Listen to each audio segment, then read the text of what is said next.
Hey, what's going on? It's Inventor here, returning with the Blizzard Sorcerer on Diablo 4 Season 10, PTR.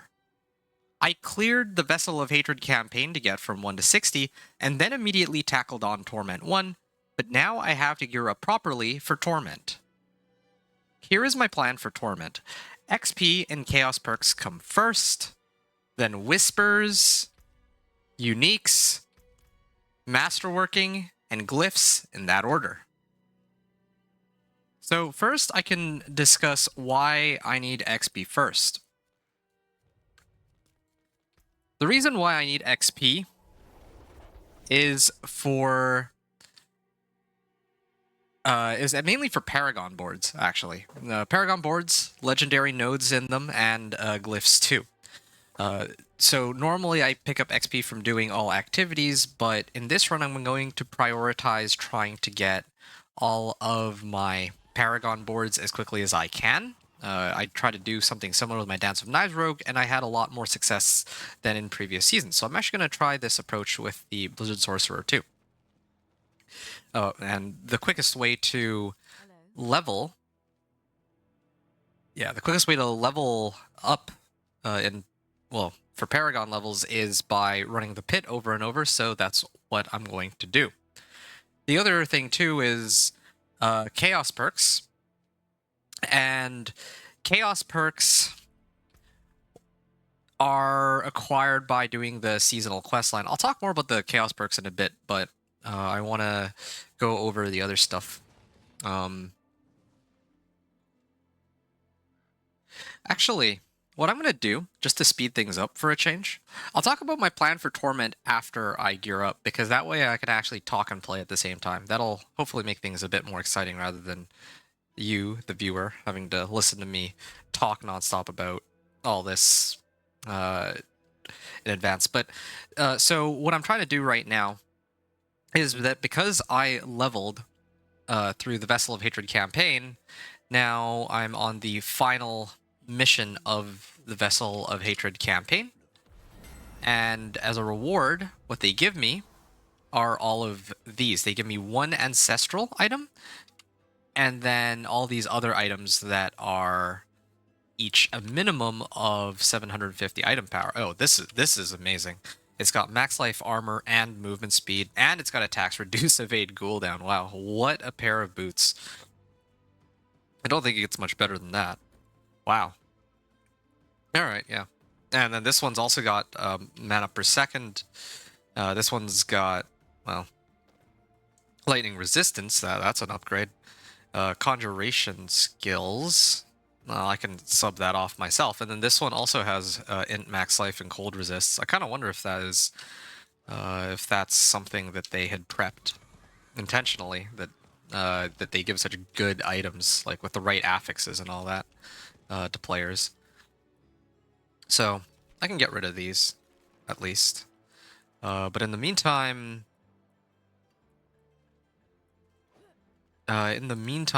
for the rest of these, I'm actually going to try to roll for the right or relevant modifiers. And why I'm doing this is so that I can set myself up to take on the pit. Well, yeah, that's mainly it. I'm going to run the pit pretty much exclusively for the next little while. So I want to make sure that I gear myself up properly in preparation of that goal. So here, I don't really need to heal life, so I think I'll probably get rid of that. That is the, I admit though, that is the GA. It feels kind of bad replacing a GA. But yeah, I actually think overpower damage is a bit more useful here. So I'm gonna replace lucky hit for this. Fine. Int max life overpower damage, and I won't temper. Well, this is probably going to be a temp anyway, so I'm just going to temper this with chance for Blizzard to... Ooh, I don't even have Forgotten Souls yet. Well, that's okay. I will also salvage this so I can get a better tenuous aspect. Hey, sorry, Lawless, I missed your message here. You were asking if I did a Necro? No, I didn't. Not for the PTR. But I think it'll be my third character on the live season because right now, my existing characters, right? My existing characters are the Companion Druid, Thorns Barbarian, Dance of Knives Rogue, and now I'm on the Blizzard Sorcerer. And the PTR is closing tomorrow, so I gotta finish this tonight. And then, so when the live season comes out, I'm gonna do Companion Druid again because, well, it's my favorite build in the game. Then I'm gonna do Ball Lightning, and then I'm gonna do Bone Spear.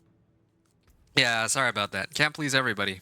Some people were actually quite interested to see how well I'd do with the Dance of Knives Rogue, and I had just finished that, so yeah, sorry to disappoint you there. But yeah, did you get the chance to? Are you planning to make it? I mean, I guess you're always trying to roll Necro, so I guess it would make sense that you'd be asking me about this. Juggernauts? I could throw Juggernauts in and just be done with it. Yeah, I could put on Juggernauts for now. I think that's... Oh, wait, no, hold on. I have a better aspect that I want to use. It was Mind's Awakening, I think. Well, before that, though, let me check real quick. Cold resistance, shadow resistance. Okay, I need to... Yeah, I think this is fine. Need to find a way to get more armor somehow else. I guess I can just do total armor. Yeah, total armor would be fine. Where's the jeweler? Oh, yes, right here. Okay. Yeah, now you're going to wait a little longer, but seems like no one is showing me. Seriously? Just wanted to know if there was any change with Necro or what may have you. Ah, I see. Yeah, I've talked about this before, but I don't... I feel like usually if people are looking for Necro content, then they'll pull up either Pawnyhoff or Macro Boy Boy, I think. Is that his name? Yeah, those are usually the go-tos that I've seen when it comes to minion Necros. That's one of the reasons why I don't really bother, because I feel like they do a much better job at informing people about those particular builds. So that's one of the reasons why I don't. I didn't try to do Necro. I mean, that's how it usually goes for me. Okay, what's the least useful one here? I guess this one, sure. No? There you go, total armor. I guess I'll just total armor on all of them. These are all going to be temp items anyway, in the long run. So I'm just going to make sure that I am reasonably kitted out. 999 armor, yeah, that's acceptable. I just want to keep running pit, pit 10 non-stop, or, well, whatever pit tier. Highest pit tier I can manage, and work off of that. So then, what is the next one? And now I can't do PTR. My GPU finally went. So, oh, your PC has been down. Ah, I'm sorry to hear that. That's oh, that's too bad. I need more Forgotten Souls, but I'll find a way to get those later.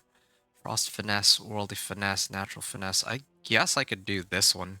Oh, shoot, I can't. I can't do any of them. I need to replace my amulet. My amulet is actual junk right now. I definitely need a replacement on that. Ice Blades, Tenuous Destruction. Can I get Tenuous Destruction on my weapon, or is it... Yeah, there's too big a cost. More damage to immobilize, stunned, or frozen. Well, I think I can keep that for now. It's not quite the aspects that I would want, generally speaking. Like, I'd like Inner Calm and something along those lines, but for the time being, I'm going to stick with what I have. And I'm going to attempt another... I'm going to do another run of the pit and see how well that goes, and then I'll go from there. Lawless, you said they inform on minion-ish builds. They don't do pure minion builds. Yeah, okay. Well, that's fair. Well, yeah. Hold up. How many... I don't have enough materials to do another batch of elixirs and incense, I don't think. But I can at least use one of these just so that I have a little bit of extra XP gain for the time being. So I'm going to attempt Pit 10 again. I just want to see like the disparity in power now. and then I'll go from there. There is one other thing I gotta do, and that's to pull up my Blizzard Sorcerer build here and make sure, well, see what my Paragon boards are, because I don't know them by heart, but I did actually go through the trouble of putting these builds together in advance because then I can actually run the math on it and figure that, like, calculate like how I can get the additional bonuses and all that nonsense. So GPU would cost me, or so Lawless said that GPU would cost me 150 to 300. Okay, thankfully my brother and his GF are coming down for Labor Day. Oh, and she had 2 spare GPUs. She had 2 spare GPUs. I'm hoping one of them are compatible. Okay, well, yeah, I'm hoping the same. Hope that works out for you, man. And yeah, again, that sucks. I'm sorry to hear about your PC kind of dying out on you. That's never fun. 3050 Ti and some other one? Right, yeah.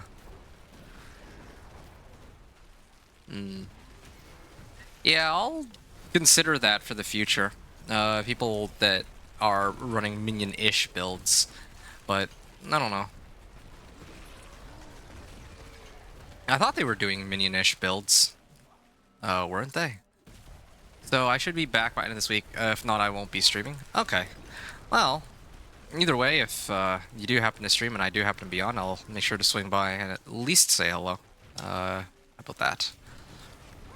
But again, I hope that, yeah, I guess, regardless of what happens, I do hope that you can get your GPU sorted out.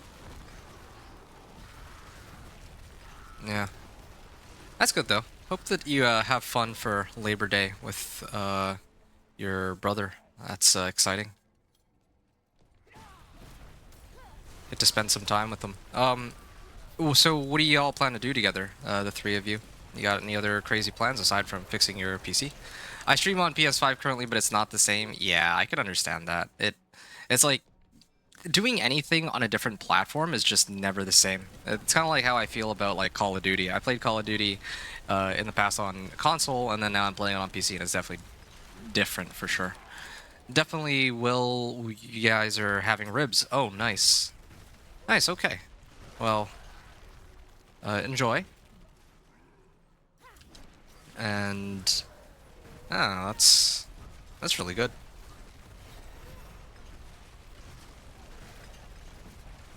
Getting a lot of XP out of this, but again, I'm kind of glad that I figured out that I should try to open up with Paragon, because I feel so weak right now. Like, yeah, this is still far faster than my run of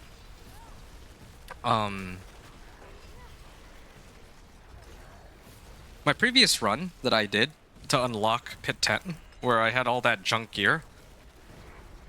I was able to clear it with, like, I think 6 minutes left on the clock. And now I'm doing this run, and I think that I'll probably finish it with 10 minutes left on the clock. So there's definitely some improvement as compared to before. But in terms of actual... in terms of how well it compares or ranks to other other builds I've made that are like a lot stronger, it does feel quite weak. Like, people complain about Dance of Knives Rogue, but Dance of Knives Rogue, like, this is like a genuinely weak build without ice spikes, and I don't really say that about any build. Like, Blizzard actually is special in that regard. And it's kind of sad too, because Blizzard, for some reason, Blizzard is really weak, but Incinerate is really strong, and they're both dot builds. It makes no sense to me. He's coming from New York for me to go hit a boardwalk. Ooh. So he's coming down to spend time with family, but also hit the boardwalk, so he's kind of just using us as a hotel. Huh. Well, what are siblings for, am I right?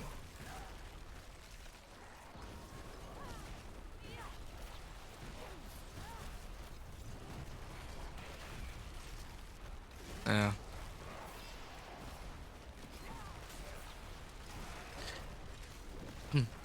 Hey, Lawless, meant to ask, do you have any interest in a Bone Spear Necro at all? There was somebody in chat who was asking me about Bone Spear, and I was thinking to take them up on it, because I have a choice going into next season. I can either make a Bone Spear Necro, or I could play either a Minion Necro, or like I used to always do, or I can play a non-Minion Necro, right?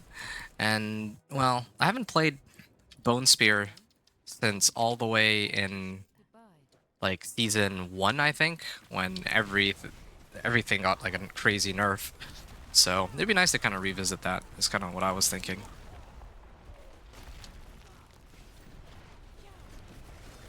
Used to back in season 2, but it not anymore. Seems weird and weak. Ooh, weird and weak. That sounds right up my alley. I might give it a try. Well, I was gonna give it a try regardless. Yeah, Bone Spear might be a good one. I don't know which builds people don't play, but I think that Bone Spear probably. There's bound to be not too many people that play Bone Spear because it's not all that. I think most people are not really in on it.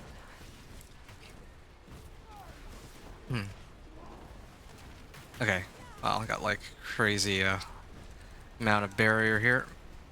915 on this run. 915.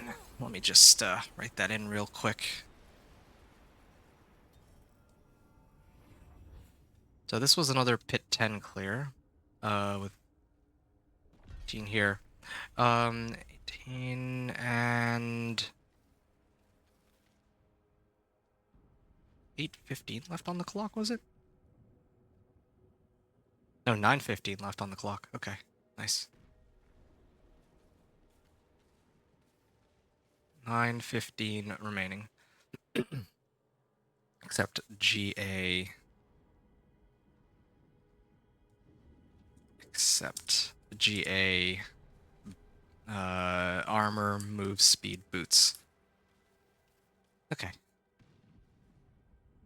Oh, Lawless, you're heading out? You're off to bed, though it's 3 a.m. Okay. Well, I appreciate, that you know, stopped by, even though it's, like, so late for you. Yeah, I appreciate you, man. You take care. Have a good night. And, thank you very much for watching, as always. And, if I don't see you again after today, because I'm probably going to take at least a short break away from the game after having played it so much during this PTR, hopefully I can catch you, or hopefully you can have a good outing for Labor Day with your brother. Good night, dude. Yeah, that conversation though with well, yeah, that conversation that I was having earlier, or not conversation, but I was talking. I kind of got sidetracked on it. I was like discussing like what my plan for going through Torment is going to be, and then I end up actually doing these runs. This is one of the reasons I usually like to do the runs after I talk about my plan and all that, because otherwise sometimes I get sidetracked and I either don't come back to it, or it's not like fresh in my head, or whatever have we here. I'm going to keep running the pit. I need these Paragon points and all. You know, oh, yes, that's right. Tree of Whispers, probably should turn it in. I need some upgrades on rings. Normally I do, I'll do Chaos. I can't resist Chaos. Yeah, I mean, Amulet and Staff, no, I'm still looking for... Now this is a good, like, this is an Amulet I could replace my current one with. So that's good, but yeah, I still need Glacial Aspect. The game really is just dependent on how quickly I can get Glacial Aspect, is kind of how it goes down. As for the rest of my gear, well, yeah, this is already 12% more resistances by itself, so that one should be a no-brainer, trying to upgrade onto this. And I'm going to replace this for... Oh, this one should be Intelligence. I should have... There, Intelligence. Okay, and I can salvage this. And this way I get Edge Masters. on my amulet.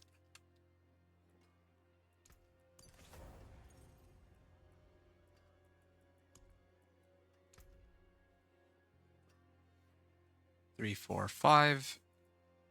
Yeah, my resistances are in good shape now, I think. And even my armor stat is pretty good. I'm like survivability wise, I can take on Torment 2 now, I'm pretty sure. But it's not Torment 2 that I'm concerned about. Or it's not survivability I'm concerned about, it's my damage. Okay. Well, I'm actually going to, like, again, because this is a temporary... Oh, alright, I keep forgetting I don't have any Forgotten Souls. Okay. I'm gonna keep it going. Another Pit 10 run. Oh, you know what I realized I forgot to do? I wanted to actually look at these Chaos perks, because at this point I'm gonna assume that I would have access to the Chaos perks. I would have done whatever the requirements were to unlock these, even before I made it into Torment, but there's just no way to do that on the PTR, so... this is the one that I wanted to try using chaotic cooldowns, and then I wanted to actually put... I guess I don't have teleport anymore. I kind of wanted to see if I could run it as in my evade. That'd be nice. Do I not have Mind's... Oh, you know, I have Mind's Awakening in my pants. Yeah, it's just that I'm lacking in damage right now. I'm just trying to figure out if there's an easy way around this. Okay, well, whatever. I'm gonna stick with this for now first. Base core skills increase their mana cost. Yeah, maybe resource cost reduction. Might have to. Increase damage. Like, all of these are supposed to go with Mana Shield. Once I get Mana Shield, I can run this combination of skills, and it makes no difference.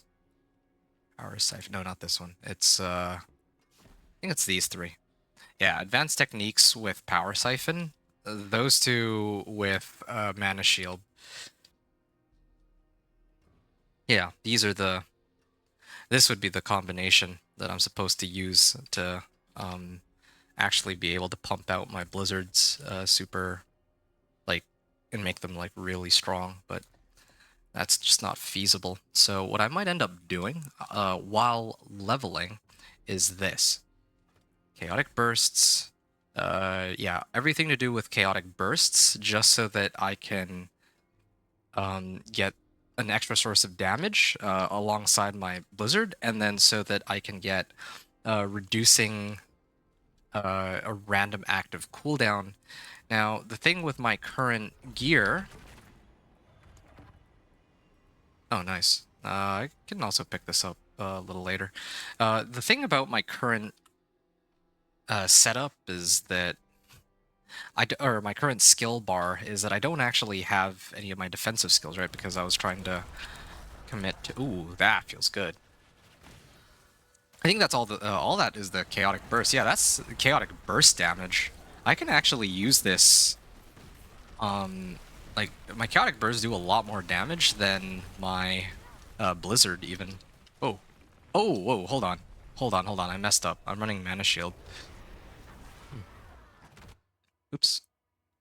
I forgot to unequip that. I was, like, playing around with it. Yeah, that actually feels pretty good, though. I might actually do that in the live season. I don't see them actually nerfing the Chaotic Burst because they're, like, far from overpowered, I think. If anything, they might be a little too weak, so... I don't really think they're gonna nerf that at all. If any... Yeah. So I think it's fair for me to use this. Only problem is that, in comparison to Blizzard, it's, it might be overwhelming compared to Blizzard. Like, look... Well, I'd say it's about even. I feel like Chaotic Bursts do about as much damage as my Blizzard does right now. But what I was saying earlier with my skill bar is that my skill bar right now doesn't actually have any cooldown-based skill. Well, I have Ice Blades here. I can start casting Ice Blades, but the way I've set it up, it's like all Frost skills. I have no cooldowns. I don't even have Teleport, the thing that I was supposed to run with the chaotic cooldowns. And the reason for that is because I'm using Tenuous Destruction Aspect. And for Tenuous Destruction Aspect, I can't run any defensive skills on my skill bar.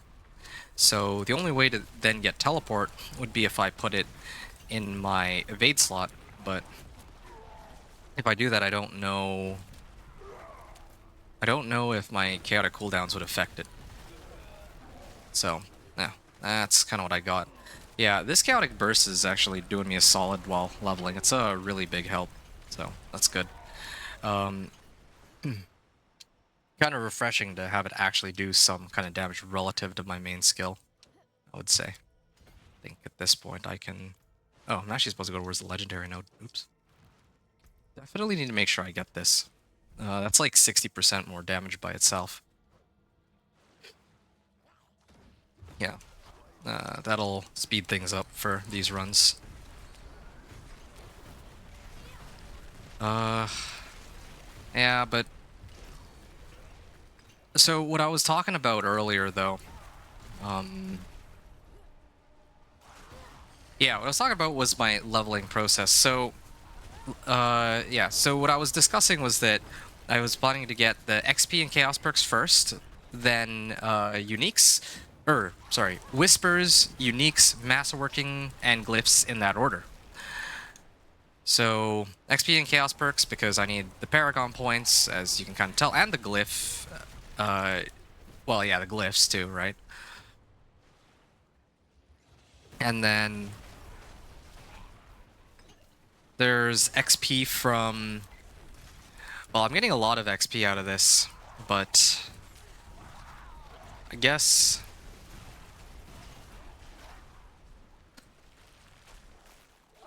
Well, the pit is like the fastest way. I'm trying to think if there was... I feel like there was something I was forgetting. I'm gonna eventually... Oh, I remember. I will be gate-kept on how many Artificer Stones I have, though. I realize. Because on my previous runs, I had over 100 Artificer Stones, and that stems from the fact that I did a whole bunch of Hell Tides, right, to level on all my characters, like my Companion Druid, my Dance and Knives Rogue just before this character. Heck, even my Thorns Barb, I did a bunch of Hell Tides. I did like a few Infernal Hordes, but still had a lot of... I had a lot of Artificer Stones. But this character, I did very few. So I actually won't have that many Artificer Stones, meaning that I'm gonna inevitably have to go and try to run some Hell Tides. Well, yeah, that's just kind of how it's gonna have to go between my pit runs. But whenever I have pit runs, I should always prioritize it, because I need as much damage as I can get, for sure, off of this. So... Anyway, so that's for XP. Chaos perks... I've already thrown in my Chaos perks. These are just my non-unique Chaos perks. The unique Chaos perks will come, like, later. That's something that I will, I guess, arbitrarily decide when I would end up using it. Very likely I'm going to end up using it somewhere between Torment 2 and Torment 3, after I deem that I would be able to clear an Infernal Hordes and fight Bartok and successfully win that. So that's probably where that's going to come from. Wow. Increased non-physical damage. Well, I don't really use this glyph, so that's not a problem. So I'm just going to go down this way. Oh.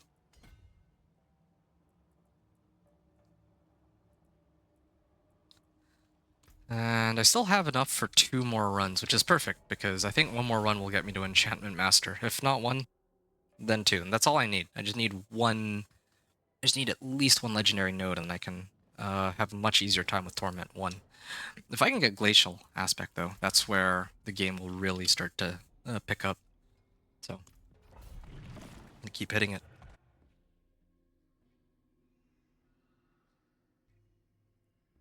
So, XP and Chaos perks first. Second would be aspects, tempering recipes, and ancestral gear. Or second would be the whispers, right? For the aspects, tempering recipes, and ancestral gear. I mean, even right now, I have a rare recipe for double damage on Blizzard or Ice Spikes, but if I were to get the legendary version, then I'd have a much higher chance to get chance for double damage whenever I do damage with these skills, or, well, these damage effects, right? And, well, Ancestral Gear kind of speaks for itself. I already have an Ancestral Staff, but I don't even have, like, a proper GA on it. And then there's the aspects. Well, again, Glacial Aspect is the one that I'm truly missing here. Of course, there's a slim chance that I might be able to find Glacial Aspect while just doing these runs of the pit, but yeah, it's a bit much to sort of hope for in this case. And then after that, because Whispers also come with boss mats, I'll need to sort out my uniques too. So the uniques I'm looking for are Raiment, Tal Loop, and Blue Rose. In order of importance, I would say that Blue Rose is the most important of the three, because it directly lines up with my Ice Spike's damage. And then second to that, it would be Tal Loop. So I'd want to have Blue Rose and Tal Loop, ideally, if I can manage that.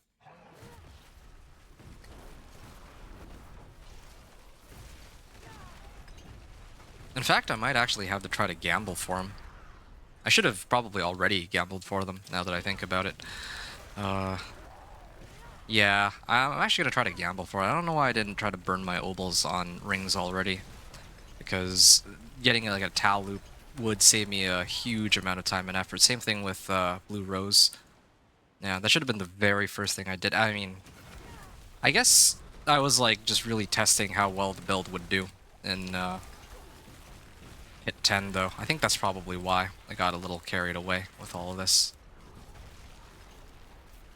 But in reality, yeah, like after I had picked up the upgrades on my gear, yeah.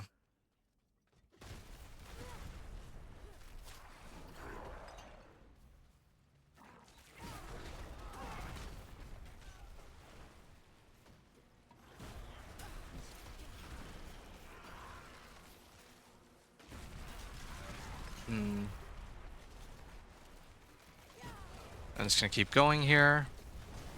There's the Ice Blades. And, ooh, those like 14k damage, but I think that most of those explosions are coming from like chaotic bursts. Those aren't, no, that's not Blizzard that's doing that. That's fine though. I mean, I have two good sources of damage, so yeah. I really do need to try seeing what happens if I put on chaotic cooldowns with evade and all that. That'd be interesting to find out. Okay. Oh, I need Ice Blades. That's what I need.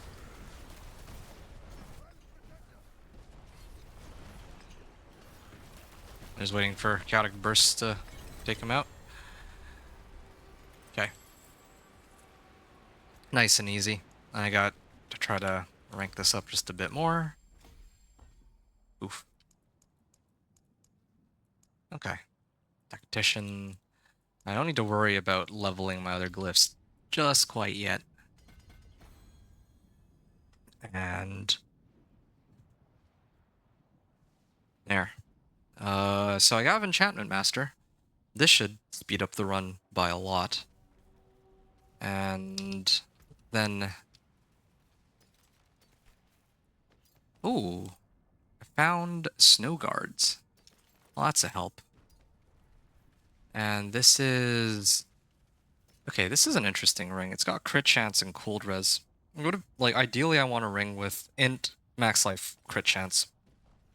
Maybe not right now, but later it would be very important to have crit chance for when I actually have ice spikes. So just waiting for that. In the meantime, though, now that I've picked up this Enchanted Master, I can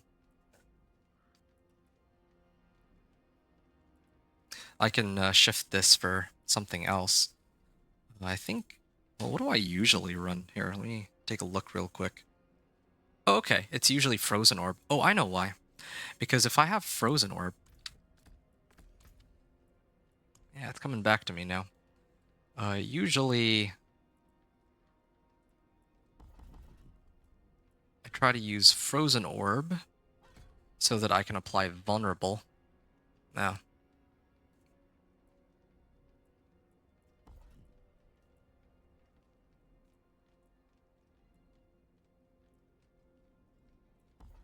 I could just, I guess I could just do this. Lucky hit chance. Do I? Ah, it's fine. I mean, it doesn't really matter right now. Anyway, this is my last run of the pit right now, or for the time being, right? Yeah, okay. That's fine. I can just do another run of the pit, and then I'm going to have to take a short break from the pit and run anything else. I think I'd probably just do some more. I'm going to run some Helltides and see if I can load up on some stuff there. Yeah, that's a lot better.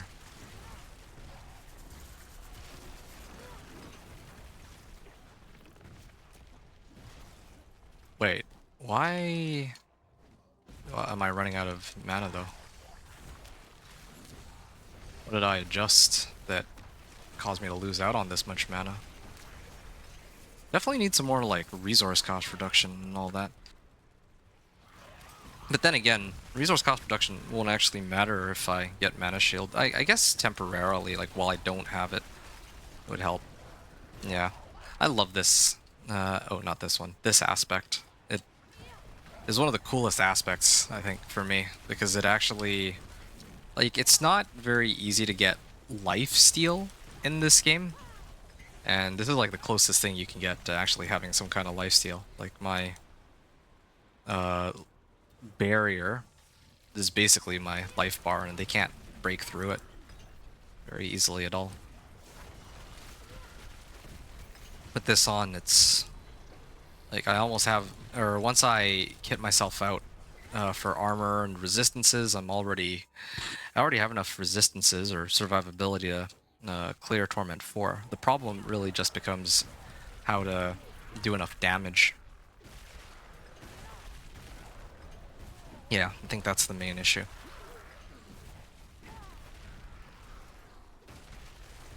Yeah, no, I feel a lot stronger than before. It's undeniable that I'm doing a lot more damage.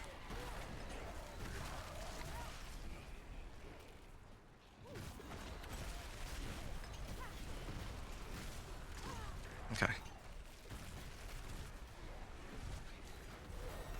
Good. Artillery Shrine.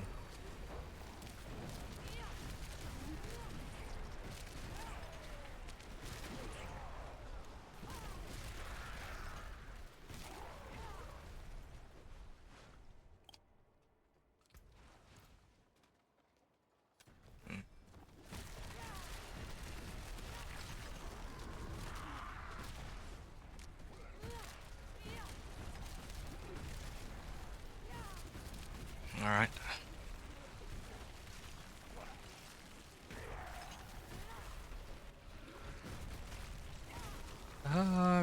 12 minutes left on the clock. I'll probably finish this run with, what, 11 and a half, maybe? Yeah, this is a big upgrade from before. But what this also means is that when I take on the Helltide, I should be in a much better state. Yeah, but need to figure out what to do about my mana issues. There. Greetings. Well done. Thank you. Goodbye. It's always Mother's Judgment. As long as this isn't the boss that spawns when I do my pit 55, I guess, like, I can live with that, but... There. Oh, I just got 11 and a half. Yeah.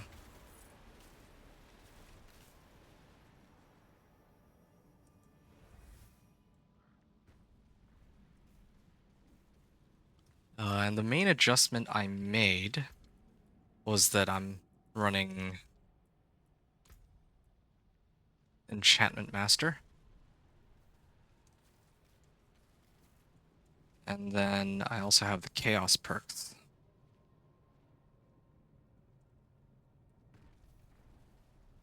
Erupting Chaos and Chaotic cooldowns.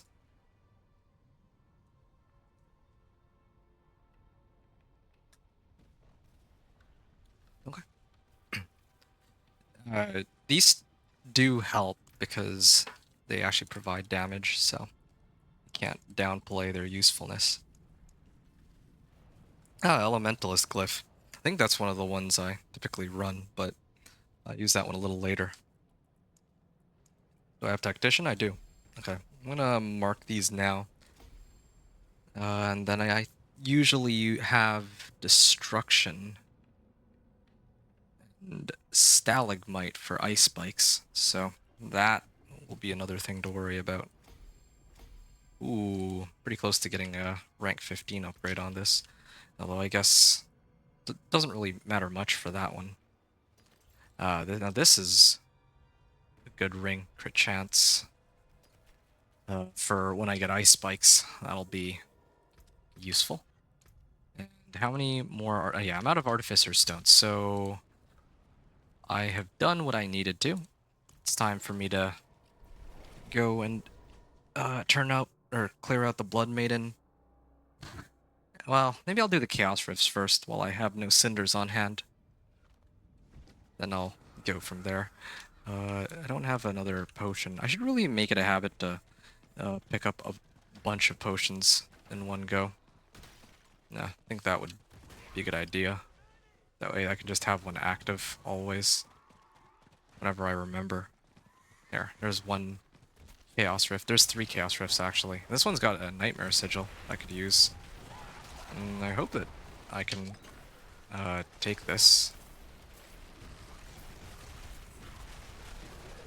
Yeah, I think I'm strong enough to survive it.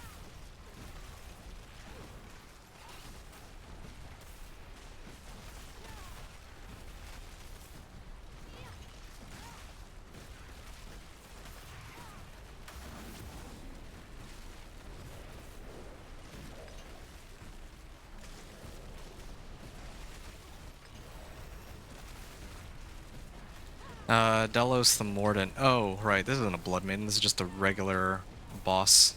Just realized. Trying to see how much of this I can tank, now that I have all the things I need for survivability.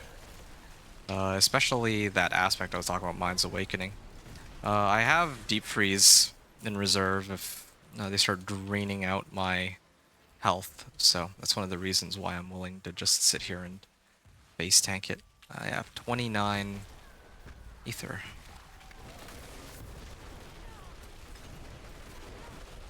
I have 5 Paragon points, and while I clear this, I'm gonna take a look and see what my boards are supposed to look like. Definitely overstacked on resistances now, at least for Torment 1.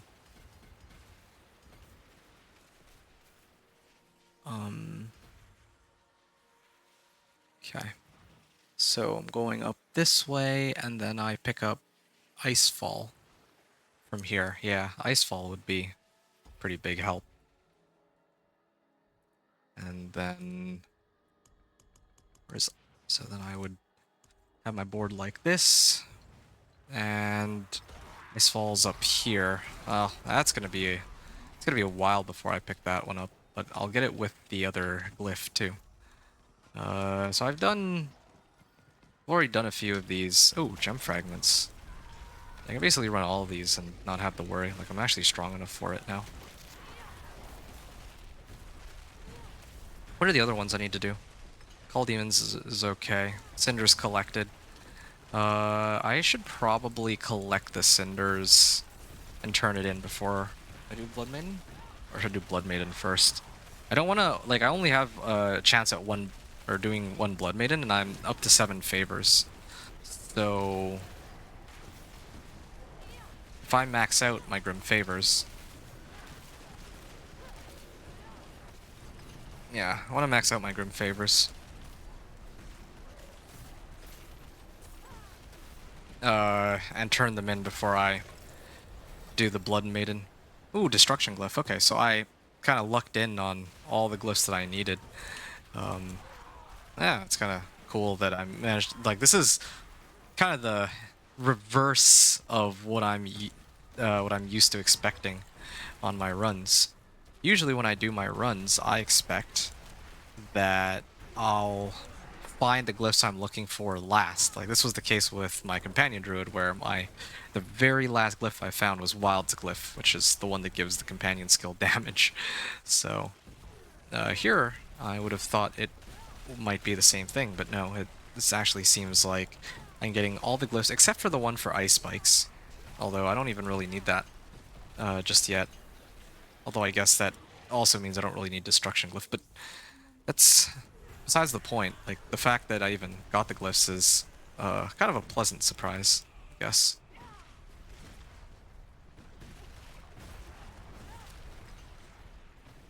I can come back for these a little later. So, yeah, I'll pull this up a little later. My Paragon page, but I think that for the time being, it's just going to the right.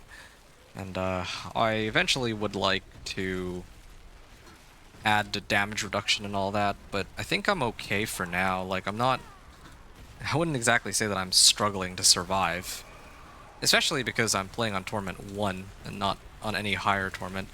But I would expect that in Torment 2 I'd be okay as well. It's just, again, it's really just a damage issue that I have here. Which of these am I going to finish first? 127 demons. Nah, I'm going to finish the Cinders first.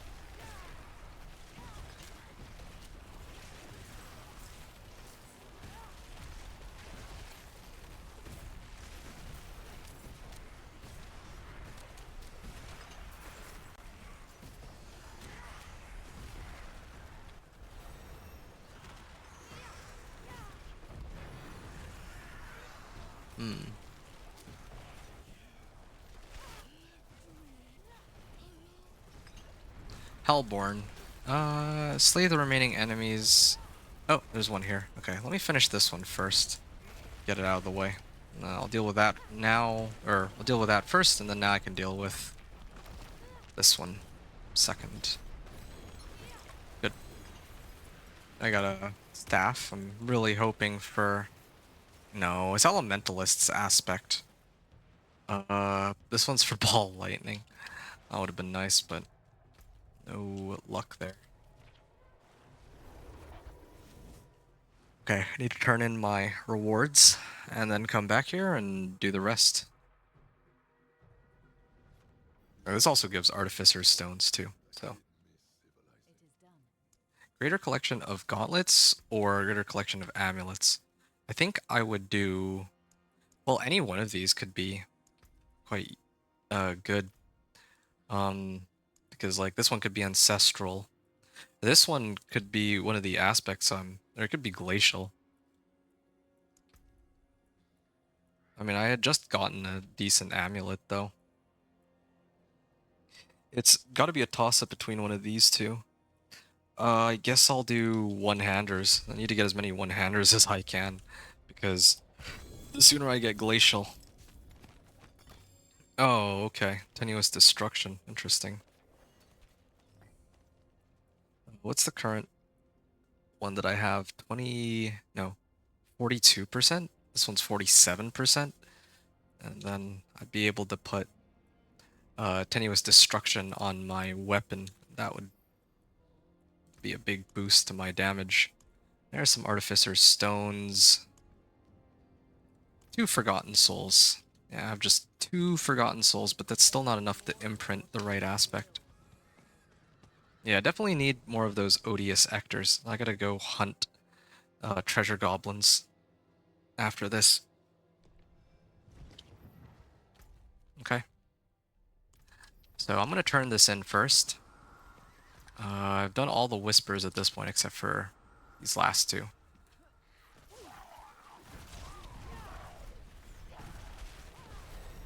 Okay.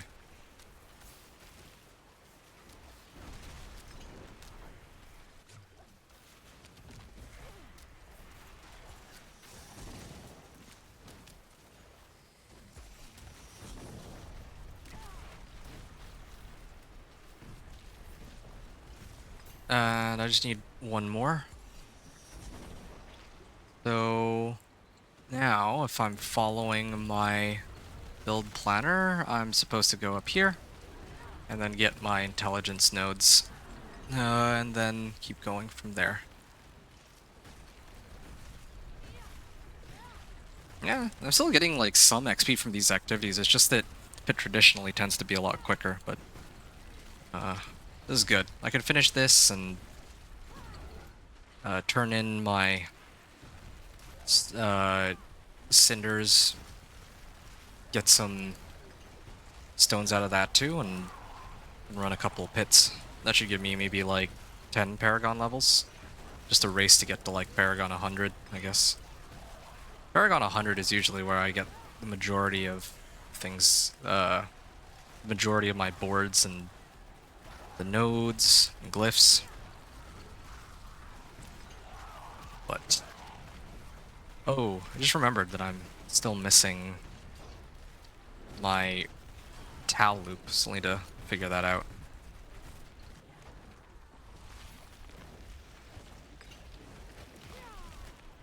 Oh.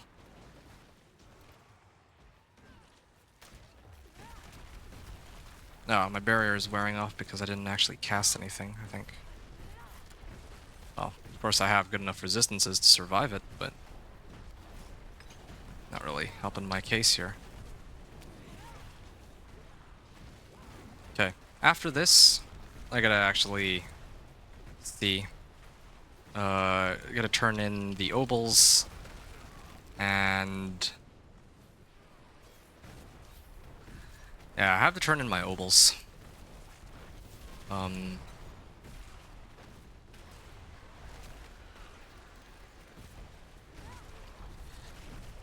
Yeah, I have like 600 obols lying around.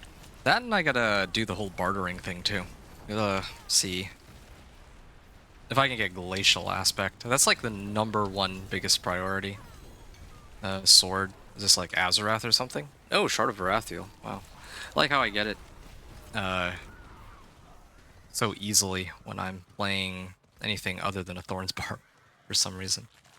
Ooh, this one's for Murmuring Obols. This one might be worth spending a bit of time to clear.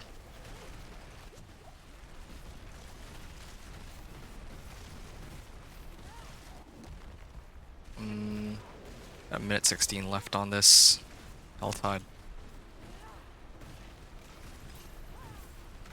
Yeah, Chaos Rift is much easier to kill at least. Okay. There's 2 more of these, but I'm going to prioritize getting the most important thing first. Okay, yeah, I see that they're not going to let me go without a fight. There. Well, I got 12 Artificer Stones out of that, so I can't say that it was all for nothing. Aberrant Cinders, 2 more Paragon points. Very good, very helpful. Got 6.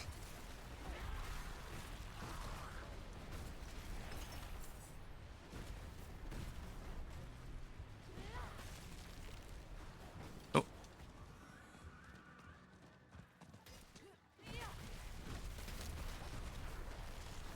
Now, if my mercenary would just do me a favor and actually do his job for once, taunt them, block hits, do anything except for just sit there and watch me get hit, I would have been a lot.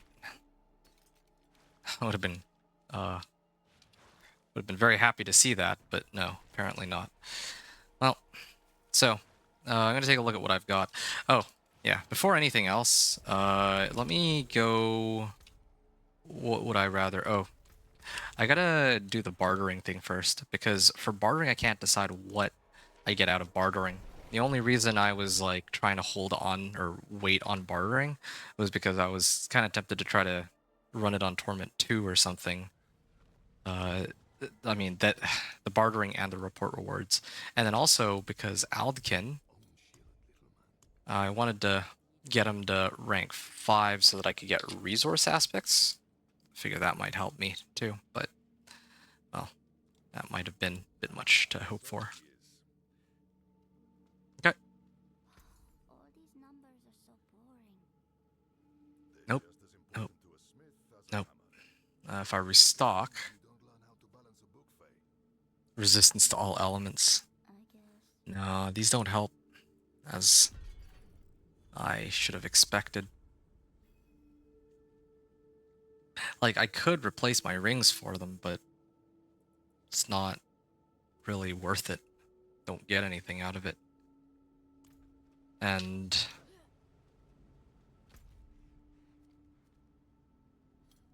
if we're talking about obols, there's one thing I'm really trying to gamble for. Well, there's two things. There's either Tal Loop and, well, it's either rings or one-handers. Because if it's one-handers, then I'm guaranteed to get an offensive aspect, and I can roll for glacial. If I go for rings, then I can get Tal Loop and Blue Rose. And to tell you the truth, I'm not exactly keen on doing a whole bunch of boss fights anymore, but it might be okay for me to... I think I have it in reverse. I think I should gamble for wands and try to get glacial. Yeah, I'm gonna try to roll for a good glacial aspect. So tempting to roll for rings too, though. Yeah, I'm just gonna do rings. Rings are easier. Yeah, I'm just gonna do rings. Who knows? Maybe I roll glacial aspect off a ring. Nope. Let's see. Nope. Nope. Sure. It's something worth. Hey, Frozen Wake. Spawning an ice spike increases their damage. Yeah, that's in line with what I'm looking for, but not quite there yet.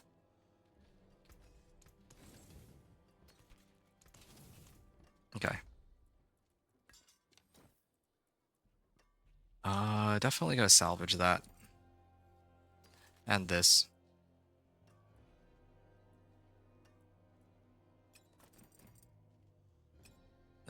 Would keep that one and maybe salvage this one. There.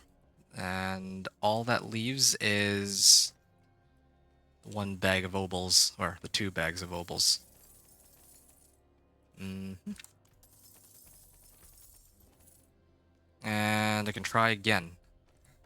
And I'm hoping for some unique rings here, but, well, might be a bit much to ask for. Ah, hey look, a unique ring. But not quite the one I was hoping for. Yeah, Avalanche, key passive now. Oh, yes! This is actually a really important one. Yeah, I actually need that. I don't really need the rolls on it, though, so I'm going to salvage it.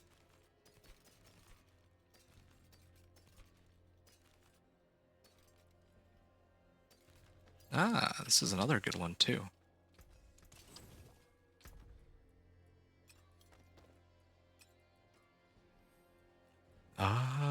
Frozen Memories.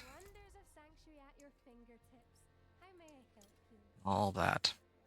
I think the build that I usually run... I think I do... Shattered... No, it's not Shattered Aspect. Is it Frozen Wake? No, that's not.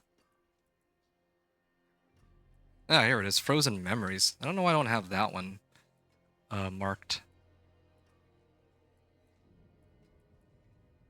Okay, well, Frozen Memories it is. Damage to vulnerable enemies is increased to 95%. Or maybe I just put it in my amulet. I'd love to put in my weapon. Ooh. I might do that. That is a lot of extra damage I'd be getting. Yeah. I'd lose out on a lot of Forgotten Souls. But I think that for now, it'll be a lot. It'll pay itself off in the long run. So, might do that. Yes. Okay.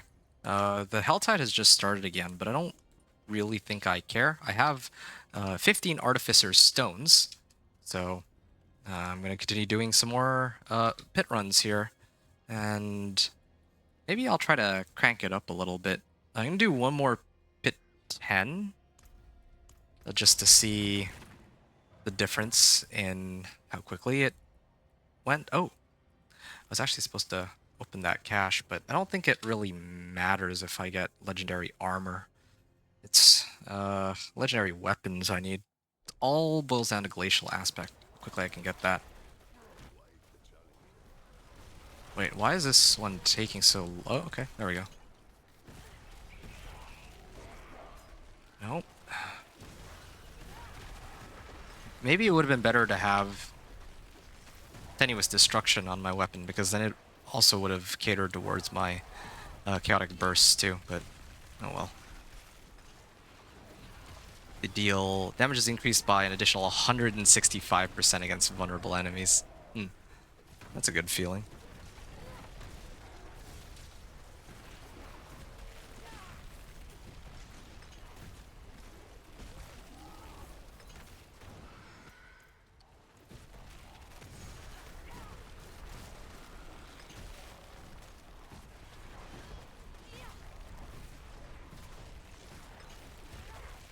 Okay.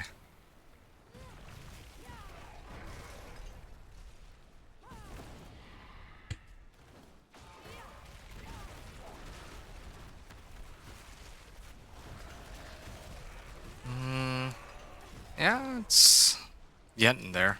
Damage is a lot higher than what it used to be. That much is certain. Now it went from having to drop like 3 blizzards on a pack to now I think I can kill them even with just like 1 or 2 now. So there's definitely quite the difference there. But Blanche. Well, that also helps my blizzard too, though. Like my blizzard now, the mana cost on it is only 16, so maybe I could actually afford to try and get some of the other core or chaos perks, like oh.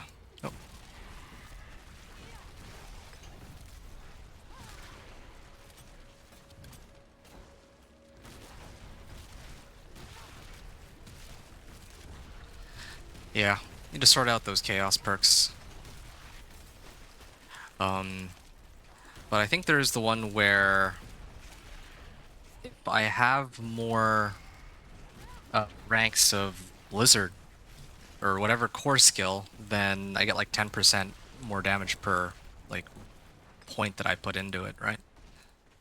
So if I can get my Blizzard, my Blizzard's rank 5, so I can boost the mana cost on this back up to like 24%, but then my Blizzard hits for like 50% harder. I feel like that could be a big damage increase, but I think my main concern is, does it work with ice spikes? As always, my biggest concern with this build. Do certain damage modifiers work with ice spikes?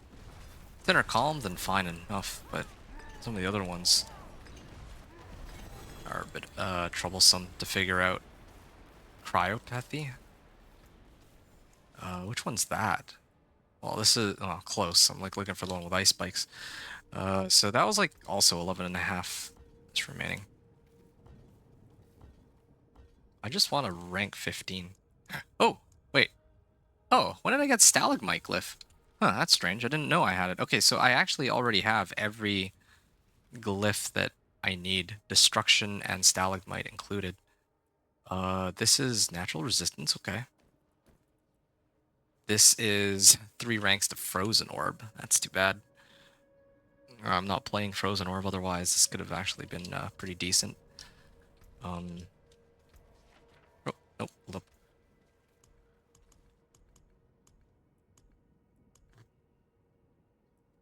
Was it Frigid Fate? No, it's Icefall. Okay, so this one's Icefall with Destruction glyph.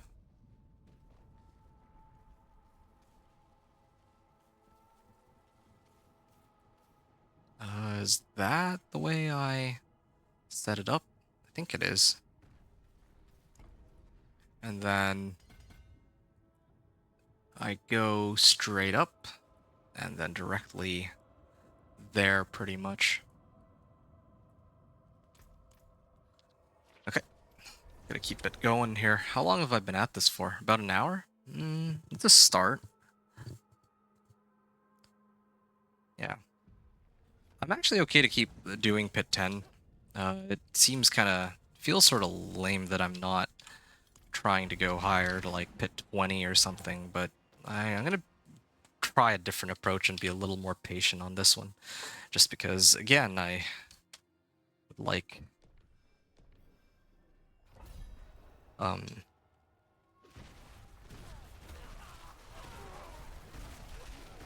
gonna use this different approach rather than trying to like skip past everything for once. This helps too because I'm leveling the glyphs that I'll inevitably end up using. So, yeah. And this way I'm not just struggling to farm the boss mats either. I also get to pick up obols, which I can use to gamble later. Especially Aldkin is eventually gonna get his caches, and then I can hopefully get some items from it.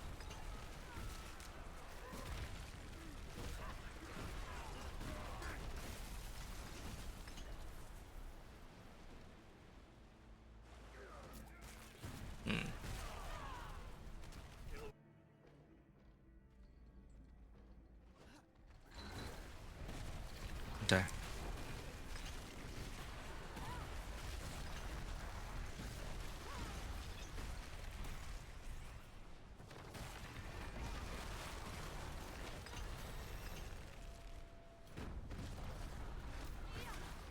Nice.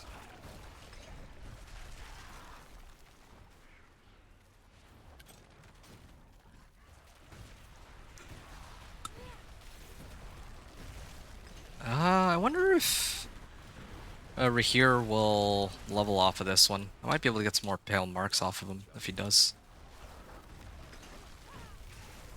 Okay, so while I'm running this, I wanted to mention that earlier I was talking about like plan for Torment.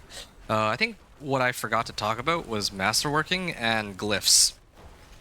So when it comes to there's Rahir's level up. When it comes to masterworking, that comes fourth, but I probably get plenty of Obdicite just by the other activities I'm gonna run, like let's say Infernal Hordes, or if I find like an Odious Actor. That'll also drop me Obdicite too. So I might not have to directly go for Obdicite specifically. It's not like some of the past seasons. And then, yeah, glyphs. The glyphs that I have. Once I get my XP, Chaos Perks, Aspects, Uniques, and Masterworking sorted out, then I can level up my glyphs some more if I feel like my build's just not strong enough yet. Wow, that's a bad feeling that I had to backtrack all the way over.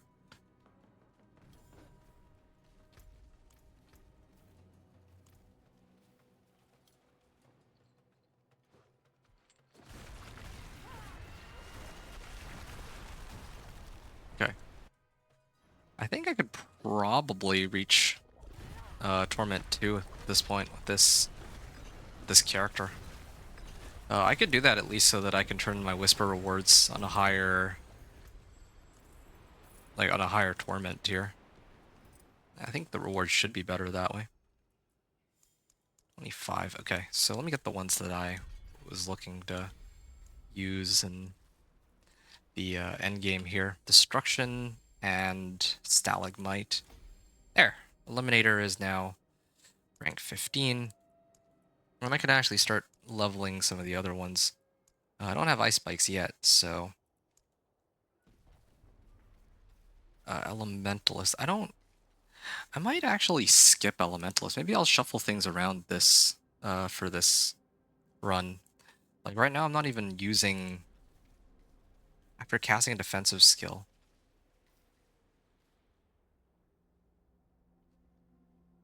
Yeah, but I can't run Tenuous Destruction if I can't run Tenuous Destruction with Elementalist or Tactician. Or, well, I can run this and it's okay. I would just need to replace Frostbolt with Firebolt or something. You know, there's like so many different things to have to look out for. I might actually...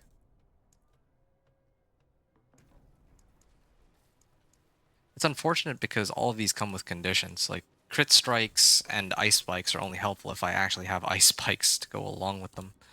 Oh, it failed on a 90% chance. But, yeah. I'm gonna go up, and then try to reach for Icefall.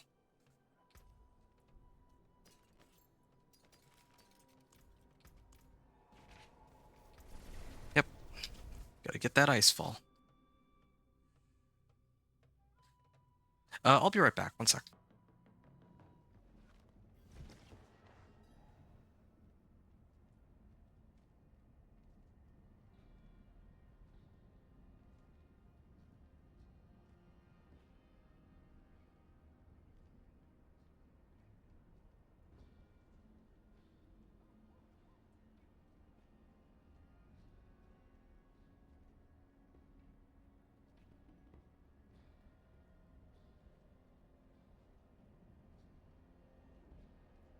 Right, my bad. So, yeah, like I was saying, I think I'm just gonna, yeah, I'm gonna keep going. Pit 10s. I'm gonna try to clear them really quickly and unlock this next legendary node. If I can pick up that next legendary node, then I'll push for Pit 25. So that I have somewhere that I can turn in my Whisper rewards and get slightly better results.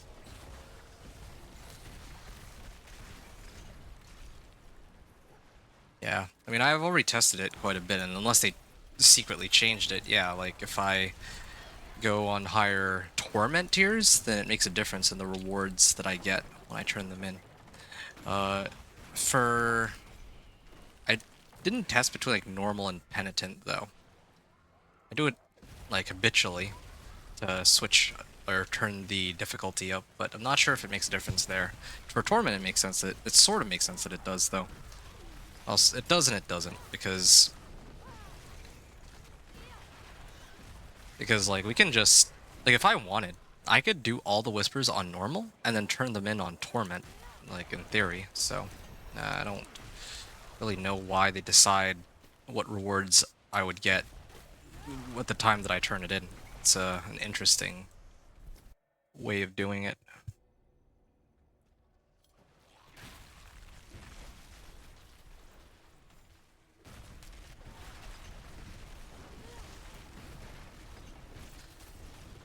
Another thing I kind of wonder about too. I could try to set up like a speed farming variant of this. Like, not for the build planner, but for my run right now. It might speed things up. Like, I have almost enough damage to take all these guys out without much trouble, so... Maybe what I could do is use the armory and just load up on...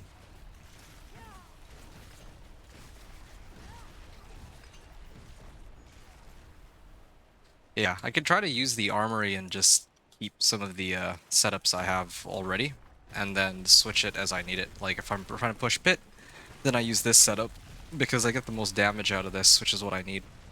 But maybe if I'm just trying to do, like, pit 10s, I could use, like, a setup where I'm running teleport.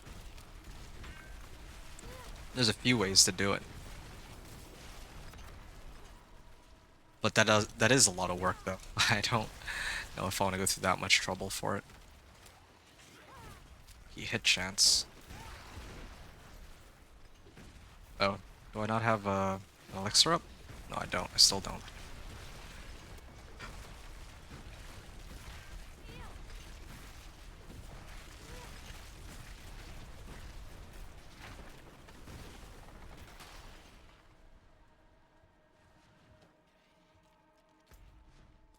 Okay, I'll go this way then.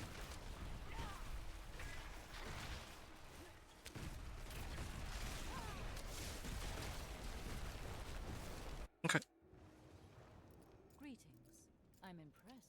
Thanks. Time for our roads to part. Oh, yeah, that was doing ridiculous amounts of damage to the boss there. I just realized something. Damage is increased by an additional 165%. So it says damage, but it doesn't say anything about frost skills damage only. Maybe it's actually just a general increase of vulnerable damage. I think it might be, now that I think about it. Yeah, I think it is.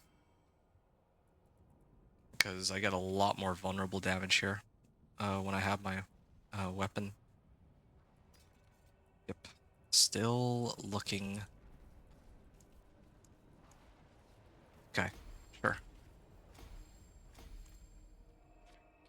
Hold on.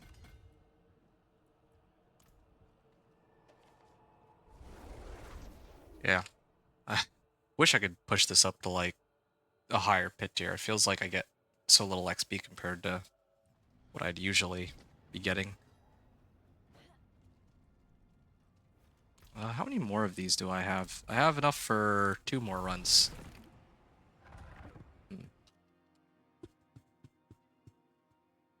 That's okay. I guess I could just turn them in to get more Artificer's Stones on this one.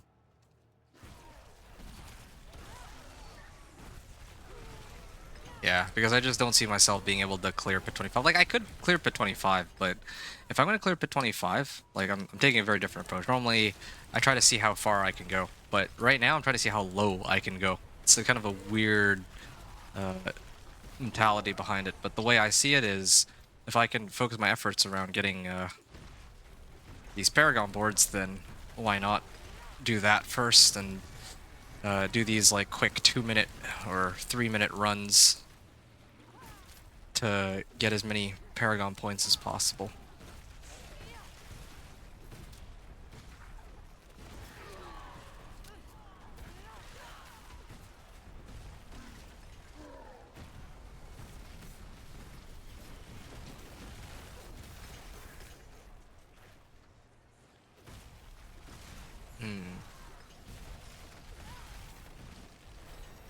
Oh, there's another Paragon point. I still keep forgetting to use an elixir.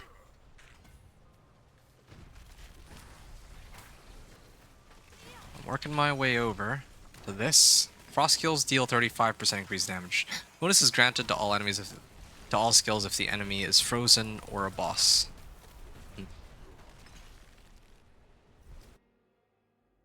I wish they'd have it written in glacial aspect, which things that it works or doesn't work with. Because it's not, like, intuitively obvious. In the past, core skills didn't work with it, but now it does. And I think there's other things that do work with it too. I think Icefall actually works with glacial aspect. I keep calling it glacial aspect. I'm just gonna call it ice spikes. Yeah. I think glacial aspect works with ice spikes. I remember trying that. But I have it written down somewhere. Maybe I'll go back through my notes and dig it up. That's kind of what they were there for.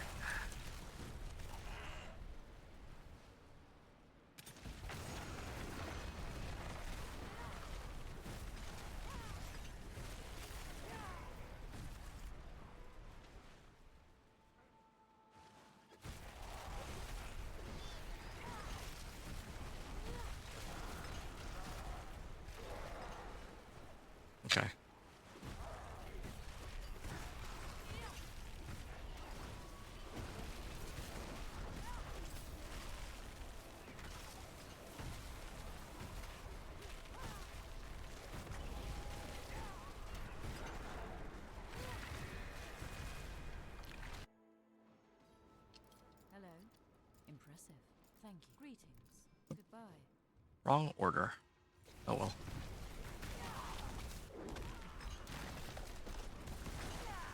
Where did Mother's Judgment go? Oh, behind me. There. Electrocute. And gonna get that up and going. Got another Frozen Wake aspect. And there's aspect of elements. A lot of aspects I could run now. Just none of them the ones that I'm looking for. Like, for the end game. Okay. So I think I would need 2, maybe 3 more runs to get Icefall. I mean, I'm actually going to be turning in my Whispers too, just for more Artificer's Stones. But this will also come with XP, so... here, let me just check that. Yeah, I could do 1 more run, but... definitely want to get a better amulet in this, like, if I can choose here. Oh, there. Yeah, I was hoping for Ancestral Amulet, and I got it, so I got another Pock Rune, that's good. But yeah, here, Movement Speed. That's the one that I want the most. There's Endless Pyre. Here, let's see. Int Max Life. Oh, this is for mana regeneration. Yeah, it's a GA amulet, but the roll on it was pretty useless. Okay, this one are definitely going away. This one I can keep. This one I might be able to keep too. Increased damage while ice armor is active, and this is a good temp. These are all good 750s, but of course proper 800 are gonna render them useless, but it's okay for now. Which one's Endless Pyre? Is it this one? Oh, it's this one. Yeah, increased burning damage. Yeah, I thought that Endless Pyre might... Oh, no, it was Inner Flames. Inner Flames is the one where, if they're healthy, I get more damage. Yeah, I'm gonna take these and I'm gonna stash them.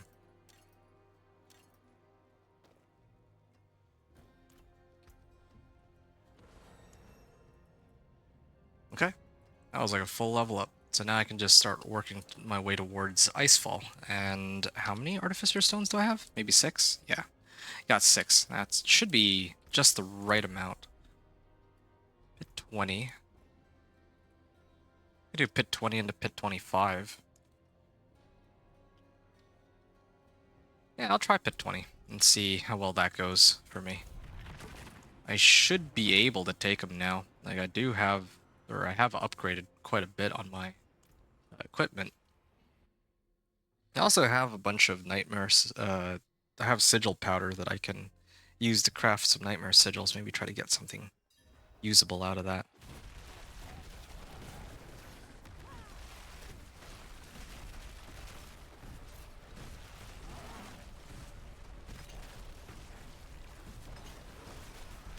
Alright.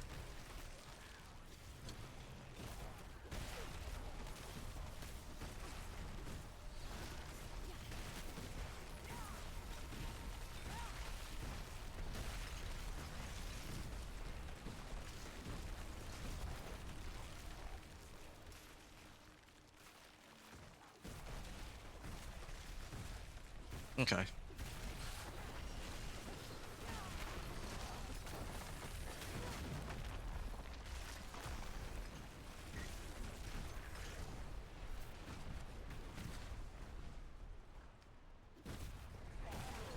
Okay.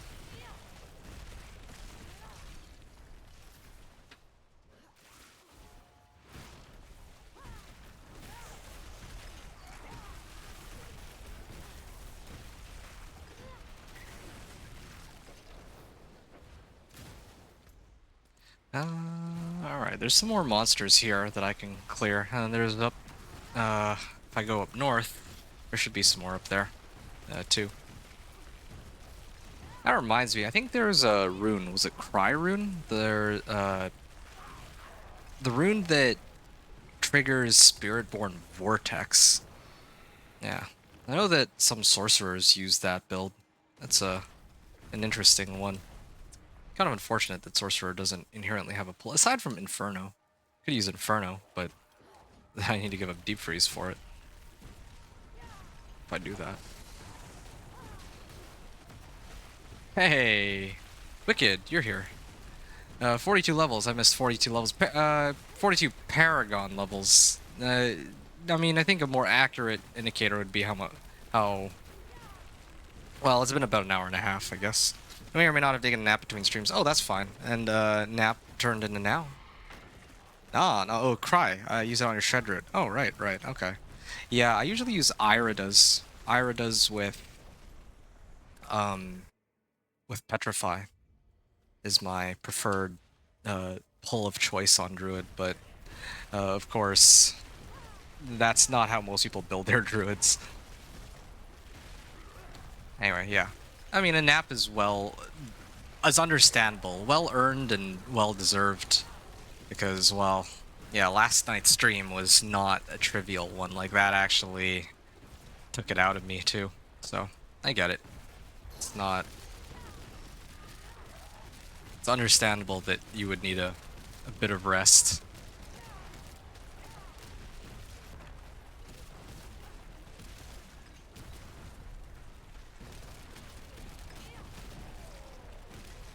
Okay.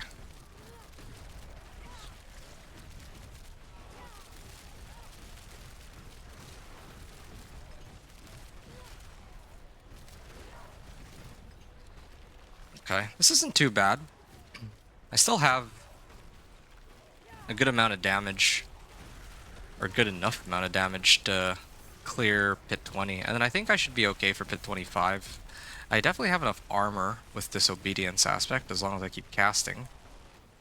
I think that with my Potent Warding, I should also have enough resistances.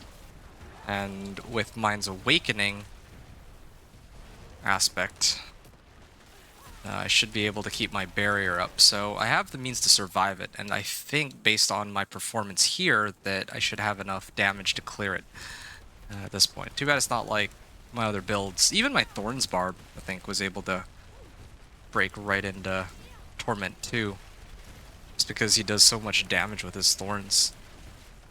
Wickedy said I was so gonna raid you when my stream was over, but the internet tower went out. I haven't had internet since. Oh, that's probably part of the reason why you went to take a nap too, wasn't it? I remember swinging by at the end of my stream. I was gonna like hang out and chat for a bit too, but then I took a look when my stream ended and you weren't on. I was gonna like watch while I was grabbing a bite. Lost all the viewers out of sign out, just frozen then gone. Ah, that's too bad. Yeah, I've had that happen a few times to me too. Where, like, I think the worst was when the PTR. Yeah, so I think you probably have heard me complaining about the crashing issue. Like, whenever I play PTR, the game will just sometimes just freeze up on me every now and then. Like, at first it's like lag spikes, and then eventually, after maybe having the game up for like 2 hours, it'll like freeze up and just crash. Well, sometimes these crashes are bad enough that it'll freeze up my entire computer. Ooh, resource cost reduction. That can help. Yeah, get Juggernauts too here.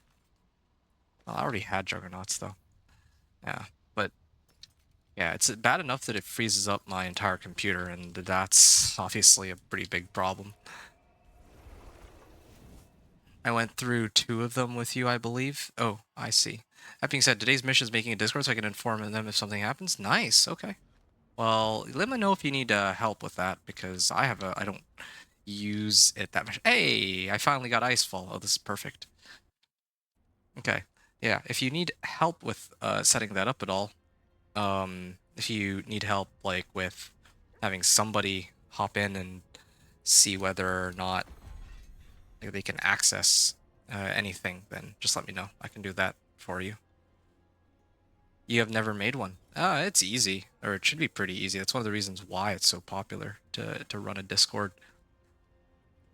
And you said you went through 2 of them with me. Actually, that makes sense. Yeah, you were there for. I didn't realize you were there for 2 of them. I remember you were there for at least 1, and you've certainly heard me complain about it. But I didn't realize you had heard me, or you were actually present for more than 1 of those. I think it's fine. I should be able to take it. This is my last 3 Artificer's Stones, so I'm gonna make it count. I could try to run Elixirs and Incense if I want here. I do have a lot of herbs now, so that sort of helps.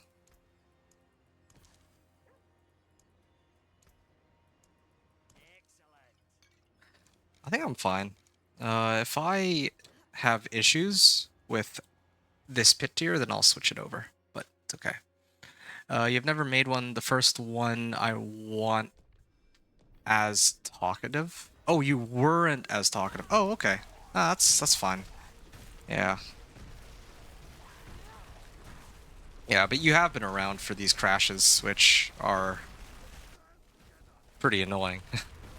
And it's only PTR. In the live season, I don't think that I've ever actually had it like freeze up my entire PC, but I think for the PTR, yeah, it's caused me some problems.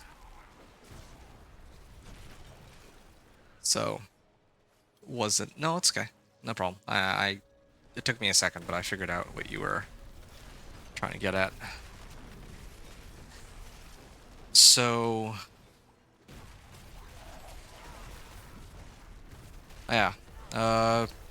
I mean, it's not the same as your internet just completely cutting out, but I guess I get the premise. It's like a similar principle that you're just trying to do your stream and then all of a sudden everything just goes out on you. And, well, it's just too bad. Because, well, you're like on a roll and you want to help people out and it's just all gone. So, yeah, I think I sort of get it.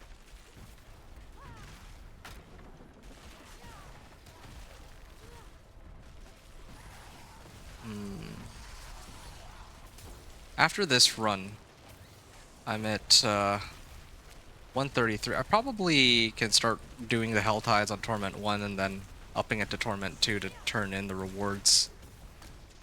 Yeah, this is good. But again, I wonder how long it'll take me to get Glacial Aspect.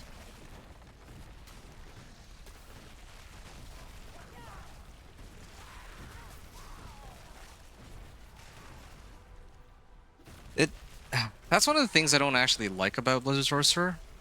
It really does feel like a gambling simulator. Gambling simulator in the sense that how long will it take for you to roll, or a slot machine simulator, I guess. Like, how long will it take for you to get a Glacial Aspect? Because as soon as you get Glacial Aspect, suddenly your damage is like 10 times what it was before. I don't even think I'm exaggerating when I say 10 times either. It actually is like actual tenfold. It sucks that I lost 13 viewers. Aw. 2 of them in the game without knowing what happened. I thought you told people that your internet cut out. I saw your message in your chat. Knew enough about my stuff. Oh, no worries. No. I mean, honestly, your stuff is more interesting than what I'm doing right now. I'm actually playing the game one-handed. Okay, it sounded a little weird, but because right now all I'm doing is just spamming Blizzard over and over, right? So I'm actually just mindlessly like walking it, and I'm just waiting for my damage to kill them. If I had Glacial Aspect, they'd already all be dead. But unfortunately, yeah, I have to use base Blizzard, which is just not as strong. Like, nowhere near as strong. It's serviceable, but it's not Ice Spikes strong. Oh, I sent it from my phone. Oh, yeah. No. I saw it. I was, like, lurking, but I don't know... Well, I don't know, like, when you sent it, though, because I was, like, in the middle of my stream, and then at the end of the stream, I saw your messages come up on your stream. So I don't know... I didn't check the timestamps on those. But regarding your Question: what did you miss from level 60 until now? Let me think about the recap here. So, because I'm Paragon level, well, when you got in here, you said I was like Paragon level like 35 or something. So I picked up Enchantment Master. I have well, I picked up all 750s from Ormus. That's kind of a given, right? When I do the Vessel of Hatred campaign, like you just get a bunch of free gear from Ormus, including at least one Ancestral, I think. So that was nice. You were here when I got my Ancestral Staff. So then that just leaves this amulet upgrade. You didn't really miss out on much. Like when I'm really thinking about it, like what did you really miss out on? Hold on. Resource aspects, 50 pale marks. Yeah, it's kind of hard for me to really say that you missed out on much because, yeah, like I upgraded my gear to 750s using Ormus, but it's not like, I mean, that's kind of to be expected because I did the Vessel of Hatred campaign. It's an expected reward. And if anything, like I just did nothing but run Pit 10 for the last like hour and a half up until now. Because my sole goal is to just get Paragon points and nothing else. So, yeah. That's the summary of what I've been up to. Also, I found this. This is a Frozen Memories aspect. It was on an Ancestral, and it had like a really high roll. It was like 9 or 80% or 90% or whatever. And so now I've imprinted it on my two-hander, and so it gets doubled into 165%, which is a big help, yeah. You missed level 60 to Paragon 42. I like how you remember the exact number. Yeah, no, I just picked up my second legendary node, but yeah, you missed me picking up my first legendary node and like a couple goodies here and there.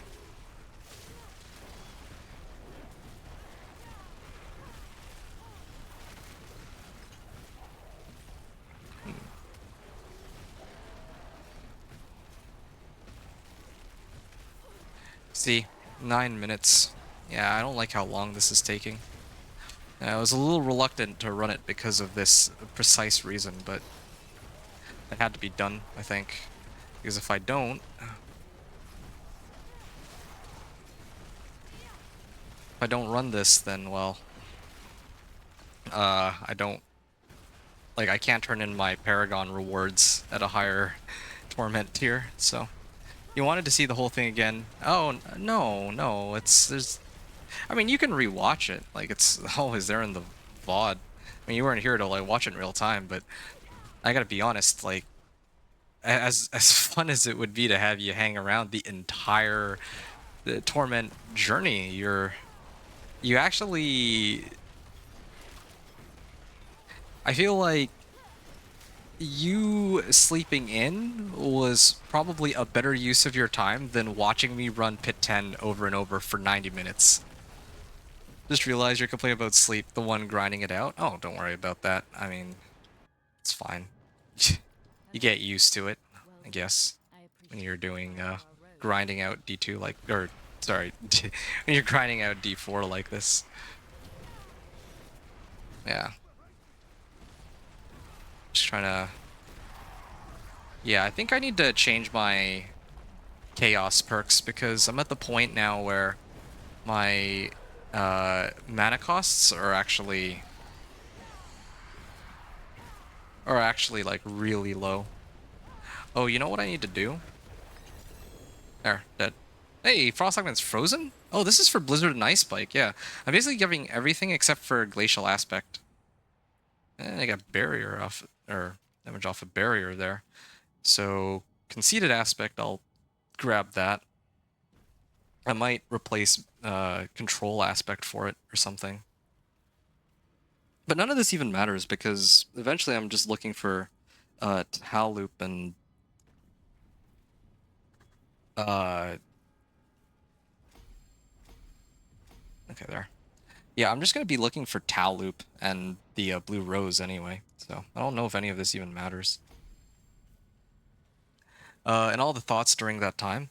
Well, again, like, yeah, I don't really think the thoughts during that hour and a half were particularly profound. I just explained to people that this is like my goal is just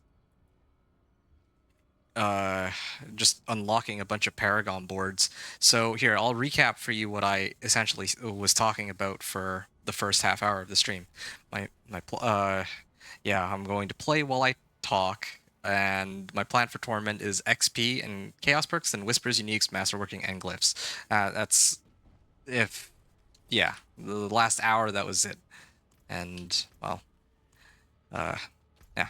Okay, so I am in Torment 2 now, and I do see that there is Hell tied up, so I have to go and run that on Torment 1. But first I'm going to unlock Torment 2, as is tradition in Kmart, and after I unlock it, then I can do the Hell Tides and turn in the Whisper Words on Torment 2. So there we have it. That was my journey from Torment 1 to Torment 2 so far.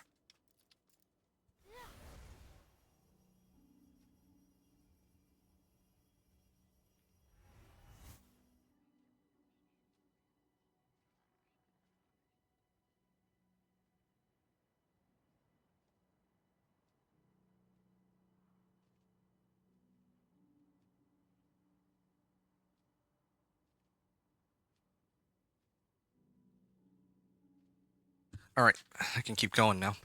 So, yeah, let me actually set this back down to Torment 1.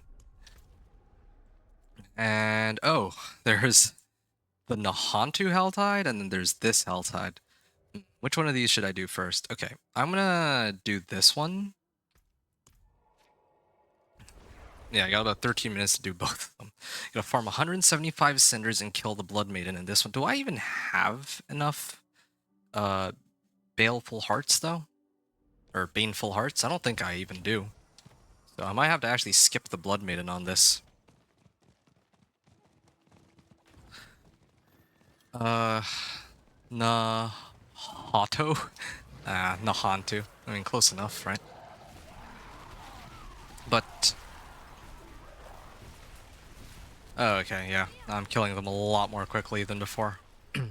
Definitely feeling the increase in power, but yeah, I really do need to get that glacial aspect here.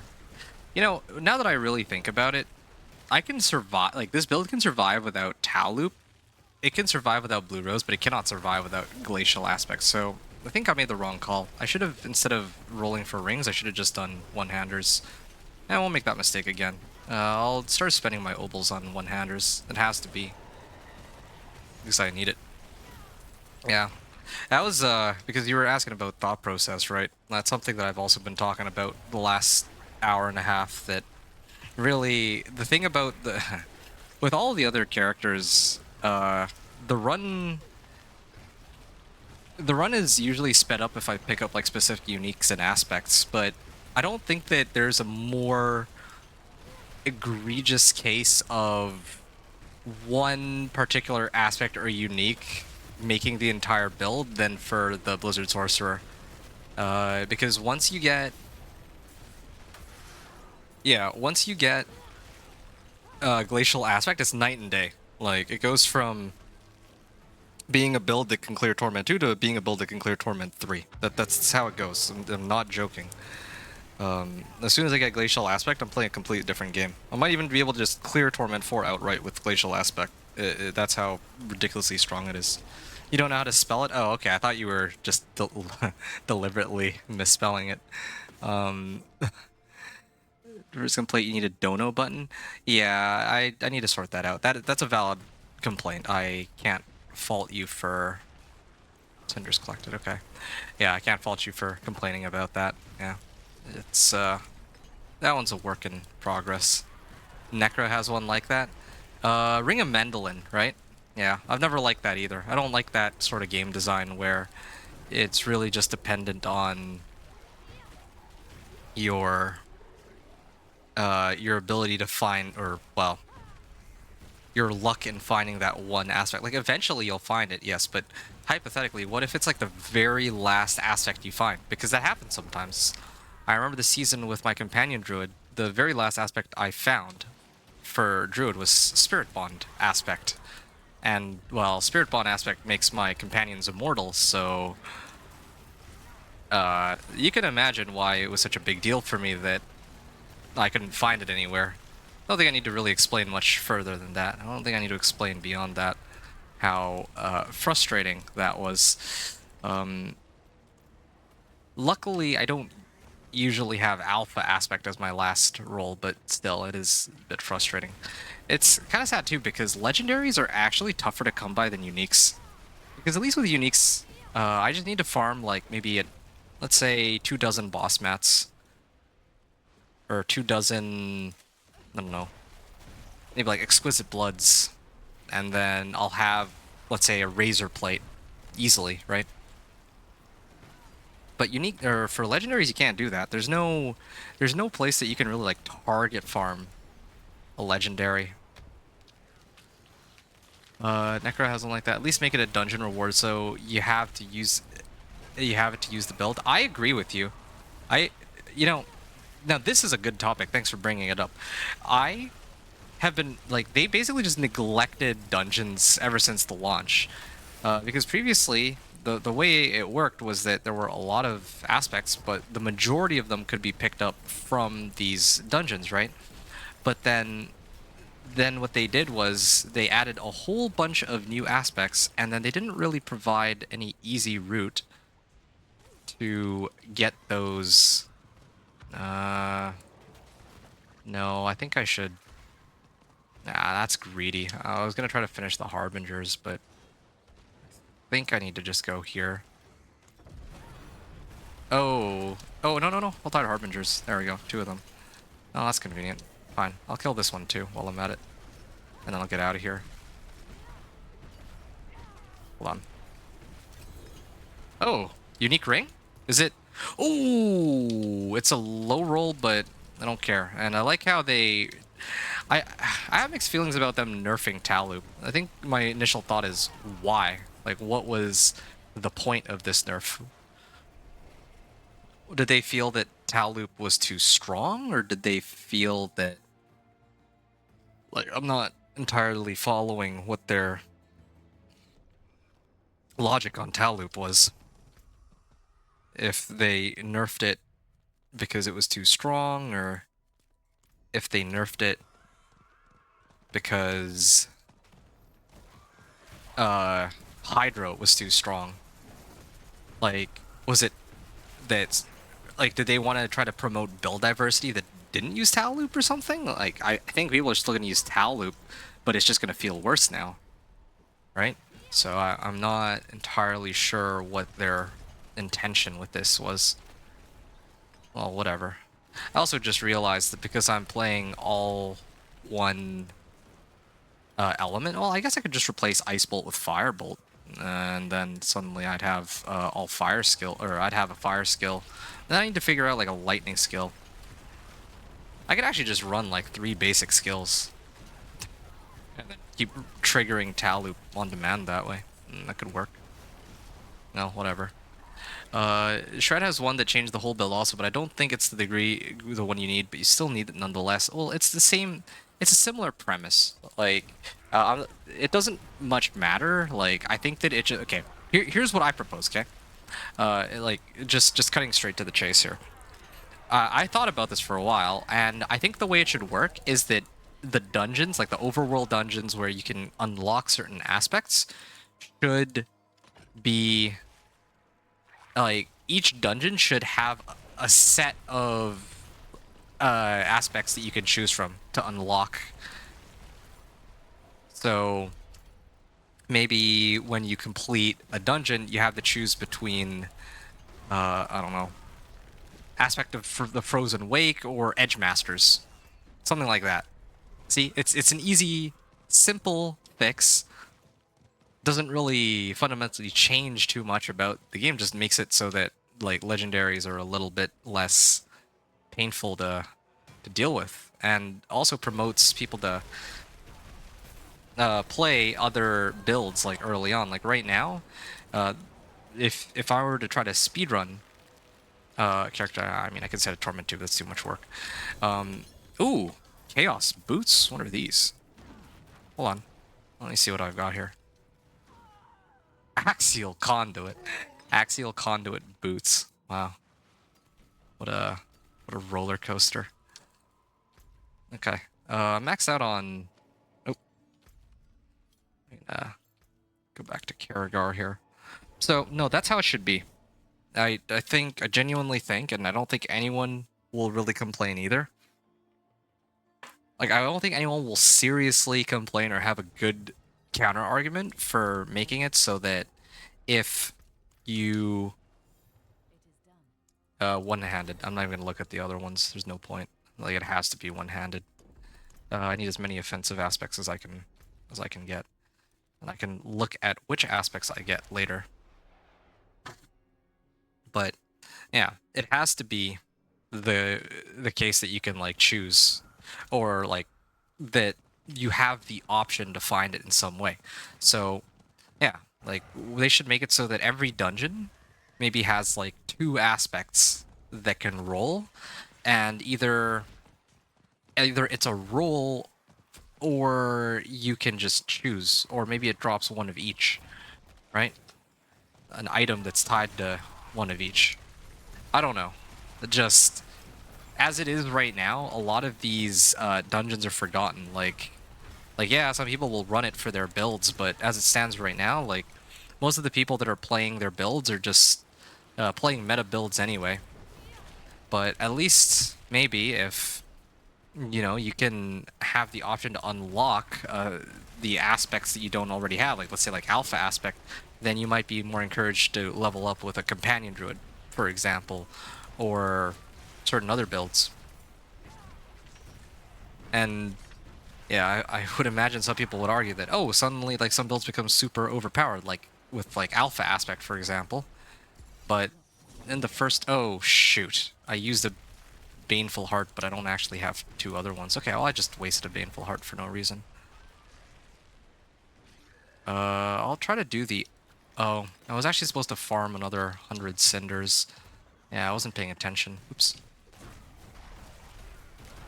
I might at least be able to slay the demons, though. Even if I missed out on everything else. Yeah, I should have turned in the Venus motes last. That was the mistake I made here.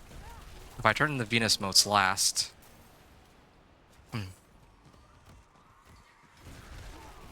then I think I could have kept running this until the end of the hour and then come back and then turned in the Venus motes last. Oh well. Or Chaos Rift. Or random drop of 2 to 3, removing the one you already got in the previous run. You only have to run a dungeon a couple times, not all the content trying to get the aspect. Yeah, because it's like, it's kind of the same situation with the glyphs right now. It's a bad feeling when you have a 90% chance to get it. Well, I mean, okay, people complain about masterworking. That's a completely separate discussion, but in my case, I feel like it feels bad. Oh, that I actually needed to seal more Chaos Rifts? I didn't even notice. Oops. Well... are there any other Chaos Rifts here? Oh, there's one of them. Yeah, I'm just not gonna have enough to... stick a little short. There, at least finished it. Grotesque Debtor. Malignant Hearts. Yeah, I'm like 20 short. It's too bad. If I didn't spend so long in town, I could have gotten like... if I even had like 2 more minutes, I could have actually gotten like another 7 or so Grim Favors, but... it's fine. That's like 5 minutes, I guess, worth of work. Okay. What did I get here? Frost Nova, Natural Finesse. Nope, nope. See, I'm really just... yeah, name of the game is just trying to find one specific aspect. And again, like, you mentioned it for Necro, like Ring of Mendelin.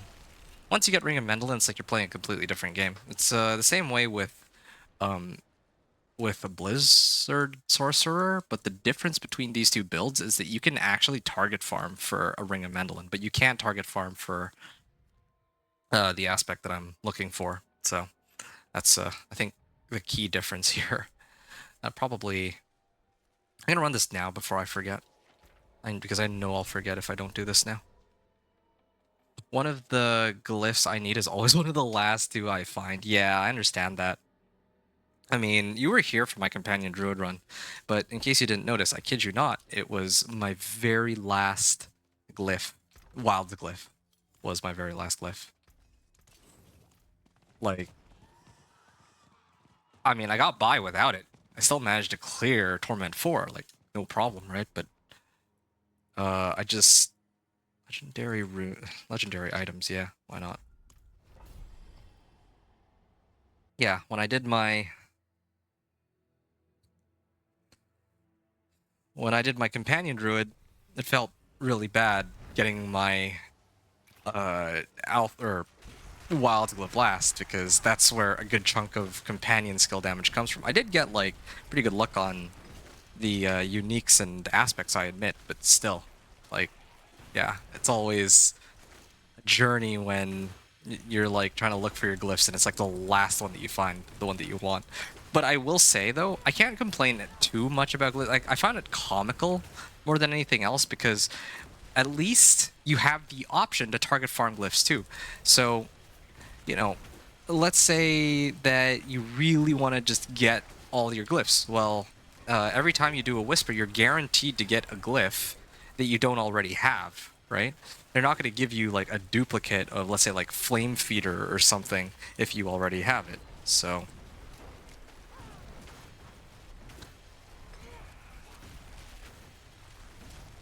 yeah. You remember? I believe I made a comment that always happens to me. Ah, you have a much better memory than I do. Not, well, yeah, it just... It's either you have a better memory than I do, or my brain's just fried from all the gaming I've done. I think this is like 64 hours of... At least like 70 hours of D4 in the last week. I think it's a bit much for me. Yeah. So, yeah, I don't mind glyphs. I don't even mind uniques, because I can always get uniques. But ironically, legendary aspects are actually tougher to get. I mean, like, other people complain that they're looking for, like, an item with, like, 3 GA for a specific legendary, right? And they're even willing to spend good money to get the rolls that they're looking for as GAs. Because, like, legendaries are hard to find, let alone ancestral legendaries. And I like that in Season 8 they made it so that an ancestral can only roll between, like, the higher bound of the aspect. Because there's nothing like you get, like, an ancestral item, and then it's, like, the only way to max out the aspect is to get it as an ancestral, but then your ancestrals roll low. That didn't make much sense. I'm going with all the content you're creating on and off screen. That's, again, that is a big commitment. I did not. I mean, I'm touched that you actually are going through all of it, but yeah, that's quite impressive. Wouldn't expect people to watch all of the content. I mean, the build guides maybe. Like, the build guides were meant to be digested by, you know, most people. Just, like, go in and watch.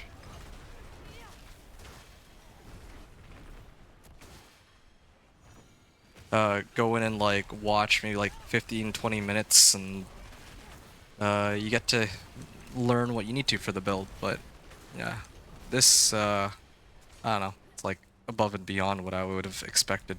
There's a world boss spawning. I may have underestimated how long it actually takes to clear this, but I mean, I remember I actually tried to fight a world boss already, and I remember how that turned out when I was like leveling to 60, and I don't really see it being any better here in Torment.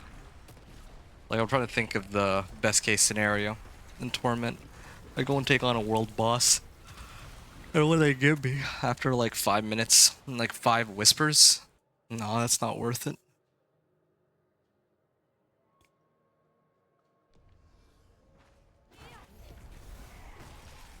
I'm very much hoping that this Kurast Undercity will give me the aspects I'm looking for. Like, I'm running everything to do with, like, legendaries right now. Oh, and I just remembered, I have 19 Artificer Stones, so I gotta get back to the pit grinds soon, too. Oh, right, and there was the other issue of the Chaos perks, too. I gotta switch that up. Um, yeah, there's, like, a lot of stuff I gotta do. But, yeah, glacial aspect.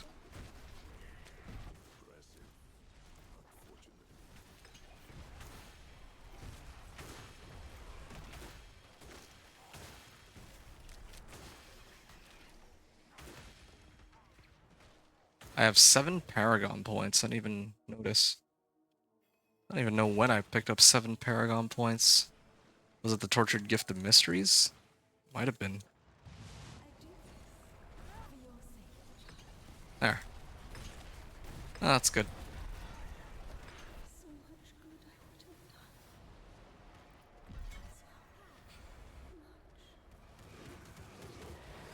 Okay. Where is... Oh, I gotta speak with Counselor Sec. I didn't realize that that was gonna advance the plot. I was only here to... Well, pick up all this, really. Ooh, another level up. Oh, that's 8 Paragon points. Okay, hold on a second. Let me take a look at my Paragon board. I guess it goes like this. And I can actually pick this up for armor if I want, but my priority is unlocking all of my legendary nodes. Yeah, gonna go up this way. Maybe I should actually pick up a glyph first, though. But I guess to be fair, none of these really do me much good. I could run Elementalist. Yeah, I think I can try that. Yeah, yeah.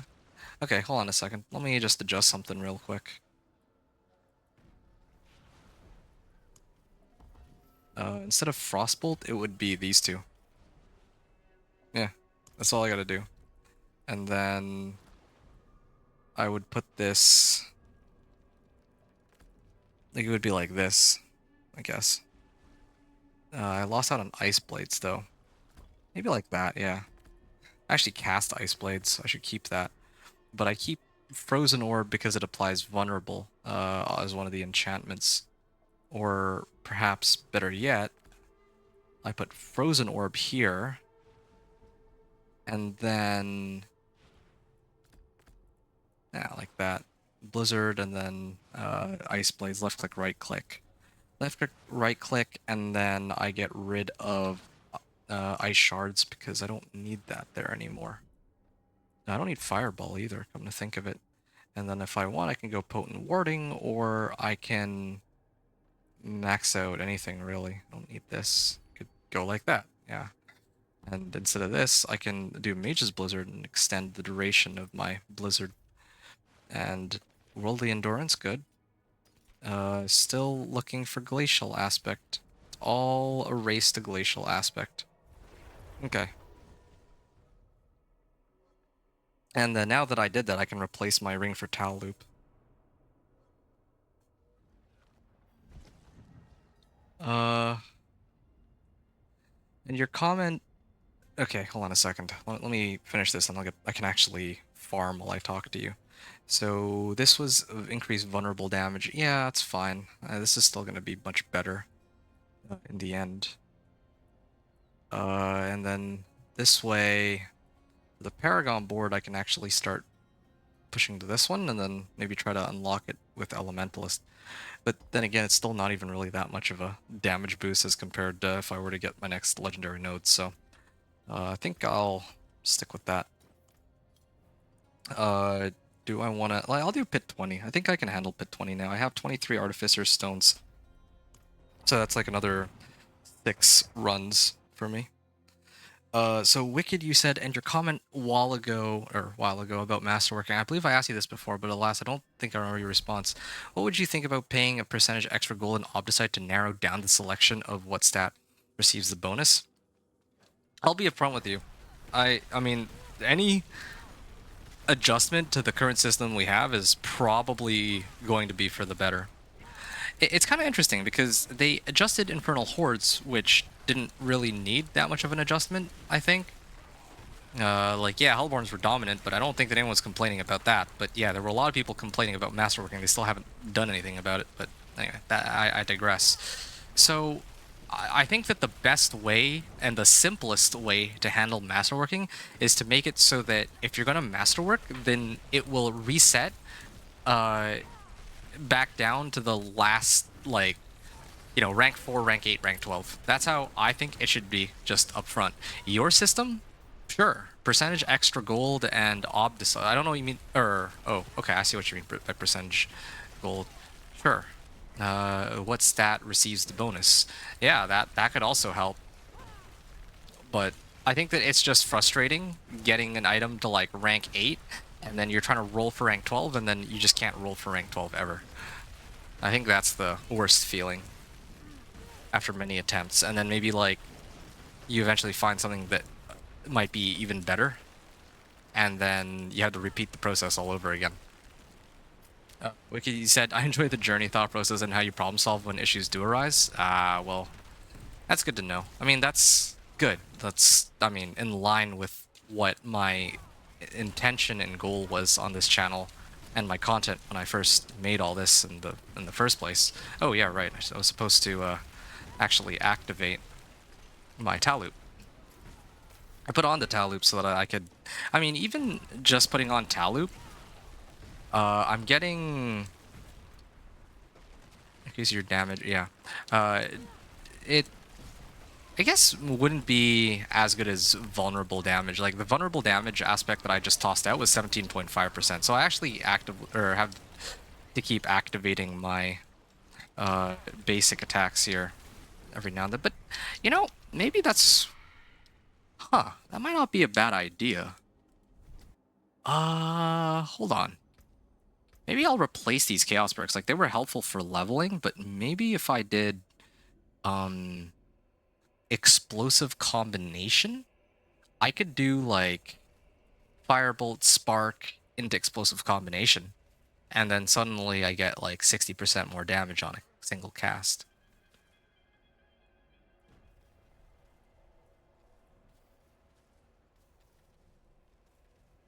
And then Advanced Techniques. Yeah, those two. I also have like 600 Ether, I just noticed, or Infernal Warp.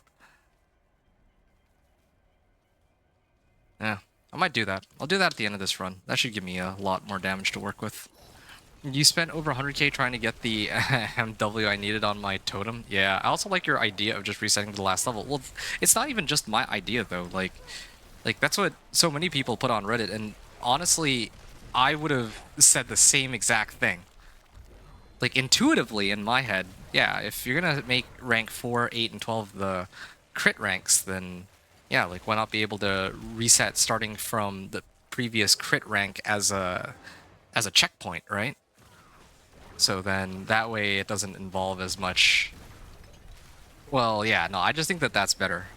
Like, maybe they want to make it such a big deal that you managed to triple crit an item, but no, it just makes the game feel kind of miserable in a way when you're really trying to grind for like a triple masterworked item.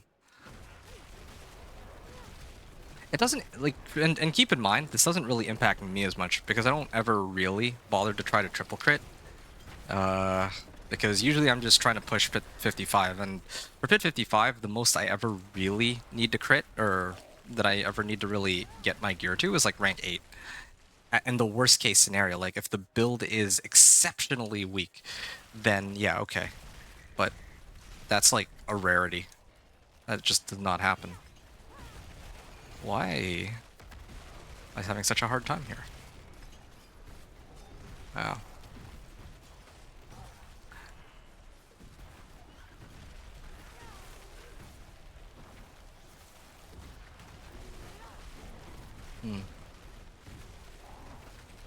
I don't think it's... Well, I think this is fine. Damage is increased for each elemental attack. Well, I'm not really doing anything else anyway with my skills. So just every couple seconds when I see that this bonus is going down, I just activate my firebolt here, and then it just keeps it going. Okay. Yeah. There. Can reset it some more for free.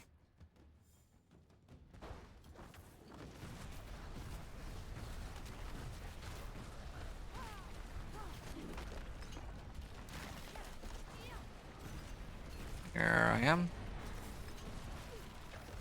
9 minutes. An ancestral GA staff. What have I got? Yeah, damage over time increase. Well, it's helpful for my weapon, but yeah, I'm gonna hold on to it for now. But again, like right now,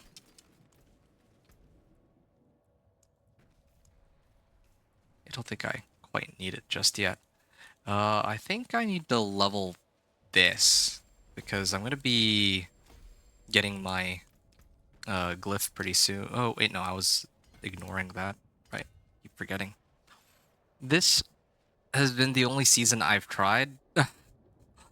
I got to be upfront with you. Yeah, same. I think this was the only season where I tried to push for rank 12 masterworking on all my gear, and that's mainly because this season was centered around Nightmare Dungeons, for which Obdicite is the main reward for. Well, I mean, you're basically getting fed Obdicite like crazy because of Nightmare Strong or the strong rooms. So it's one of those seasons where it's actually like free. So I went with it, but that doesn't mean I like it.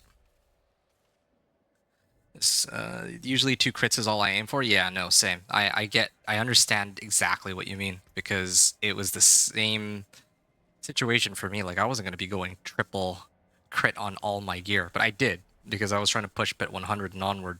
And then later I found out that that my alpha aspect was bugged anyway. I think I've talked about that a few times. Like, alpha aspect is supposed to give my build 100 or like 200%. I put in my amulet, so it was supposed to give me a 200% damage multiplier on my. Basically, my build was doing a third of the damage it was supposed to be before they fixed the bugs. So now it kind of leaves me thinking, well, I went through all this trouble to like masterwork everything, and it doesn't even matter because one of the things is bugged. So fundamentally, my build was like being gimped the entire time anyway. Yeah, we talked about it during the Druid build. Yeah, I only have 2 triple crits. I actually have been very lucky with my triple crits. I think I got like 3 of my items, 4 of my items triple crit or something. I have to I have to go back and look at my Druid, but like on the live servers. But I think you might have some stuff going for him. Anyway, again, like I was saying before, I can actually adjust my chaos perks. If I knew what the unlock requirements were for each of these, it'd make it a lot easier for me to determine whether or not I should or shouldn't be using them. But sure, let me just throw this on, because the way my build works is if I need to reset, or if I need to activate my if I'm trying to activate my Tal ring, then just do that, and then I activate these 2, and then I just start spamming Blizzard. So that part's fine. Your base core skill ranks increase their mana cost by 10%. Yes, this is one of the ones that I wanted. And then there's something else I want.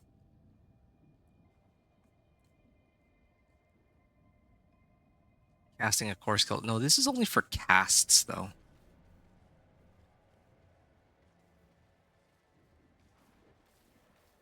Your core skills deal increased damage, but also reduce your maximum current resource. So I'm tempted to put this on, and then do something like this. So I put down a Blizzard, right? And then I go basic attack. But again, it's not... I don't think that that'll work out very well for me. So then that begs the question, what else can I use here that could be helpful? I could do this one, increase attack speed. I could try it for fun. No harm in trying it out and seeing. It's not like I'm really chugging down potions. I'm like full health the entire time, the entire run as it is. Increased movement speed. I should have maybe used this. Well, I was not using my Chaos perks pre-Torment though, so yeah, okay.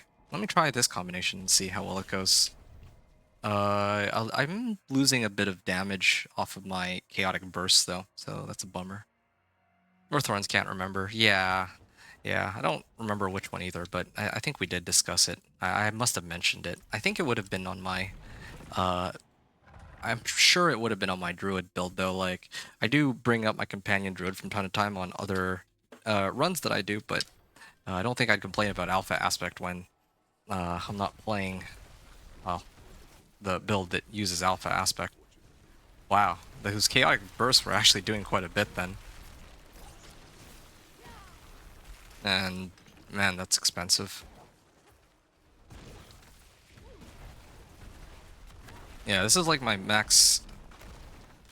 Okay, now this is my max damage value here. And I have attack speed and movement speed from my healing potion too.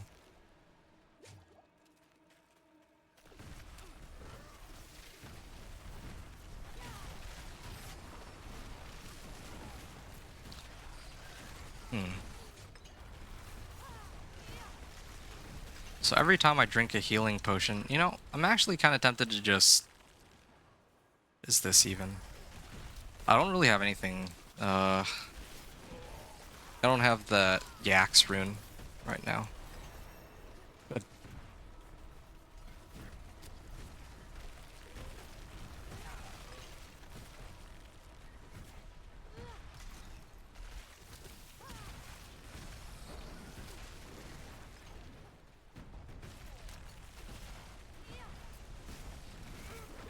good.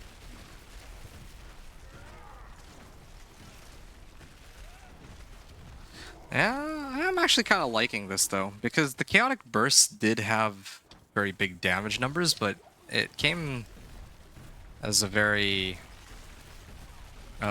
inconsistent. Like, it would just pop up every now and then, and sometimes I had no way to control when those Chaotic Bursts show up, because I'm not really activating any cooldowns, except for my Ice Blades, which I still should be using. Okay, there.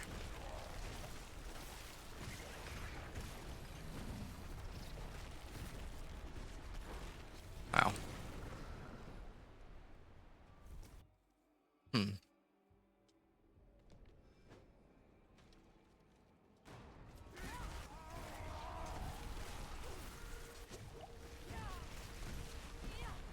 Oh wait, one of these didn't go through. Firebolt maybe? Yeah. I'm just paying attention to the damage increase for each elemental attack. If you look at the skill bar, and making sure that I keep it up to 3 stacks, because, well, that means that I'm getting 12.5 times 3 out of that, or 12.5 times 3%. So that's like, what, 36% more damage, as long as I keep all of the stacks up.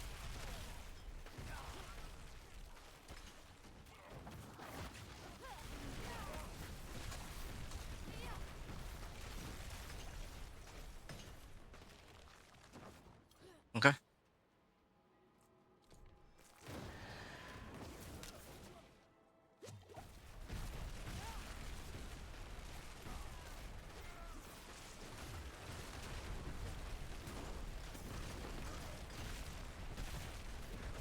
Okay.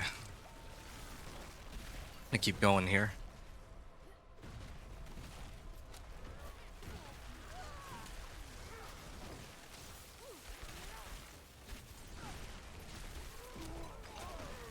And I guess I keep going. Yeah, this one was actually an 11-minute run, so that's good. That's an improvement over the last one. I don't remember what the last one was. I'm not keeping track of runs anymore, because, or like what level of power I have or whatever, just because unless it's oh shoot, that was a mispress. Unless it's like pit 25 or pit 40 when I unlock like a new Torment tier, then maybe I might care. But otherwise, no. I'm trying to step away from that habit because this one I don't think there's a point in trying to keep track. I don't gain anything out of it. There, dead. Basically got killed himself with that. He grabbed me while the blizzards were just all hitting him. Okay, rank 8 and a new Paragon board. Okay, let me take a look. Which Paragon board do I get here? Frigid Fate and then with Stalagmite Glyph. Oh, yeah, here. And this is a 55% increase in damage, but I guess I pick it up like this.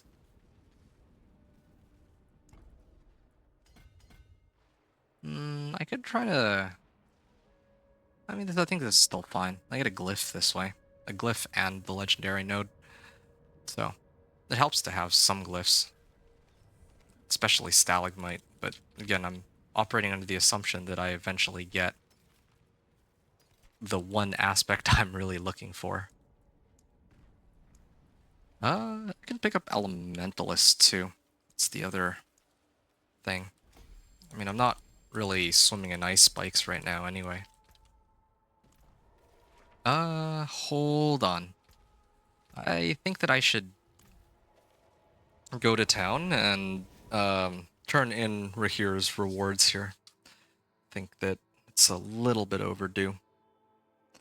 Maybe try and get some, like a raiment or something. A raiment would be helpful.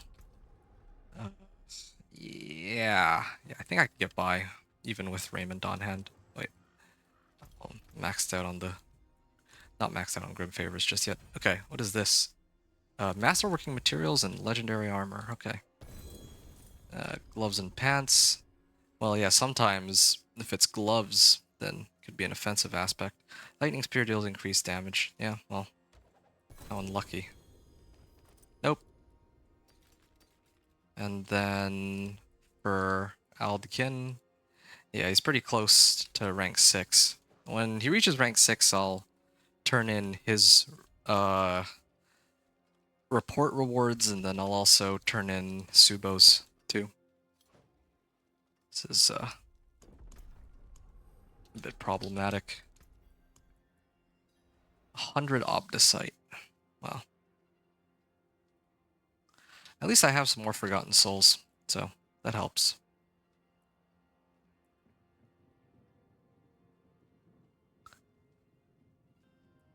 More armor. Oh, there. I actually got some more stuff. I can also go barter too. Yeah, the quest for that glacial aspect. You know what? I think I should do this now. Wand. Well, there's no focus that really helps me, right? Playing Blizzard, so no. So it has to be a wand. Okay. What did I get? Maybe I could have done a sword. Maybe I luck into like Azeroth or something. That could have helped too. After attacking enemies with the basics, yeah, I wouldn't use that. Give me 2 flame scars. This is the kind of roll that I would want, or I would have wanted on a staff, but instead they gave it to me on uh on a wand. At least I got a better Edge Masters. And I got conceded too. Yeah.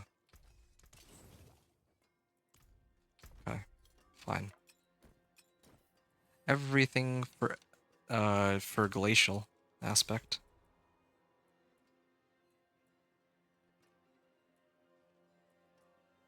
Yeah, I actually just don't have enough. I don't seem to have enough aspect slots. That's the problem here. I already have Frozen Memories in here. That's a big help. And then I guess I could run conceded on this. Yeah, this would be like free damage, but I think this is one of the reasons why even I personally am kind of clamoring for like something like a Kanai's cube, because yeah, as a sorcerer, it just feels bad that there's like so few slots that I have.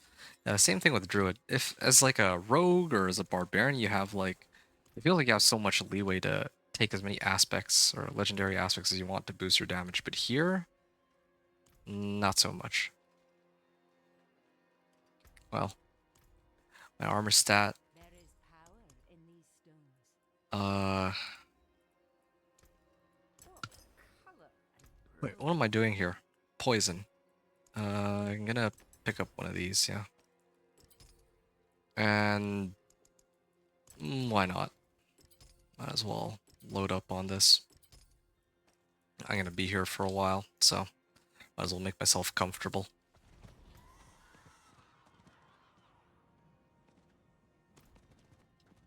Okay, well, that was a sad attempt at trying to get my like glacial aspect, but oh well. At least I'm making an honest effort. Oh yeah, I gotta roll for chance for Blizzard to deal double damage then at this rate. Yeah, I think on my weapon it'd be a big help. What did I even upgrade? Oh yeah, I got conceded aspect, so now it's no longer dependent, or my damage is now no longer dependent on my mana pool. It's just dependent on whether I have a barrier or not. And the answer is pretty much always going to be yes due to Mind's Awakening. That was the whole point of this. Is the loading up on damage, like to compensate for not having ice spikes. But once I get ice spikes though, then I gotta go get like blue rose and all that. Yeah.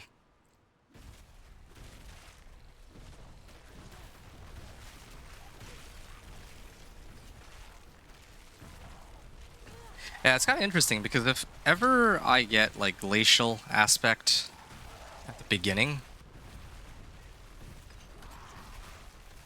like at the start of my run, like between 1 to 60, which can very well happen because it's just a legendary aspect, right? Then suddenly the entire run becomes 100 times easier. Like it shouldn't even take like 6 hours probably, is my guess, if you have glacial aspect and some decent damage modifiers.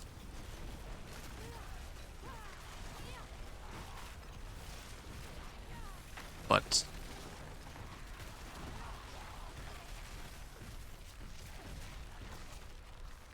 unfortunately, that's just not the case here in this run. In some runs, like I just well, I wouldn't say that I've never gotten it. Like it just takes a while to find, and those runs are like the worst. But I think the silver lining in all of this is that even if I don't find glacial aspect, I'm still developing my Paragon board no matter what, and I'm gonna need to do that sooner or later anyway. So it's not a huge problem. Well, kind of is, but yeah, I can still make do with what I have. Eventually, I'll be able to handle up to Torment 2. But after Torment 2, though, I really do need ice spikes. Like, I can't imagine taking on Torment 3 without ice spikes. It's actually just such a crutch for Blizzard, as much as I hate to say it. It's the same thing with Necro's Ring of Mendeln. Like, you actually can't play Minion Necro without a Ring of Mendeln, like a pure Minion Necro.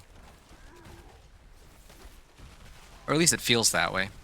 Like, people can correct me if I'm wrong, or you could argue that, yeah, if you have like rank 8 or rank 12 masterwork and you have like good glyphs, good everything, then yeah, like suddenly Minion Necro can hold its own, but in comparison to just finding one unique item and then you have a much easier time, well, one of these is much easier set than the other one. Even though it shouldn't be. Why am I even running pit 20? This is taking too long. I'm gonna tone it back down to pit 15 at this rate.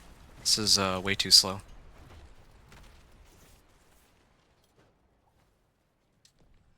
is actually way too slow. Maybe pit 15? I might be able to do pit 15. But pit 20 I think might be a bit much.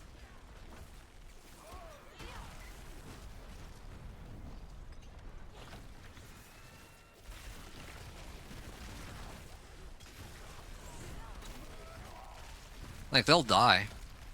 That's the upside. It's not like they're not dying. And again, with the Chaos perks, I have more damage than before too. So that helps.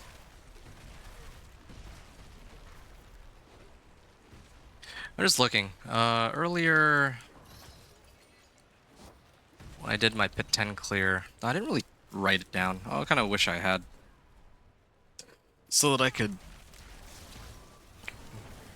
kind of see how much effort it took just to be able to do like clear in like 5 minutes on pit 20.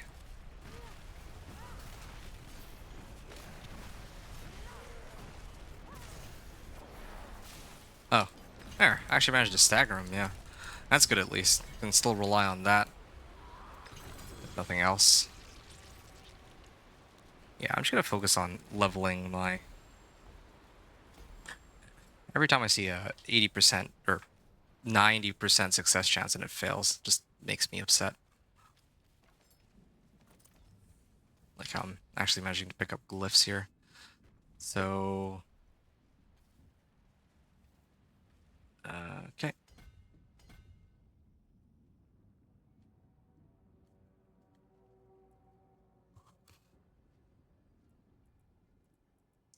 So then it would go up, left, and then up, up, up. Yeah, getting pretty close to Frigid Fate. That's another good one.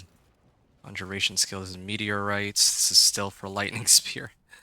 What am I missing now, aspects-wise? Like, what don't I have? Hold on. There's no way that that's the only aspect that I'm... Okay, no, there are still a few. There are still quite a few offensive aspects that I am missing on this character. So it's not just the one aspect that I'm missing, although that would be pretty funny. In a sad way. Alright, so this was... hold on.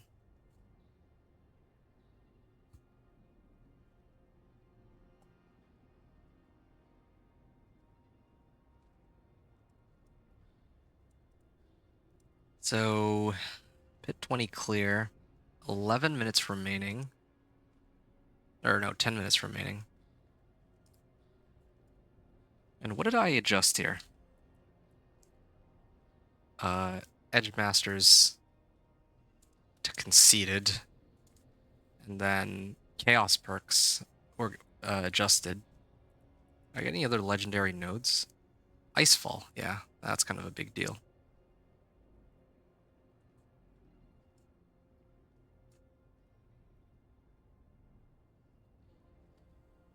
Edge Masters to conceded, and yeah, Chaos perk. Oh, yeah, right, Tau Loop. Forgot about that.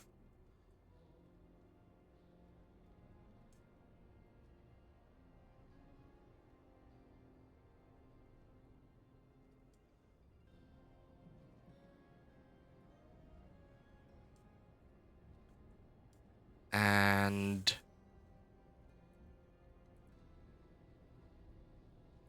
Chaos perks are now explosive combinations.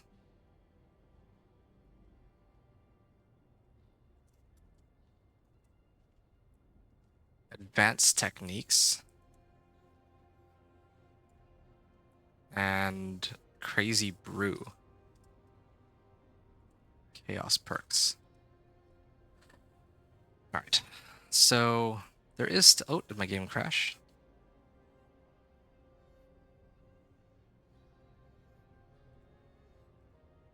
Ugh, what good timing for the game to crash. It seems to be consistently around 2 hours, though, I noticed. If the game's up for 2 hours, then it'll crash on me. I can also pump up my powers, but I don't know which one I would want to prioritize pumping up first. So, yeah, I'll reload the game.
Okay, so the journey continues here.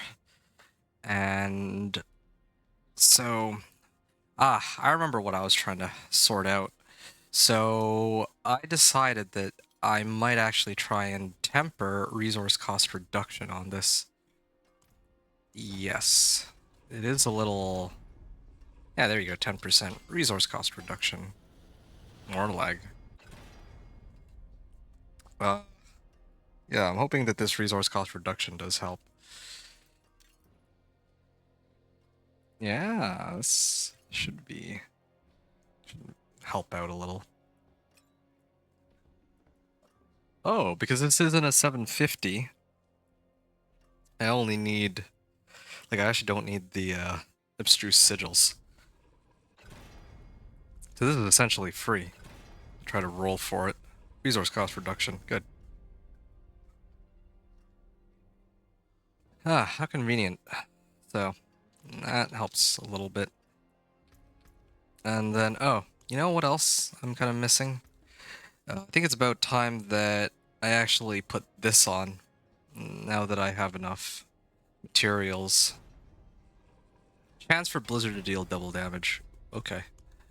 And then... Do I have cold finesse at all? Yeah. There's a chance I could get cold damage, but actually this would be better. Damage distant. Yeah, it's good enough. I would... No, it's not worth it to burn my materials on this. Okay.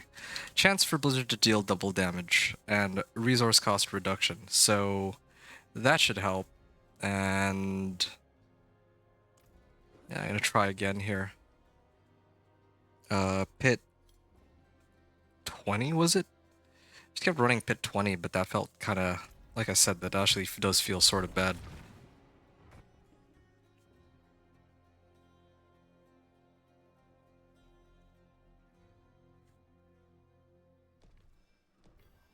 So, pit 15 might be a bit better. Oh yeah, this is more in line with what I was hoping for.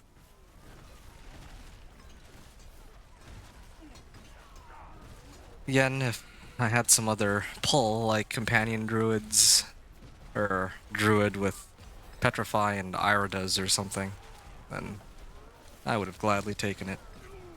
Yeah, now I have a lot more damage. Probably, well, I know it's like pit 15 compared to pit 20, so that makes a pretty big difference, but yeah, it actually feels so easy in comparison to the last run that I did. Like actually walking it.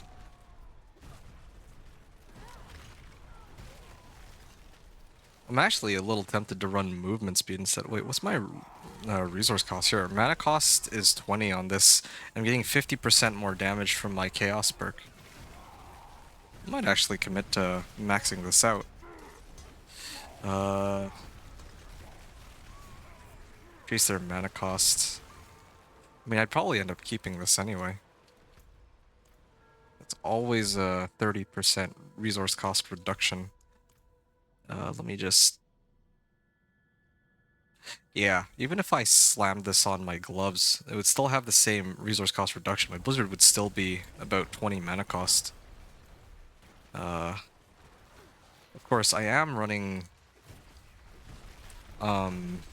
resource cost reduction right now to help compensate. Instead of, like, for my endgame, I want Tal Loop and Blue Rose, but... eh.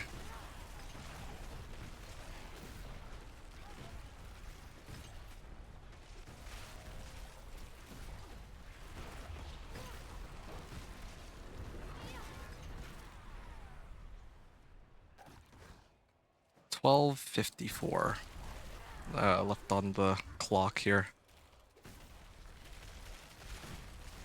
Hi there, Wretched. You had to carry? Sorry, man, I can't right now. I'm on the PTR. And, well, yeah, I'm on the PTR testing stuff out. This is my level 1 to Torment 4 journey with the Blizzard Sorcerer.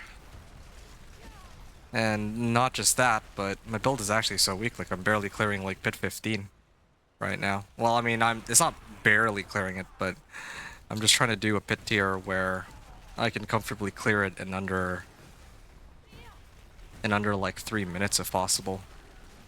Even this is a bit of a stretch.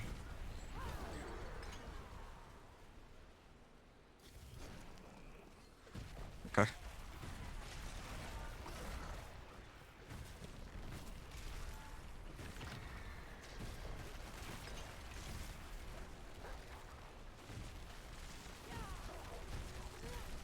Alright. Greetings. I'm impressed. I appreciate that. Time for our roads to part. Okay. 11.5 minutes. And I got Ancestral Pants here. Hope that it's GA int. Yeah. I don't really have a way to get unstoppable, so I guess Tybalt's doesn't really help me this season, unlike the last one. There. That makes 3 glyphs that are rank 15. Now I can work on Stalagmite. There. Fortis Spark. Yeah, these are 2 useless modifiers. I'd salvage it. Tenuous Destruction. Higher roll on it, but aside from that, not very useful. Gonna get rid of this one. Very close.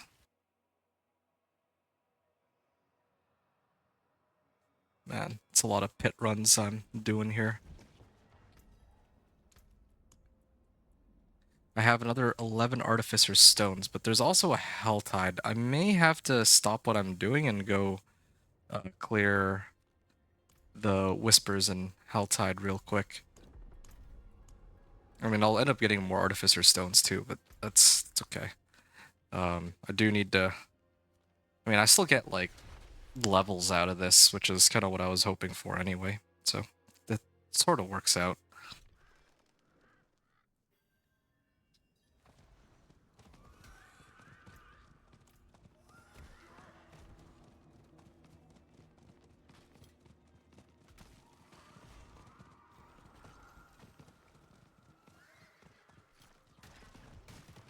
Okay.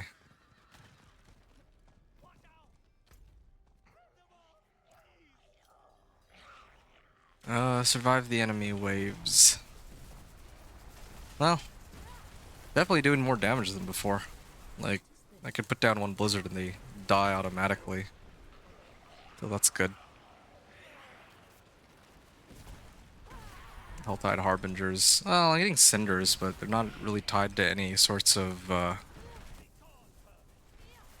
they're not tied to any Whisper here, unfortunately.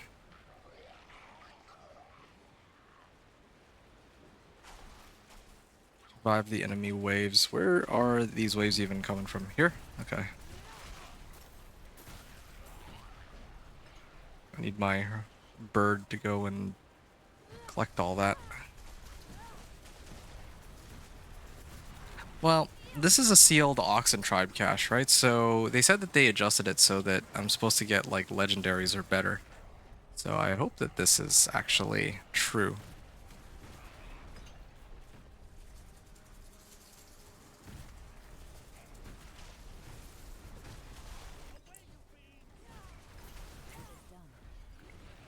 Okay.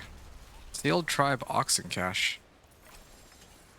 Well, or maybe they said that I can only get like non-magics. I don't even know, but I was pretty sure they said that they removed anything below 750 when you're in Torment. I don't know. Like I don't like sometimes I think I'm going crazy, but no, I'm pretty sure that that's what they had written. So definitely not working as it should. At least not based off of what they had told us or written in the patch notes. The Seal Chaos Rest Torture gifts opened. If I open like a gift or two, I might be able to get a Baneful Heart that I could use.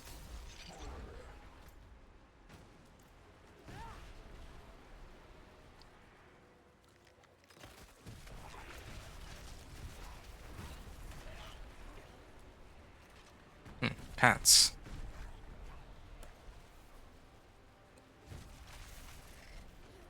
Okay, 75.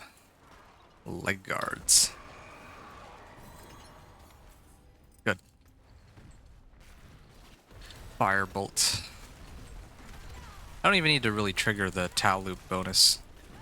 Not in Torment 1 anyway. Higher Torments though, yeah, definitely.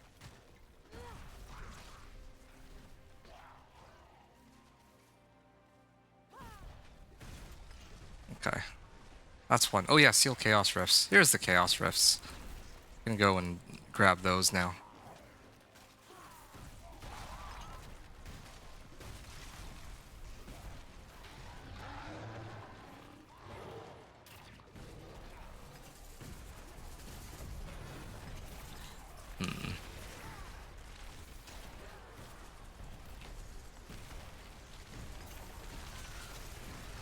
Okay.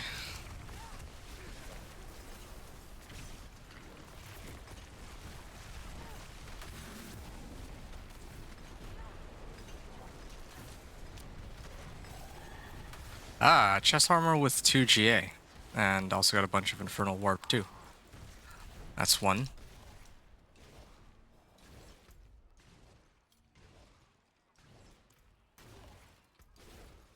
And oh, what is this? I might actually run this over over a raiment. That's actually pretty insane. 2G. Okay, why not on Torment 1 no less. So I just managed to find 3 items with GAs on them, one of which is like Chaos unique. So let's see, what is it?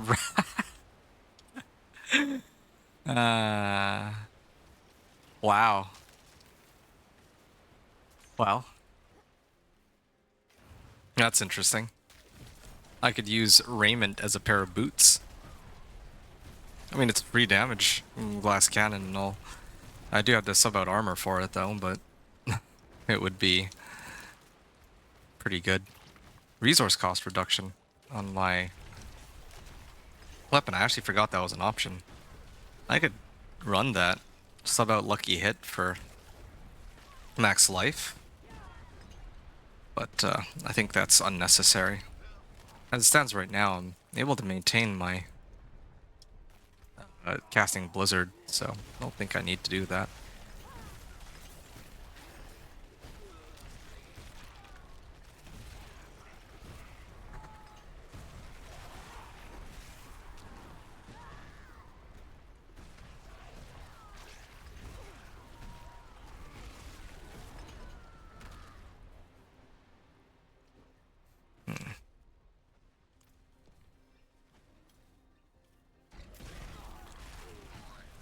Okay.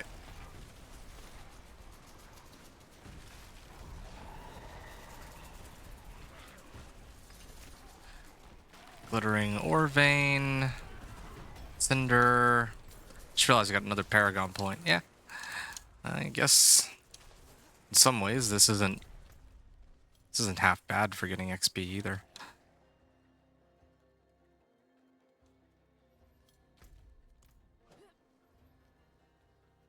I still only have... Wait, what am I doing? Why am I running? Be on my horse. 8 of them. To seal another Chaos Rift. There we go. Slay cultists.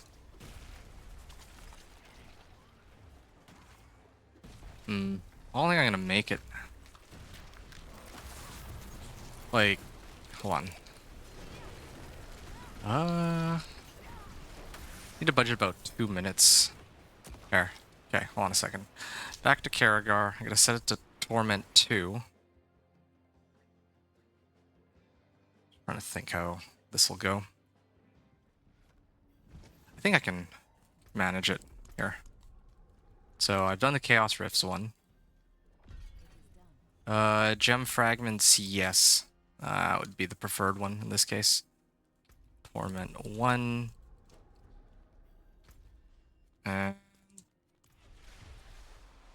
we're gonna open the gifts and then do the Blood Maiden, assuming that I actually get a Baneful Heart out of it. I should get at least one, is what I would imagine.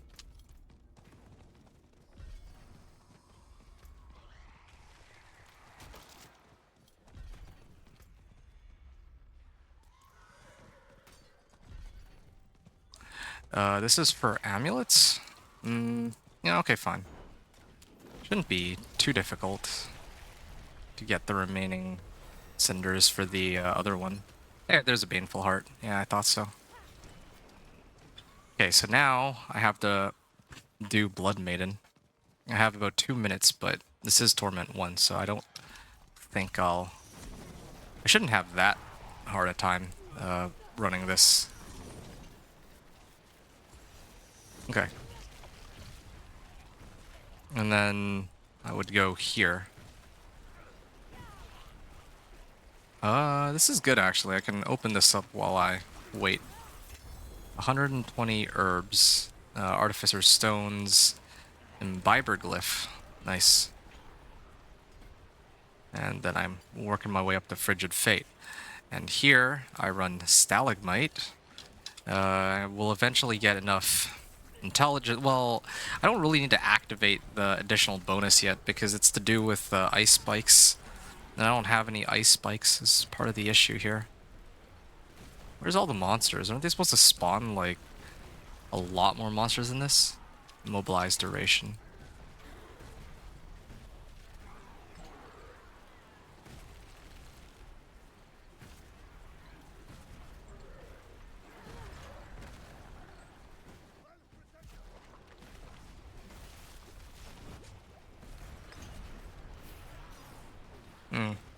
Yeah.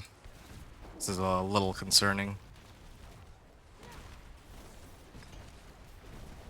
Oh, can I kill her? Yeah, there. At least managed to take her out. A Zanrune, and then one last place I gotta go. And that's to turn in these cinders. That gives me a level up, and I think some whispers too.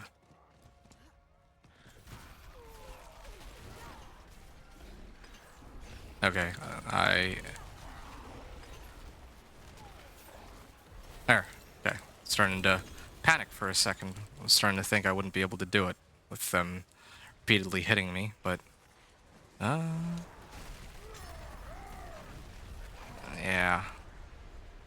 I guess I can just swing by there and finish off the remaining whispers. And then there's the whispers and the PvP zones. I can run those.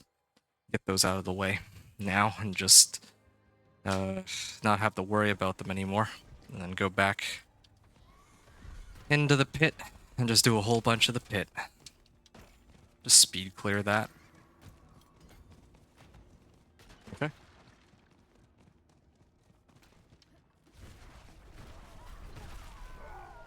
Slaying cannibals.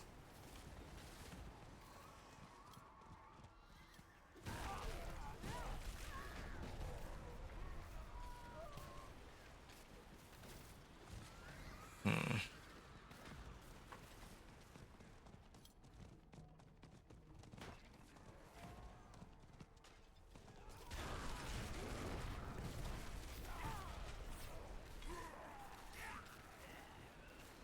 And then I think there's this pack here.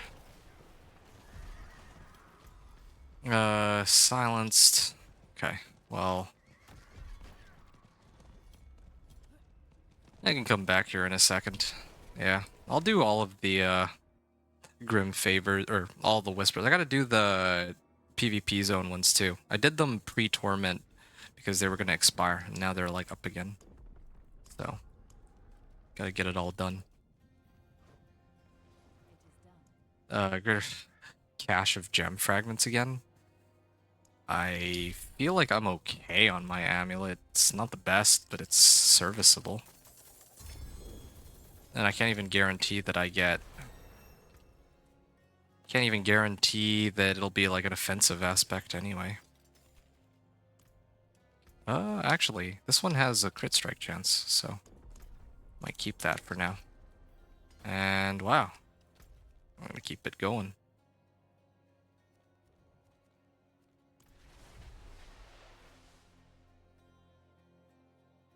Hmm.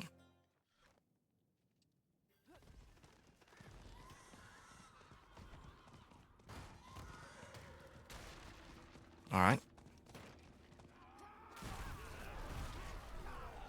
Yep. More of these Venus motes.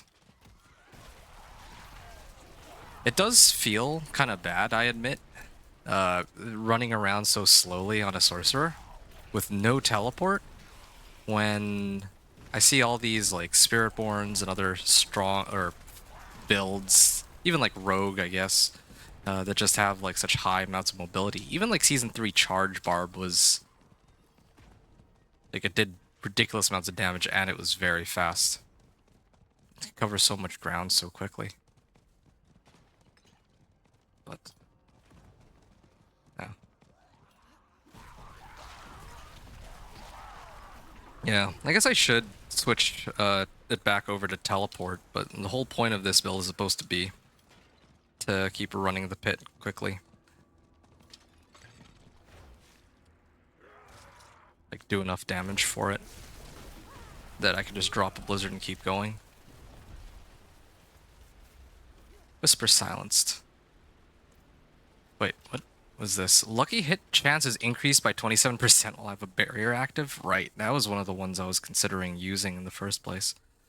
As a way to pump up my crit chance. So, I'm gonna head on over here and do the PvP zone whisper like I said I would. I should be able to do both, and then the new hell tide will come up. I could do the next hell tide,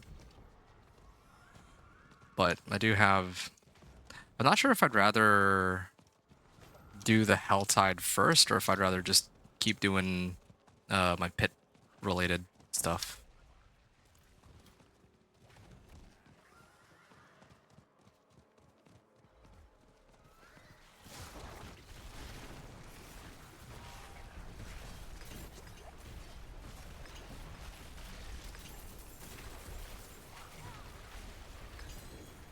A dagger. You give me one dagger. That is a lot of Seeds of Hatred. I'm not used to seeing them drop so many. Oh, there's a treasure goblin? Which one is it? Just a regular treasure goblin? This would be the, let's get, it's a ring. If it's the one I'm looking for, that'd be kind of awesome, but nope, nope. The hunt continues. Just duplicates of the ones that I already seem to have. And I could start this ritual. Okay, while that's going on, I can pull these open. I should probably wait until Torment too before I pry it open. I would probably keep this to the end. Your base core skill ranks increase their mana cost and further increase their damage. I'm gonna do this because it'll... I'm probably gonna end up maxing this anyway. Yeah, I can't see myself not maxing it. Like, I would certainly use resource cost reduction to offset it if nothing else, so... I'll focus on maxing this one first. There. Wow. Managed to level 1 of mine to max.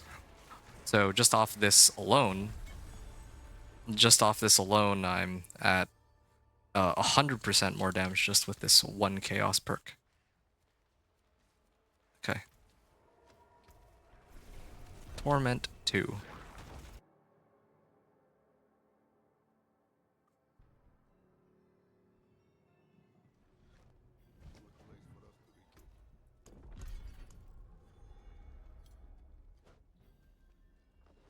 is done. Helms, amulets, and rings. Rings. It's gotta be rings. Tal loop and... yeah, it'd be nice to get, like, the Tal loop and the blue rose. Or any of those offensive aspects that I'm, like, looking for. So I have time on the PvP zone.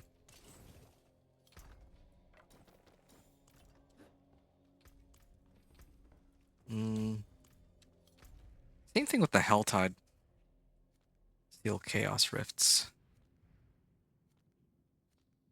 That's a lot of whispers. There are Venus motes. Yeah, there's like whispers galore here. There's so many available whispers, and I kind of still need artificers. Still, I mean, I wonder what would happen if I just nonstop ran like pit 10 or pit 15. I feel like I might actually be able to like get all my legendary nodes like that. So I might try that. Yeah. Note to self for... I might even just do this. I think I'm just gonna do it. I'm just gonna drink this, and I'm gonna drink... No... Sure. This one. Yeah, that's all I have available. I'm gonna do it for the XP boost. And... I mean, I have plenty of herbs from the cache of... Well, the caches that I've opened. Actually, how many do I have? 869, yeah. I could probably cook myself up a number of elixirs and incense at this point. I have enough elixirs and incense that I can hold my own and all the way up to Torment 2. So, not too concerned about having to run elixirs and incense and just burning them all up. What are the ones I gotta do? Venus motes. I'll do Venus motes first, just get that out of the way, so I don't have to think about it. Then there's the rare Chaos Rifts, so I'm gonna do that. There it goes. Frigid Fate.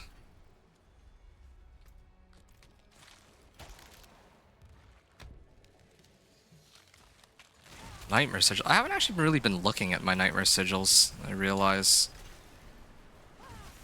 What have I been getting? Chaos Rift, Chaos Rift, Chaos Rift. Oh, okay. Well, that's one way to level up my powers, I guess. And, hey, Baneful Heart. Is this more Chaos Rifts? Is it always Chaos Rifts? I guess it might always be. Yeah, it's always Chaos Rifts. From what I can tell, at least. Oh, the threat meter popped. I didn't even notice. Cultists. Oh, did this just spawn? I didn't see this here earlier. I think it just spawned. Had to have. Good. That is a lot of explosions. Okay. They give away their champion. Come on. Don't have all day here. Ah, legendary ring. Is this the one? Nope. Still looking for glacial aspect and legendary nodes otherwise. Could also aim for the uniques, or the unique powers, but I feel like if I didn't end up using Mana Shield, I don't know which of the other ones I would use. Like, none of these really help my overall damage output. Maybe this one, but then that doesn't... Spending resources also drains a percentage of your life. Refunding those resources.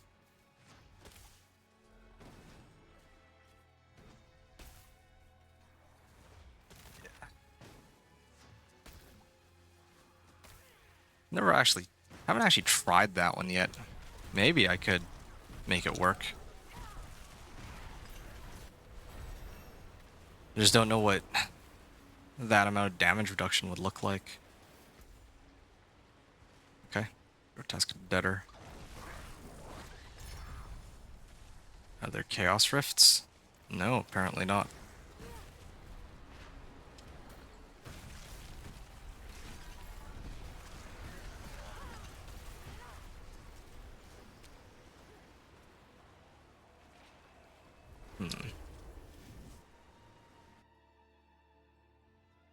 Gonna keep going here. Switching it to Torment 2. Gonna get credited for stuff here. I actually am very glad that... Oh. Okay, I'm gonna finish with my what I was saying originally first. I'm glad that I unlocked Torment 1 at least, or Torment 2, so that I can actually turn it in and get like pretty decent rewards. But in terms of what gem fragments I have, it's kind of tempting to just pull it up because it's a greater collection of gem fragments, but I don't really think I need that many gem fragments. So it's a toss between one-handers or amulets.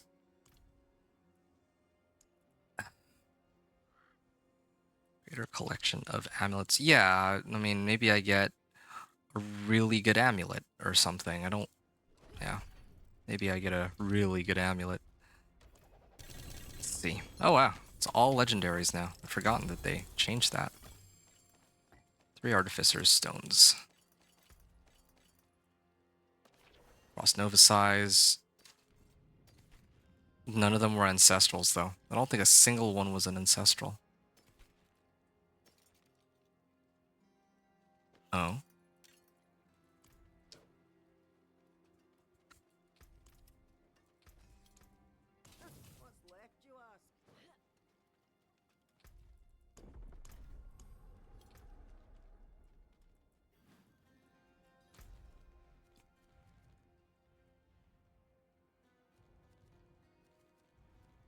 Alright.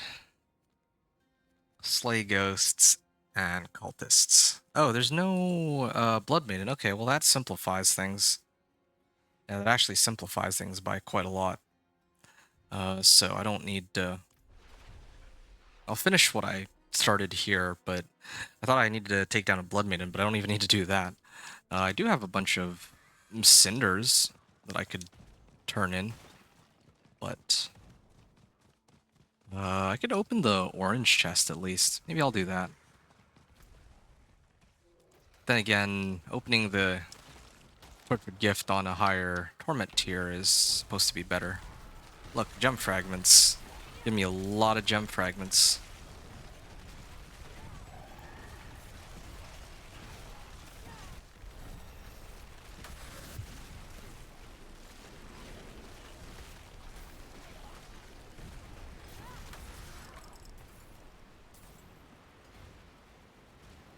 And I'm pretty close to my next legendary node. Ooh, Chaos Armor. That should be good. Well, Chaos Gloves? What did I get this time? Liquor Step. I mean, I don't really need that for anything. Obdicite. Now that I could use. I have 100 Obdicite right now. So I'll have to wait and see what I end up getting.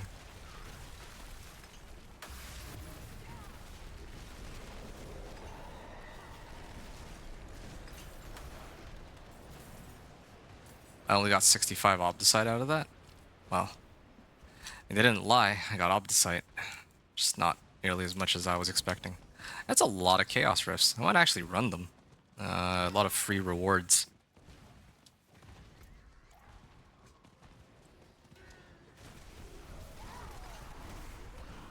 Oh, hi. Hello there, Davo666. You said good day from Australia? Yeah, good evening to you. It's like 3 a.m. for me. And I wouldn't normally be up this late, but I kind of have to because the PTR is ending tomorrow. So I'm trying to finish my run with the Blizzard Sorcerer. Because otherwise, if I don't do it now, then, well, I don't get to finish. Like, I don't have time to do it tomorrow, so... Or I won't be able to. You're running your first playthrough only at level 36? Oh, okay. Still don't understand endgame yet, but we'll hopefully by the time I get there, sure. Yeah, so what are you doing right now in the game? Have you cleared the campaign at least, or what's going on for you? Because when you say you're level 36, it sounds to me like you're still going through like the campaign and whatnot. But I think that they give you the option to skip it now, so I don't know. Maybe you might have skipped it. I wouldn't. Not sure. And funny enough, I'm still trying to figure out endgame too, because there's some things that have changed as of this season. Murmuring Obel's good. Like these rifts that I've been opening, these weren't always here. They only just added in this season. This is probably the best example. Cool. Exorcist cash. Yeah. Gave me rares. Wasn't there like a Chaos Rift here? I could have sworn that I saw one. Yeah, I feel like I'm being gaslit here by the game. Oh, it knocked me off my horse. And there's 3 down here, so...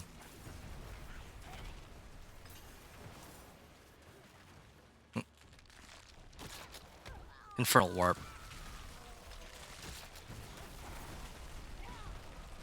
Basic skill increases core skill cast. That one still bothers me. I don't know if I want to keep that power. Or if I want to pick up one of the other ones. Definitely don't want to do Power Siphon unless I'm running it with Mana Shield, though. Yeah, but I feel like once I get Mana Shield, it'll basically be unkillable anyway. I'm sitting on like, what, 1200 intelligence? So what happens if I use it? Ah, no, I don't need this. So what if I use Mana Shield? My life goes down to 55, and my intelligence is 1300.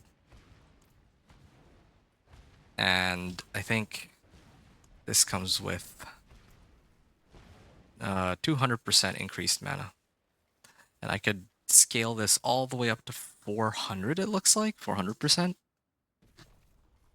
So I could actually reach like 8k mana. And then that plus Power Siphon. Also reduce your maximum resource for 6 seconds. And then if I stacked a whole bunch of attack speed, I think that that would be a pretty crazy combination. I get a lot of damage out of that. I think that would be the combination. That would have to be. I think those two alone would be enough to carry me through the rest of the game.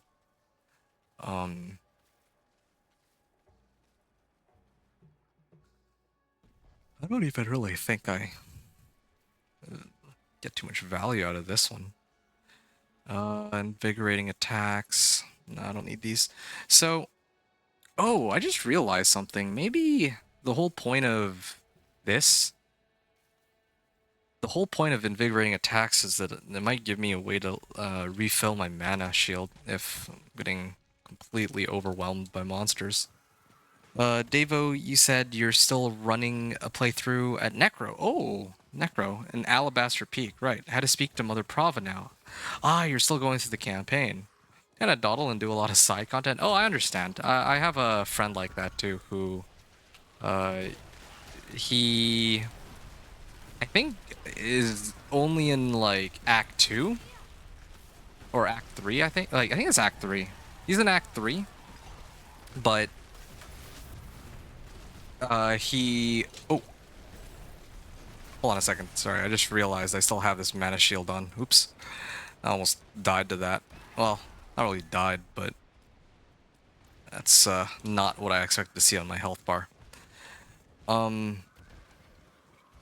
Yeah, so I have a friend who is in like Act 3 of the campaign, and he's already like max level just off of because he was just non-stop doing side quests because he enjoyed the side quests. And yeah, like I think that's actually like a truly casual player.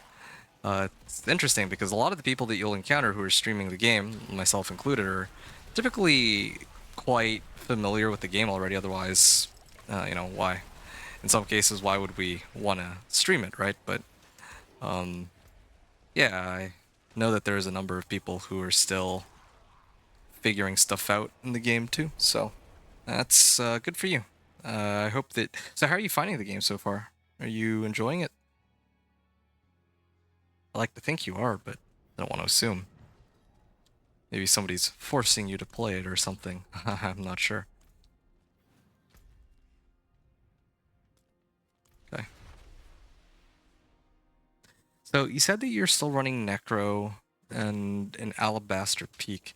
So what kind of Necro are you? Necro was actually the second character I ever made on D4, and it actually is my first. Like, okay, I made my companion druid first. Like, that was my first ever character in Diablo 4, but it was. It didn't feel very strong, so then I switched it out. There. Oh, wow. These rewards seem to be a fair bit better if I set it to Torment too. Okay, I know this is Torment too, but it'd be a good chance to test all this out. Let's see if I stand a chance here. I have max resistances. I have max armor. I have 5400 life, and I have good damage. Now the only question is whether or not I can take out these monsters before I die. There's a lot to kind of take in on the end game. Despite what some people might tell you, the end game, like, there are quite a few things to do if you're relatively new to the game. Like for somebody like me, I've played the game over the last, well, pretty much every season I've participated in, and so in my case at this point I kind of know the game pretty well by now, so I kind of know what the end game sort of looks like and how it feels and all that. But so it's not really much of a surprise for me, but I imagine that for you it will feel like a very new, novel experience. So enjoy it while you can. If you're running side quests and you're having a lot of fun with that, then I strongly encourage you to play however you feel like. Yeah, you're enjoying the process? Yes, you're enjoying it. Okay, good, good. You've played other Diablo games, but never made endgame. Oh, okay. I'm playing a Blood Necro. Oh, hey, that's so cool. That's like the second or third Necro I tried to make. It's over here. Oh, and there's a treasure goblin. Odious Sector? No, it's a regular treasure goblin. Wait, what? How did you escape here? Okay, gonna clear this real quick. Oh, wow. Unique? Sorry, Chaos Unique right here. Nope, this is useless. Bonus XP. No, these are not very helpful. Like looking for...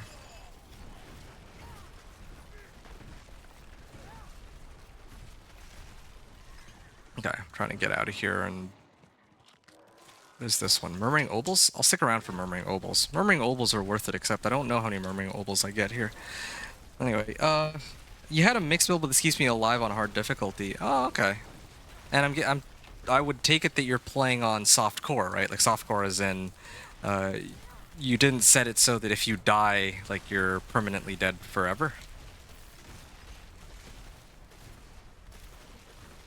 Let me take a look at this real quick. What did I get? More damage to stunned enemies. Oh, this one's okay. This one I would get rid of. What's this? Ah, flicker step on my helm. A lot of flicker steps, but not running like an ultimate based build, so it doesn't help me. There's ring too. Useless. This one also, I would not use it. It's too bad. This ancestral helm is decent though. Might keep that one.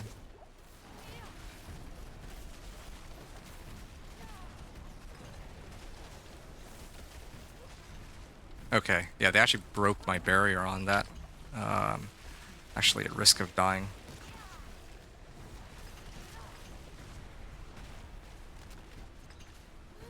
Yeah, really tested my limit on this one as to which I could do. I don't know why this one's still alive though. There. I do like that the powers that they've given us for this season are elemental based, so as a sorcerer I can take advantage of that really nicely. Okay, I'm just gonna keep getting sidetracked with all these rifts. I got like 60 obols out of that.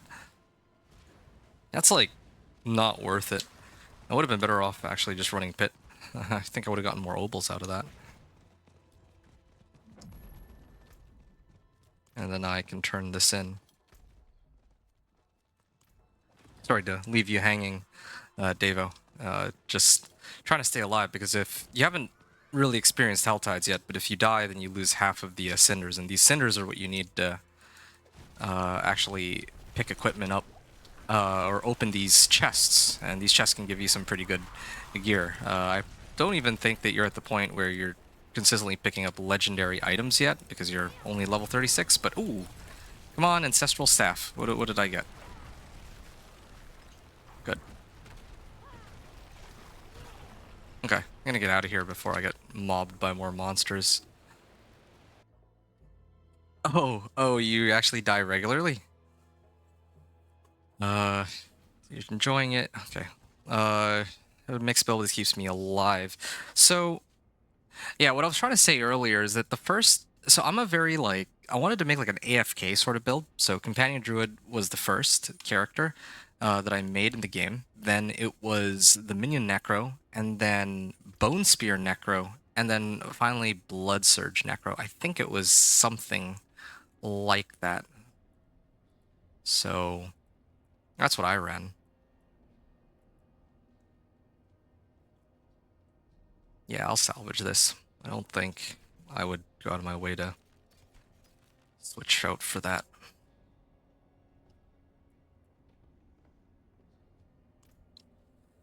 Okay. Artificers. I still have like a whole bunch of cinders. I might try to focus on turning those in real quick. Yeah, I'm gonna do that. Might as well. Okay, I know you're busy. Yeah, well, I mean, not that busy. It's just, like, I'm free to chat. It's just, I gotta also kind of pay attention to what's going on in game, and I'm a terrible multitasker, as you'll soon discover if you hang out here for a little bit.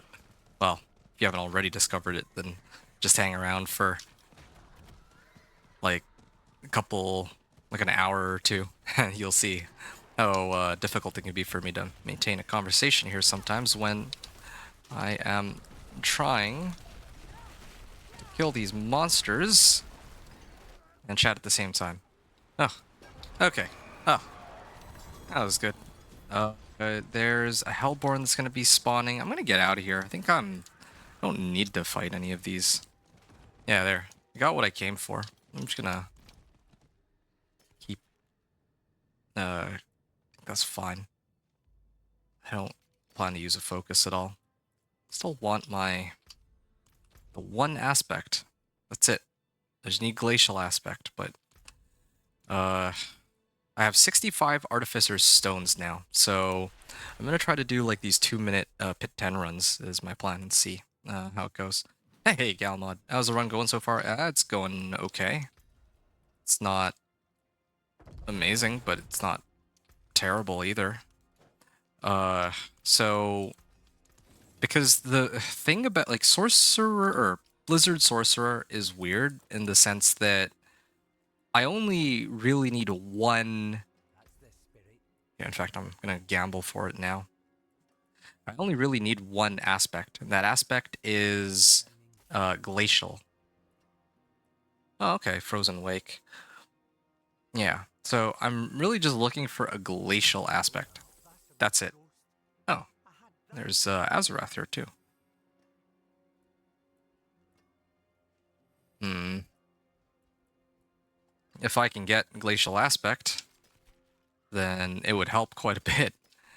That's a lot of damage I'd be picking up out of it, but the game seems very insistent on not giving it to me, so... Well, I don't really know what to say or do in this case. I'm just doing what I can. Oh, maybe I can go to the den and collect my rewards there too. Just picking up... Like, I'm desperate for Glacial Aspect because as soon as I get Glacial Aspect, it'll just speed me right through the game. Like, I don't need to do anything else except maybe pick up a couple more legendary nodes. I'm gonna be full up on everything.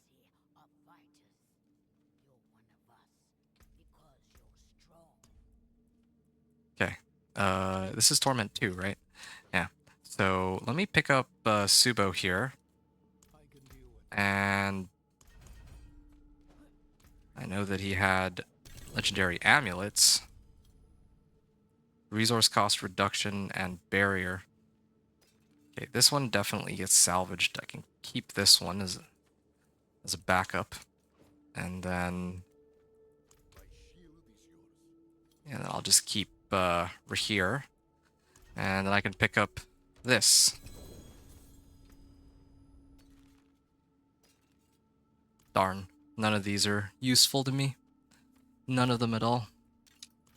Maybe the bartering system? I do have some obols. Ring of efficiency. Salvage material. I mean, I have plenty of materials now. I have 114 Forgotten Souls. That's more than enough. Stock supply. Frozen Tundra. Well, I need it for the Frozen Tundra aspect. But that's definitely not the one I'm looking for. Still, could use it. And then another restock. Serpentine. I already have Mind's Awakening. This is like a max roll on it. But I don't know if it's worth it for me to... 6% of my max life. 5.3%. Sure. Fine. And then reroll one more time. Unstable currents. There is an aspect where if I stack like a whole bunch of dots, it might do a lot of damage. So that could be an option too.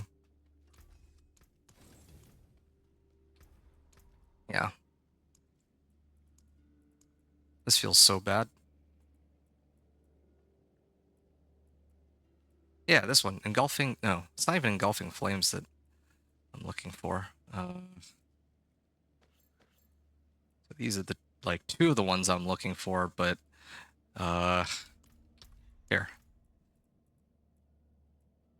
Bound... No, not Bounding Colony. Glacial Aspect. This is such a pain. It's actually so painful. I just need Glacial Aspect, dude. Well... I guess I gotta get back to the grind then. There's only one place for me to go from here on out, and that's to just keep rolling in the pit. It's the only place from where I can, well, like I can go a lot of other places. I can do like the PvP zone and all that, but yeah, I mean, I farmed a whole bunch of Artificer's Stones, so let's see how quickly I can get to like Paragon 100. Actually, I don't even need to switch the Torment tier. I think I'm actually strong enough to take it, even now. Resourcefulness elixir, maybe? Yeah. maximum resource. And do I want... Oh, right. I remember. I was going to try to set teleport.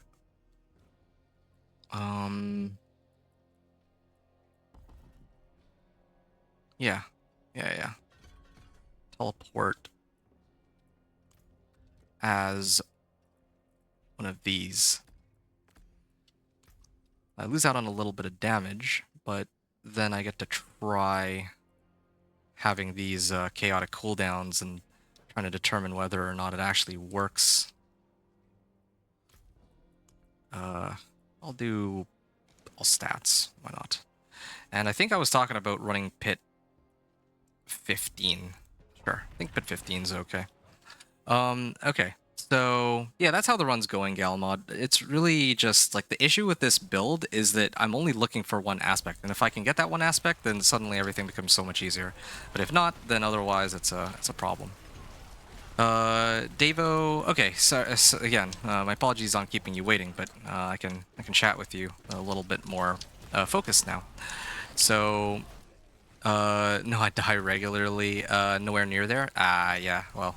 You'll get there for sure. Like, I know you will. Like, I can't imagine that you wouldn't be able to eventually get to this whole thing where, like, it might look like a whole different world, what I'm doing now compared to what you're doing in the campaign, but it's actually not too far off, really.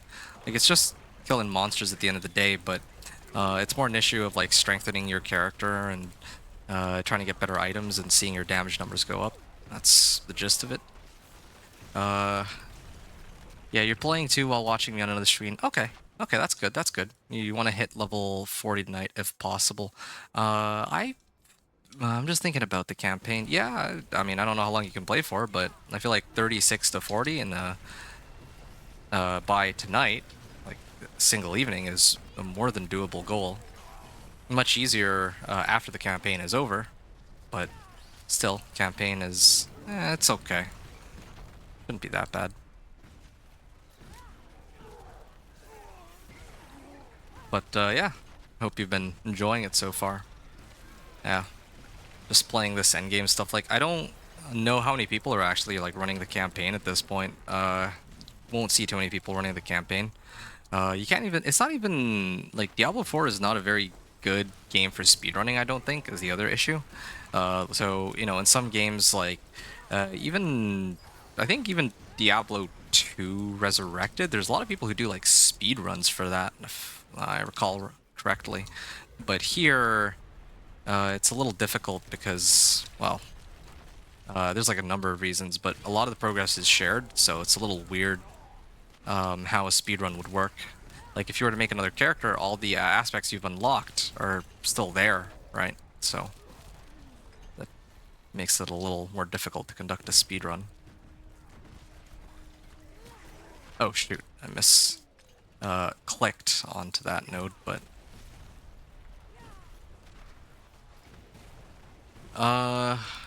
Galmod, you said the aspects are highly RNG. Would this build work with a unique? I'm really trying to figure out how to answer this question well. So...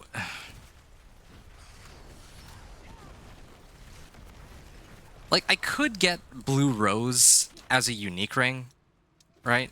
But in the end, I still would want Glacial Aspect.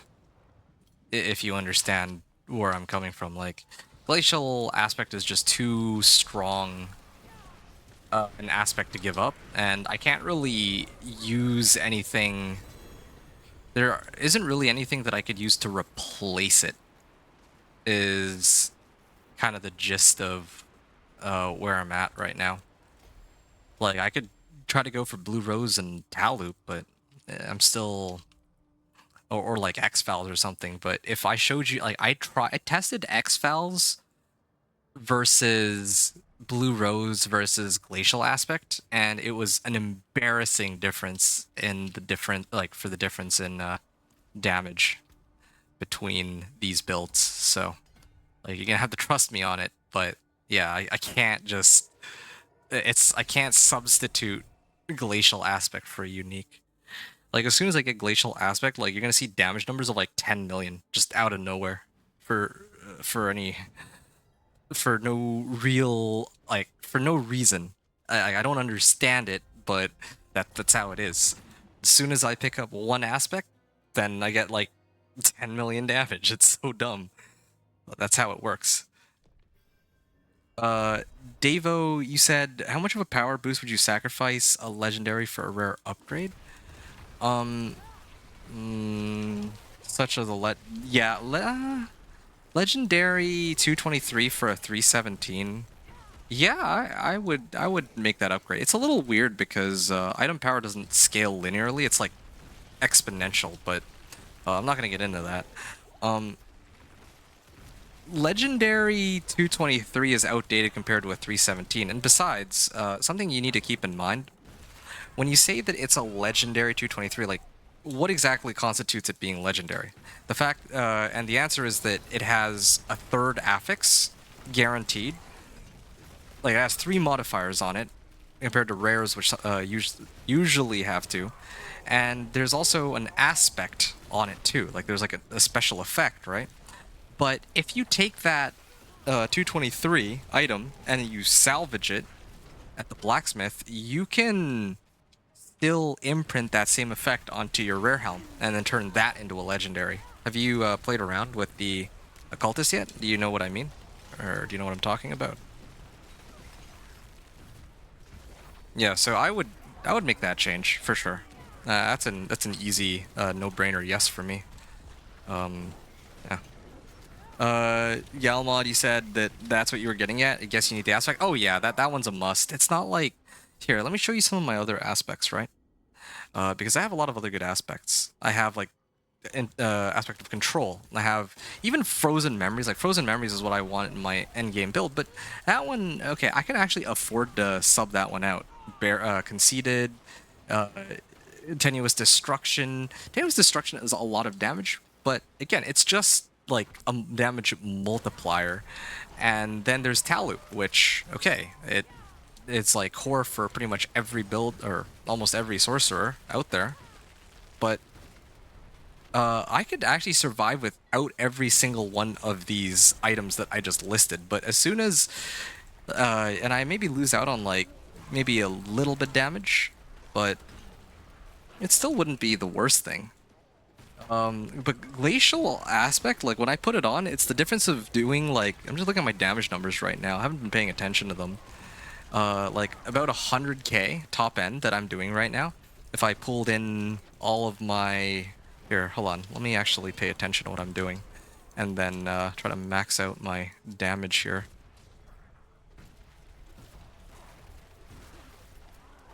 Okay. You see, like, I'm hitting for like 100k when I have Deep Freeze and every other bonus active. But as soon as I put on Glacial, I'm not kidding you, like my damage will just skyrocket by like 10x.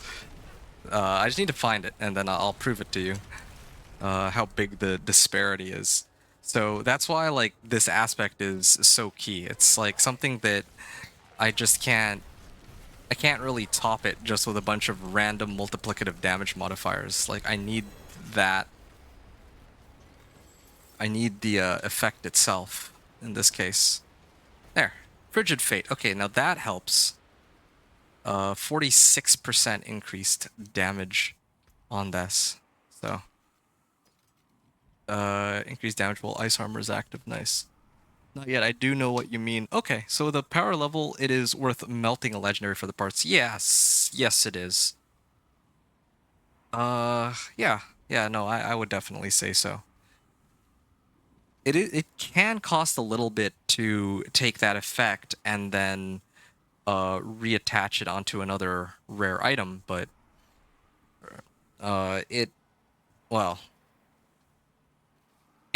it'll feel good to actually upgrade your item to one that's a little bit more up to date, because like just to give you an idea of like the difference in I don't have a good example because all my items are now 750 item power, but like you got to keep in mind, right?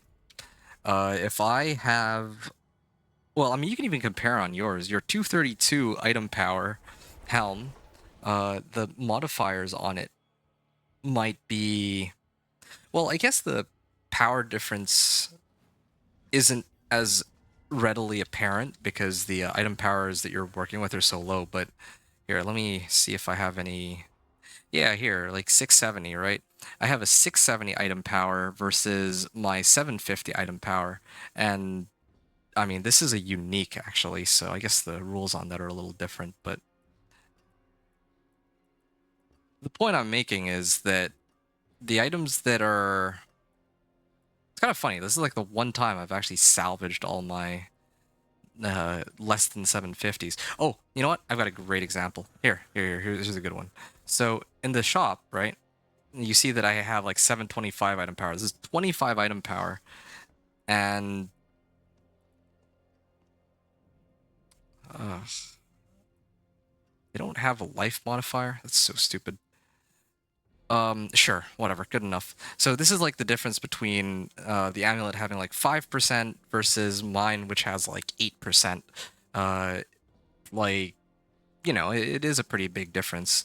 Or again, this is like a bit of an extreme, and this is like later on in the game, but this gives 20% resistance to all elements, whereas my amulet gives 25% resistance. So that's, yeah, quite a big gap. Even like 50 item power is, it, like, you can feel the difference. It's not necessary to keep upgrading, but it definitely helps. Like, you'll be able to tell some kind of difference, even if, like, you can still survive even without upgrading. But yeah, Galmod. This yeah, I'm just waiting for Glacial. Like, you'll see. I mean, I've already done Blizzard Sorcerer. Like I did it as like I did a build guide on it last season. I kind of talked about it. That, yeah, it's having Glacial aspect is like instrumental for the whole build, and yeah, I'm just desperate to pick it up right now. Anyway, so how long have you been playing the game for, Davo? Am I saying that right? Davo? Davo or Davo? Said that you're doing your playthrough. You're like doing campaign, and you know, it takes me way back to when I first started playing. It was Companion Druid, the Necro, like I mentioned. And I think the third character I played was Thorn's Barbarian. I remember that.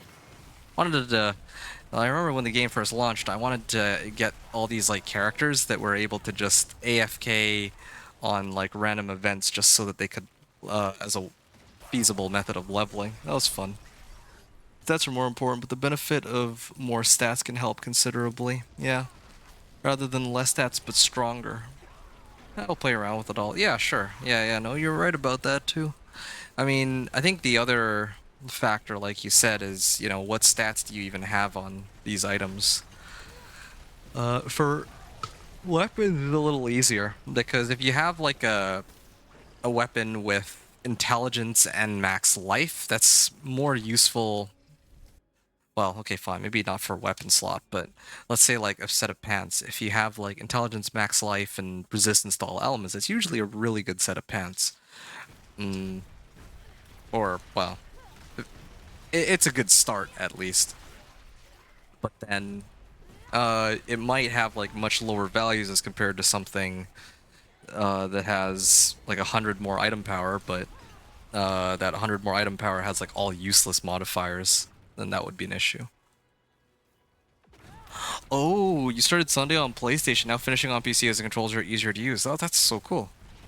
Is it because there was like a free week on PS4? Because I heard that, like, I was talking to one of the people who have been pretty active in my chat, like, especially recently, Wicked.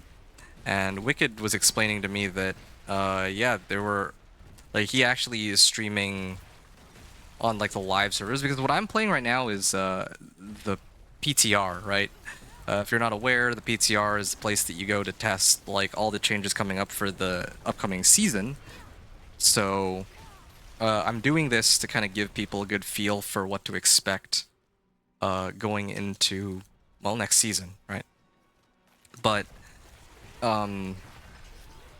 so Wicked was actually streaming the live servers, like where you're at right now, like the normal game, right? And then he was saying that a lot of the people who recently hopped into his chat are people who took part because it's like a PS4 or like a PlayStation like free weekend or something. Yes, because it was added to PS Plus. Ah, yeah. Ah, that's cool. Yeah. Always a pleasure to see like more new players come in, and it's doubly interesting too because yeah, I know that a lot of the people who normally are like very big on streaming Diablo 4 actually have sort of stopped playing. They stopped playing because of Last Epic. Like, there's a game right now, like Last Epic, and okay. Yeah. That's kind of like drawing people in to try it out. So that's kind of where a lot of people are at right now.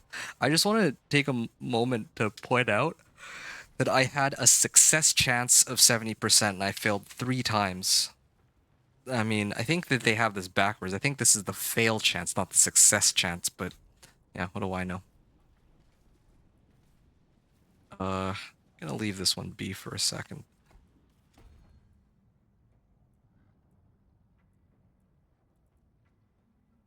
$31 and 36 int. I just need one more. Oh, I could just do this. There. Ah, there you go. 15% more damage, just like that. Good. And I think this chaotic cooldown doesn't actually help my teleport because it's on my, it's attached to my evade. And I guess it just doesn't affect evade. Well, it was worth a shot, but I guess I'll just get rid of it then.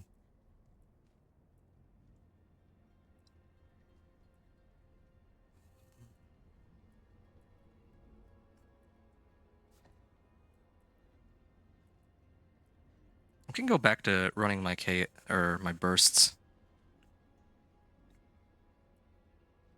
Like this one and Erupting Chaos, maybe? Yeah.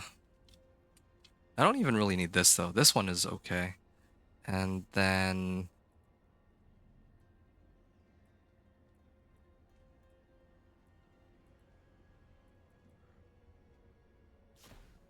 yeah.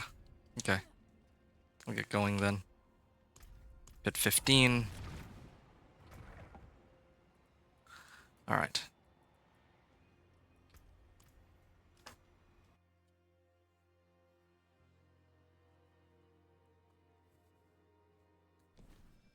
Yeah. What are the items that I was picking up anyway? Yeah, still not quite what I'm looking for. I got like a better Juggernauts aspect at least, so if I wanted to pit push, at least I'm guaranteed to be maxed out on armor pretty much, but again, that doesn't really help me. Like looking for Torment specifically. Or looking for weapons for Glacial Aspect so that I can push like Torment 3 and onward. Like, could I take on Torment? I don't even think I could take Torment 3. Even if I tried right now, I loaded up on every offensive aspect, I don't think I could. And even if I could, I just don't think it's worth it. I actually don't have... I don't think it's worth it because it'd just take a ridiculously long time, and I would immediately drop it back down to Torment 2 regardless. So, there's no point in me forcing Torment 3, because I'll end up just waiting for my power anyway. I could try to run Infernal Hordes, though. That's the one thing I could do. I could actually try to do Infernal Hordes.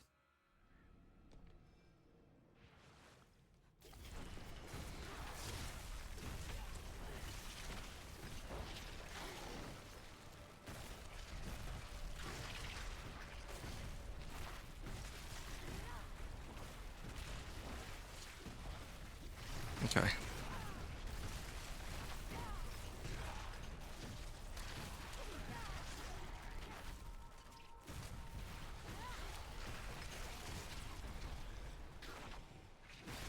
And then there was like Tal Loop and the other thing too. Oh wait, no, I have Tal Loop. It's really just Blue Rose now. Yeah, I would need to figure out a way to get Blue Rose. That's the other issue.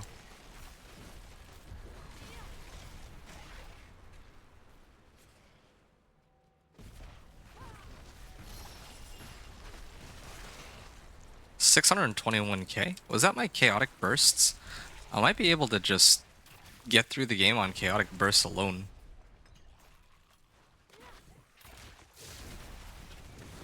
Yeah. I see the chaotic bursts like do a pretty good amount of damage. Like that hit for like 551K. If I tried to pump up this uh erupting chaos, like I could probably get it to like 1 million. That could be a good alternative source of damage, but to tide me into like a glacial aspect, but it's not how I Thank you. Goodbye. want to do this run. What time is it? Oh, okay, done. Did I get all these tempering recipes too? I think I did. What tempering recipes am I even missing? Conjuration efficiency, elemental finesse. Oh, there's actually quite a few. Maybe about a dozen. Dozen recipes. I still need to do a bunch of whispers and all that. Okay. Well, at least it succeeded this time. And there's tactician. Right.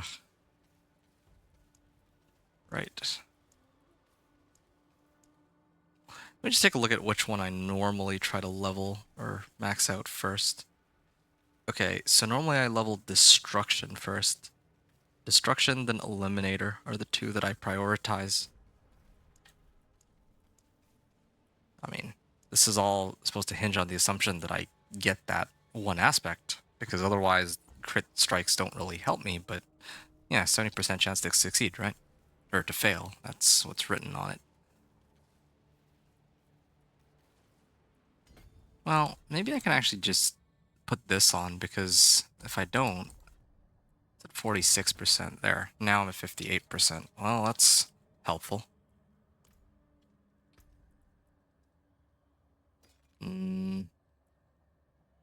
That doesn't help. When you freeze an enemy, you deal a chunk of cold damage to them. Well, again, I already have plenty of other options. How many obols do I have? 332. I gotta keep trying.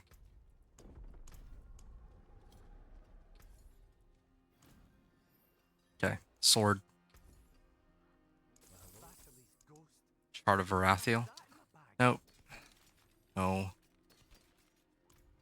Wow.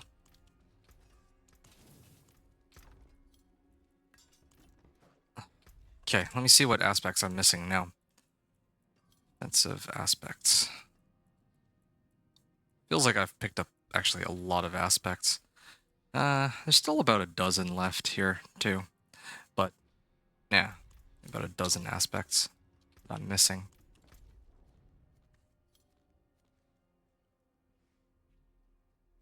I also haven't really been getting a lot of runes and all that. Chaos perks. Don't know which of these I'd like to commit to. I don't think I would actually run this, though.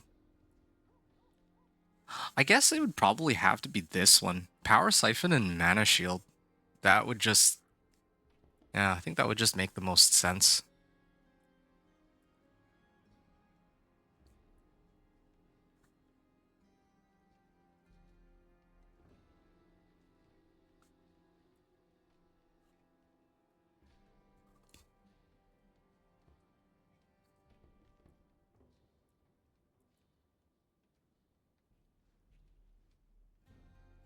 Mhm.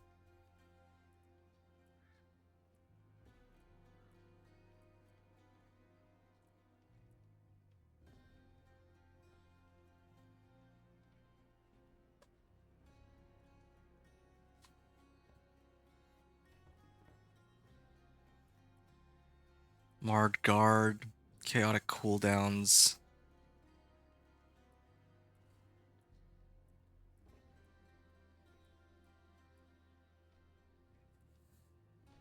Uh, yeah, I'll keep going.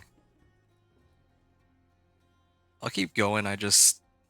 Oh, chaotic bursts gain crit strike chance and deal increased damage. Well, yeah, I don't want to center my build around or entirely around these chaos bursts, but it's actually getting pretty tempting to try and set up my build with the chaotic bursts because it is a free source of damage.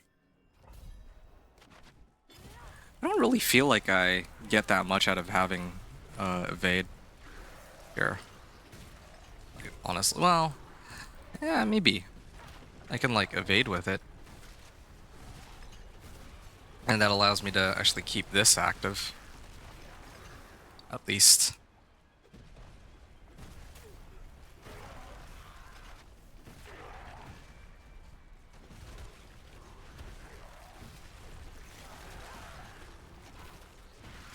Hmm.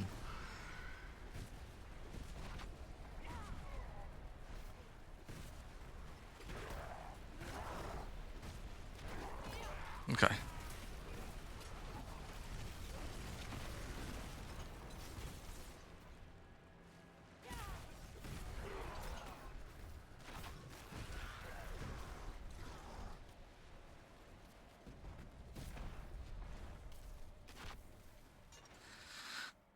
All right.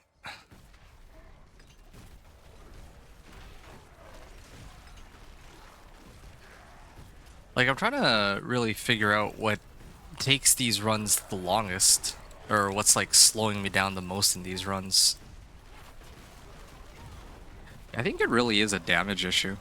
Like,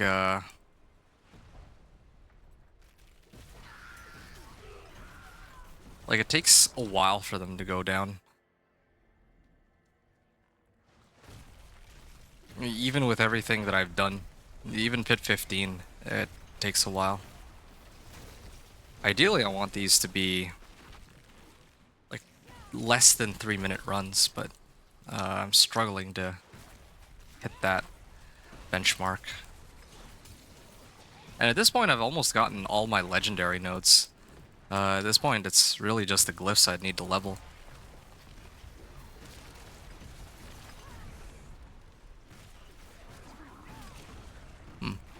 Yeah, I don't know why base Blizzard is so weak. I actually feel like the build would just be better off if they had made it so that like the base damage of Blizzard was somewhere between its current damage and what ice spikes can pump out. Because right now it's just not. It's so silly that I have to. I think that this happened to me last time too, where I had to wait a while to get Glacial Aspect, and then when I got it, then yeah, suddenly everything just became almost too easy. But essentially because like I can scale crit strike damage for ice spikes too.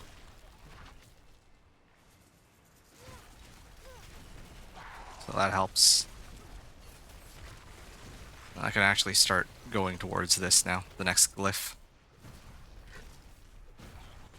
And my last board.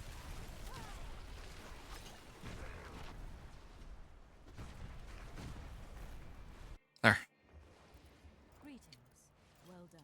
Thanks. Time for our road. So 11.5 minutes. Whoa. Just like instantly died. Yeah. Chaos Bursts definitely do some pretty sizable amount of damage.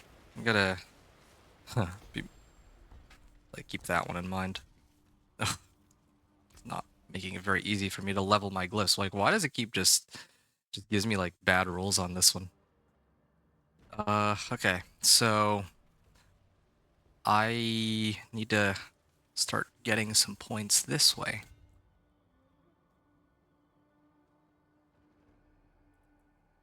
Oh, maybe non-physical damage. All right. My elixirs and incense just wore off, so I'm actually going to restart my game. Wait, hold on. Let me see. How long has this been up for? Yeah, it's about time that I restart the game before it crashes again. Like, I just have a feeling. So I'm gonna restart. But I'm also gonna take a short break here. So I'll be right back while the game boots up, and I'll see you all in a few minutes. Just gonna uh, pause the recording here too until I get back. Yeah.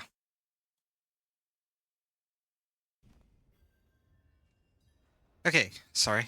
That took a bit longer than I meant for it to, but I am back now.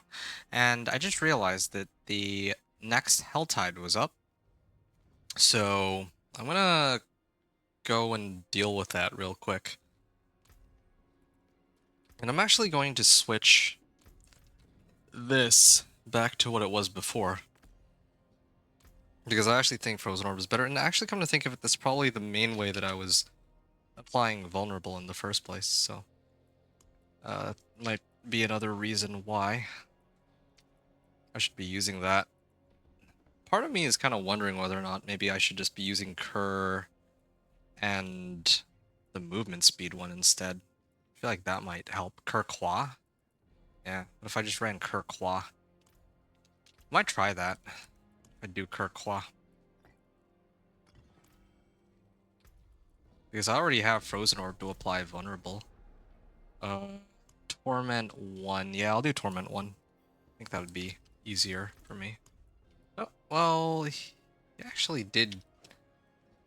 I'll turn in his renown or reputation rewards after. Beast in the Ice, no, I'm not gonna fight Beast in the Ice. Okay. Gonna keep going with these aspects. I have 3 hearts, lucky for me, so should be able to do all of it.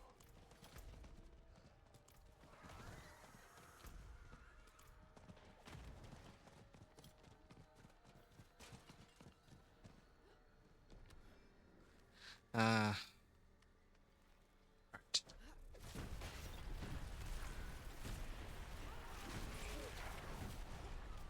There. Do have more movement speed. How much more movement speed does it sitting on? It says increased movement speed, but it doesn't really tell me by how much. That's the problem here. Did I? Whoa, that's some lag. Okay.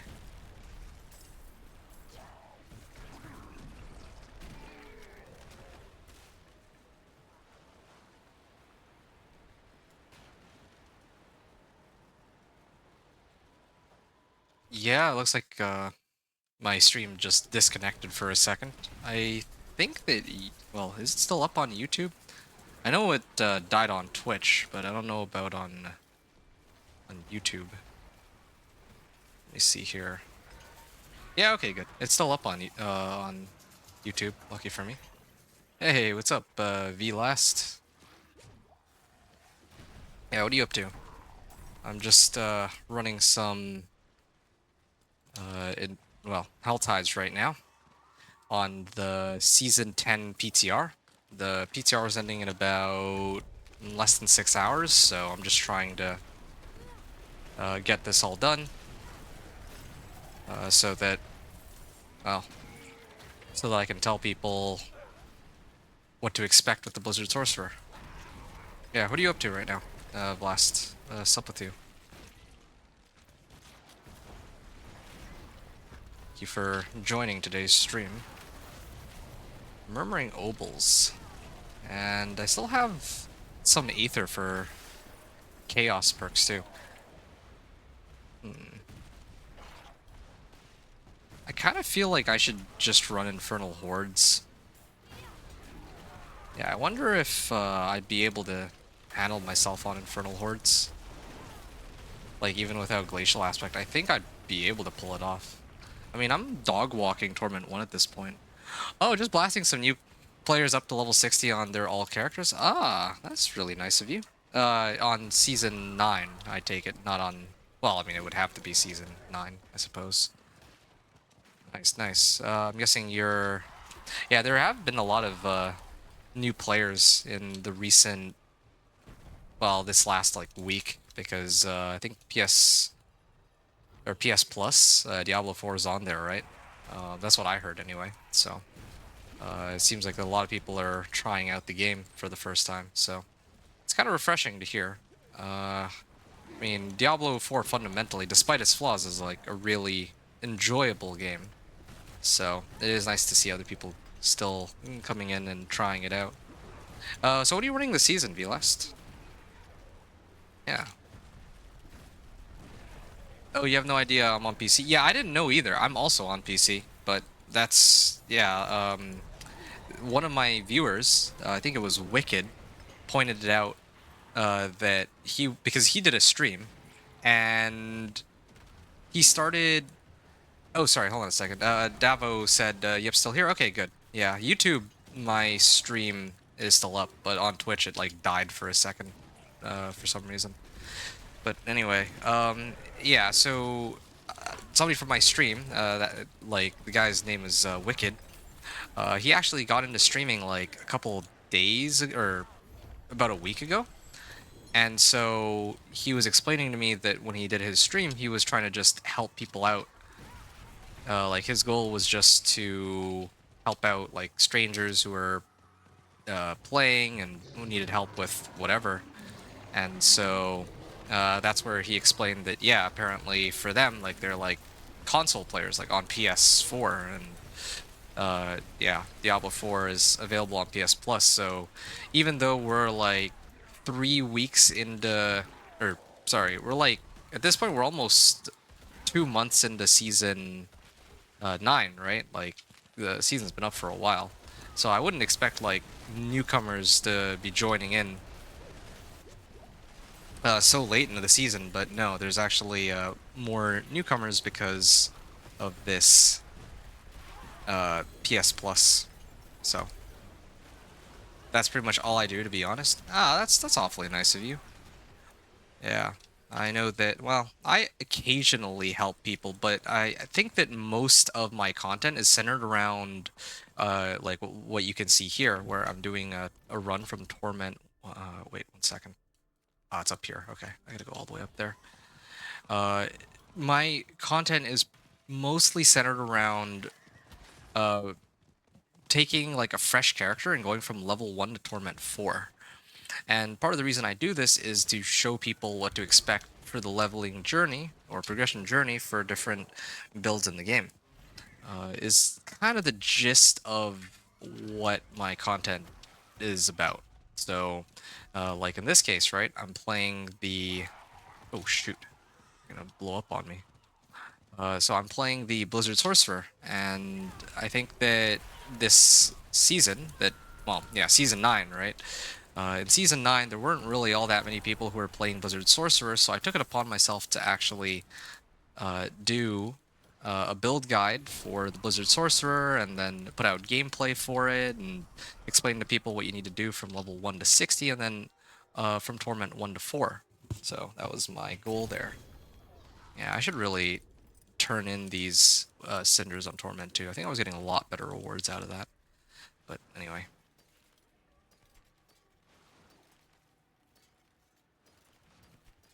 Yeah, these don't help me. So that's cool though. No, I respect that. That's definitely good content to have, I suppose, because then you're doing people a solid with, like, if they're trying to get like started on the game, or if they're like a returning player and they just need like a boost, they don't want to do the whole 1 to 60 leveling journey. You're saving them like 5, 6, 7 or more hours of having to grind 1 to 60. I consider myself pretty quick for leveling, like not as fast as like the people who actively speedrun it, I guess, but like this Blizzard Sorcerer, I managed to clear Torment, or make it to Torment 1 in like 4 hours. And like in comparison, like if I were to just ask somebody to boost me through the pit, then yeah, I would have been in the pit like much sooner, right? But or I would have been in Torment 1 much sooner. But that would definitely defeat the purpose of what I'm trying to do with these runs, though, if I just skip that whole leveling process. Like, I'm trying to work this build up from the ground up. That's the whole point of what I'm trying to do, but obviously, other people are really just trying to get their characters into Torment and start playing the game from there, which is also respectable. So, I think I get both sides of it. Ooh. Okay, I see a lot of Chaos Rifts that have been spawning, so I'm just gonna go in and deal with all that. I think I'm also kind of doing this wrong. I should actually pick up all of the... I think I need to actually start picking up all the weaponry aspects. Yeah, I think that's what I've been doing wrong.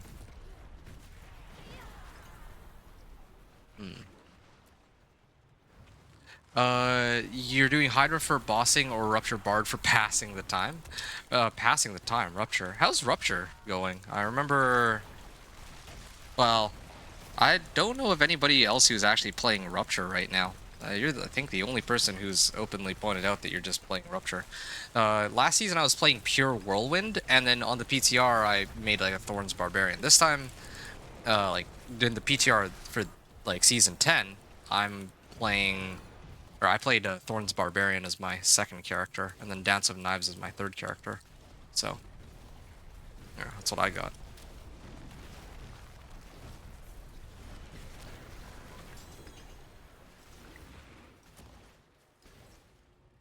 Okay, hold on a second.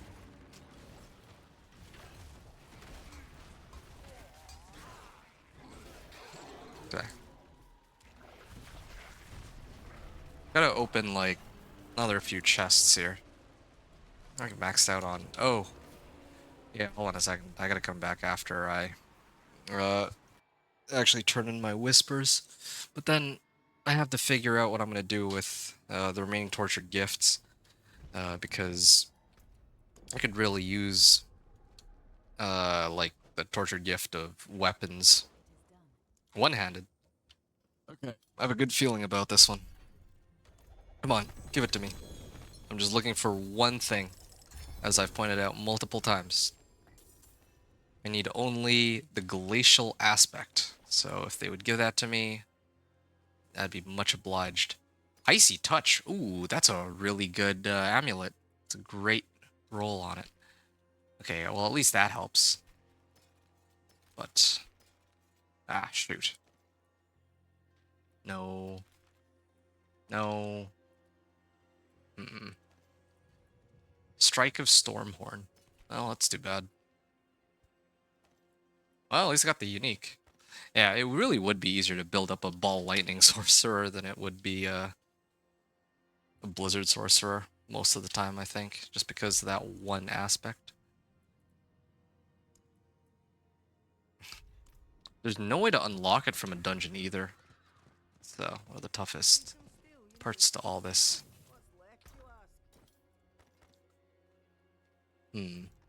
I'll roll off damage now. I'm gonna have to do it sooner or later anyway, so might as well just get this over with. Oh, for more damage. Attack speed or crit chance? So, intelligence, crit chance, and icy touch. If I put this on, and I could even start trying to max it out. So, crit chance, icy touch. Where is icy touch? There. Increased damage to vulnerable enemies. Yeah, that's what I was expecting. I could try to roll a few more times. Just... Oh, permafrost. Ooh, intelligence, permafrost, and icy touch. Wow. That... Yeah, that's a dream amulet right there. I mean, if it had rolled like Glass Cannon, it would be even better, but... yeah, I mean, that's... Can't really argue with that. There is magic in all things. Let me show you.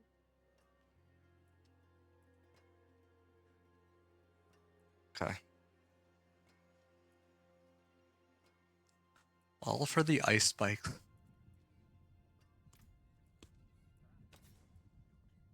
And I guess there's no way to really...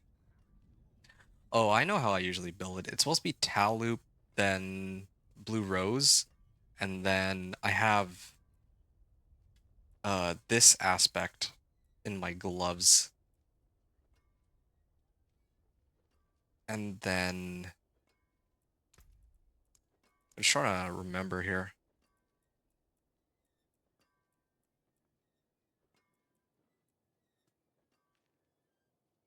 Hmm. I do like tenuous destruction too, but whatever. I'll wait until I actually get, like, I'm getting sidetracked. I'll wait until I actually find the aspect, then I'll worry about upgrading everything. This is for, I'll treat it as a shock skill. Okay. Well, why not then? Do I want to temper this? I could try to temper this, but I wouldn't know what to temper it with.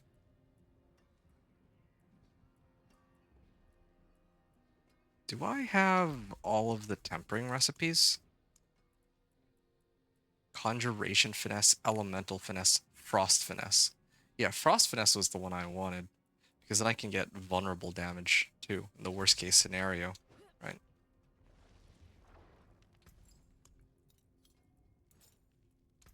Okay.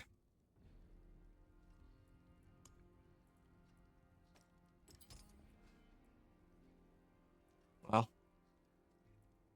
again, what an amulet. And I guess I probably could... I'd rather get this over with quickly. I'm gonna set it to Torment 1, and then I'll just focus on farming Cinders.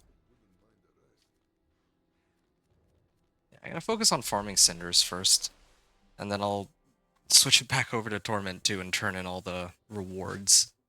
And then I'm gonna go back into the pit, like I have been doing. Oh, there's also the PvP zone, too.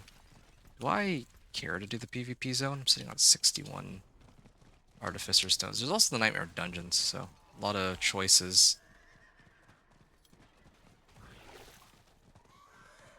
Also, Nightmare Dungeons, I wonder if there might be a use for those. Or maybe, you know what?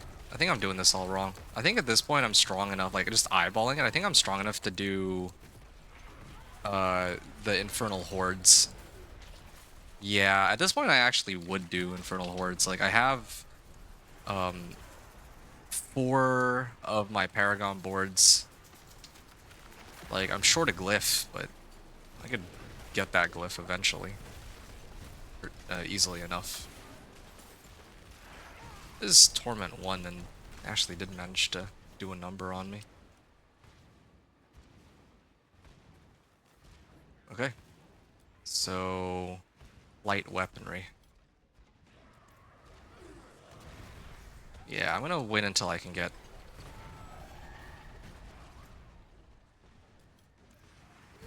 all these, like, tortured gifts of weaponry just staring me in the eye. But it takes a while to actually farm it all up. Don't I have more obols too? 262. Vernal Warp. Yeah, okay. 603 ether.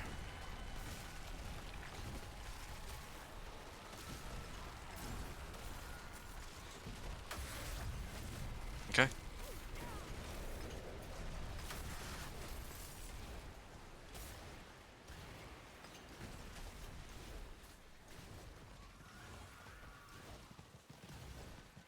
Wasn't there an event here? Yeah, there was actually an event.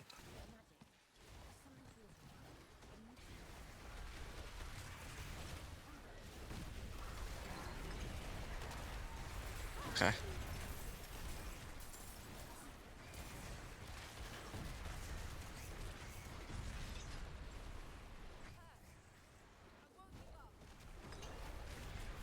And yeah, I lose out on a bit of resource cost reduction, but I think it's still okay.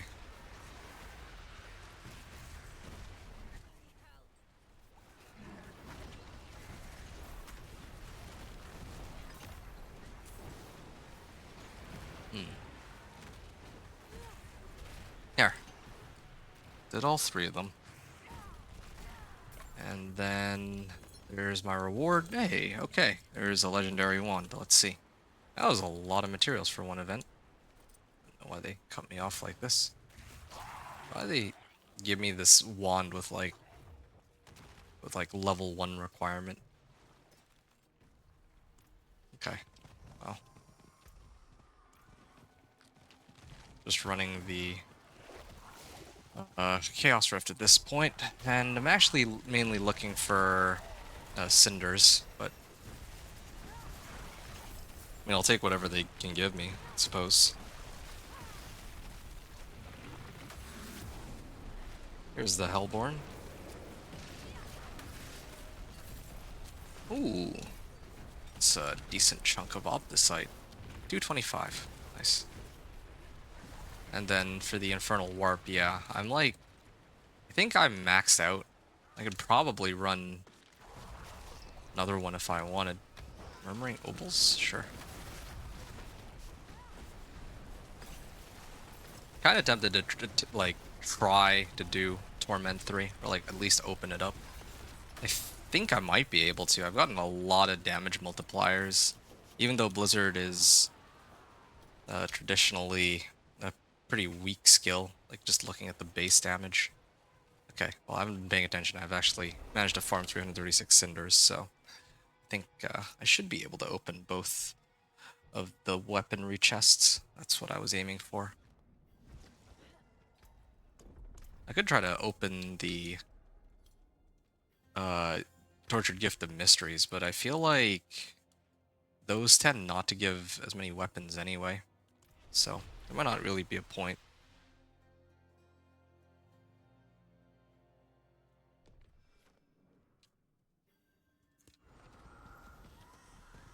Hmm. Okay, which one is this? Murmuring Obols? Yeah, I gotta do the ones for Murmuring Obols. Just realized, though, this might have been a mistake, because I still have... Yeah, they hurt. Actually hurt.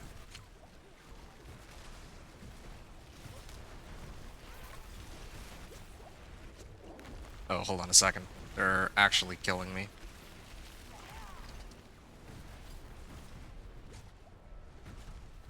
I will actually have to keep my distance here a little bit. Can I even kill him? Actually, so tanky.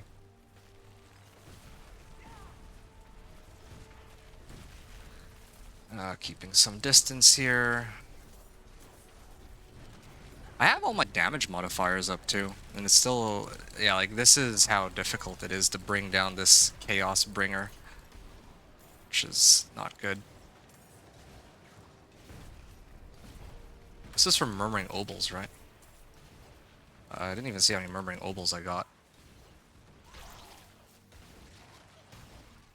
Infernal Compass. Reward is an Infernal Compass. Well, that's kind of funny. At this point in the game, right? You know what? I don't want to die with all these cinders. I took the time to go and farm them, so I'll prioritize turning into cinders first. And if it's still there when I get back, then I'll test it out. But yeah, I want to know what, like, if I get my glacial aspect, because again, game changer. Nope, not today. Infernal Warp, yeah, that helps too.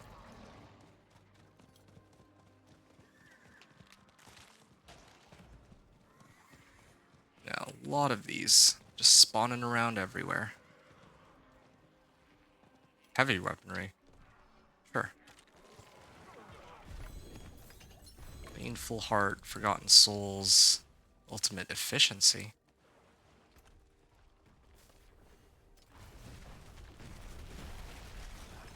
Maybe I should just hit these Chaos Rifts.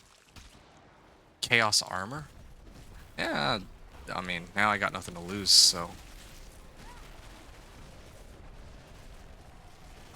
Well, it's not entirely true. I do have 75 cinders on hand.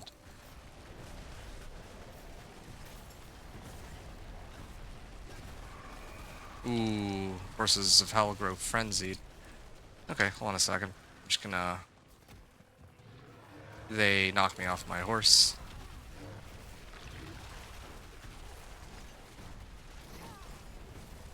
That flame shield, that'd be nice. I wonder if it'll be there when I get back. This will be a good chance to test if there's like a distance for which I can like get away from it.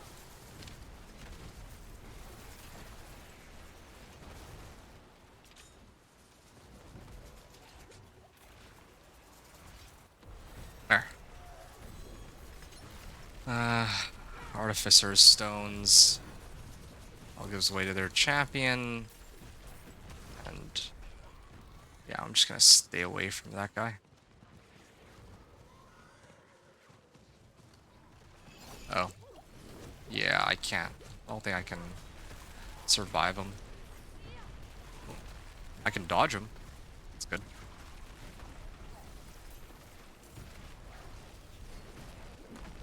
Yeah, okay.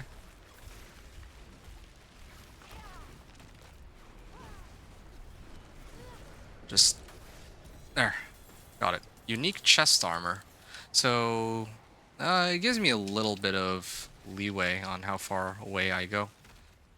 This, though. Ophidian Iris. As a unique chest armor. Well... yeah, if I were playing a Hydra Sorcerer, that would be it. I wouldn't do this one. This one's a waste of time. Okay. So, where's that chest? Or the, I'll have to pin there. Aberrant Cinders? You know, I don't want to waste my time with this one. I already opened the 2 weapons chests. That's what I came for. This one is... oh, this is a Legendary Chaos Rift for bonus XP. It's not quite what I wanted. Oh.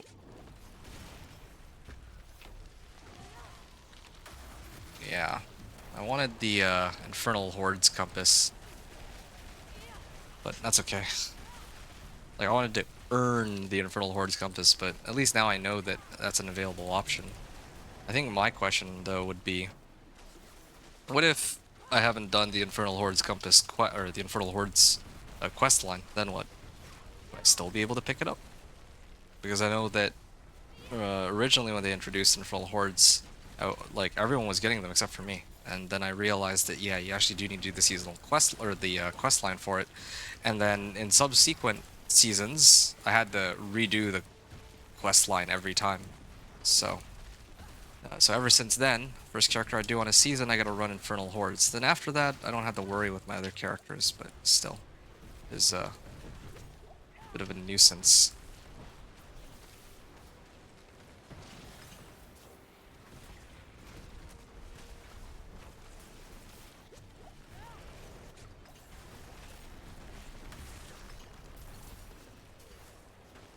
Wow, that was like a pitiful amount of XP despite being a legendary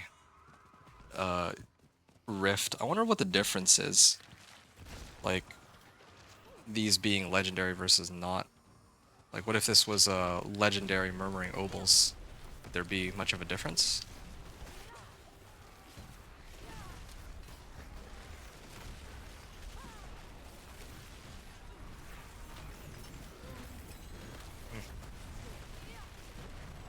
Legendary ring, okay.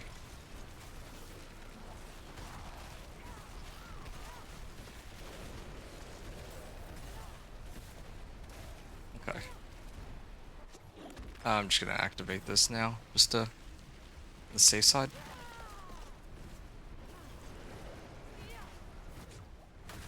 There.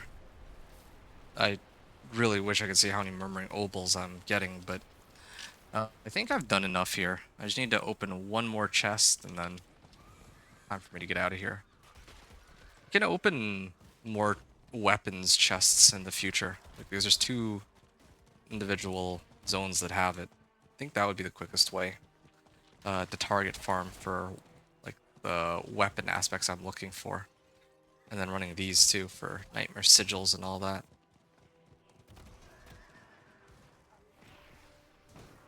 Okay, figured as much that I'd actually have to start clearing them, but I was hopeful.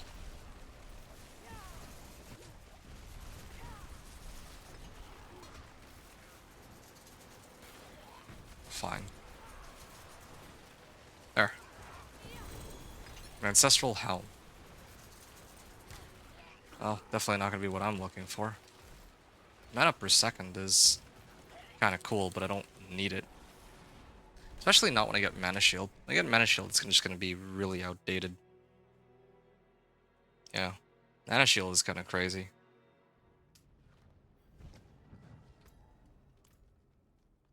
Okay.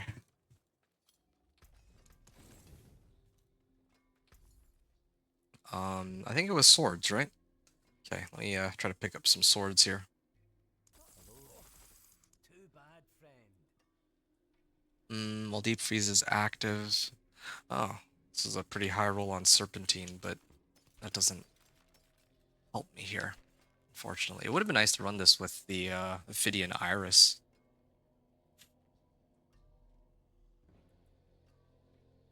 Yeah.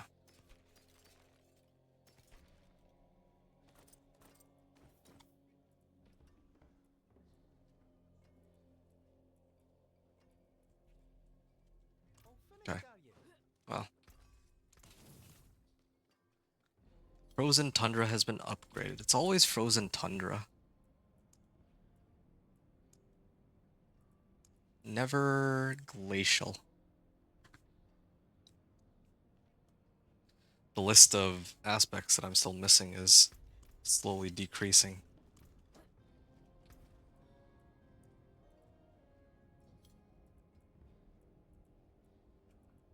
Okay. Pit 15. More Pit 15. Which glyph do I normally run here? Okay, so this one I normally run Tactician. But I run Tactician because normally I actually have defensive skills when I do it. Concentration skills.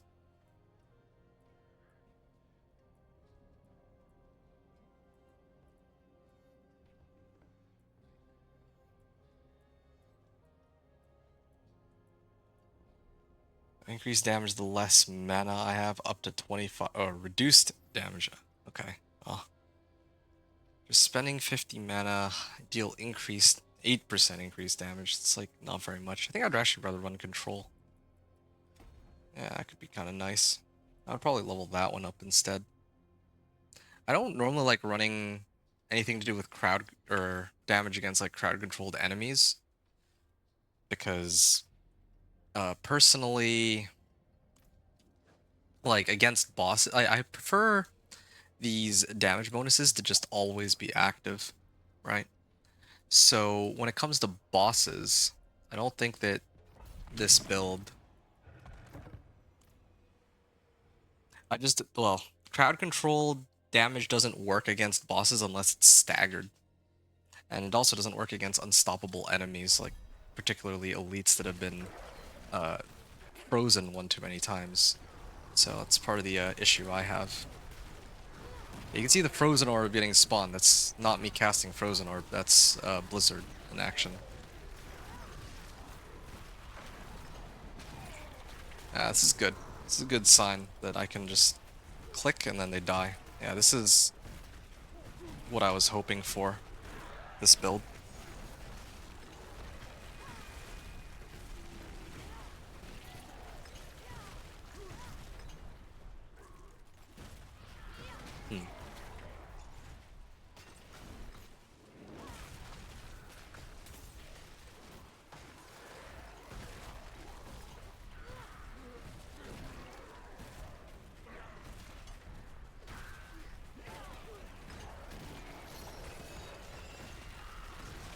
Alright. Yeah, this feels a lot better than the last run I did on Pit 15. I guess to be fair though, I adjusted a few things.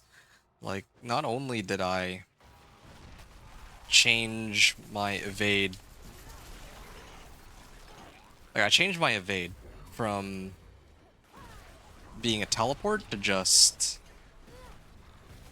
like a standard evade, right? And by doing that, now I can get Frozen Orb and Blizzard Enchantment. So Frozen Orb does apply the vulnerable. It also gives me Enchantment Master's extra damage boost. So there's 2 parts to that, where I'm getting more damage. Then I'm also getting extra damage from Perma, Frost, and Icy Touch. Now this is how I want my run to look, aside from the movement speed. Oh yeah, I'm also getting extra movement speed from Kirkwa, because I got rid of the refill on mana and all that. So this is good. This is more how I wanted the build to feel, where I just have to press one button, and I don't have to really think about it all that much. Maybe I gotta set Ice Blades back.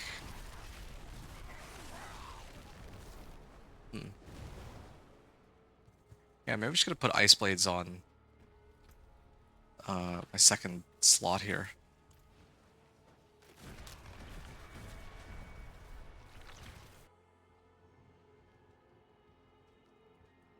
Isn't there Hail of Verglas? I could probably add Hail of Verglas to this build to make it even stronger. Okay, there.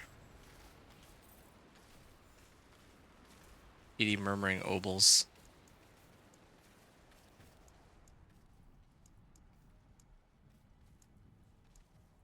Okay, I'll upgrade this one first, because I want Pit 15. And for points, I'm actually not getting all that many Paragon points from running the pit anymore. Not as much as I was getting, like, even a little earlier. Well, guess I'll keep heading right down.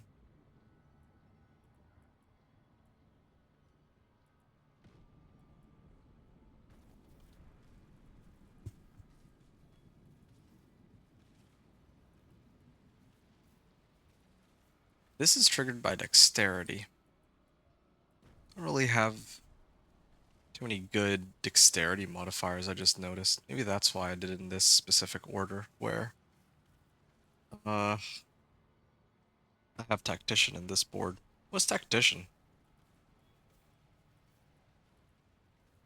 Oh, it would be here. Oh, this one's for dexterity. Oh yeah, there's a few dex nodes here. That would make it easier to try to max out that if I wanted to boost my damage. Using like defensive skills and all of that.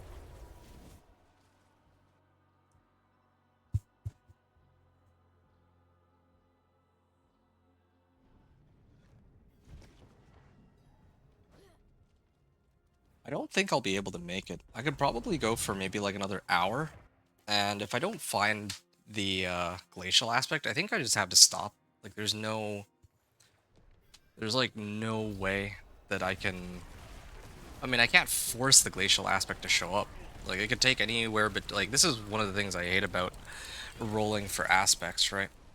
I get lucky a lot of the time with my companion druid and a lot of my other builds, but for sorcerer specifically, it's just glacial aspect. There's like so many aspects that could be too. If I were hunting for a unique, that'd be a lot easier. Like if it was like, let's say Azarath, then I'm just looking for one unique and then that's that. But here I don't have that luxury, seems.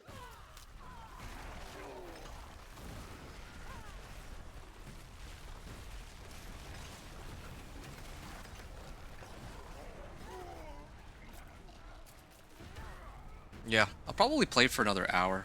That's as much as I can manage. I'm actually starting to get pretty tired now. I did say that last, like, yesterday's, or during yesterday's stream when I was running.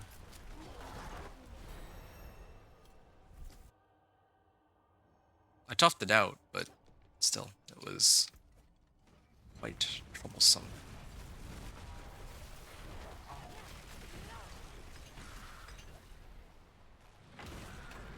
Good.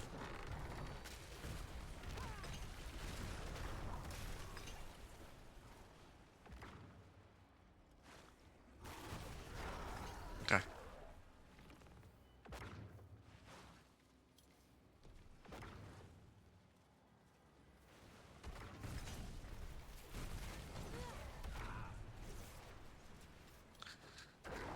Okay, so it's this group, and find one more.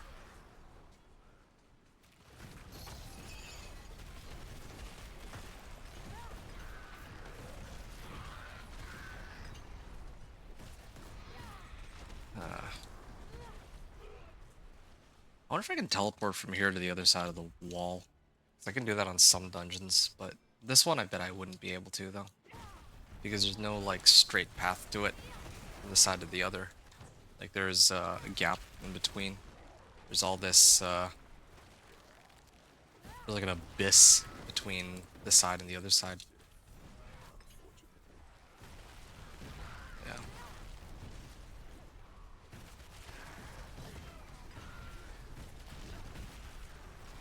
Okay. Guardian's Lair. Just gonna finish him quick. There. What is doing all that damage though? Is that just Blizzard or is that something else? Kind of wonder.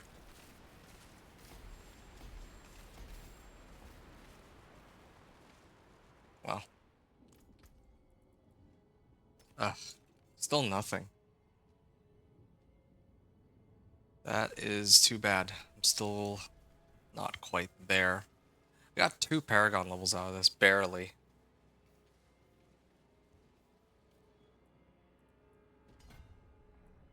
Damage to elites.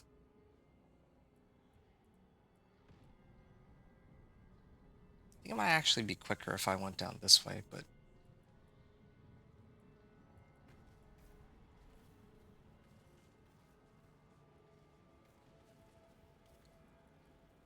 One, two, 4, 5, 6, 7, 8, 9, 10. 5, 6, 7, 8, 9, 10, 11, 12. So there's actually a way to save some Paragon points, and that's to go through the other side. Yeah. Well, I've learned something new today. Don't know if... Yeah. Learned something new regarding how to build this. I can actually go this way, too. Go down like this to reach the board attachment gate. I can get some of these magic nodes still. Okay. I have officially made it to Paragon 100, so that's kind of nice. It's the start of the new Helltide, so I'll probably try to grind some cinders for that in a moment. And I also have some rewards that I need to turn in too, so now's the time to do it.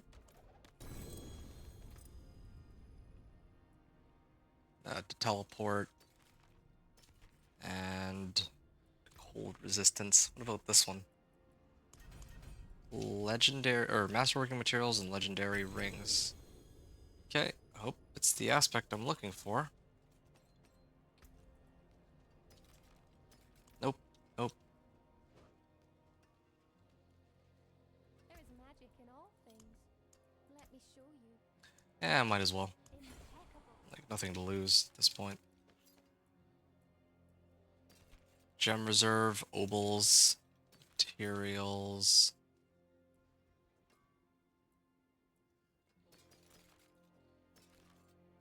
Gold reserve, materials, and then there's chaos rifts too. See, the thing about chaos rifts though, I mean, I would have run them for Infernal Warp, but I don't even think I need to anymore. Chaotic bursts. Like, I could pump up whichever powers I want, but there aren't any, like, clear-cut winners on which one I should take.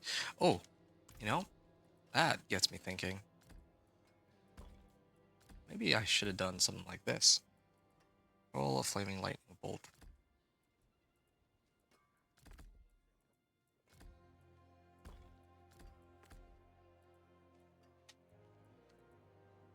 Spark, Ice Blades, Frozen Orb, and Deep Freeze.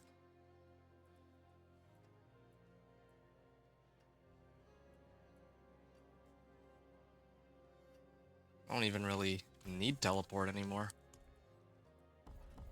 I don't even need this.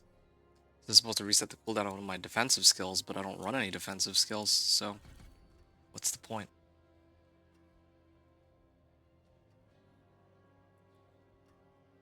Could max that out if I really wanted to.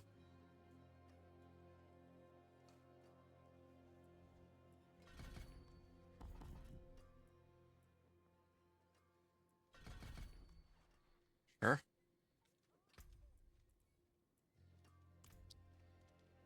So, oh, it's a double Helltide this time. Oh, that's a lot of cinders. Let me see. No. Well, at least I got Behemoth Brawler. It's one less aspect that I'm needing right now.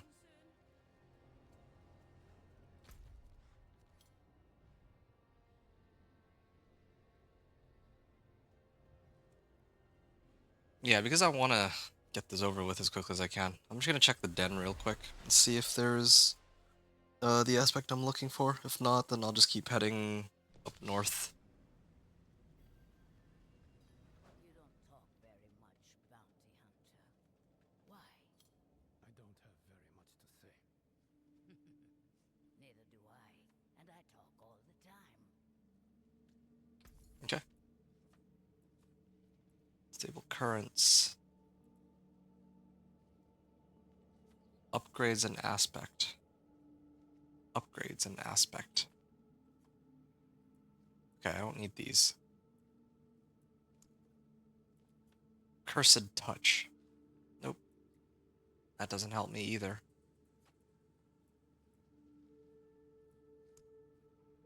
Oh. Upgrades and aspect. Oh. Well, that's disappointing. It's GA items, but neither of them have the one that I'm looking for in this case. Hmm.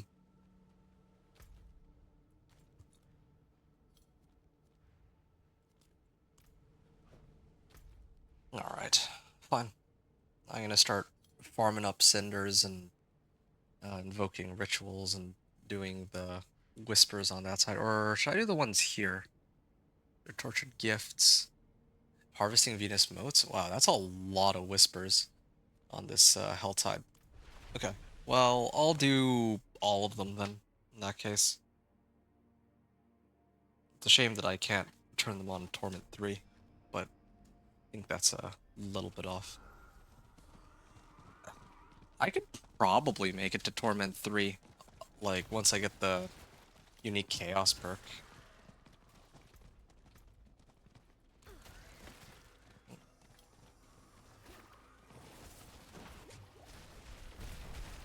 Only 6k per tick.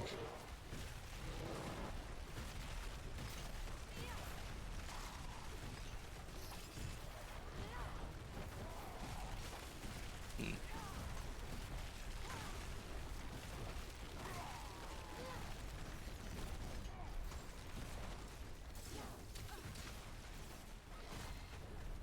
Okay.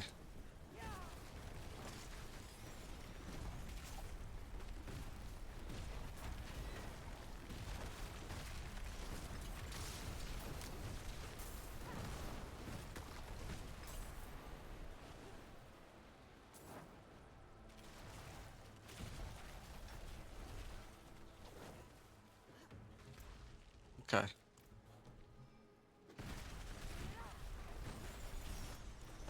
5 Grim Favors. Just need a bit more. Rare Chaos Rift.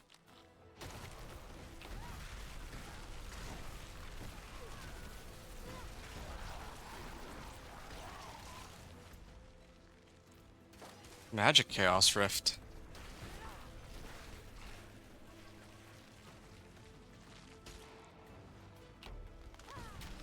Bonus XP from this Chaos Rift. Wait, why am I actually taking on this? This is a waste of time. Find the corpse and defeat the soulless husk. Oh yeah, I'm trying to kill hollows here. That's kind of why I'm doing all this, going through all this trouble.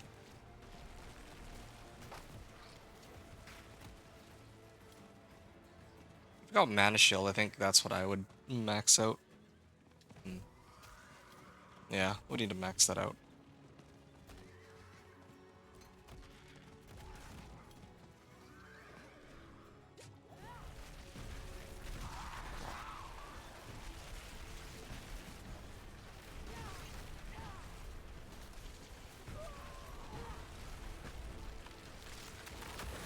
Okay.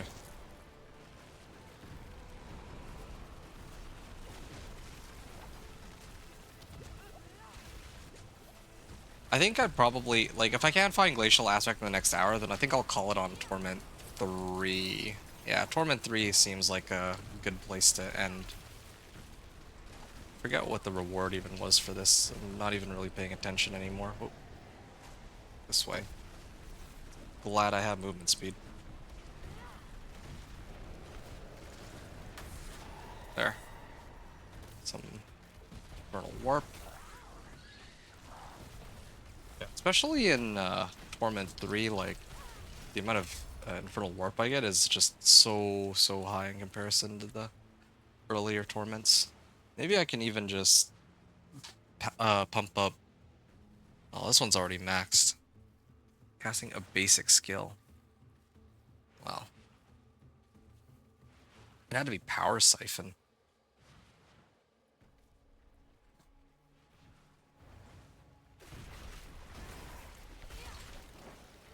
Hmm.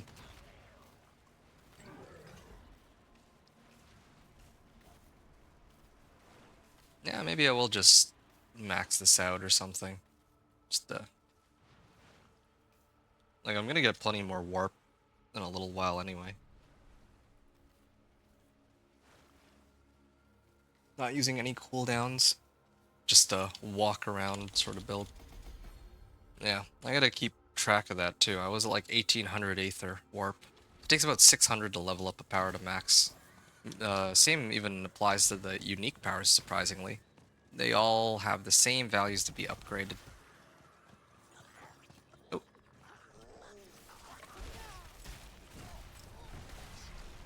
So now, anytime I want to reset the bonus, I cast my fire bolts.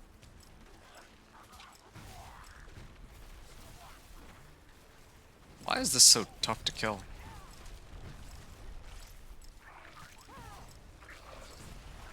Yeah, they're not making it very easy for me.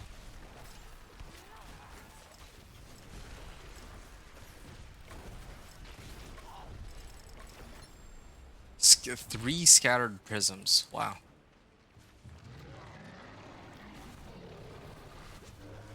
Well, that'll help with socketing my gear later, but it's still a problem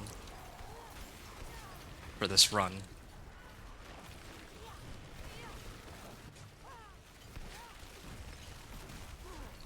Clear the Rasping Shade, so... Oh, is that it? Oh. That's handy. So... I gotta go to the next Helltide zone.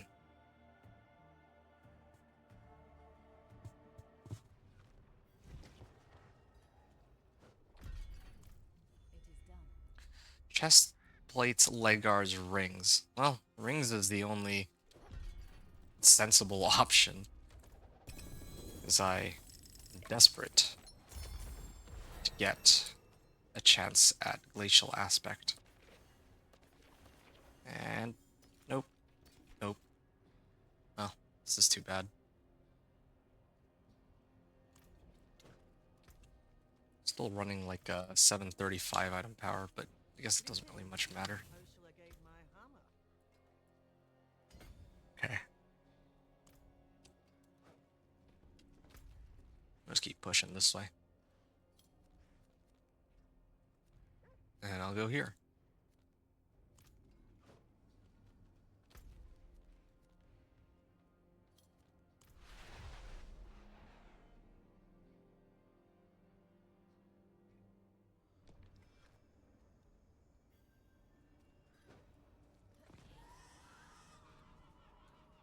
Pardon me, stranger. Could you spare a moment to help me? Okay, so I gotta seal 2 Chaos Rifts here. I think that would be the first priority. I I am pretty close already to being able to open this chest. This tortured gift of weaponry. It is 150 cinders required to open it. I just noticed that there's no Blood Maiden for this one. Well, there's a Blood Maiden on the other one though, so just gotta go do that one instead. Slay Harbingers. Okay.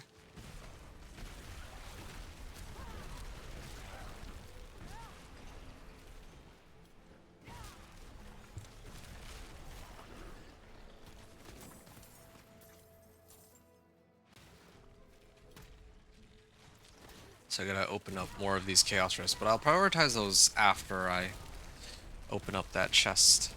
That's what I'm here for after all. Torture Gifts open 3. Okay. All the more reason to open that chest rather than the Mysteries one.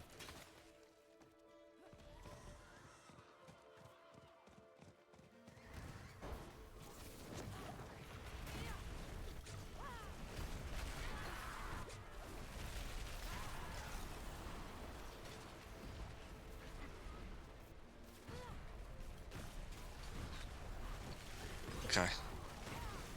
Call the demons. And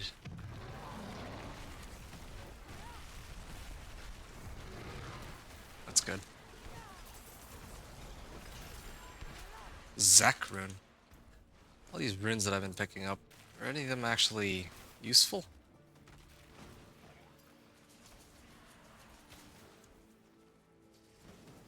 Ooh, ultimate cooldown reduction. Well, that doesn't help. Okay. Heavy weaponry. Come on.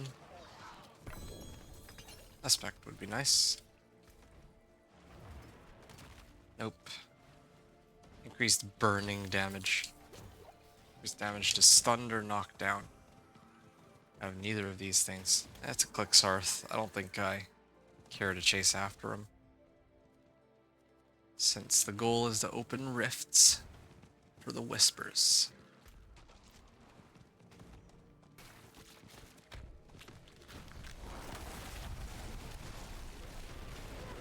Oh, am I dead? Yeah, I'm actually dead. Well, glad I did that all ahead of time. I like turned to look at chat for 2 seconds to see if somebody replied or had said anything, and if I needed to reply. And then I died immediately.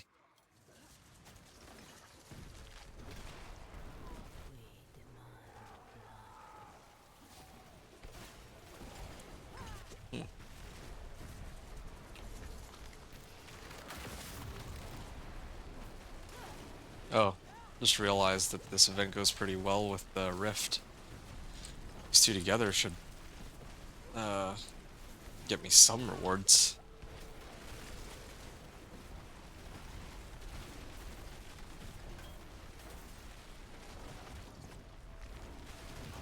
Breaking myself out of it.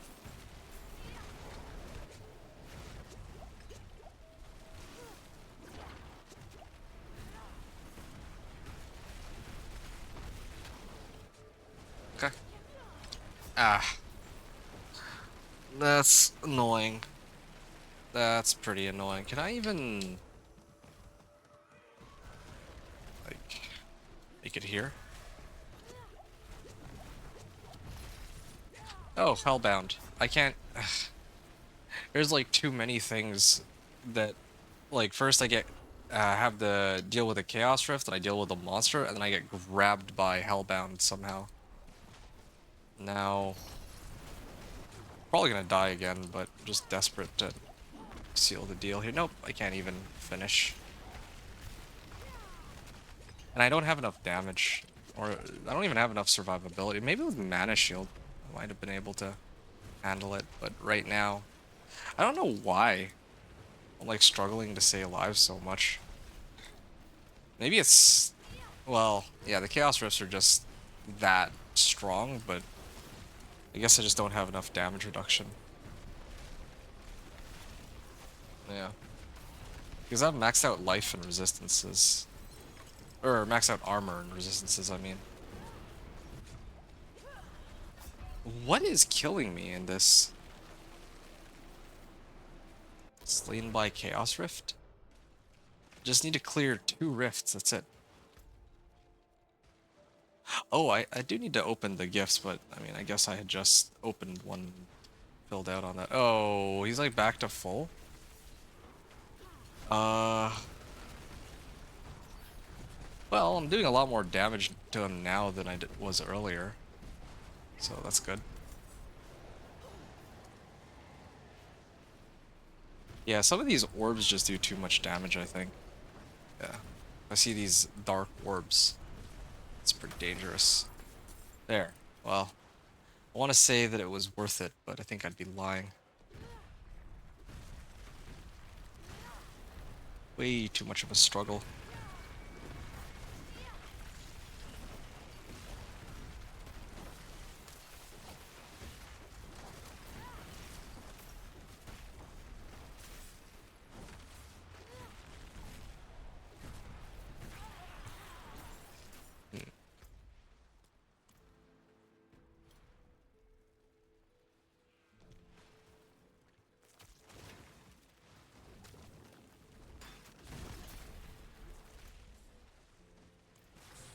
Okay, I have done 1 of 2 Chaos Rifts, so I still need to pick up a few more. I went through the trouble to pick up all these Artificer's Stones. I'm not even going to get to use them. Kind of a shame, but I guess that's just how some of these things go.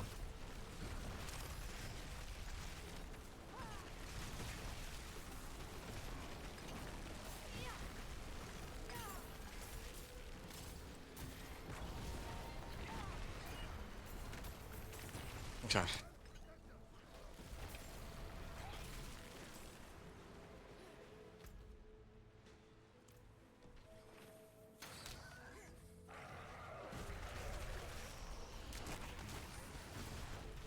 Calling demons. 132 out of 150. Wow, this is taking forever.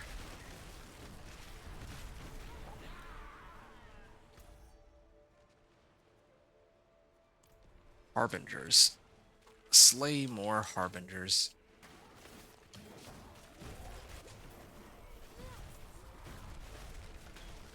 And there was a rift to the southeast. I'm gonna grab that in a second. There.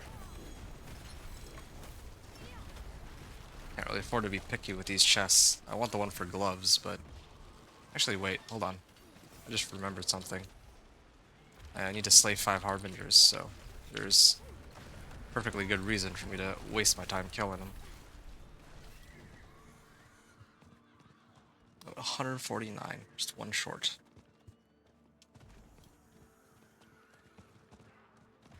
What?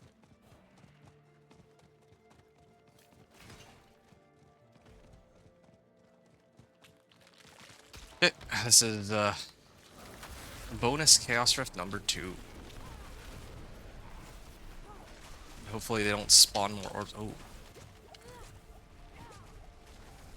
They have a DR monster? No wonder I'm doing 0 damage to all of them.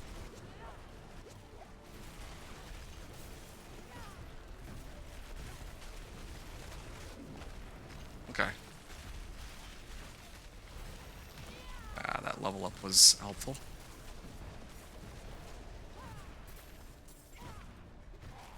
Okay, gonna keep my distance a little bit. Why is it because of this DR monster? Like, I killed 1 DR monster just to walk into another DR monster? Yeah, suddenly he's taking a lot more damage. Takes a while, but it'll go down.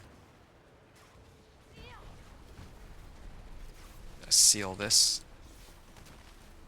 And... there. That's 2 sealed Chaos Rifts. And I just gotta open 1 more chest. I gotta work my way over.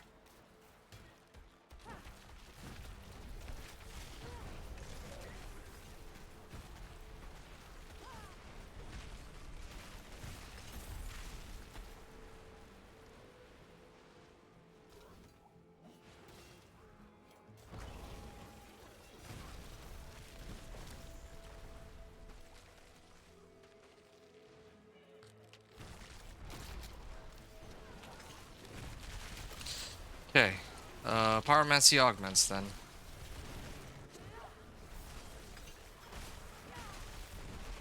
Soul Spire. Can I like barrier it or something? Hmm.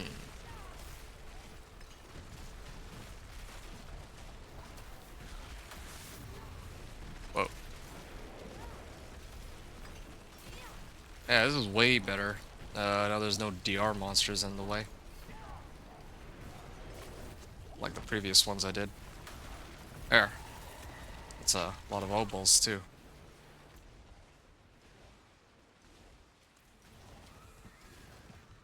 There, it's finished.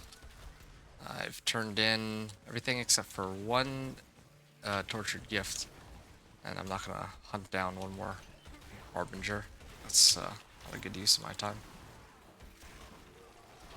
Okay.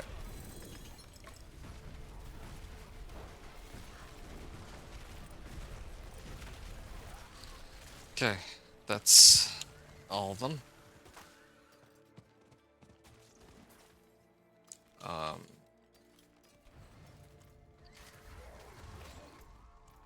7 out of 10. Oh, there's 2 Harbingers here. I think that'll...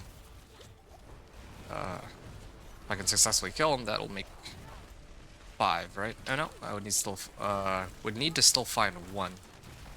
How hard could that be, though? Finding a Harbinger. Easy enough. Ow. It knocked me off my horse, too. Ah, great.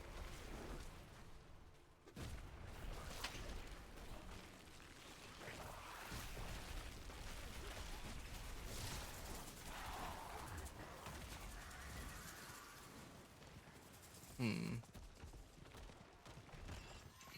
4 of them. Hold on.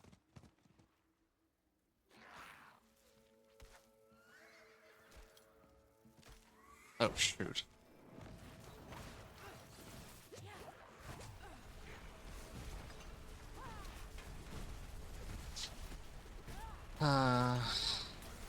Just a bit of a struggle here.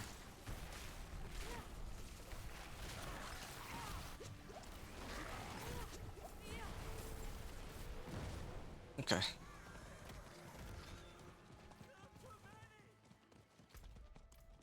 I'm gonna search around for like a minute. If I can't find it, then I'm gonna go to the next region and then do the Hell Tides there.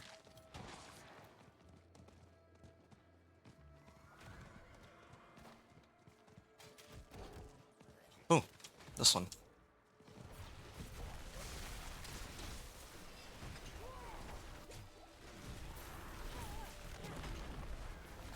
Wait, where's the Harbinger? Oh yeah, here it is. I see it.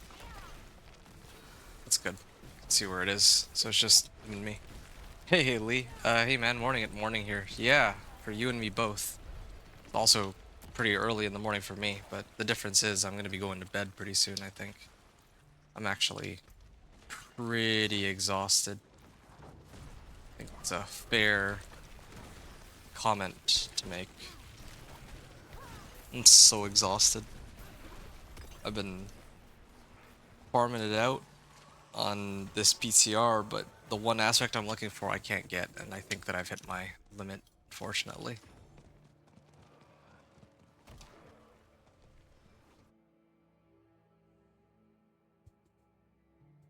Hmm. Or the cellar. Okay, I'm gonna go somewhere else. That being the other Helltide, or well, the other zone with all the whispers on them. Oh, did the new whispers actually spawned here? And then there's one for completing a run of the Undercity. I'm too tired to do all these whispers. There's just too many. Like I'm sitting here going, chasing after whispers after whispers. I think it's just the fact that I'm trying to open up these chests because I feel like that's one of the faster ways to get aspects, but I'll have to consolidate all this information when I do my build guide video. Although I'll have to take a different approach with this one as compared to the other ones because there's no way I can do this all by before the PTR goes back. That's just not humanly possible. For me, at least. Like, I need to go get some rest. Yeah.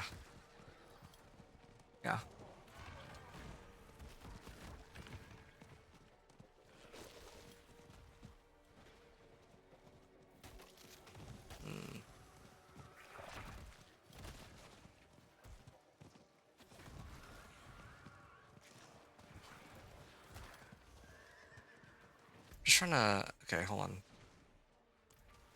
Like, which... like... What am I even... Like, which of these whispers am I trying to do? I should have looked before I got here. Instead I'm, like, trying to figure stuff out when I finally make it in here. He just got up. Nice. How's your sleep, Lee? Venus motes. Cinders collected. Hmm.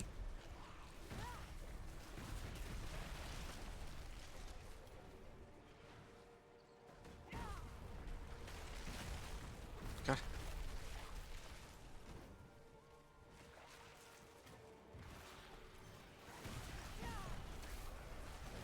Okay.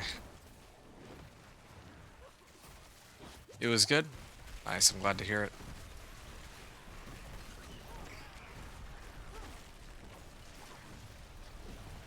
Okay. Managed to harvest 100 Venus motes here.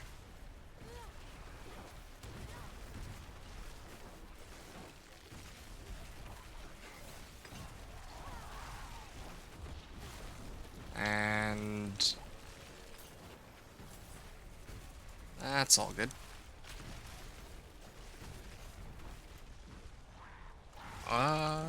There's a lot of whispers. And I still have to call like another 70 demons. Takes so long. Maybe the Helltide Whispers should just all be 3, or worth 3 grim favors. That'd make things a bit easier, I think.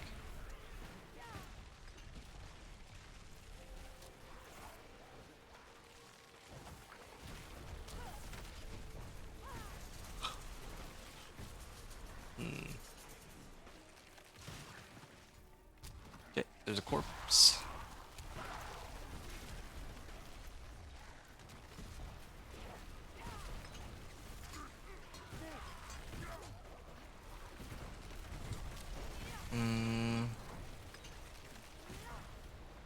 Champion of Evil accepts my challenge, so I can clear this. Good.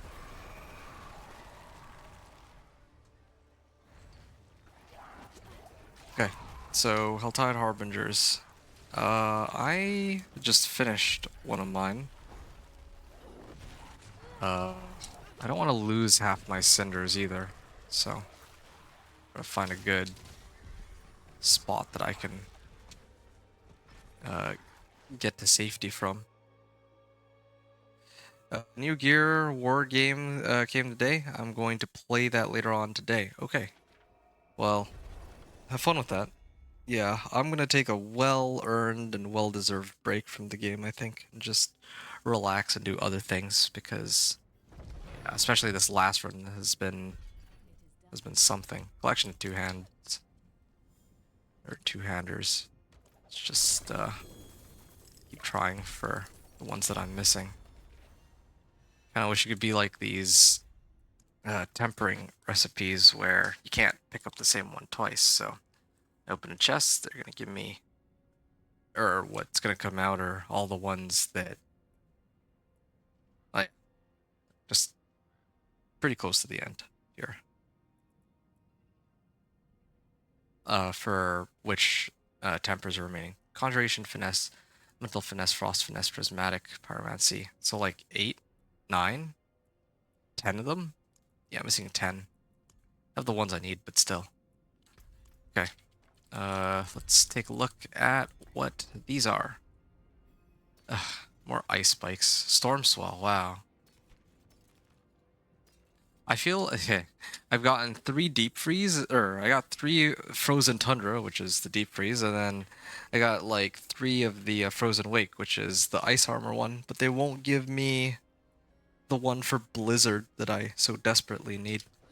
It just won't. When is the PTR over? You're asking, Lee? The PTR is ending in 4.5 hours. That's why I'm actually playing. Otherwise, I would not even be touching this game right now. Just pretty exhausted with it.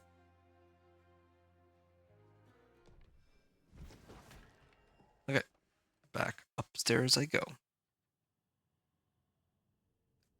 Yeah, but I finish all these whispers, and I think. Wait, what's left? No. Okay, so I'm 10 short. Hope I can kill him in time. Okay, I'll activate this. Overpower would have been great on this, but whatever. It's not the time to worry about all that.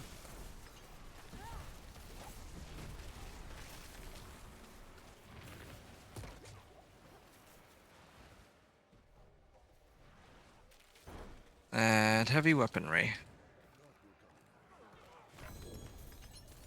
Come on. No. No, these all are useless. This is invoking rituals, and then that one's also invoking rituals. Those are easy enough. But like I mentioned before, completing however many world events seems very practical.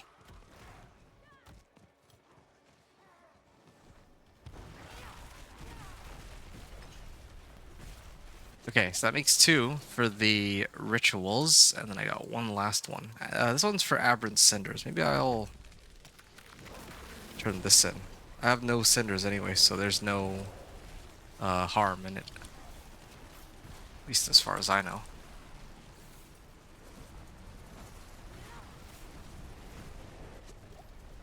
Oh, I gotta put up a deep freeze here.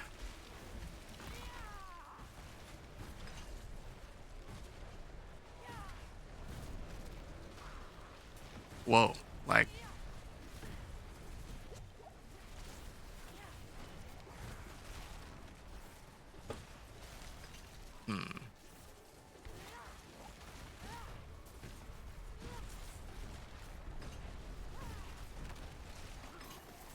Okay. Aberrant Cinders, that's all of them. Ooh, more Aberrant Cinders. And I've already done the Chaos Rift Whisper. Oh, no, I haven't. Well, this is perfect then. Needed to seal these anyway. Get gear and all that. But I don't know why it's so inconsistent. Like, sometimes it gives it to me and sometimes it doesn't.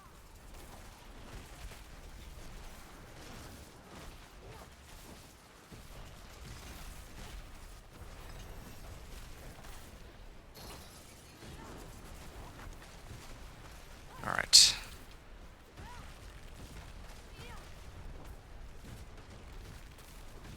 So, how many cinders? Oh, right. There. 104 cinders. Oh, treasure goblin. This is a glittering prim again. For all those gems that I don't really need, but I mean, who knows? Maybe scattered prisms could be good, or maybe it gives me a legendary or something, or the one like aspect that I'm looking for.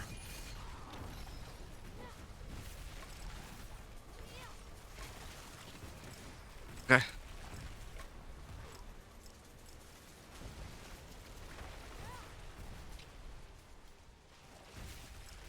And just gotta finish this. It's almost dead. He says not the goblin spawns more goblins. That's another problem child too.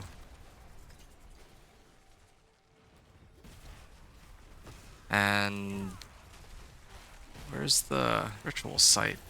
There. And then I think I've cleared 2 of the whispers here. So now I gotta farm like another 40 of them. And then I go to the top right for weaponry.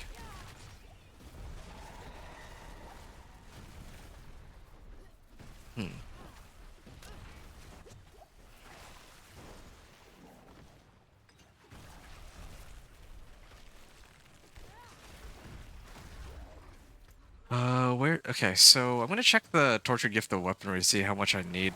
I mean, heavy is I think 125, but or was it 150? Light I think is 125. So I shouldn't actually be too far off. No, this is also a heavy weaponry. Good. Yeah, the Blood Maiden, I don't know how well I'll do on Torment 2. But the fact that I'm even struggling with Torment 2 at this point is actually quite sad. Definitely would have to say that getting the unique perk so that you could get like some of the core skill boosts are a big help at least. Okay. I'm at 115, this is 150. Yeah, this is very clearly not going to happen.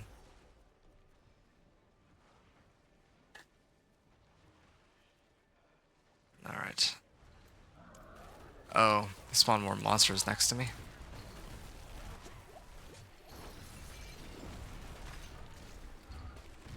Alright.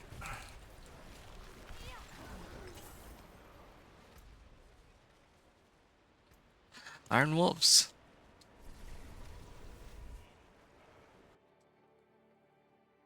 Is Nightmare Dungeons some? For, you mean aspects? Like a good source of aspects? I wouldn't really say so, personally. Not really anything that stands out about Nightmare Dungeons. Especially when they can give, like, anything from armor slots and jewelry slots. Okay.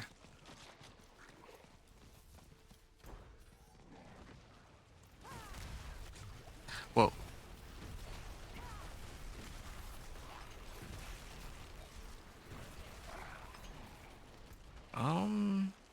Oh, right. I'm supposed to do the Venus Motes and, the Whisper one. I'll come back for these later. All of these.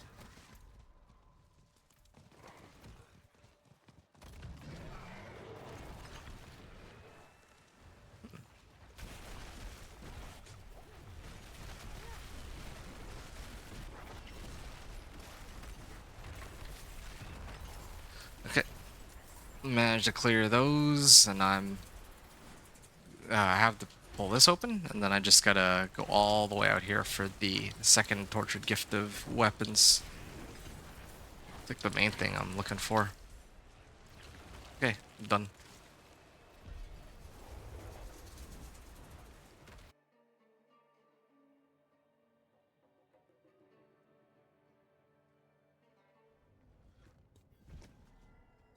Alright. Torment 2. It's gotta be Chaos here. Well, either that or Gauntlets, I guess. Nope, they gave me a little bit of everything.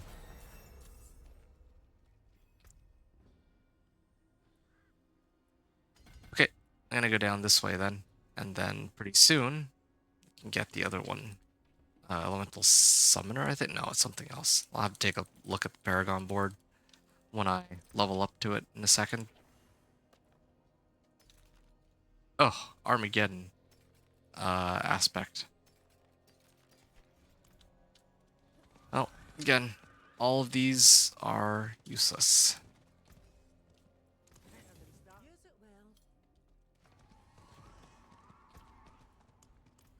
And I'm gonna head back in a second, but what have I here? Oh, right, I'm supposed to go all the way to the heavy weaponry, try to pick one up.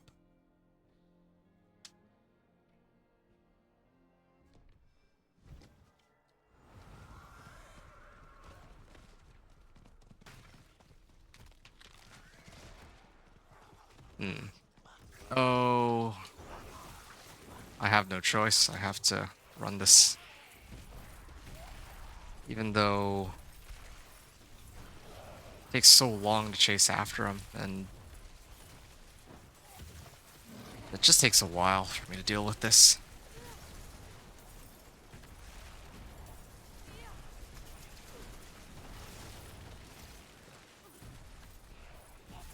Nope. Not this time. There. Got a bag of obols.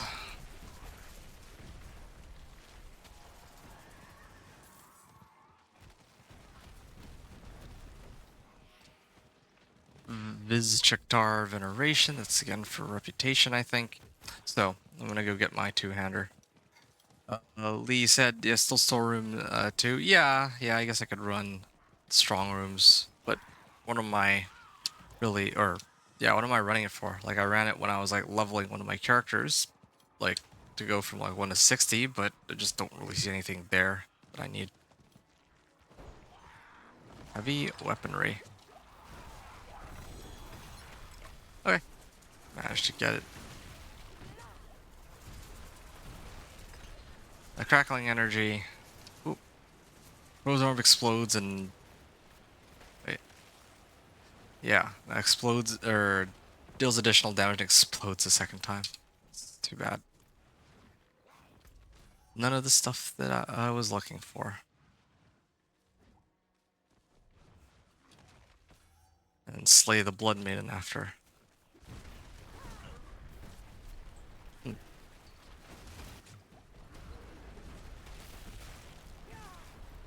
Okay. I'm gonna port on over. Wait, I'm already here. Oh yeah, no, it's Iron Wolves encampment. And then I head north and open it.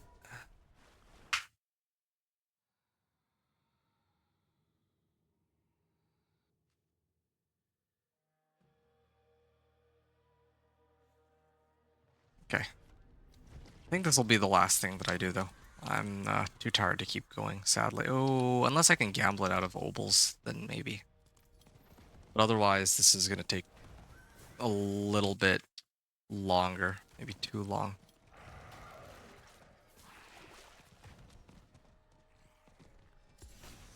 One. Two.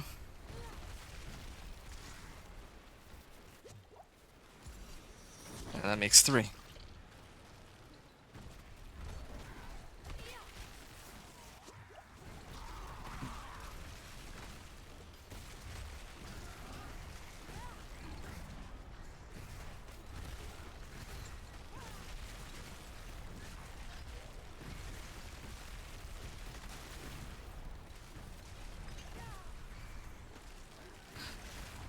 Okay.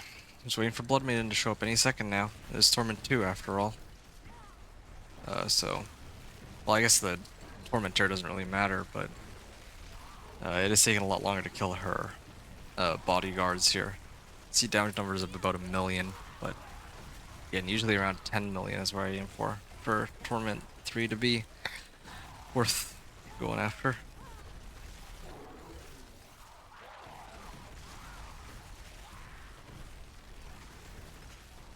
Yeah, just waiting. Okay, there. Uh,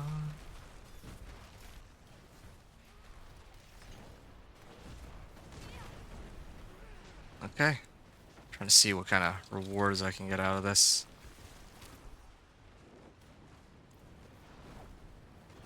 And there was another corpse along the coast, but I think I'm just gonna save that one. I'm just gonna run PvP zones. That's gonna be the... Wait, why am I hitting the Hellborn Disciple? I should be hitting the Blood Maiden.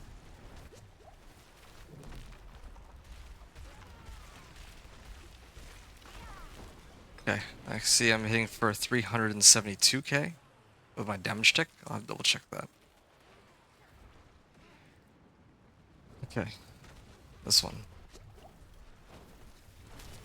Yeah, it's taking a while to bring down this Dance of Knives rope, or take out the Blood Maiden with my Dance of Knives rope. Ah, I can't talk tonight. I'm way too tired for this. Take down the Blood Maiden with my Blizzard Sorcerer. Yeah, be great. Let's see what he was able to pull off. Oh.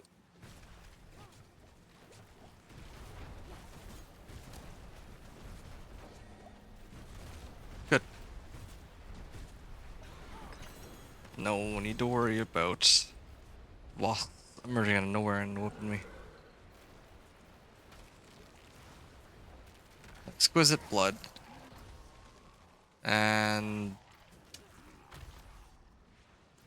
doesn't want to. Oh no, there's one more Chaos Rift here. Okay, I should be able to turn that in, and that'll be the end. For it's for gloves, and I'll take a peek here. I see like multiple frozen orb related stuff, but it's just nothing useful. When you freeze an enemy, deal 100 cold damage, and then this one will just leave that one be.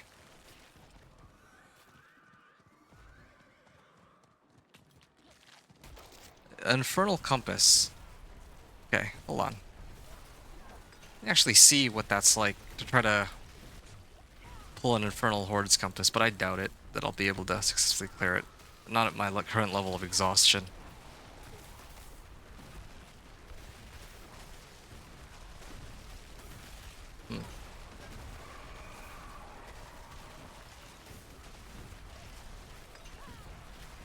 Okay, Altide Harbingers, of course, because my threat meter popped.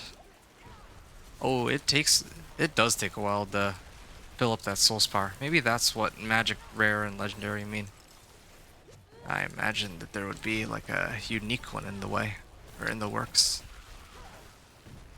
A unique perk for chaos, or a unique damage.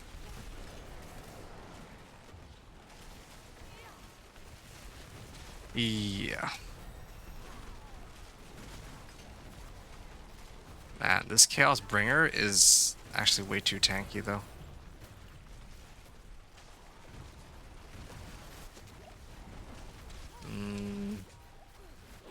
Yeah, I'm just gonna do this first. Try to board wipe it. But now, Infernal Horde's compasses. I gotta really just trying to open it up.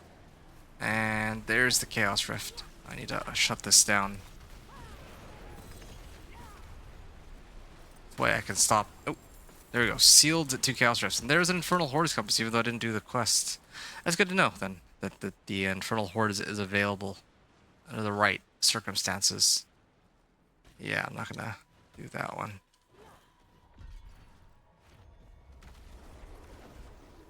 Okay. I have some more cinders, but I don't want to bother with it right now. Am I maxed? No, I'm not, but I gotta try to gamble. Oh, that is a lot of obols. Probably because I dealt with them on a higher torment. Oh, this will be good. I got a lot of salvaging ahead of me. Starting from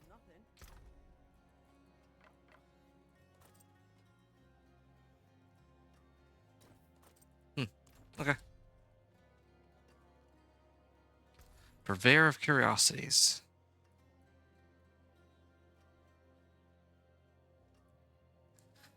Okay. Sword. Too bad, friend. Deep freeze. Again, I found another frozen tundra aspect. It's the same Ghost.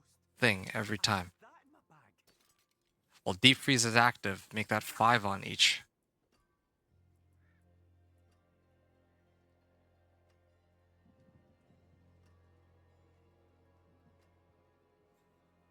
Okay. Wand. Not a bad pull, that. Okay.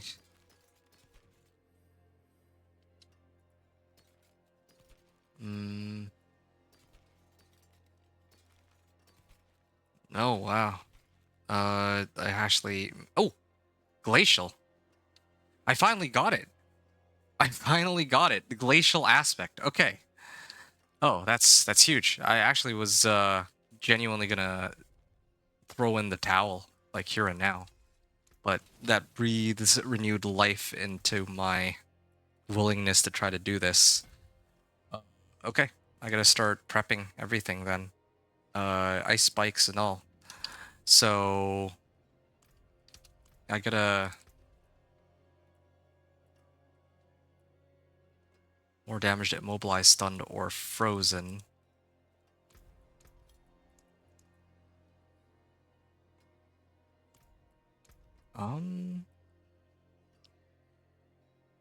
Let me try to imprint it onto the other one.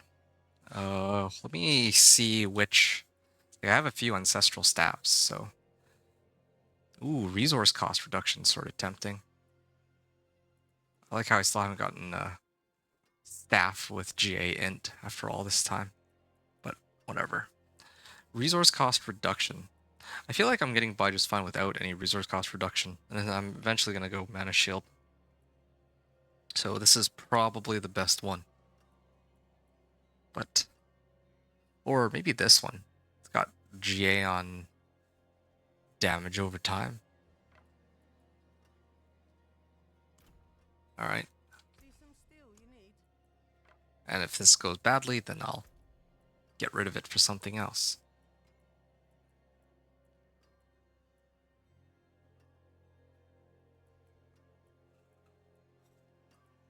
Why can't I find it? Here.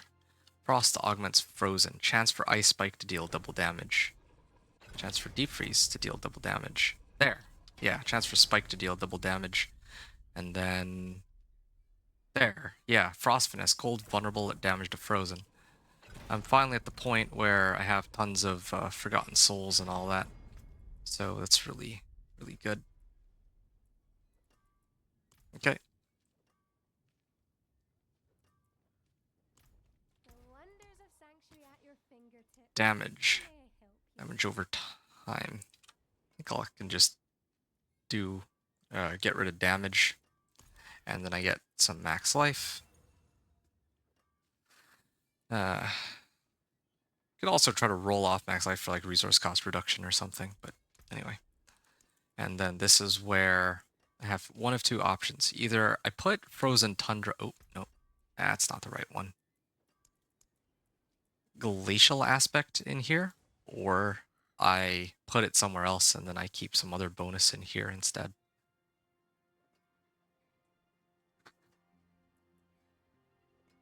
I'll actually try. Well, if I had a bit more time, I would have liked to try out different configurations for it, but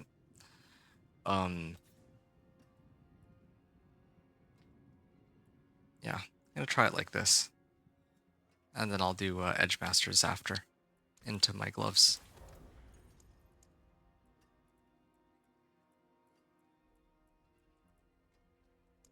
Edge.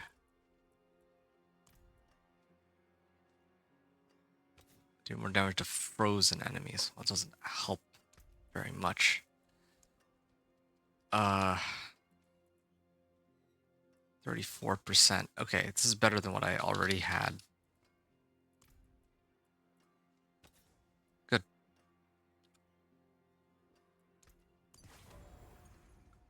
All right. Chance for...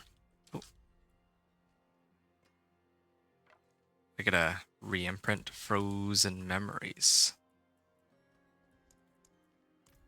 into here. And I'll imprint it. I'll add a socket into it. Yeah, I got plenty of scattered prisms now. And what am I running here? Kurqua. What else can I do?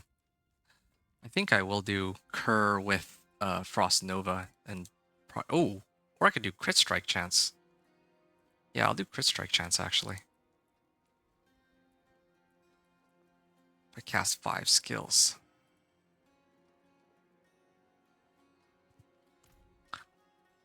Right. Now that I have Glacial Aspect, I'm gonna try to run Pit like 15 again real quick, just for fun, and see what the damage difference is now that I've shuffled some stuff around. Wait, did I put the right... oh, did I not put Glacial on this? I might not have put Glacial. Oops. Oh wait, no. This is right. Yeah, chance for ice spikes to deal double damage. Okay, there. Here, I'm just waiting for the ice spikes to show up. Look at that, 430k. Yeah, right now saying for 70.9. 819k. I mean, I guess that could have been my chaotic burst, but yeah. Just gotta start pumping up my ice spikes damage now. This is what would have ended up happening. And then unlock the chaos uniques and all that, and they get blue rose. I have obols, so I should really just be spending on rings to get blue rose to max out my damage. Your phone died, you're back though? Hey, good timing. You know, I actually was going to hop off just like a moment ago, and then the impossible happened. I got a glacial aspect. So now I'm kind of back in it, but now I gotta figure out what to do next. Yeah.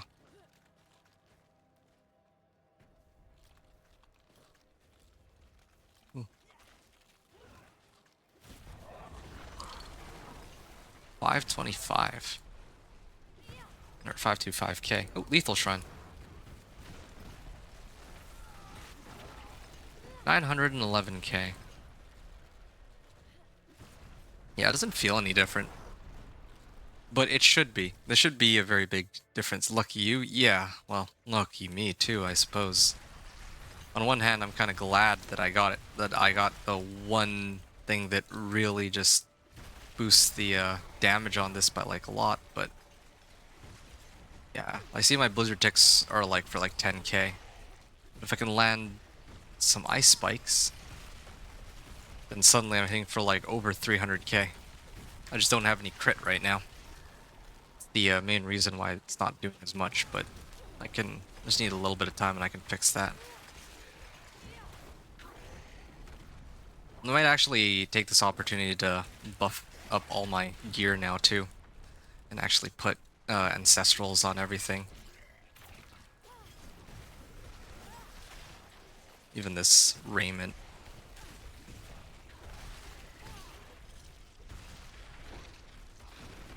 Oh, raiment as a chaos unique, I mean. But kind of like having the legendaries and just being able to run all of these defensive modifiers.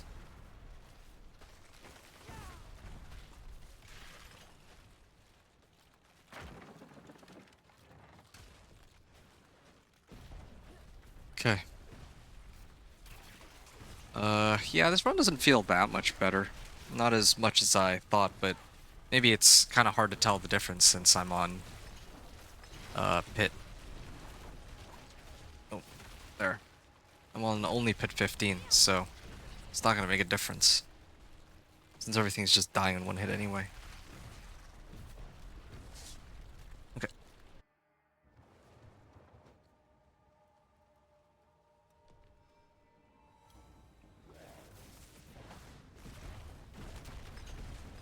And there's Blood Bishop. Sharpen Finesse. Good. Ooh, Intelligence, Max Life, and Fire Resistance. There. And I would try, I mean, I'm still in the middle of trying to level this up, but apparently success chance like 80% and all that just keeps failing for some reason. Kind of unlucky, I would say. So yeah, I think in order to make this work, I need to bring intelligence onto this. And yeah, just wait on Elementalist. Or maybe I just put it in here. Because this one requires Dex. I do Elementalist here.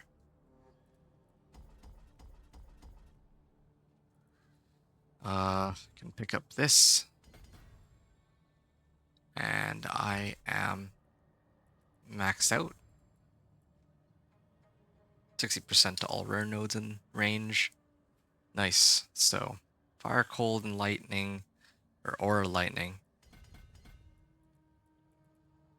So I have 3 glyphs that are active, but especially Stalagmite and Kurgar are the trick to getting my ice spikes to do, well, constant crits. And then I gotta sort out these, at this point, yeah, trying to get mana shield would be a good idea, I think. But first I'm gonna try to get everything as um, ancestral gear with the modifiers that I need. Oh, it sent me right back. Yeah, since I don't have a blue rose, I'm gonna try to gamble for it too. And if I fail, then, well, aside from my ring slot, I think I'll try to upgrade everything else. Oh, I also still realize that I have max room favors. Collection of leg guards. Let me see if I have ancestral leg guards. Because I'm going to start loading up on ancestral equipment at this point, since I have the materials for it, among other things. Just armor, gloves. Nope, I don't need that.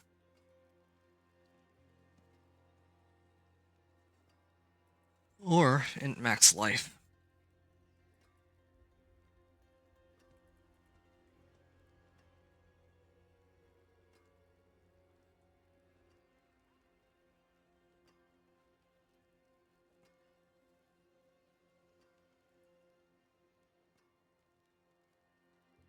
Okay, so helm, chest armor. Where's my gloves?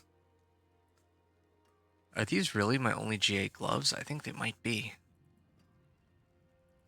What about pants? I don't have a pair of ancestral or GA pants or anything. Well then, in that case, I will do the leg guards, because I already have a couple two-handers. Ooh, ancestral pants. Good. Wow, in max life. Artificer's stones, I don't need those anymore. Worldly finesse and the other thing. Yeah, maybe I don't have enough intelligence because these boots are so... They have like a nice armor roll, but... Yeah, the movement speed on it. Yeah, well, the movement speed on this is pretty good too. A lot of value out of move speed and all that.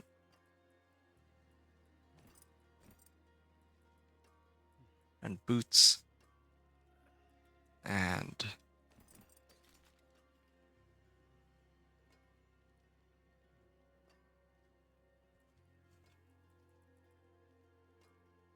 Yeah, I could use this snow guards aspect. That would help. In fact, I should already have it active. Like, I should have put it in my helm. But I'm going to be replacing it anyway, so it's not even going to matter. Okay, I'm going to set this up.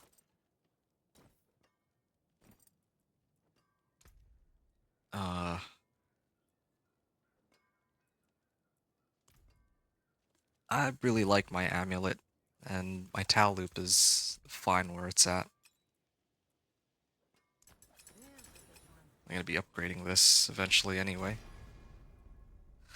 On physical damage, and then... There, that's another one. It rolled max life, which is, I would say, one of the more useful now, but it might be useless later on when I do get ball, or when I get mana shield.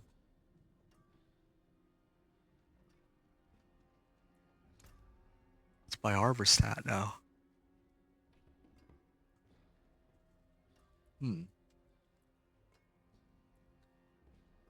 Oh yeah, I had disobedience on here before. Mana per second?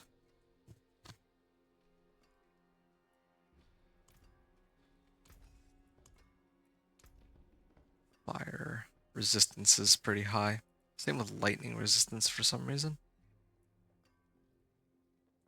Ooh. Yeah, these pants have a good amount of lightning resistance. Maybe that's part of it.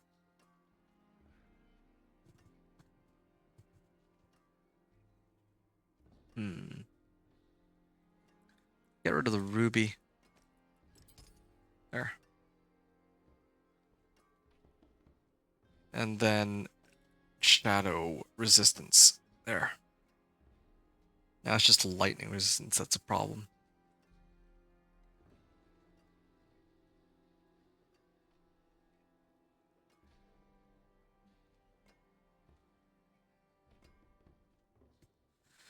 Okay. I'm gonna temper this with... I can just do armor.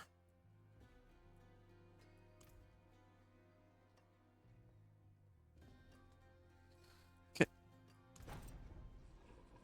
Chill slow mastery. Cold front. Wait, what? I selected...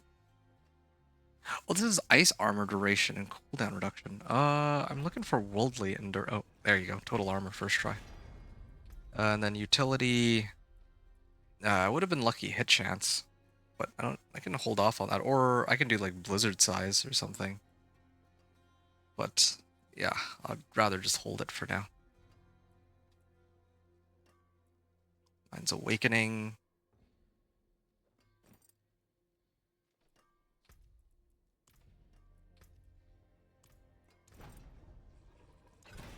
Max life. Max life. Dodge chance. Come on, it's 1 in 3. This rate. Teleport Nova size? Wow.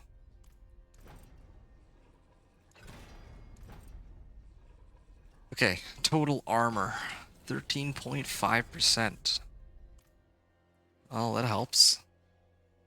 Grants me unhindered for its duration. Mana per second. Probably roll off mana per second. Yeah. Defensive skills? No. Intelligence, yes.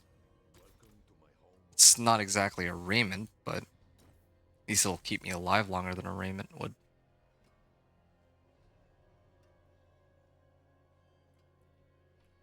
Okay.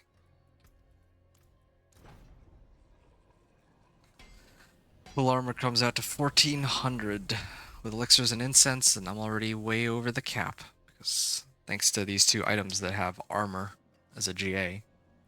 But of course, the trade-off is I need to figure out my resistances. Shouldn't be as difficult since I'm a sorcerer, but yeah.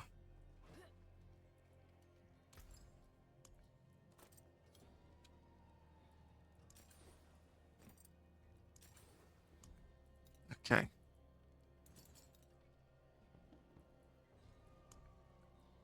So, topazes across the field.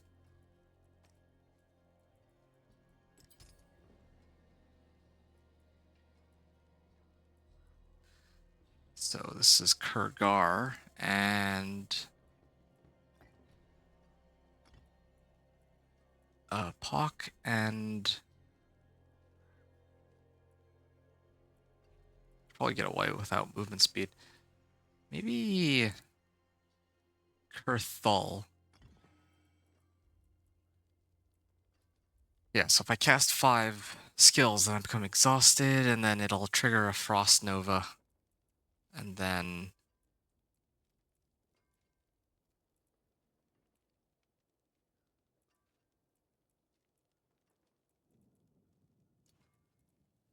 Where's it? Pockrin?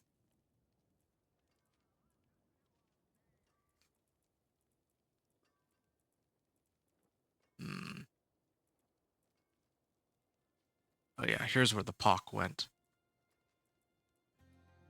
So, Pockrin's in there. Yeah. If I spend a percentage of my max resource, then I get crit chance. Although this is gonna be this rune will be useless once I get mana shield because I'm not draining my... I'm never draining my mana anymore anyway. And now I gotta find like a... Oh, I know. I'll just do snow guards. Yeah. Yeah, this is actually perfect. And for this, I could have done Disobedience, but it's got to be something of value.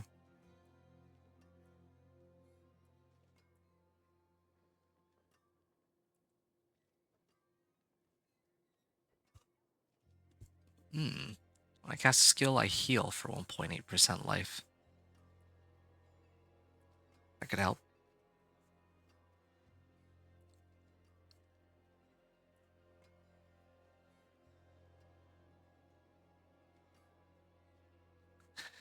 So, aspect of the prudent heart. Oh, no. Aspect of... Well, I'm just trying to see what else I can replace this with, because I'm not running a flame shield, so... encased aspect. Ooh, ever-living aspect. Yeah. These three together should make for immense damage reduction.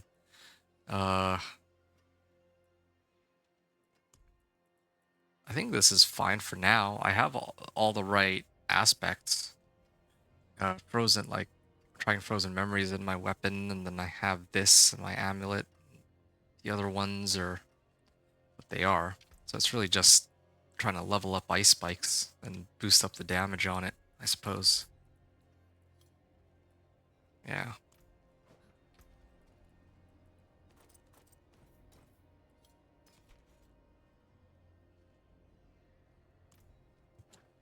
Okay. Pit 30. I think it's about time that I begin my pit push now that I have my ice spikes.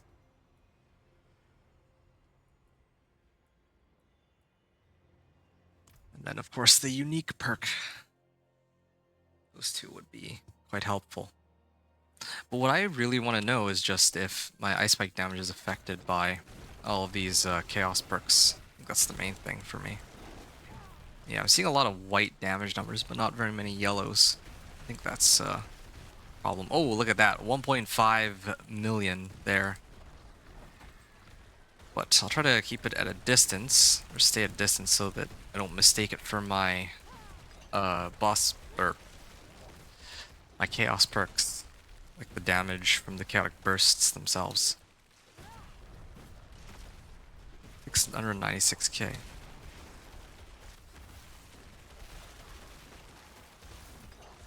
Okay.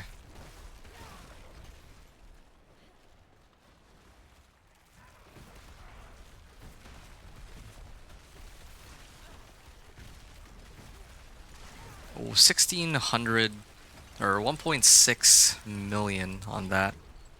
On a non-crit. I think I'm trying to figure out why I don't have that much crit to begin with. Oh, you know, that reminds me. I should replace my ring for the one that actually had a crit chance. Same with my gloves. That could give me a good amount of crit chance, those two items. Or, where's my obols? I'm sitting on 61 million too. Too bad I can't spend them on... Too bad I can just buy out a unique with that amount of gold. Yep, definitely feeling the ice spikes damage, but it'll take a while longer. Unfortunately, I just don't have enough energy left in me to see it through to the end, despite the fact that I got the glacial aspect, so...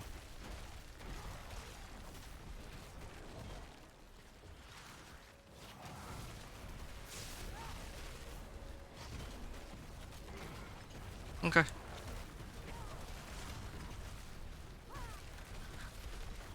Well, it seems that's that then.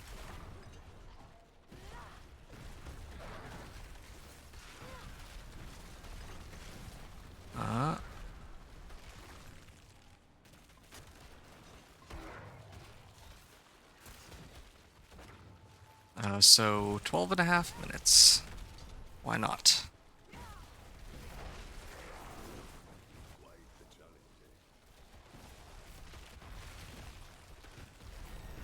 Okay, Paragon 108. Yeah, I get to unlock another board, but I won't be able to do much with it. At least my glyphs are active. Maybe I should even take some of these points and then try to activate one more glyph rather than pick up another board. I think that would make more sense even.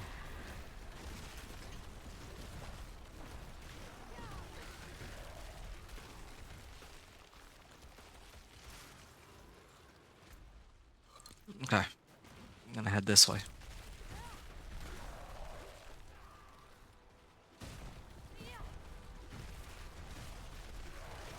1.3 million. Still got these explosions that occur every now and then, but I don't know. Like, I don't feel like these explosions are doing that much damage. I see like them doing like 29k, 76.3k there. Then suddenly, I see a 1. Oh, there we go. That was a 2 million.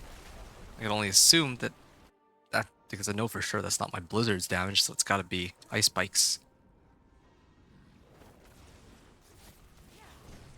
And then if I put down ice spikes, I see like 55k or ticks of 55k. But yeah, you can see now with ice spikes, I'm hitting for 2.2 million damage. 11 minutes or 4 minutes left, or cleared it in 4 minutes. 11 minutes left on the clock with just glacial aspect alone. Well, okay, maybe not just that by itself, but got like a lot out of it.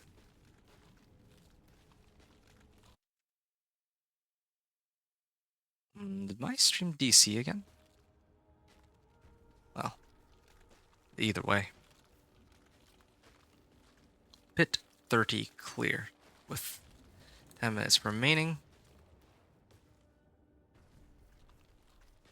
Plus glacial aspect.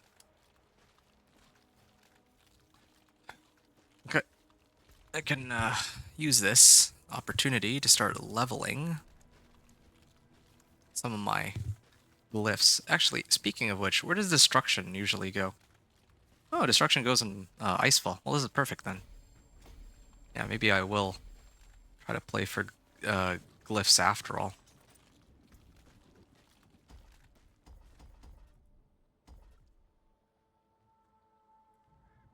More damage to elites, huh?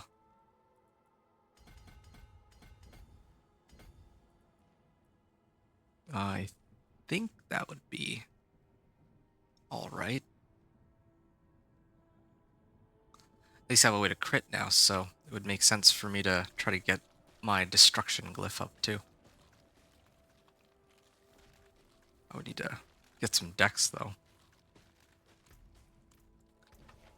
Yeah, just don't have enough Paragon points. It's too bad, really. Could use more Paragon points for this.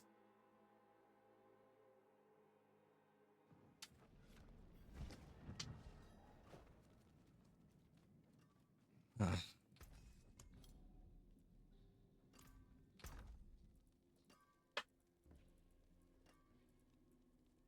I have a pretty solid amulet.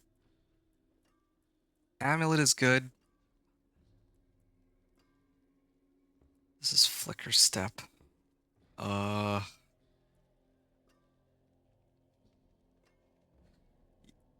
Yeah. I was supposed to... Like, I know I had, like, a set of gloves. Tell me I salvaged everything. Yeah, this one. Supposed to replace my gloves for these ones eventually.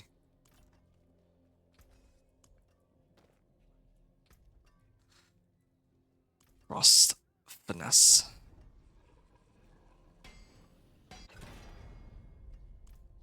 Okay, cold damage. Lose out on some lightning resistance though. Although maybe I don't really need that much life. I can take it as it is.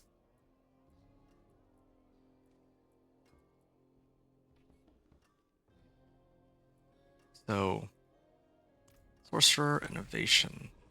Frost Nova size. Well, that doesn't help, but...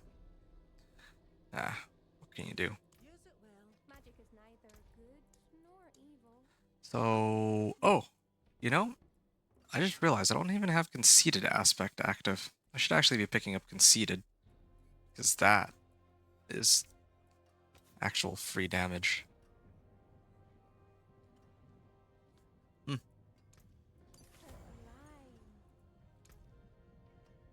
Actually, my lightning resistance is already very high. I don't need to keep it going. I can just replace lightning resistance here. Attack speed? Sure. Yeah. Right on. And then I also had another ring. So 14% chance to crit. No, I didn't even switch it yet. There.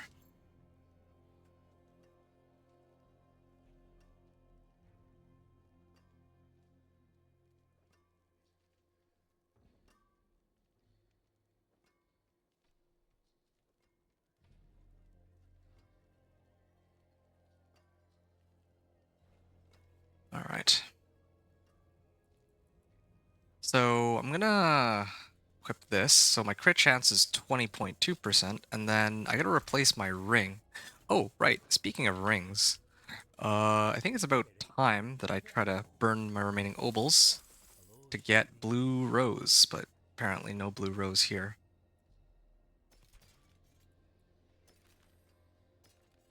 Ah, this one is interesting. It's got resistance to all elements, but nothing else outside of that. Crit chance. Yes.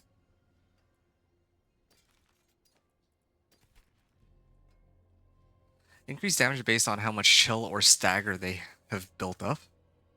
Well, if they're frozen, then what happens then? I'll salvage that. Okay, well. This one I can use in place of my existing ring. So Frost Finesse, cold damage, yes.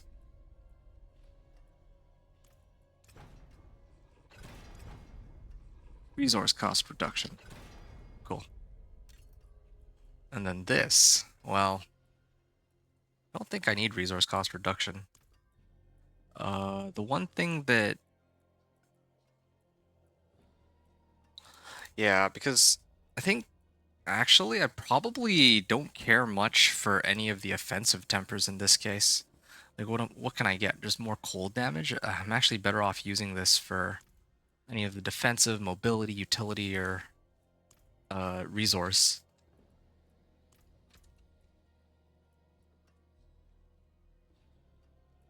Okay, so I can replace vulnerable damage at least with intelligence. Kind of have to. There. Int, max life, and crit chance. I got like a few of those types of rings now. And There's magic in all yeah, this is for tenuous destruction.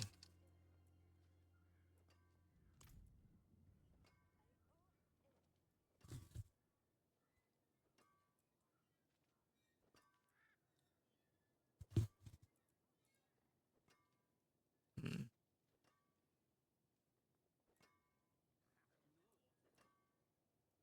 Tenuous destruction. Well, I mean, if the setup ain't broke, then don't fix it. So I'll just do what I had before. My hammer sings on your return. And I'm gonna punch a hole into this. And that brings me up to pretty decent resistances uh except for cold, apparently.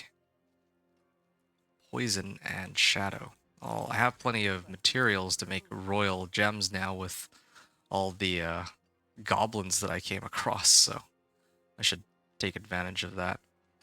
Same thing with shadow resistance. Stars made magic. There.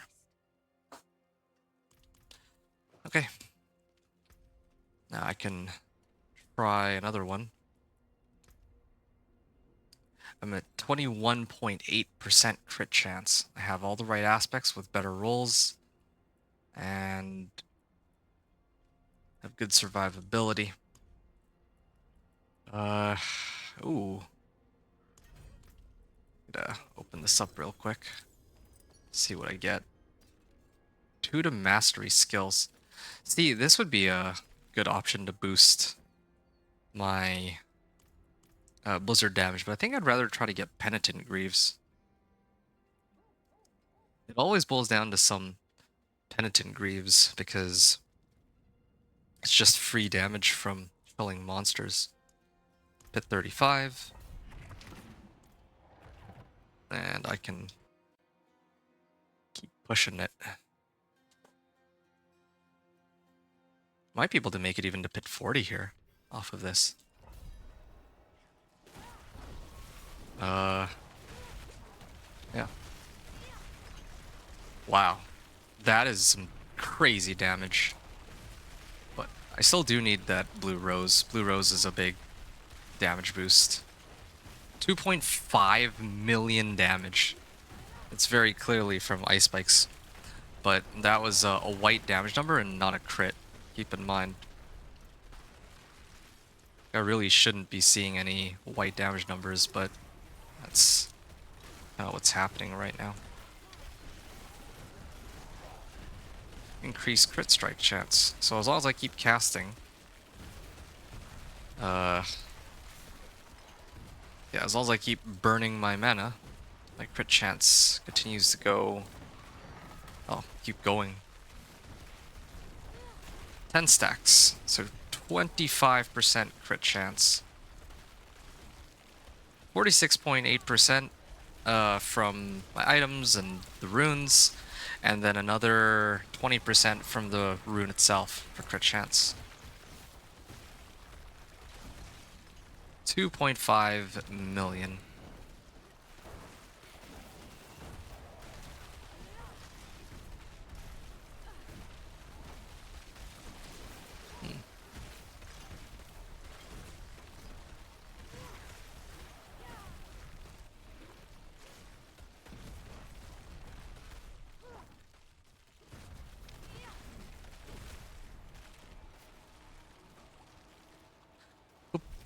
It's clicked.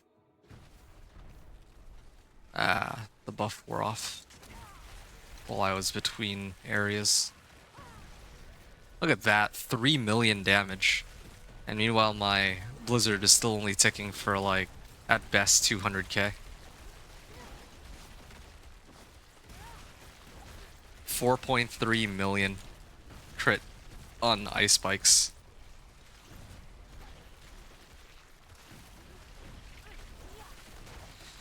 Yeah, it's too bad there's no easy way to keep boosting up my ice spikes damage.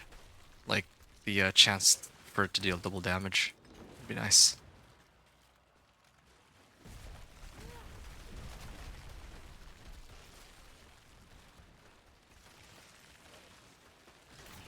Okay.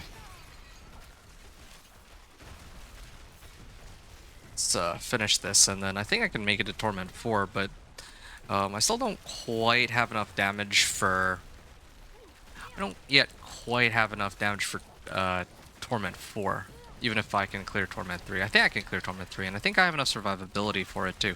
I also, at the very least, have plenty of DR, so that also helps. Like Snow Guard's aspect, and if I needed, I could replace something for Juggernauts, right?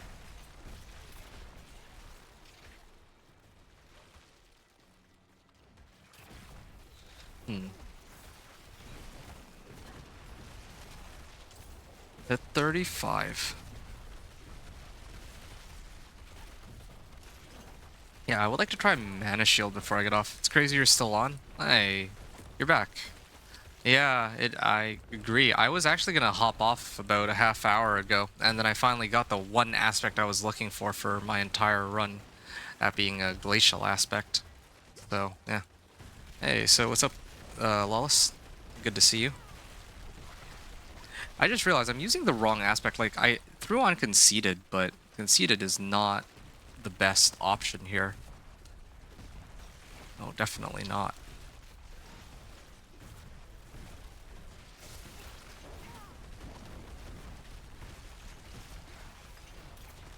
Yeah, I really want it to be like a very AFK-able sort of build, but eventually I'm going to need to get rid of Tenuous, because there's much better option. And that's Frozen Wake, the one they keep rubbing in my face. There, 10.5 minutes. Not much just waking up, about to start getting soon, just waking up fully first. Nice. Okay, that's awesome then. Yeah, just trying to see how far I can go, because I was like ready to give up. Like, I was on the brink, and then they breathed new life into me with this, well, with this aspect coming up.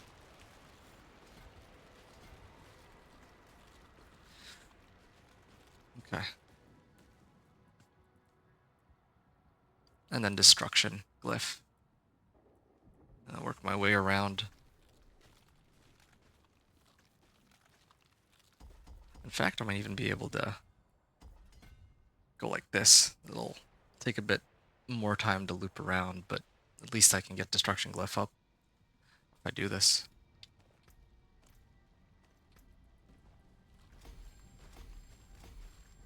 Yeah, probably would be nice to have that maxed.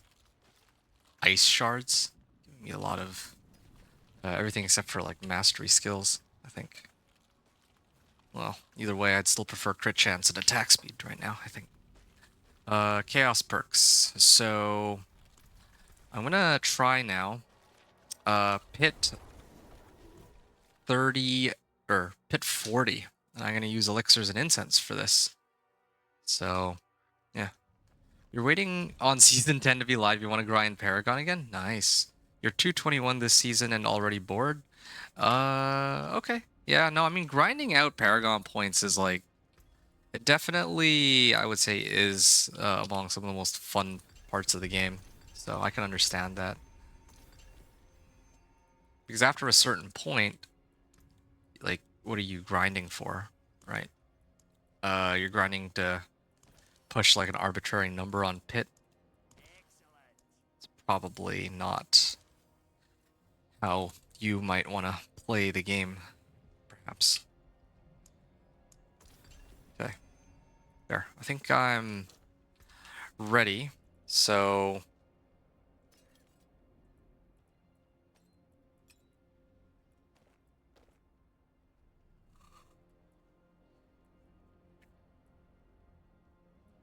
okay.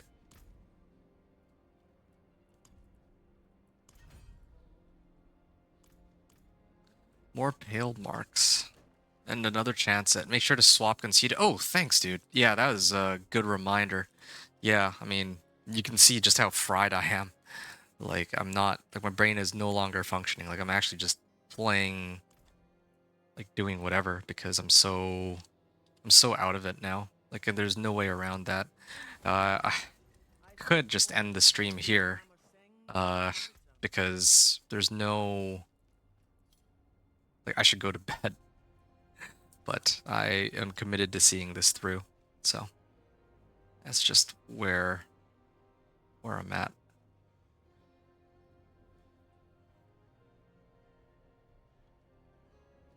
These are the cost of frost skills. I really don't know which one's better. If it would be better to have this in my amulet or this in my amulet.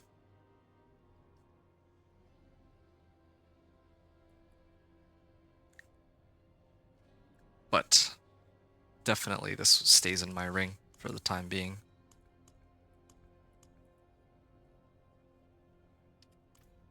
All right. Pit 40. And I'm actually excited because I think I see the light at the end of the tunnel. When I finish, you're probably just gonna make a new tune and relax on Diablo Day. Okay, that sounds like a plan. Try not to burn yourself out before the new season starts because, well, that's where a lot of the fun will be had. And I'm sure that you'll enjoy these Chaos Uniques a lot. So, gonna call it ahead of time. Wow. This damage, 5 million now. Yeah, well, this is all thanks to Lawless pointing it out that Lawless County is saying that I need to throw on this Frozen Wake aspect. Otherwise, I would have not even realized that. But yeah, I'm like missing out on so much free damage.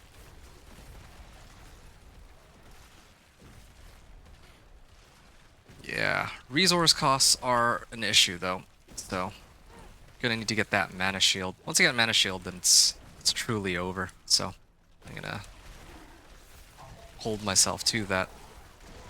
7 million. Good. I'll probably be on NBA 2K first since that's my main concern. So you'll probably be late to the Diablo 10 season grind. Yeah, you're not gonna show up even for like the first day. Although I guess even if you were to play on the first day, you wouldn't do like a 12-hour play session to get to like Torment 4 or anything like that. So this doesn't much matter for you. But yeah, fair enough. Doubt it. You'll probably be late to the Diablo season 10 grind. Alright. Well, to each their own. Have fun with your NBA. I'll be here gaming as usual.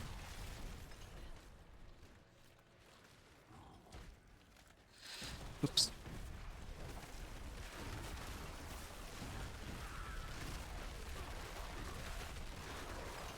Wow.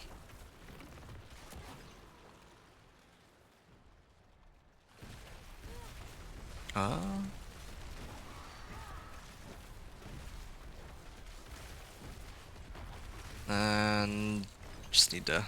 Wow, I've hit for 8 million there, and that was without deep freeze. I mean, the best case scenario here is that I luck into a blue rose, and if I get blue rose, then I can sub out Tenuous Destruction and then get all my old skills back on my skill bar. So, that'd be very helpful. Trying for leaderboards on NBA pre-order. Oh, there's leaderboards. Is 29th, and the release for everyone else is the 5th. I see, so you get a bit of a head start then, huh? Based on what I am hearing. 7 million damage. 8 million damage.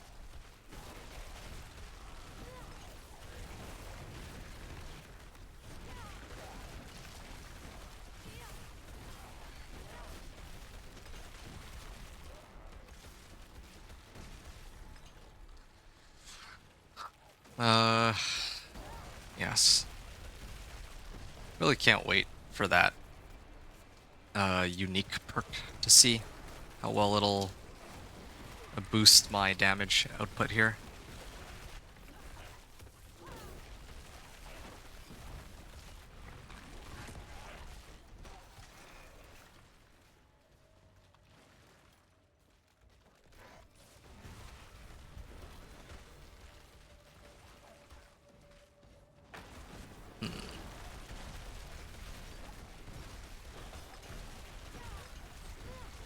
I may have to recreate this Blizzard Sorcerer on the live server. I just realized. Yeah, because since the PTR is ending in a couple hours, I'm not going to be able to do a build guide video on it using this same character. I'll have to recreate it somewhere else. So if I'm in good position on boards, I'll jump on Diablo, but there's a lot of people who grind 2K for like 3 months just trying for boards. Well, I mean, I think you can pull it off. That does sound like a lot of fun. I've always wanted to be on some kind of leaderboards that are like somewhat like remotely meaningful. And even like for me, there would be Diablo 4, but they don't have leaderboards baked into the game. Well done. And Time the for few our leaderboards they had, they actually removed. And now there's like helltides.gg, but well, I mean, there's some issues, I think, for me personally with getting in on Helltides as my go-to for that kind of thing. But anyway, that's Torment 3. Nice. So, I don't really have too much to say. Again, it was just a waiting game for Glacial Aspect. Once I get Glacial Aspect, I'm already ready to push Torment 4. Or push into Torment 3 and reach Torment 4. So, hey, what is this? It is a Glacial Aspect with a much higher roll. So, I can salvage that and throw it on my amulet for even more damage. But before I do that, I'm going to go to the big Kmart and then set to Torment 3. And then prepare for the final stretch. Because I think, since I got Glacial Aspect, I can pull it off. Also, if I'm good enough on boards and stuff, I can make it into a pro team. Ah, on NBA 2K. Oh, that's sick, dude. Alright, so there we go. Torment 3. And here's to reaching Torment 4 very soon.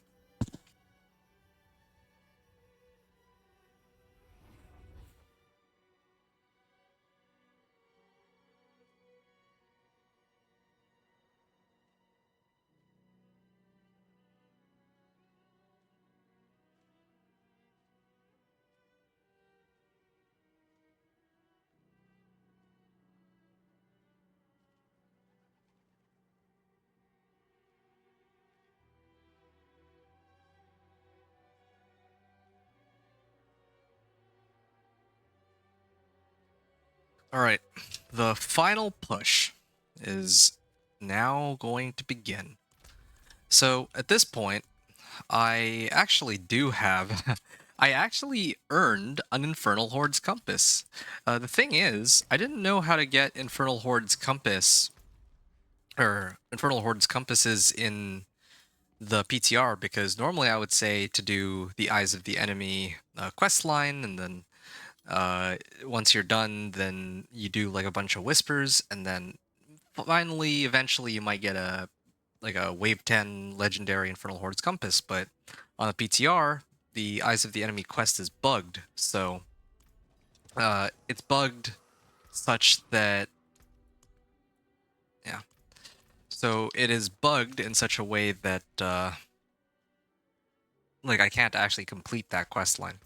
So what I'm actually gonna try is to run this 8-wave compass and see if I can successfully clear it. Because, yeah, at this point, reaching Torment 3, my main priority would be acquiring my unique Chaos perk, Mana Shield. And then revolving my build around that. In fact, that means I kind of might have been premature about how I, like, what I tempered on my equipment, some of it, but I can figure something out here. It's all good. So I'm gonna open this up. My very own Infernal Horde's Compass. And just to recap as to why I'm opening it up on Torment 1, it's to maximize the chances, or to maximize how much Aether I can gain, considering that if you look here, I need to earn this by defeating Bartek within the Infernal Hordes in Torment 1 or higher, right? And Torment 1 is where I do the, well, I kill them the fastest, so in theory this is where I should get the most Aether. Hellborn Grant, +1 additional Aether. Or at the end of each wave I spawn 3 to 9 Aether. I want to try doing Hellfire this time. See if I can get it to be like really good. Something Hellfire based. Hey, VRN. Good morning. Yeah, I do need sleep. I was actually going to sleep, and then I got Glacial Aspect, or the Glacial Aspect here. So I decided that I was going to commit and try to reach the end with this. GG Workman, you're killing it? Thanks, dude. How long have I been going? That's a good question. Let me take a look at my recording here. 6.5 hours. I actually just hit the 6.5 hour mark. So, yeah. I was hoping it'd be a bit quicker than this, but yeah, Glacial Aspect took like a long time to find. There.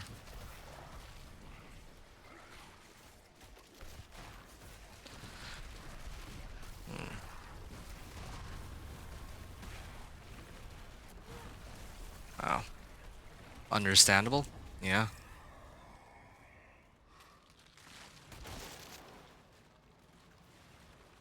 Okay, can spawn as ambush, can now spawn with Aether events. I'll try to do this then. In that case. Where are the Aether events? There.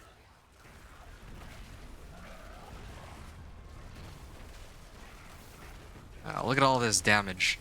Running an 8-wave and hoping that I can still manage to fight Bartek. Worst case scenario, I'll just cheat one in. Well, I think this is enough. I just want to know whether or not it's, like, how close I'll be. Because in some of the past Infernal Hordes I've done, I just cheat in, like, a 10-wave Infernal Hordes Compass. But this is an 8-wave that I was able to pick up from the Chaos Rifts and Helltides, so go with that. Those Chaos Bursts seem to be popping off. They're okay. So let me explain why, like, what's going on with the Chaos Bursts. So, my damage early on with Blizzard is pretty weak. Like, Blizzard's base damage, I don't know how familiar you are with it, but it is pretty pathetic. So my way of compensating for Blizzard's weak base damage is by using the Ice Spikes. The Ice Spikes mechanic is where, like, 99% of the damage on Blizzard comes from, really. I wish I were exaggerating, but I don't think that is an exaggeration, or maybe not 99, maybe like at least 80% though. So while I don't have any ice spikes, I use erupting chaos as an alternative source of damage, um, just to make it a bit easier to do damage while I'm leveling. But in reality, I would prefer to have, let's say, mana shield with uh, power siphon, because if I have these two together, then power siphon isn't really siphoning much of anything. Like, you can siphon a bit of mana, but not a very negligible amount overall. So I think probably the chaotic bursts have been helpful, but I'm going to get rid of them. And I'm going to run probably the chaotic cooldowns with, like, for the end build.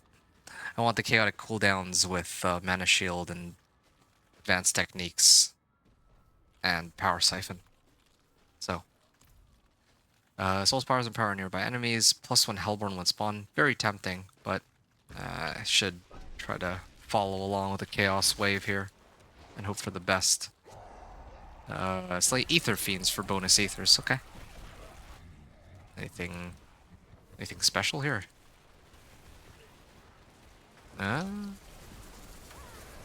Just portals? Nice, how many cold damage interactions? Wait, I'm confused. Plus cold damage, or cold damage percentage, plus cold damage percentage X interaction you have going on. It'll boost Chaos Burst and Blizzard's damage at the same time. Oh, here, I'll show you. I got cold damage here. I got cold damage here, and then I got a lot of non-physical damage on my Paragon board, because non-physical damage is basically cold damage here. I can actually just show you the amount. Hold on, wait, what am I doing? I should actually be focused on this wave because it's a chaos wave, so actually get a good amount of ether out of this in the interim, yeah. I should actually be activating my ult for that too. Here, what does my stat sheet say? My damage to cold is 746% right now. My vulnerable damage is a lot higher, but that's coming from frozen memories aspect. Aether Fiends have a chance to spawn in place of elites. Nah, I think it's okay. Gotcha. Yeah, do your thing. Thank you. No problem. But yeah, those are the interactions I have going on. I prioritize cold and vulnerable damage. Those are my go-tos. As for boosting Chaos Burst and Blizzard damage, Butcher? Oh yeah, right. I did select this. Oh, it just instantly died. Well, as to be expected, it is only Torment 1.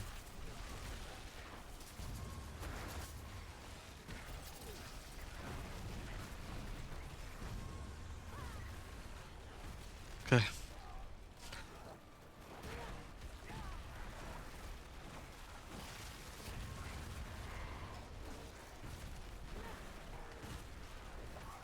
Okay.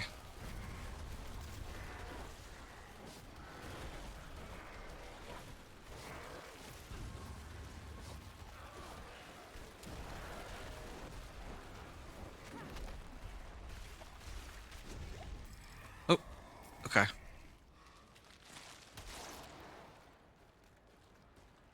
The Aether Goblins. I should have actually taken a look at what the other... Wait, oh, one of them was a Butcher? Ooh, that's...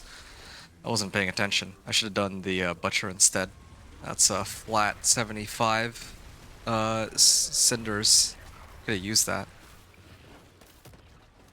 Although it wouldn't have worked for the other waves, so I don't quite know if it would have been much better after all. Yeah, let me know if you have other questions, VRN.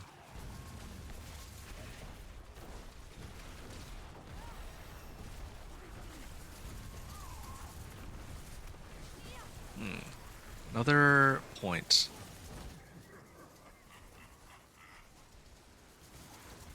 Dex. I think I'll end up going this way. And then this way. Those will be my two maybe like a handful of points to max out my destruction or get destruction glyph.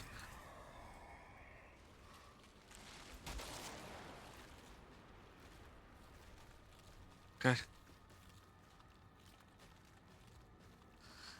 So 666 is what I need. I'll skip these two on the bottom. I'll do the Chaos Wave. It has to be. But no, you're just thinking at the moment. Okay, sure. Oh, sorry, I missed this, Lawless. Oh, shoot. It's treasure goblins. Yeah, I actually missed what you wrote there because Nightbot kind of like sent its message just after yours. Enjoy your Diablo break, homie. Thanks, man. Uh, yeah, I appreciate that very much. Get some good rest. I'll hopefully see you when Season 10 is alive. I'm off the game. Much love. Yeah, you too. See you soon if you're still around. Yeah. Have fun. And yeah, looking forward to seeing you in Season 10. Hopefully when I'm a lot less burnt out on the game. Treasure Goblin escaped. No. There's a big Aether Goblin. Yep, just waiting for Ice Spikes to kill it. Ooh, all the little goblins. There's a lot of goblins.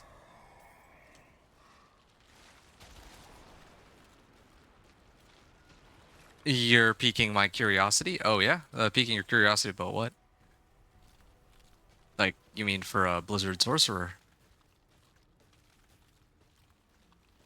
Okay, I don't want to take chances on this. I'm on wave 6. Normally I I take the Chaos Waves, but 75 Cinders would already be enough to get me to 666 Aethers, so I can rest easy after that. I mean, I have to play the game, or the mechanics of the boss fight, but aside from that, it's not a problem. Okay.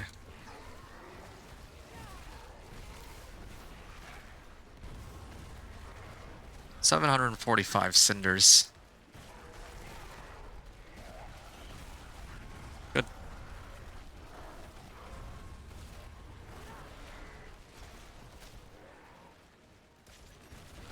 Alright.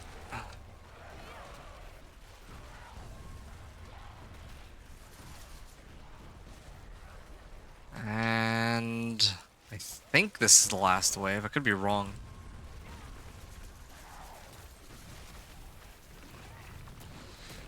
Okay. 777 on Aether. Oh, there's still one more.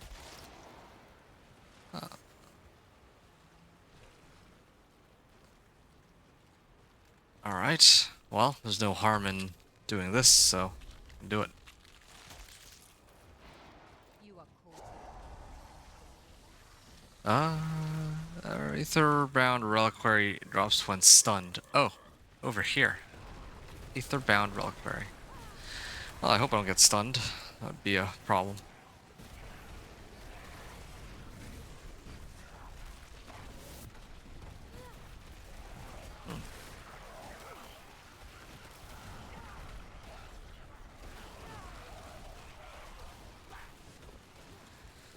Good.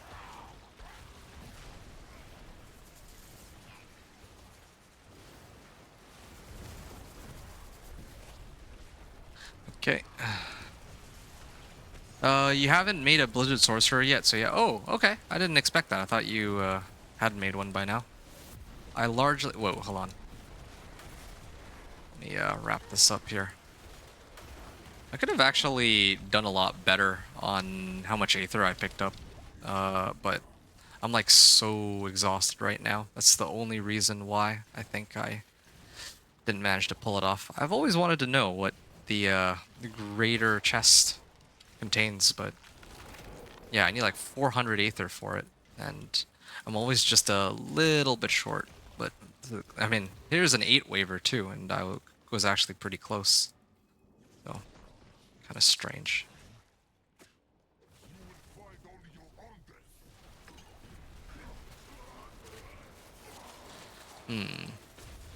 Oh, that was it? I skipped through everything.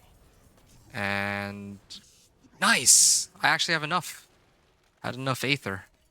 I have enough Aether to try and see what is in this Spoils of Greater Equipment. Ah, yeah, so it looks like it's still kind of the same as what it used to be. Except it has another batch of Obdicites, so now I can actually Masterwork rank 4 in all my gear. Give me a Scattered Prism, one, I guess, guaranteed Tempering Recipe if I'm level 60 or above. Well, I mean, not 60 or above, just level 60. And it also gives me one recipe too. So that helps. Could have used like a blue rose, but no luck on the blue rose. Chain lightning.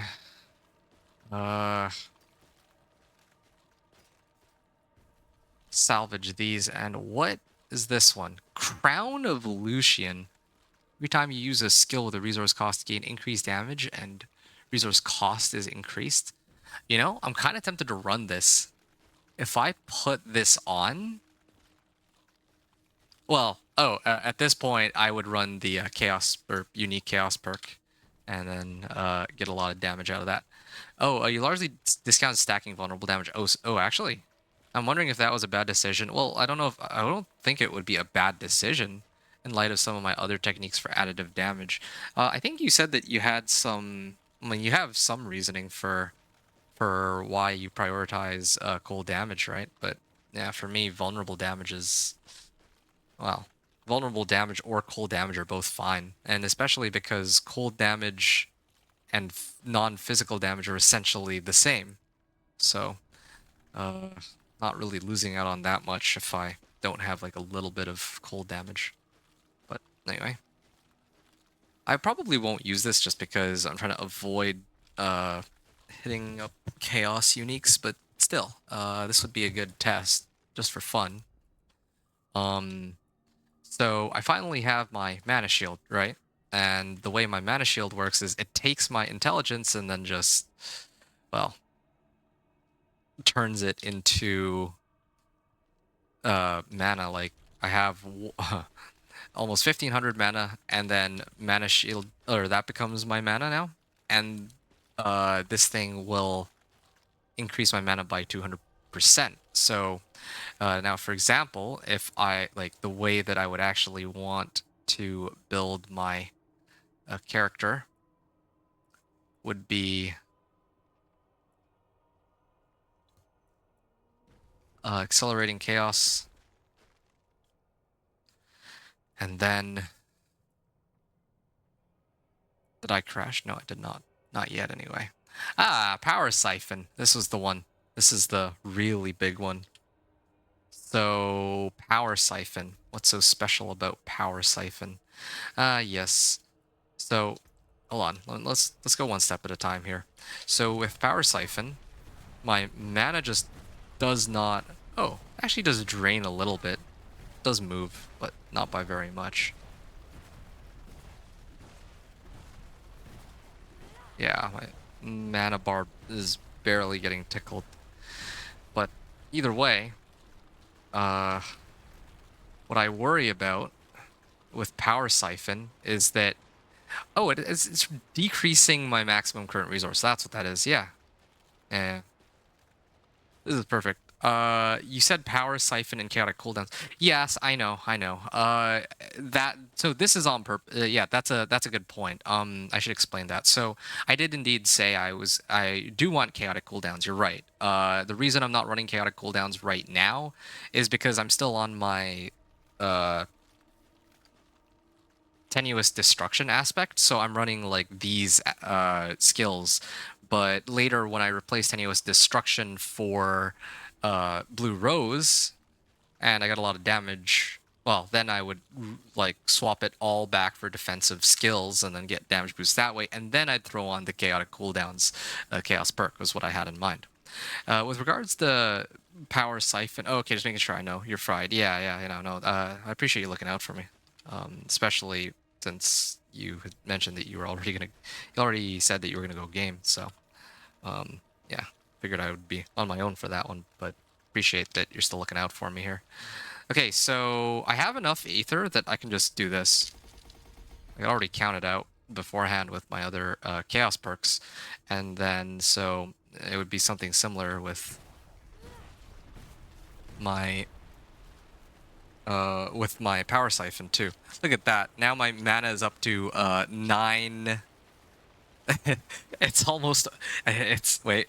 I just need a little bit more intelligence and I can say the line. Hold on. I gotta do it. I gotta do it before my incense and elixir wears off. You're around in gaming. Oh, okay. Okay. If you're hanging around, then that's perfect then. Glad to still have you here.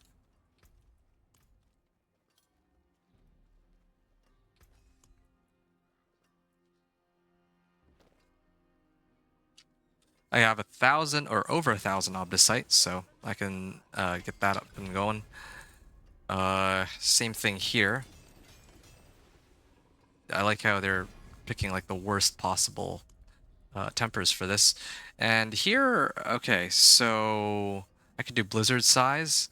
I could do freeze duration. I usually do like freeze duration so I like auto stagger the boss. Lucky hit chance is a possibility too. Just to ramp up the lucky hit chance for either freeze or for blue rose. Speaking of blue rose, Have a wee gamble. nope. Oh, I had galvanic azurite. This is the new ring for crackling energy. No, these don't really help me. Okay. Oh, there it is. My. Well, what did Diablo 4 say about my mana level? It's over 9,000. This is how I explain what you're doing with your additive stats. Please correct me if I'm wrong. Okay, sure.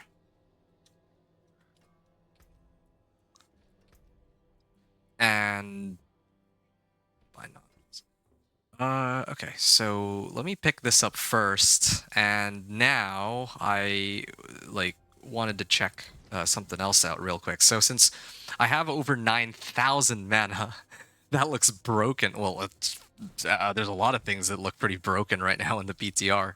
Like Barbarian gets to just have all their shouts up all the time, which I think is pretty insane too. Oh, this is 2GA, 2GA pants. Wow, I might actually swap over to that if my resistances are good. Actually, come to think of it though, I don't even need max life on this build. I can actually sub out all my equipment for like get rid of max life altogether because I'm already, well, yeah, there's just no point. And then same thing with power siphon. I'm just gonna max this out too. There, power siphon max rank. So now every time well, I get 100% increased damage on my core skills, but it does drain my my max resource. But I don't care about that. What I'm curious about is Crown of Lucian. And 22, 28. Yep. The resource cost and damage of your skills is increased. Maximum current resource reduced. Oh wow, 2.1 million frostbite damage, and then my mana cost goes down to, or goes up to like 84. Here, let me just double check that. 4, 5, 8, 9. So it has a 54 mana cost, and then my mana, I guess, can totally handle that. Looks of things. Yeah, it doesn't even factor in the mana bar just doesn't even move anymore. It's so dumb. Just have a bunch of resources, then run Edge Masters that has something that scales off max mana. Well, definitely something that scales off max mana, but I think that the developers sort of foresaw that that's what people would do with Mana Shield, I think, and so they chose to cap a few of the things that are dependent on how much resource you have. In particular, the Serpentine aspect this season for Hydras, like that's, yeah, you can't. You're not allowed to. You can only get up to 500 mana's worth of a boost, and then you said Bone Spirit, but the thing about Bone Spirit is that's a necro specific skill, and If you look closely, you'll see that this has the Sorcerer tag on it. So this is only for Sorcerers, not for any other class. You did say a bunch of resources then run Edge Masters. Yeah, that could work, but Edge Masters is tied to how full your resource bar is, not how much resource you actually have. So even if I played my build just the way that I always do, I could have still filled out my Edge Masters. I could have had that bonus always active regardless. So, okay. Yeah, let me actually try this whole Mana Shield thing now. It's not like there's any other better Chaos perks for me to really use anyway. I'm going to attempt Pit 40 one more time with my elixirs and incense and try to see how far I can push. I will actually commit to finishing this run after all, I think. So this is how I'd explain what you're doing with your additive stats. By non-physical damage, I take it to mean that you have a non-physical additive source and a non-physical percentage X sources alongside many sources of cold damage, alongside cold damage sources, and then vulnerable damage additive sources and a vulnerable percent sources. Yeah, something like that.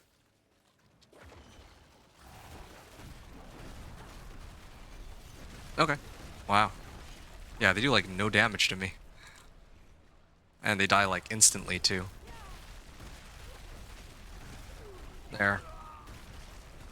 Yeah, I just need more crit chance. Just need this crit chance to be up more often, that's all. Yep, I can see my damage is starting to scale way up now.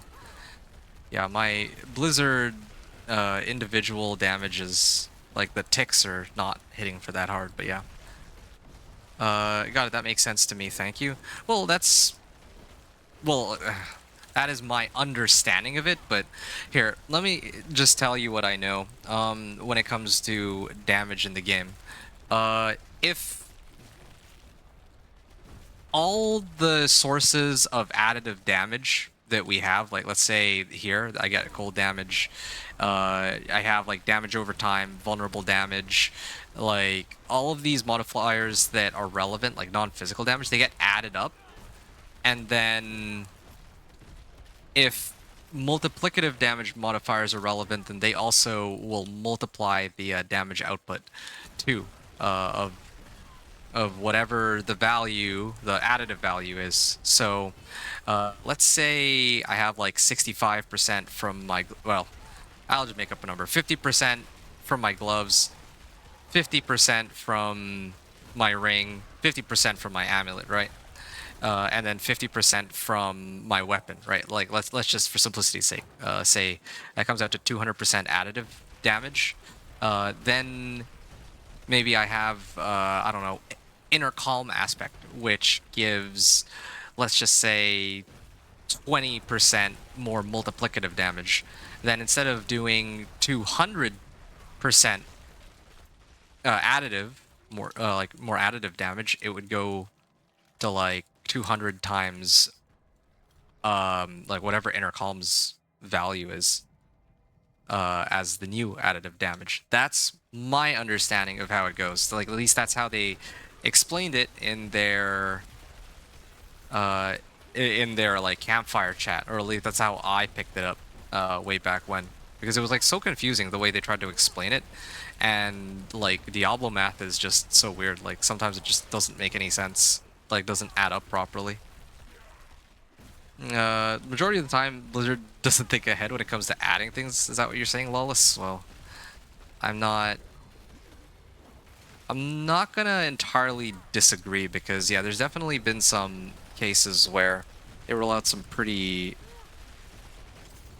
well, interesting stuff for sure. Wait, what am I rocking right now? I actually have a lot of materials. I might be able to try to run some Duriel. Could also get like raiment.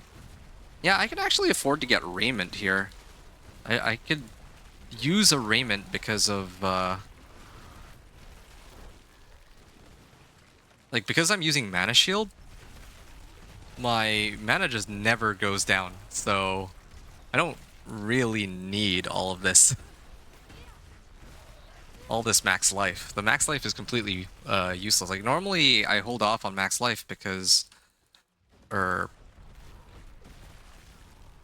usually I care a lot about having int, max life, and like resistances or armor or whatever, but right now I'm so... Well, I have so much mana that like it can't even break through like the first 1/10 of it.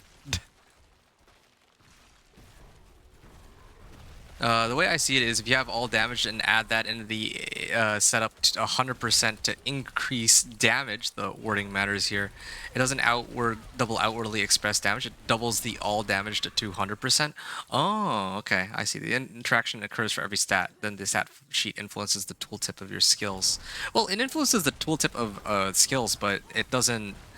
It doesn't always...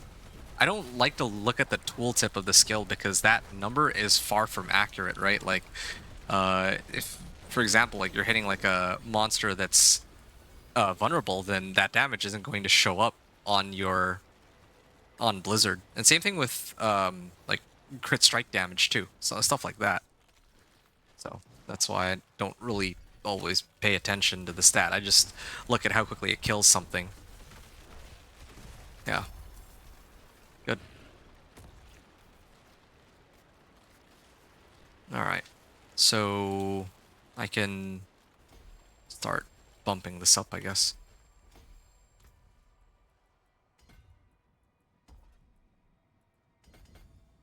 I can pick this up next, and then...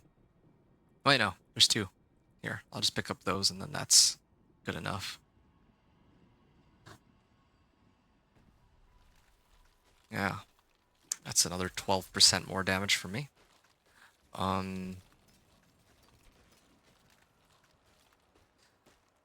So, yeah, I was talking about Raymond. I kind of am going to backtrack on what I said earlier. I might actually consider using some of these Chaos Uniques just for fun, just to kind of show them off and talk about, like, yeah, if you get Chaos Unique, like, for Crown Illusion or the other one, then, yeah, like, with Mana Shield, I'm, like, immortal anyway, so I might as well just run them and get, like, more damage out of it.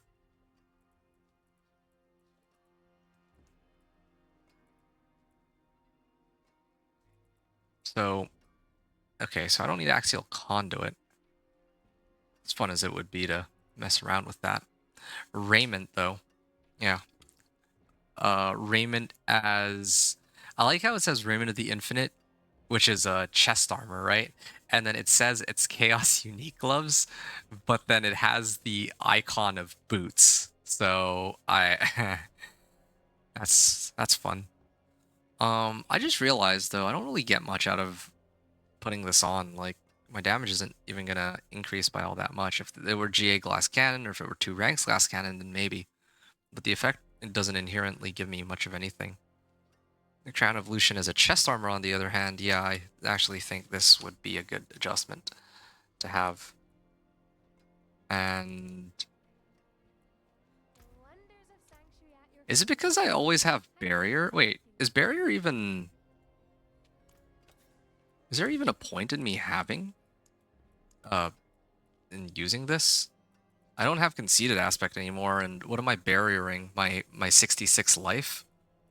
So that might be kind of pointless, actually. I actually think it's pointless. Huh. Okay. Well, in that case, I will use Snow Guard's aspect on my helm then.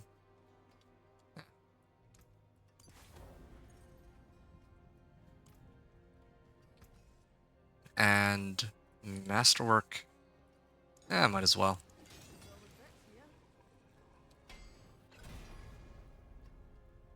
Shadow resistance, well, that's not great, but it doesn't really much matter. Okay, crit chance, and I'm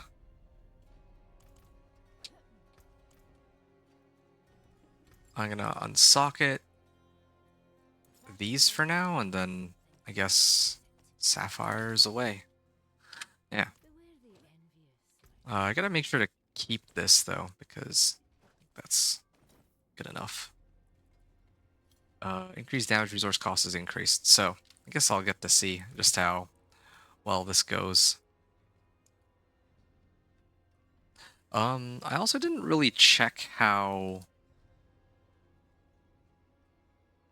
like, how long did it take me to clear that anyway? I didn't look.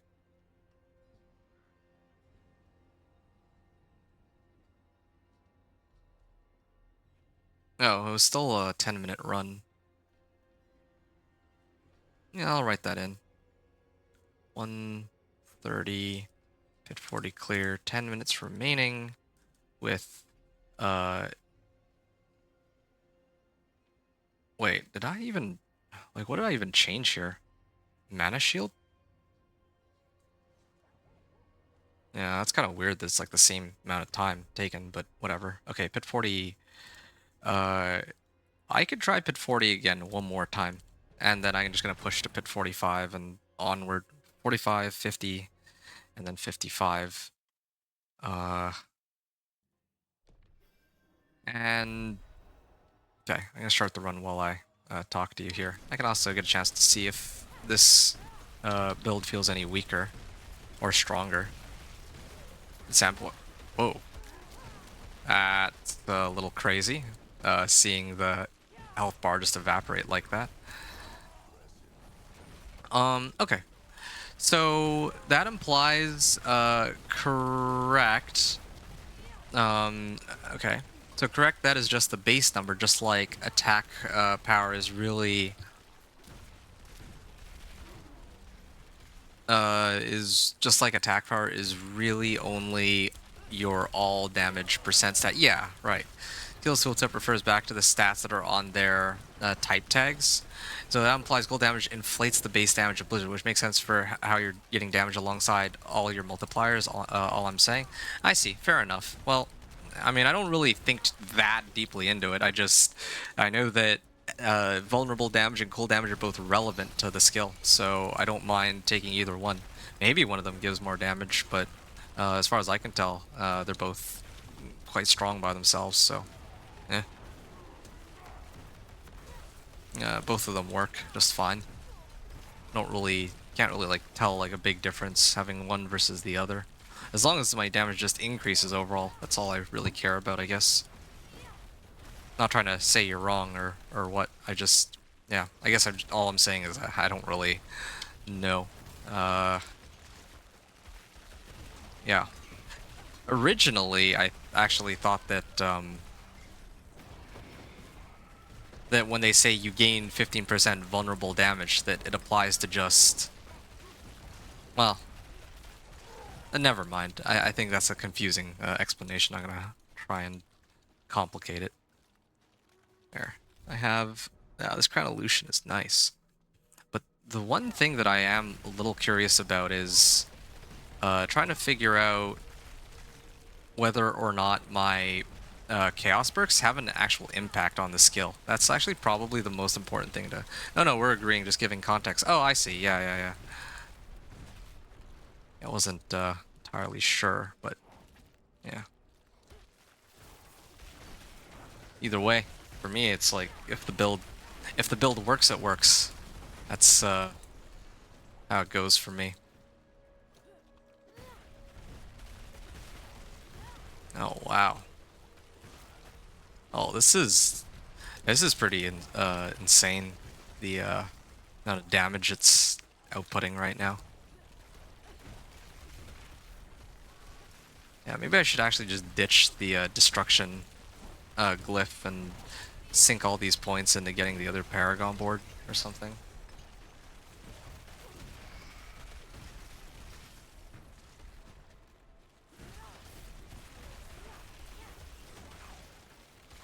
Hmm.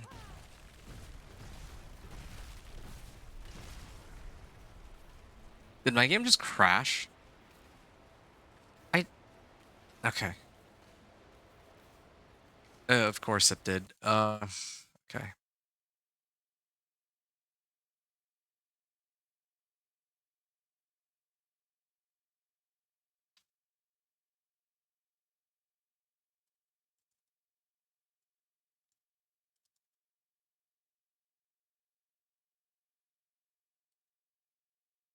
Okay.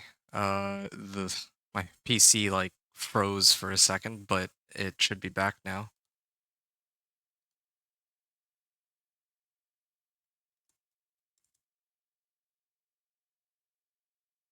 Can you folks hear me on Twitch and YouTube? I think YouTube should still have my stream up.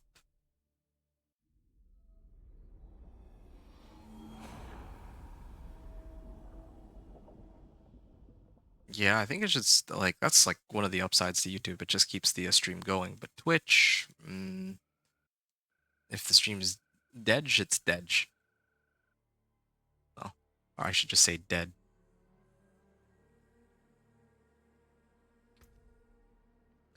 Okay, well, that was cool though. I mean, I didn't get to finish the run, but at least I have a good grasp of where the build is and how strong it is and all that. One thing, okay, so there's a couple things though that I need to find out. So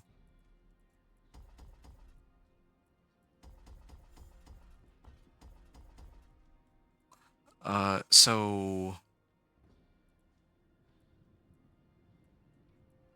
maybe if I just go straight there. Oh, guess not. Wait, this isn't yeah,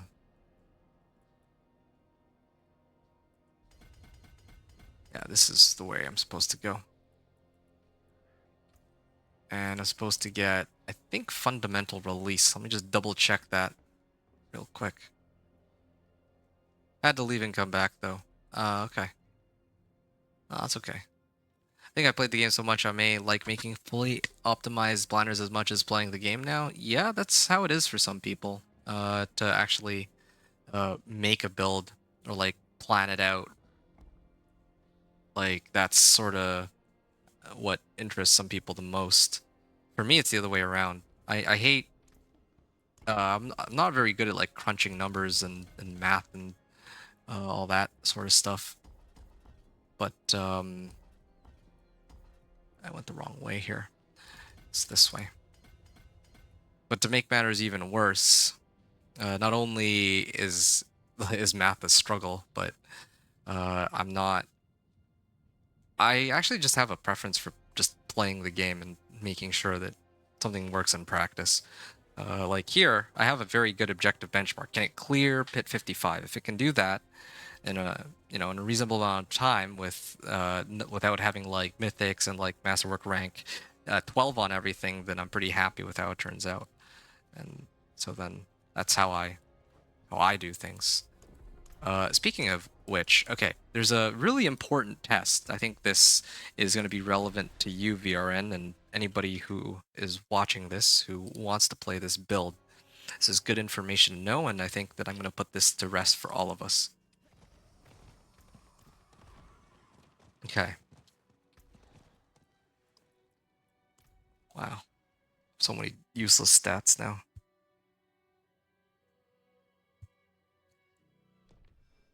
This place is Okay. So, boss training dummy. And I'm gonna time this. Okay. Where's my stopwatch here? 1 second.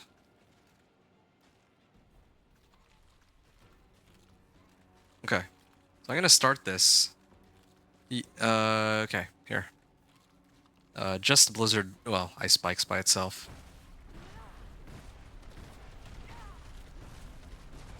Yeah, you see, when the Ice Spikes go off, that's when suddenly you get these, like, insane damage numbers of, like, 7.7 million and all that.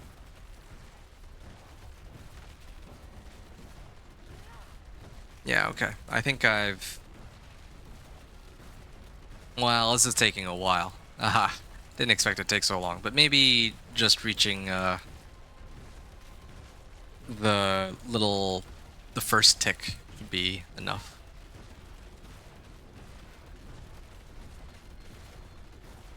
Okay, there.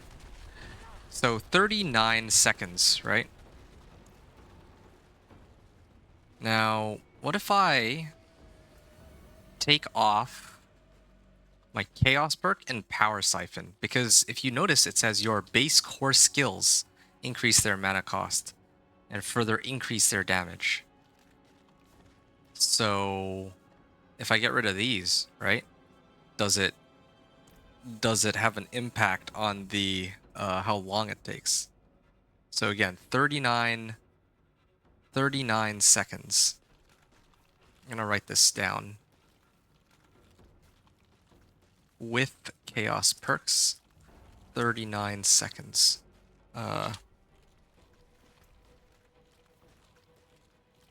Accelerating chaos. Or which ones did I just toss? Advanced techniques and power siphon.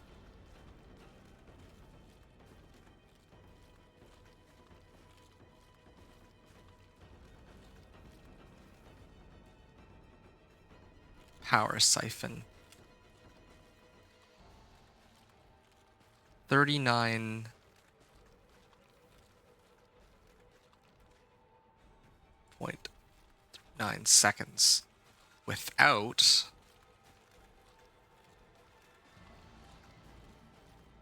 probably for Blizzard, but not for ice spikes. Oh, you'd be surprised with how this game works sometimes.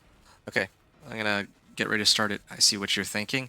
No, I don't. I actually don't think. I beg to differ. I'm actually testing. Okay, here. Let me finish this test, and I'll explain after I finish the test. Why I need to make sure that this is that there's a bit of a discrepancy here. Yeah, that is what I was expecting.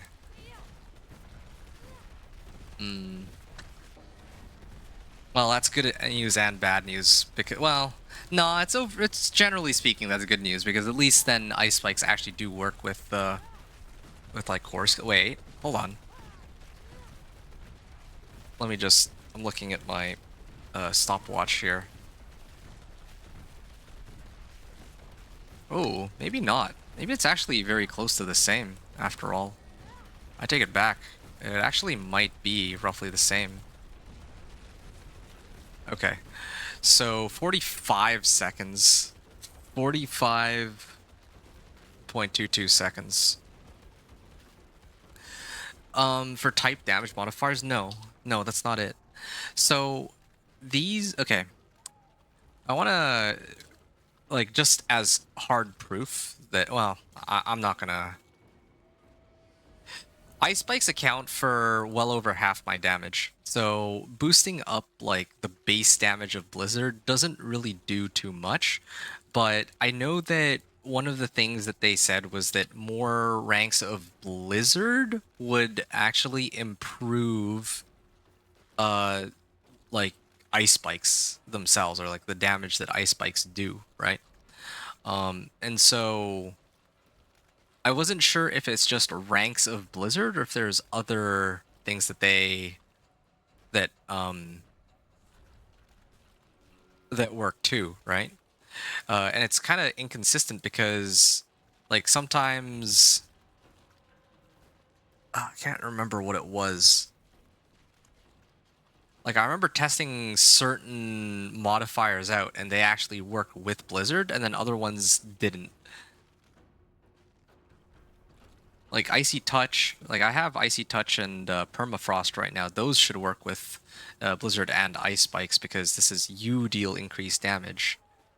The same thing with Hoarfrost, but like that basically means that these Chaos Perks don't work with Ice Spikes. The Ice Spikes damage specifically. I can test it just to confirm that, but then if that's the case, then there's no reason for me to really run these perks. Like I could, it still reduces the amount of time it takes to clear packs because it improves Blizzard's damage. So even if Ice Spikes doesn't go off, Blizzard is guaranteed to kill them. But I might opt to take something else instead, like chaotic cooldowns or chaos or erupting chaos. I mean. So that's the reasoning there. I'm not like you would think that ranks of Blizzard would not impact ice spikes, but now it does. So I imagine other ones would too. Is what I'm trying to check here. Because yeah, sometimes, well, yeah, that's actually just the gist of it. Okay, and go. And this is still without, like, this is a second attempt just in case I kind of messed up the first one. That makes sense to me. Ice Spikes isn't a skill; it's an effect that a skill can cause, right? Yeah, that's exactly what I mean. Like, if you're buffing this damage on Blizzard and Ice Spikes, it happens to be like a byproduct of Blizzard, then it's like there's like a difference. Just like boosting Hoda doesn't increase earthquake damage. Yeah, so you boost Hoda and doesn't increase earthquake damage, but they said that they made it so that, okay, this was exactly 44 seconds.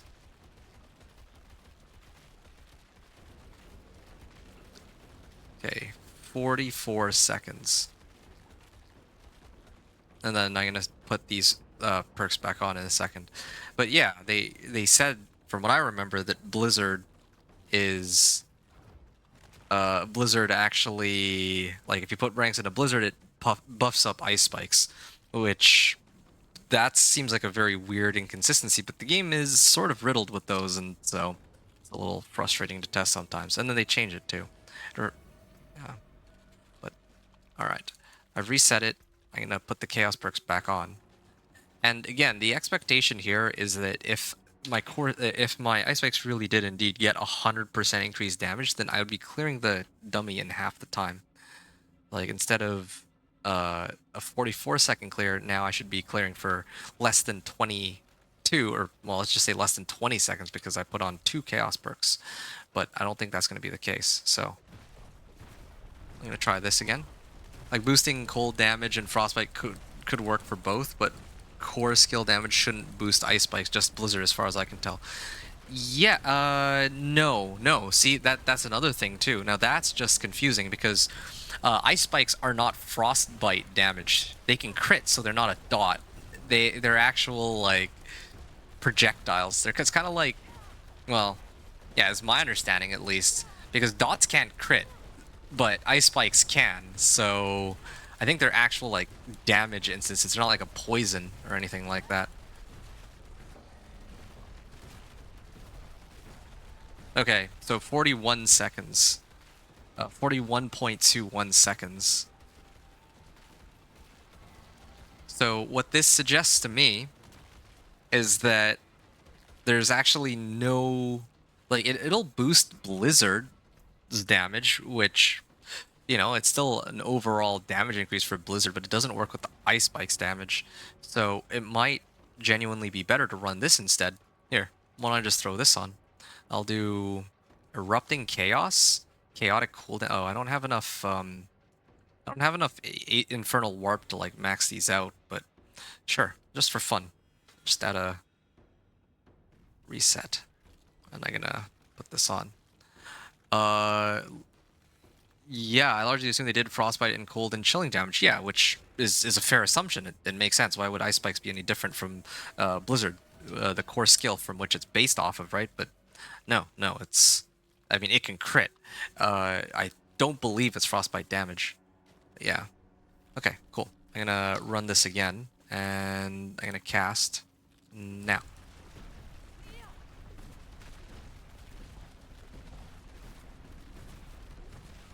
I'm gonna get in a little closer so that I can get my chaotic burst to hit him too.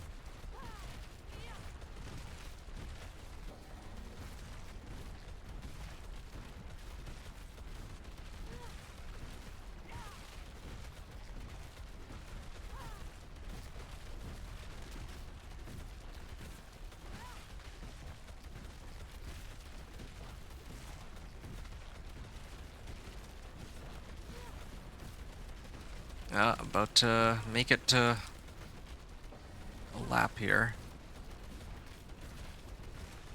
Okay, there. 46.01 seconds. So this is with the Chaos perks, Erupting Chaos, and Chaotic cooldowns.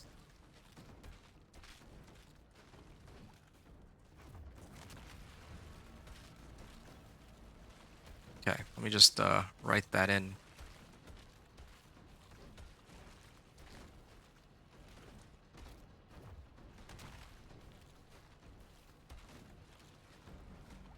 With chaos perks. Erupting chaos and chaotic cooldown, 46.01 seconds. I could test it again, but I feel like this is good enough for me. I don't think I need to go any further than that. So really,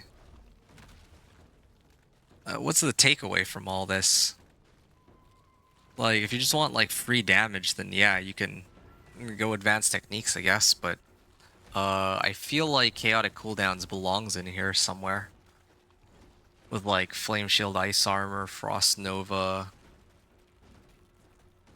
Just run chaotic cooldowns to solve all the problems. So your average is around 40 seconds non-CC'd per quarter.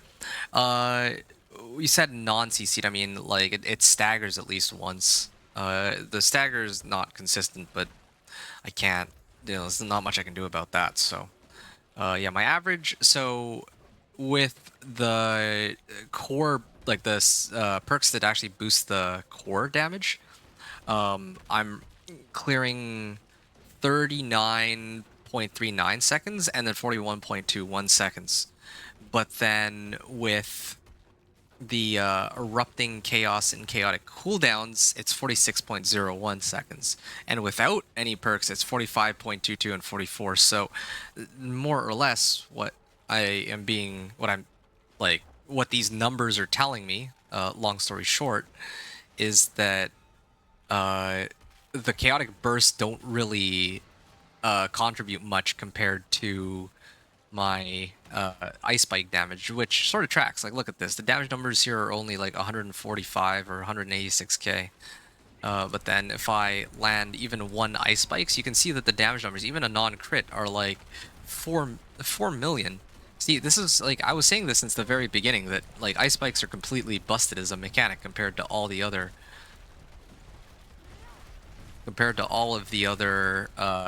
sources of Blizzard damage. Like, and you can see here, if you look closely, that the Blizzards are totaling, like, all my Blizzards, if I put them together. Actually, wait. Let me stop for a second. Let me stop casting Blizzard. I'm gonna wait for these to wear off. And let me actually take these powers off too.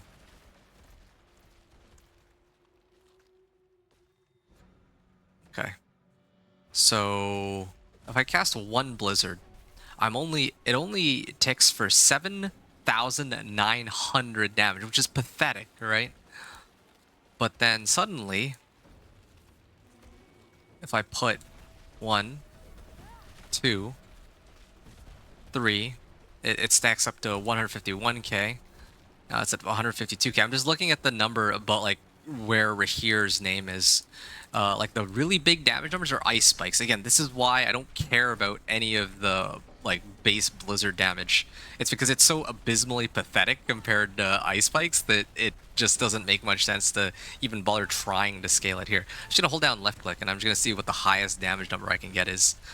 983k, 944k. Oh, I see a million. I see ticks of like a million, but pretty sure that those are ice spikes in action. From what I can tell, the chaotic burst stuff has to be used altogether too. Isn't there multipliers for damage on multiple generic perks you can use simultaneously? Well, let me show you. That was all three of the chaotic burst related stuff. So damaging an enemy has a chance to trigger chaotic burst. Like, these don't even have damage multipliers. It says dealing damage of your highest damage type, right? So in my case, it would be cold damage, understandably, but it still doesn't have nearly the sorts of damage modifiers that my ice spikes do right now. So your chaotic bursts that hit an enemy reduce a random active cooldown by 0.5 seconds. This one deals 100% of their initial damage over 4 seconds, and then this one just happens to unleash a chaotic burst, but with like slightly higher damage.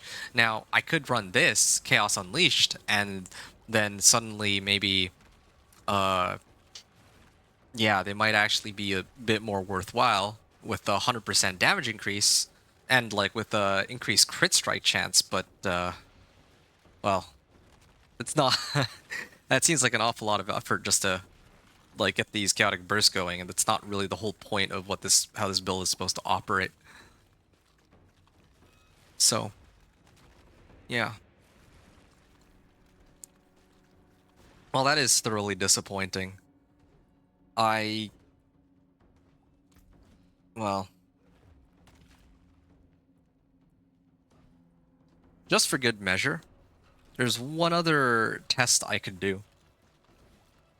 I can get rid of... I can get rid of Tenuous Destruction here real quick. Or more specifically... Here, let's say I take Teleport, and then I put it here. So Tenuous Destruction is not actually active now. So then what's the time? Just to confirm my findings that that it's actually working as intended. Because if my damage numbers are now way off, or are the same, then something's definitely going on. But here, let me run it, and then I'll actually explain when I... Hold on a second, I didn't start it properly. Okay. So now, I'm going to start clicking this. The problem with Tenuous Destruction is off, right? So in theory, this run should take a lot longer because Tenuous Destruction is a generic damage boost. Now this is something that works across the board with everything, or at least it's supposed to. So instead of taking 45 seconds, it should take about... I don't know. It should actually take about a minute. That should obviously take longer. Longer by some margin. And that's kind of what I'm seeing here. Wow, how silly. They need to add more to those, otherwise they're useless. They need to add more just base damage, I think. Unless the chaotic bursts are meant for non-damaging spells like Shout Barb. Okay, there. So, 55.62. So, yeah, that's...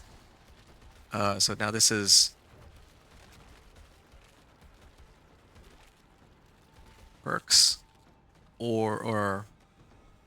And Tenuous Destruction. Then 55.62. Okay, so the takeaway from this is that there are these multiplicative damage modifiers that work, like Tenuous Destruction, right? But then the whole core skill thing, like... Yeah, the things that boost core skills damage doesn't... Yeah, where it says core skills deal increased damage applies to just Blizzard specifically. And same thing with advanced techniques. It's actually kind of embarrassing. Yeah, if it was like damage, like I get the damage, then it's a whole different story. But in this case, no. I hate to say it, but it's actually so disappointing. That's actually sort of pathetic. The only other option would be that I run invigorating attacks so that I can always have a way to bail myself out with Mana Shield, since this will restore like half my maximum primary resource. That's the only other half-decent option. Otherwise, everything here, for lack of better words, it's all pretty bad. I guess I could run Accelerating Chaos. And then, well, later I could run Chaotic cooldowns, but when I actually have cooldowns. But, okay, well that's incredibly disappointing. That's good to know. X damage modifiers work with Ice Spikes, but core skill damage does not. Yeah, that's too bad. Or Grenade Rogue. Well, it's good for having an extra source of damage while leveling, and who knows, they might actually rescale it based on feedback on off of feedback on the PTR. If some people complain that it feels too weak, then they might try to increase the damage on it. That's what happened I don't think that happened last season, but I know that like in season 8, the boss powers definitely felt overtuned, so they had to bring it down, right? Like, no, those boss powers, like the builds were centered entirely around, like, it was.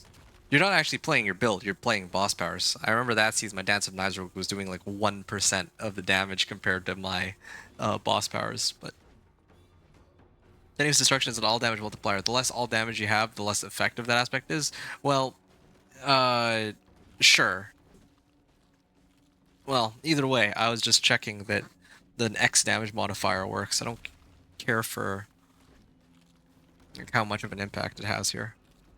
The more core skill damage, the more core skill damage percented X's are. Okay, yeah, but it doesn't work on ice spikes, which is the whole crux of the build.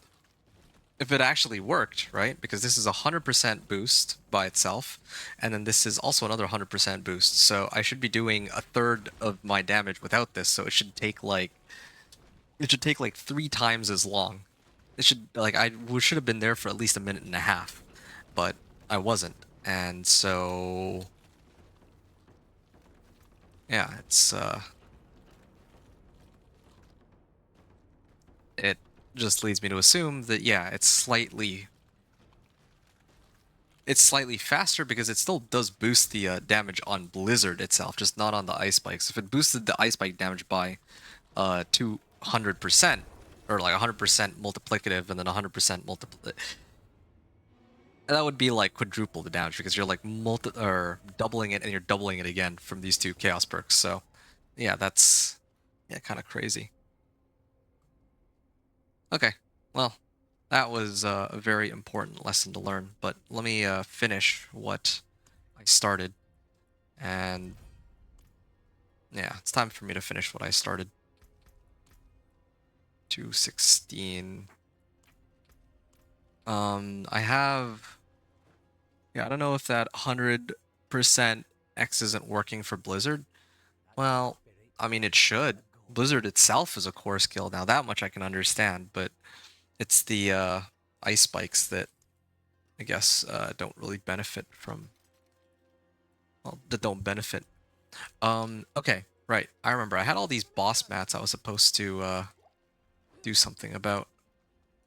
I can cure what ails you. Stygian stone conversion. I don't have any Stygian stones. Alright. Let me take a look real quick. Where do I get blue rose from?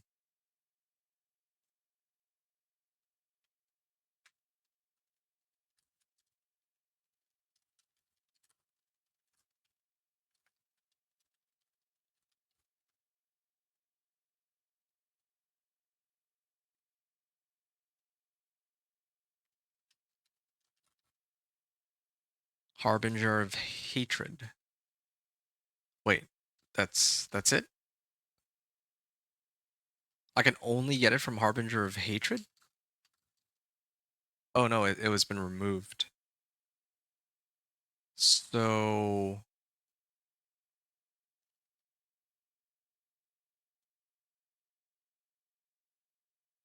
New loot pool changes. Where do I find blue rose? Duriel has blue rose. Okay, so Duriel and Andariel both have blue rose. So I just need to find a way to fight Duriel, and then I should be in good shape. Live well. And then I can actually rotate this build back to where it was before. I kind of enjoyed it being a one-button build, but I don't think I'm doing the build justice if I continue to play it as a one-button build. Torment 2. And thankfully, they removed the invulnerability phases, so this shouldn't actually take that long. Or typo, yeah, I don't know if that 100% is working for Blizzard.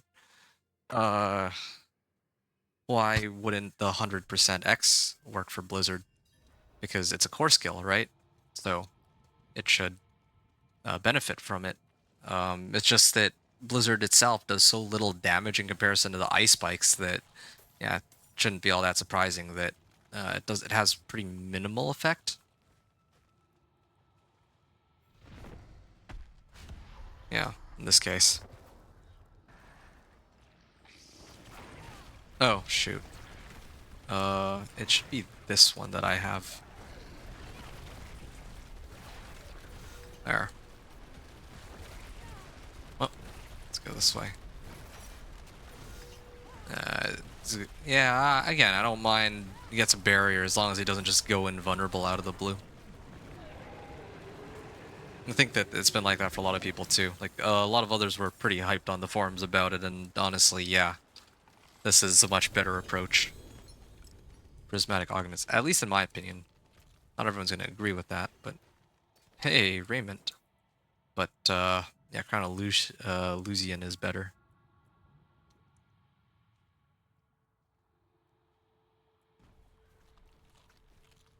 The fire damage to chilled and damage to burning. Well, I have no way to apply burning unless I...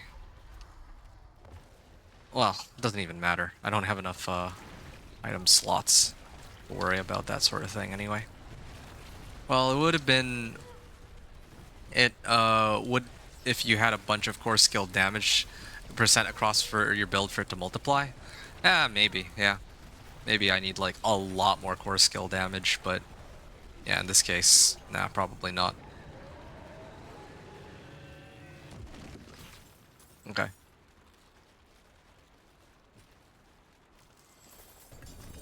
Okay, and I got one more Ice Heart Bray. Zalrun. Oh, yeah, that was like 20% life, right? Or... Yeah, that is 20% life. Hey, there's the standard crown of Lucian. Okay, one more Shard of Agony.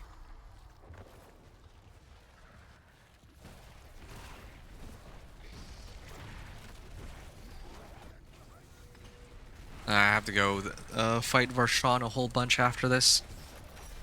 I don't like having to do this. Like, I want to just be done with it, but I do need to... Oh, shoot. Wait, what am I doing? All the damage he's doing is on Mana Shield, not on me.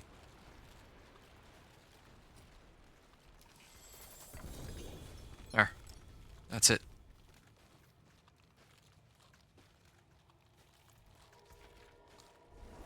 Okay. For example, if you had 1000% core skill damage, that multiplier would make it 2000% core skill damage. Yeah. No, I got that part. No, I understand where you're coming from, but my understanding of the 100% multiplicative core skill damage is that as long as it is a core skill that I'm getting, like, the skill itself will end up doing double the damage, right? So your impression is that, let's say that my skill would hit for 100 damage, and then I get like 100%, or I have 100% core skill damage, then it should do 200 damage. Like, and then if I use like this core skills deal increased damage, then it would continue to like multiply onto that bonus. But that wouldn't be for ice spikes and wouldn't fit your theme. No, it definitely wouldn't be. And even if it were, like, I don't think it would do nearly as much damage. Like, because at that point, if the base damage on ice spikes is that much higher, then why don't I just keep pumping up ice spikes with like cold damage modifiers and everything, and just center my entire build around cold damage instead? And then the skill that has a lot stronger base damage, or the thing that has a lot stronger base damage, actually gets to benefit. Mastery skills. Okay. Just trying to look for good alternatives here to talk about.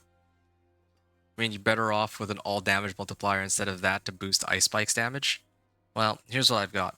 Spawning an ice spike increases their damage by 3%, so this is ice spikes damage. Right? And then blue rose for plus ice spikes damage like crazy. Then after that, I don't know if there's any other like additive ice spikes damage or like multiplicative ice spikes. Like yeah, sure. I don't know. Maybe it would be. I'm not big on the math. It really feels like Blizzard wants to do a one or another kind of thing like that, huh? Yeah, maybe.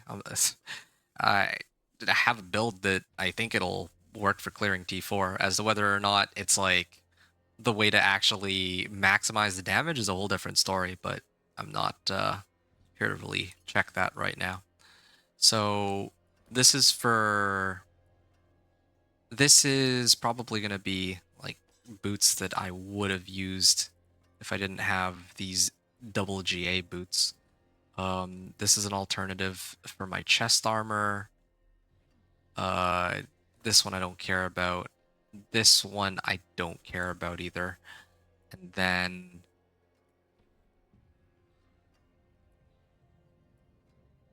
resistance to all elements. Okay, so this one's fine right now, but then I'll probably swap this out for blue rose. And then this was my old chest armor. Was there something else that I was going to...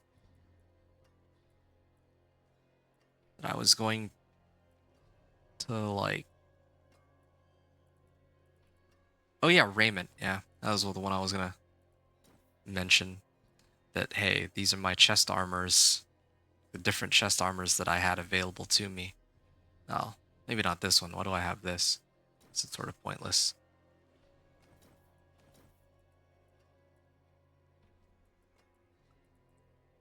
Okay. Yeah. Different chest armors available, and then there's boots. Alright. Yeah, I cleared 3 shards of agony. So really, I can attempt Duriel now, or I can attempt it after I take on Grigor a whole bunch. I'll try to do the one run of Duriel. Just get it out of the way. And if I can get Blue Rose, then it saves me the trouble of having to run all of the other boss mats. Even if I had to make a return trip. This is a bit of a pain. Are there going to be multiple phases on this fight? Because they added the whole barrier thing, but I don't know if Duriel has it or not.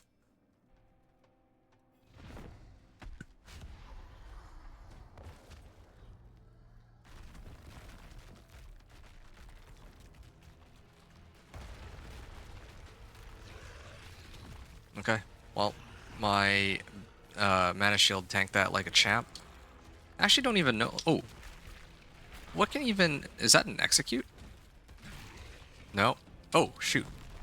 Yo, he can actually almost kill me with that. That's like one of the few things that I think he's able to actually kill me with, or that they can actually take me out. Yeah, I'm actually running out of mana because of that. I gotta keep my distance. I think most of my characters would be dead to that. I wonder if my Thorns Barb could have survived that one. Wow, they actually just removed where he like burrows into the ground. Yeah, even this, like all invulnerable phases.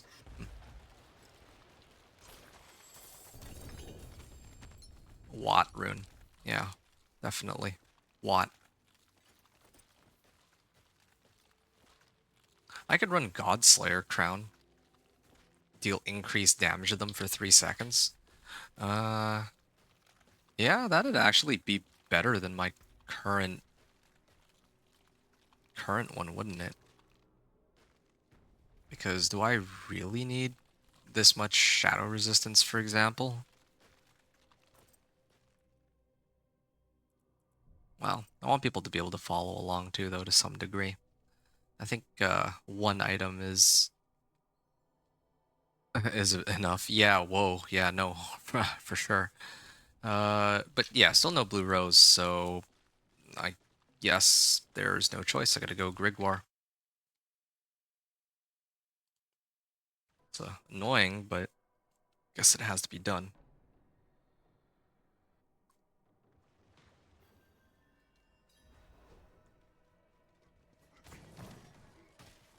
Yeah, every time I see poison, it just...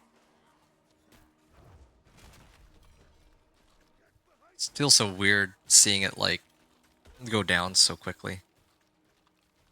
But yeah, it's just mana shield in action.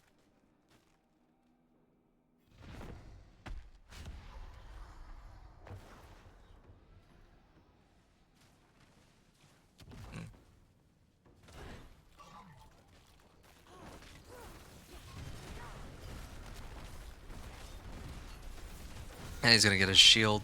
That's fine. I can still burst him through that shield.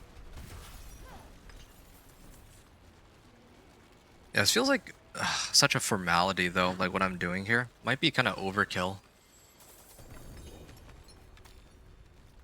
Like maybe I don't need blue rose, but I don't know. I'd rather just have blue rose because that's what I would strongly encourage people to farm, but as to whether or not it's actually necessary, well, I'll actually see the damage with and without. Maybe that'll be a fun test, and then I can actually determine off of that.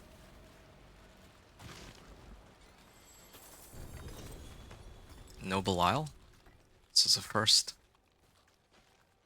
Ah, Hail of Verglas. Deal increased damage for each time Ice Shards damages an enemy. Yeah, see, I could run this, like... Yeah, I guess I can talk about that one too. Hail of Verglas, but...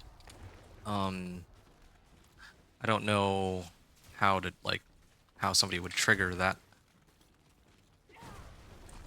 Like, while spamming Blizzard. And Ice Spikes and all this.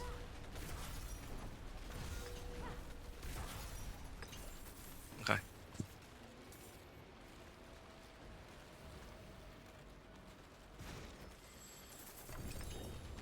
Ring. Oh! Blue Rose. I didn't expect that. I believe that, I believe Duriel's supposed to drop that. Okay, that's pretty funny. Alright, I'm done then. Yeah, I'm out of here. Should have just ran some of the bosses from the start, I suppose. I spent all this time gambling with Opals. Well, yeah. I mean, I guess it doesn't matter. I had to do some things like sooner rather than later anyway. All right. Yeah, let me masterwork this real quick.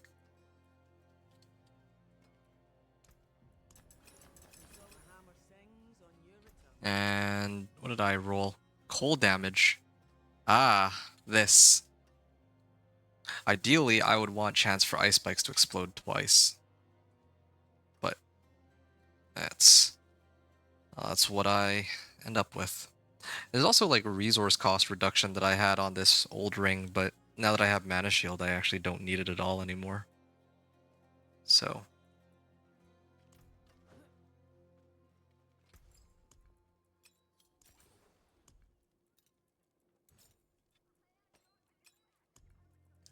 Alright.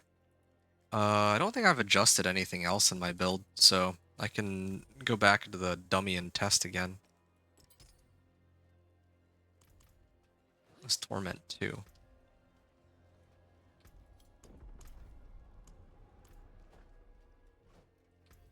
Well, what's up with these? I mean, I guess I could throw on... Wait, this is lucky hit chance up to a 30% chance to form an exploding ice spike. Yeah, sure. Let's do... Oh, why not? Lucky hit chance. Lucky hit chance, good. Sure. Lucky hit chance and conduction. Why not? Frost Nova. I have 5 out of 5 tempers, so I just need to... I think I just threw this on temporarily because I didn't have lucky hit at the time. Well, impairment reduction. Well, that's like the worst one. Should have just stuck with crowd control duration. That would have actually still been relevant. Okay. And then for this one,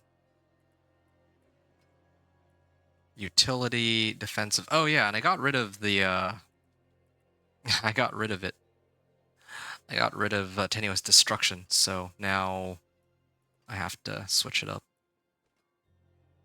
Lucky hit and...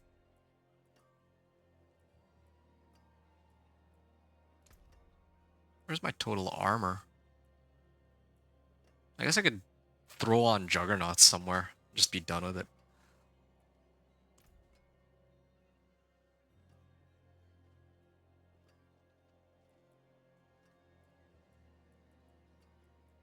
Lucky hit chance and...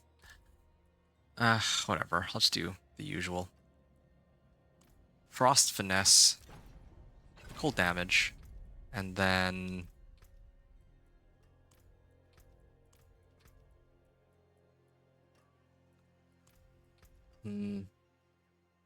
Sure. Lucky hit chance. There. Good. So now my Blizzard is up to 48%, and then I can also try to masterwork some of this. Oh, 3 to Icy Touch. And this one. 446 armor. And I think I can up this one too. The fire resistance.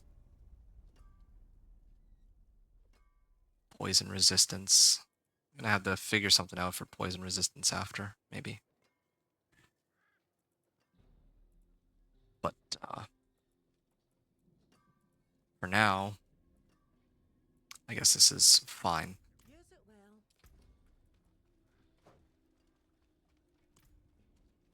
So I'm testing Blue Rose versus without. And the funny thing about this test is that Tenuous Destruction was getting like 45% more damage. So in theory, my damage should actually go down with my setup because I'm not, I don't have Flame Shield, Ice Armor, and all that. I'm just using plain ice or ice shards. Or, well, I'm just taking out a source of damage and replacing it with another one. So, but then like if I went and got like Ice Armor and Frost Nova, I should, in theory, do even more damage than what I end up doing here. So, this is a Torment 3 training dummy. And I'm gonna reset, and I get ready to cast. Okay, yeah. Wait, what? Hold on. Reset this thing. Why do my blizzards have to last so long? Okay, I'm gonna make sure that I don't misclick this time. Why is there a crater on the ground? Come on, we're here. Okay. Trying to trigger some ice spikes here.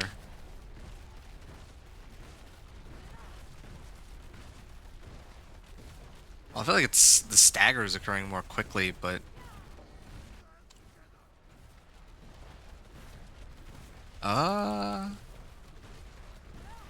wow.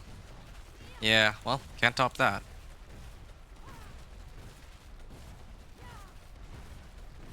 Oh, okay. Well, there it is then. So this is... Oh, let me reset it. 30 seconds. 30.8 seconds. So, Tenuous Destruction.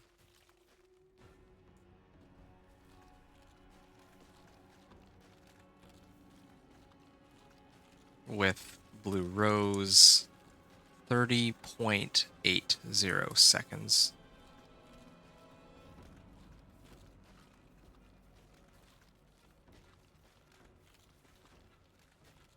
And then now with Tenuous Destruction, which I've already done before, but still, I might as well. Just to double check and be extra sure. Reset. Okay.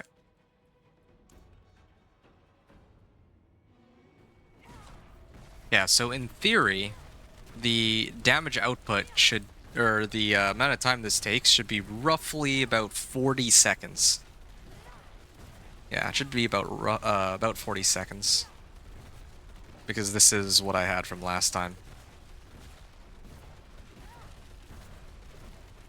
See a damage number of a 10.5 million, but I think with Blue Rose, I'm actually proccing more ice spikes. Wait. What? There we go. Okay. 35.5. So, interestingly, the amount of time it took is...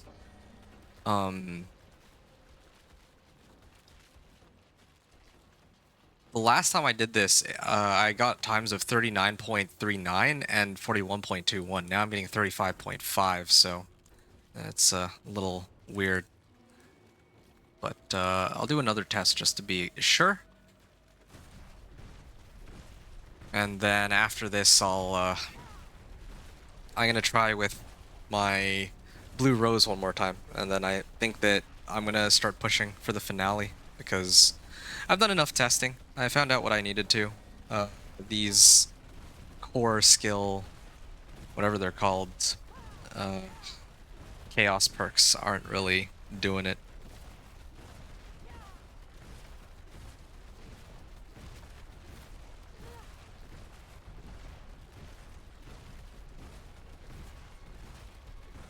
Okay, so I'm at 36.3 on this. 36.3. And now, the final test of the evening. This is with Blue Rose.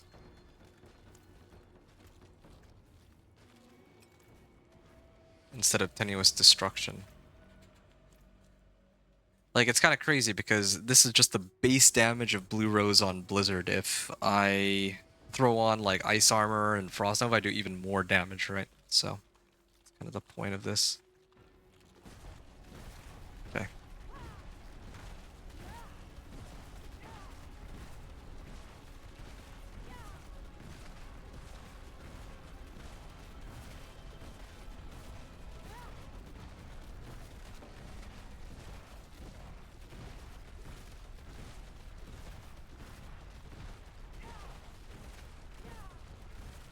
Oh shoot, that's still okay.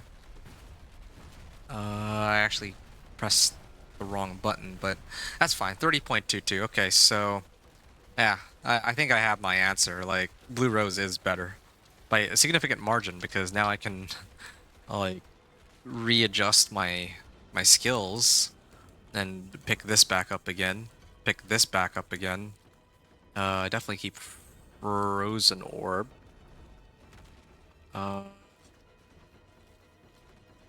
And then, you know, I can actually run chaotic cooldowns now, like I had originally wanted.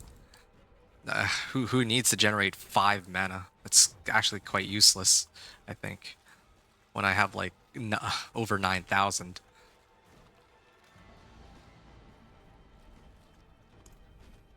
Where were the rest of my points? I could have sworn I had like some other ones, but then they just vanished.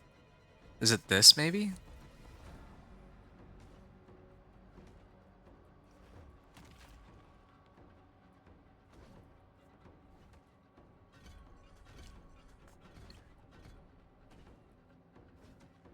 Hitting a boss with Frost Nova gives me all my mana back. That's fine. Okay, I don't need teleport or movement speed after teleporting. That's no big deal. I'll have a barrier active apply 8% more chill. Well, I have chaotic cooldowns, so I don't even think I need this. So I'll just do that. There. That's how my skill bar usually looks like. It's gonna be the standard setup, I guess. You just can't top ice. Can't top ice armor. Maybe the thing I could do is I could actually replace this with Tal Loop. Huh. That would be that would be an interesting build. Get rid of this, replace it with Tal Loop. I don't really benefit from cooldown reduction anyway. I could potentially get more damage out of that, right? Well, I have no defensive skills. I'd get slightly more damage, but I get a lot less utility. No, I don't even think I get more damage because this would allow me to use like Frost Nova and all that. No, I'm just gonna keep it. I think this is... I think it's fine where it's at. It's the usual go-to setup. I could just get rid of Flame Shield though. or something.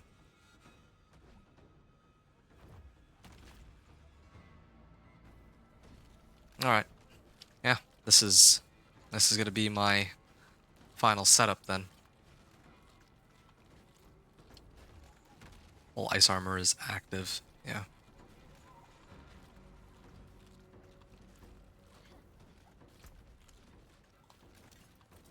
Well, that is it.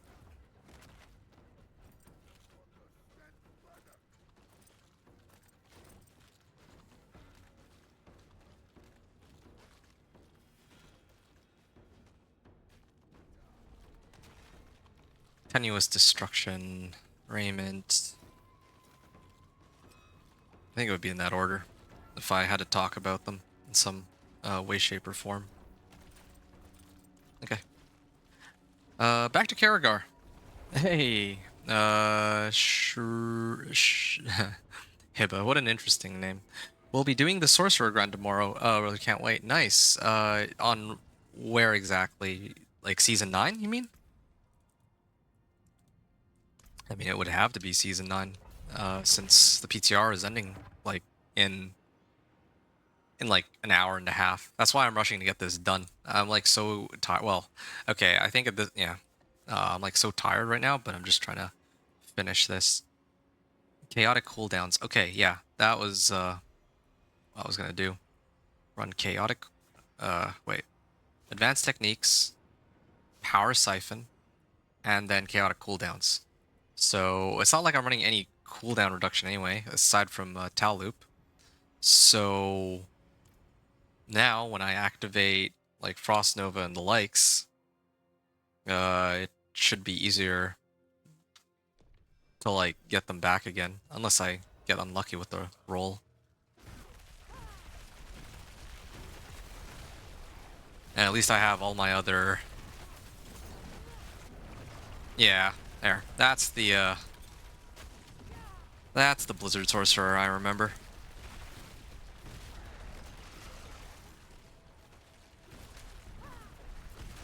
Wow. Oh, oops. Forgot to cast teleport there.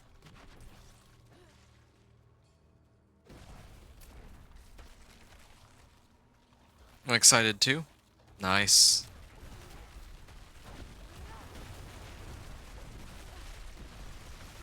I could run Evade on cooldown, or I could run Teleport on Evade. I might actually consider doing that, just so that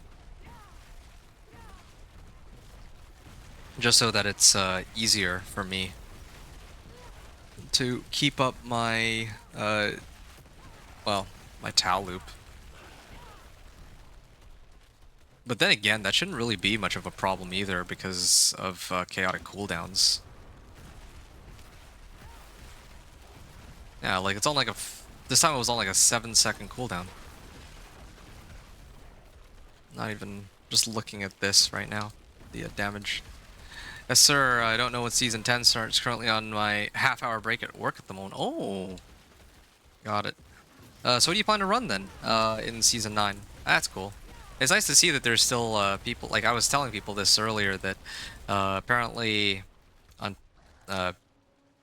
like PlayStation Plus is running some sort of, like Diablo 4 is actually on PlayStation Plus. I don't play console, so I don't entirely know what that means, but well, it seems like there's a lot more people who've been playing the game in the last week or so as compared to before. And I think that this sale has something to do with that. That's just kind of what I gathered. To take off for a few, what did you do different? I ran another test and discovered that with Tenuous Destruction, killing or taking out, well, my test on the training dummy took 35.5 seconds, but then when I do it with, hold on a second, sorry. Just realized I didn't, oh, okay, never mind, I'm good. But then when I did it with the Blue Rose, it was only 30.80 seconds, so Blue Rose is, based off of this, at least like 15% quicker. I have to go all the way around? I believe it's September the 23rd. Yeah, I think September 23rd. Whenever the battle pass is going to end for the current season.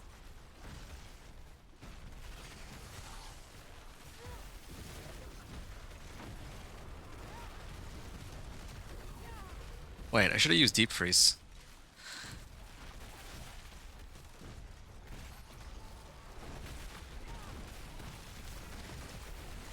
It'd be real cool if they fixed my internet.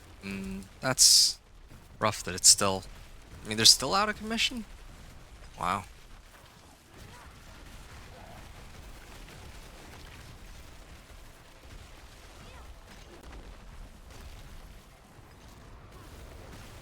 Okay. Oh yeah, cooldown reduction doesn't work on my skills. Keep forgetting. So, having a channeling shrine doesn't mean squat for cooldown reduction. While this is active. It's free to play for them right now while it's on plus. Okay, yeah. So how long is it on, or do you know how long it's like on plus for? Because either way, I know that Wicked, part of the reason why so many people hopped onto his stream was because he was offering like carries, so he was helping them with that. You tried Rogue for the first 2 weeks of Season 9 but gave up as my vacation was ending and had to get back to work? Okay, that's completely understandable.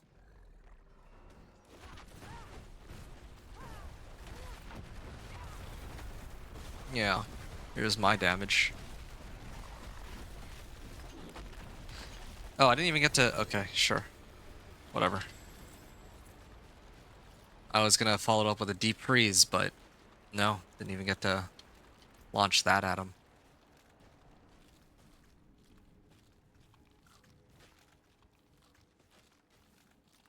I don't think I'm gonna be able to make it to this fundamental release in time. Well, I could take out some optional nodes, like these two. Actually, yeah, what do I need max life?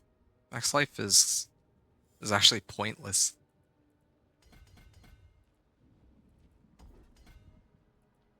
Go left and then 3 up. This is pit 50, so...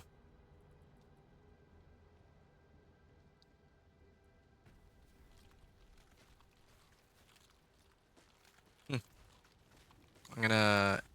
Oh, yeah, right. I gotta still level my glyph.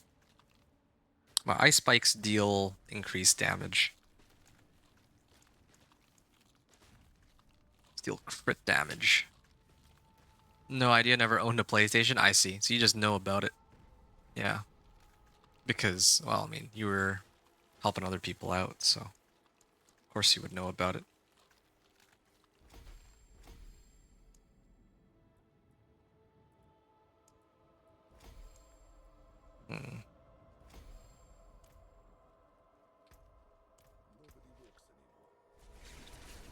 Lucky hit is increased by... Oh, yeah, right. I was supposed to run that. Lucky hit with barrier active or disobedience.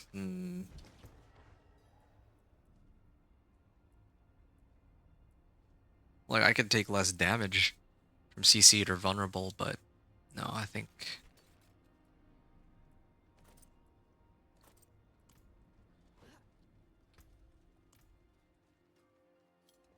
The wonders of Sanctuary at your fingertips. How may I help you?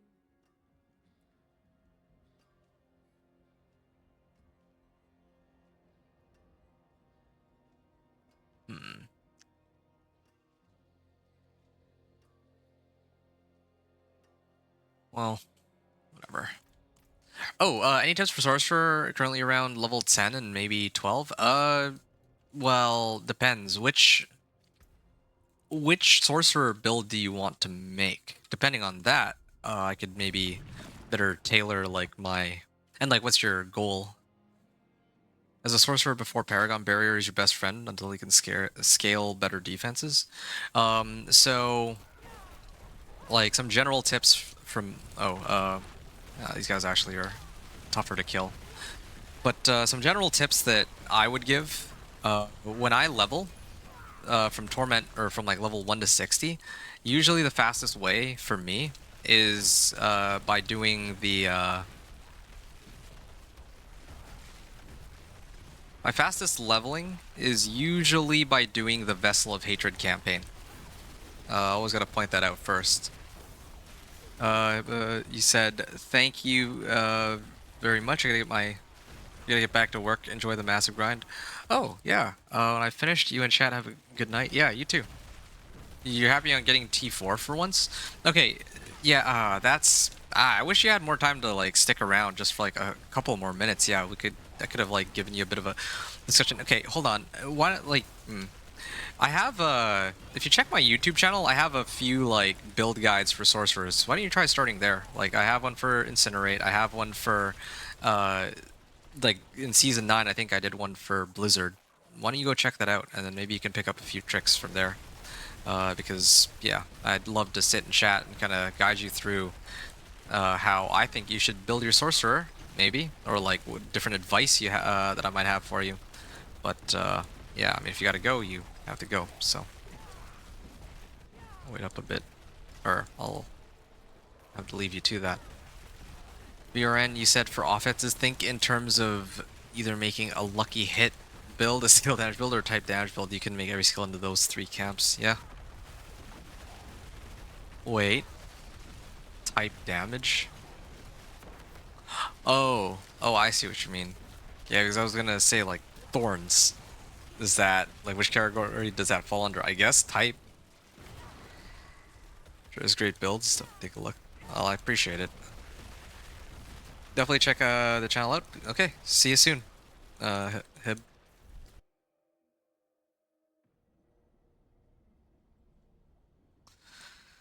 Okay. Finale of the Blizzard Sorcerer. Can't believe it. I found the glacial aspect like 3 hours ago. I'm still here. This should already be done, but what can you do?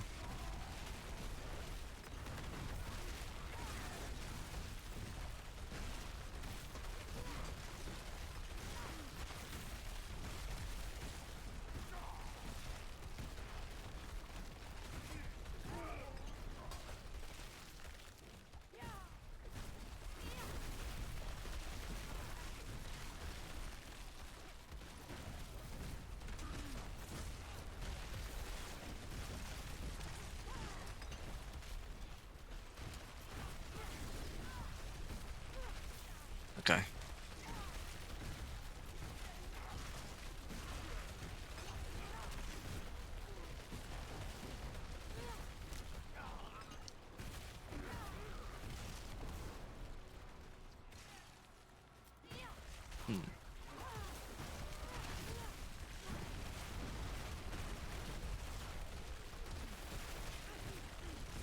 I'm gonna take these ones out before I deal with the other packs, but it's not gonna matter.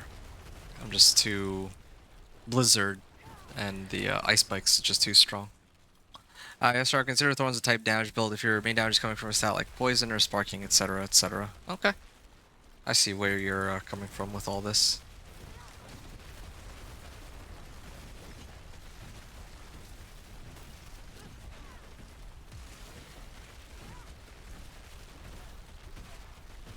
Speaking of poison, one of these days I should really get like a poison build up.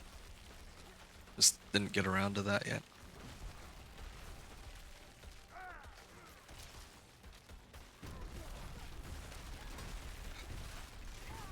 Okay. Hit 50.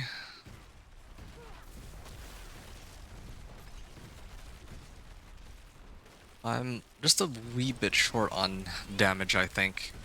I just need to run like maybe a couple more and unlock fundamental release.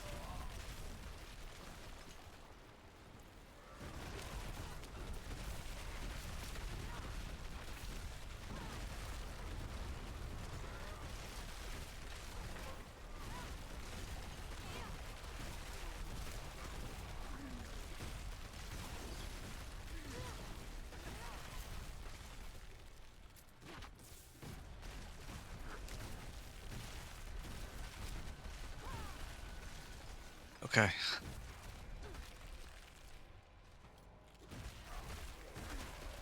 This should be the end of this run, I think. This and maybe like one more pack.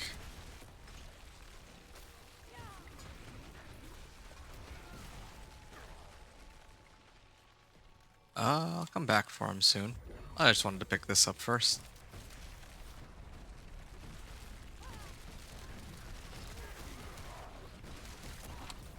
Wait, where's the...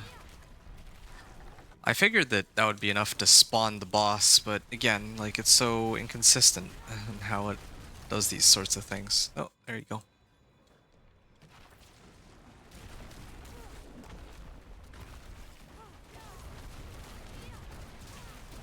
Yeah, well, wanted to take advantage of the artillery shrine while I still had it, but... Oh, there. And his health bar should evaporate now. 8:45 left on the clock. 8:45 remaining.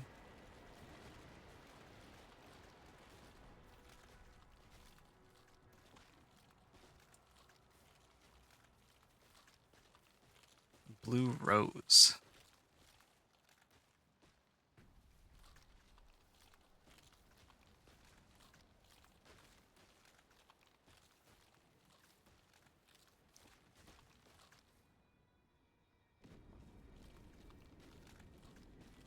Yours, I think I would call it a Blizzard Ice Spikes build, only because we could possibly make a Blizzard Cold build or a Blizzard Core damage build. That's fair, yeah. I mean, I would just call it Blizzard for simplicity's sake, but I think more correctly it would be like a Blizzard Ice Spikes or Ice Spikes Blizzard, however you want to word it. Yeah, I think that would be more accurate, yes. This is true.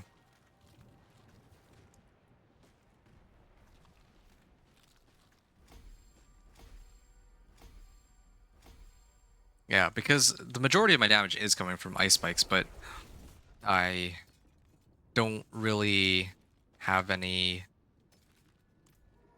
misgivings against that, just because, yeah, I just can't in good faith try and, I guess,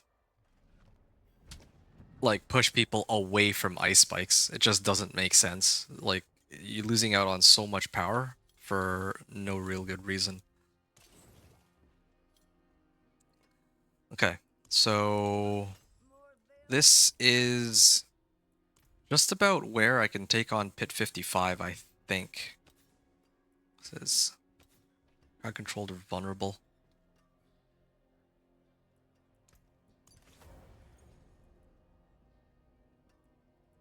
$1,435 armor. Okay. I think I may have overshot the mark just a bit.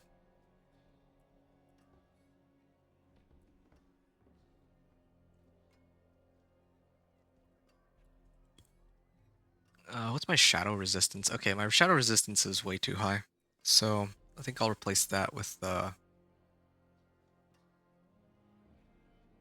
lightning resistance too. Replace this with poison. Huh. More poison? Here.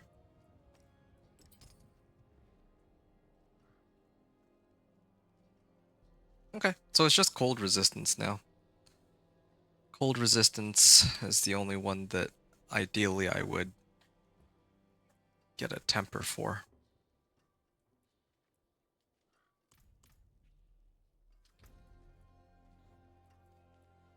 Yeah, I actually have way too much armor.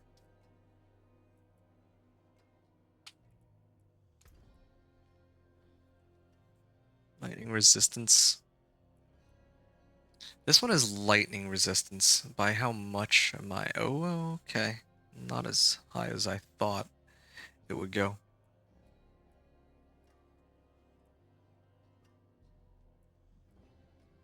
Or like my Russian Claw Thorns is one variant, but you can make a Russian Claw skill damage build or a Russian Claw fire damage build. Okay. Yeah, that's fair. Yeah, there's a lot of ways you can that build set up. Is what it sounds like, and I'm not really too surprised. I feel like there's a lot of options for that in this game. It's just that, yeah, like some of them are very clear-cut winners. At least it feels that way. I didn't actually really get anything out of that run. I'm gonna have to do some slightly quicker ones and pick up this last legendary node. I think that I'd feel much more safe with that.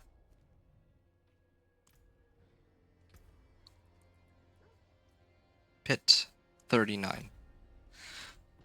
I'm just gonna do like 1 or 2 more runs, and then yeah, that gives me like a 50% boost from fundamental release, and I think I'm ready for the run.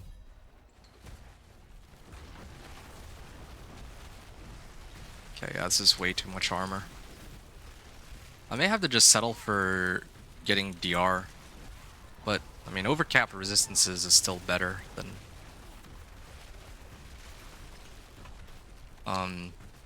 not having enough.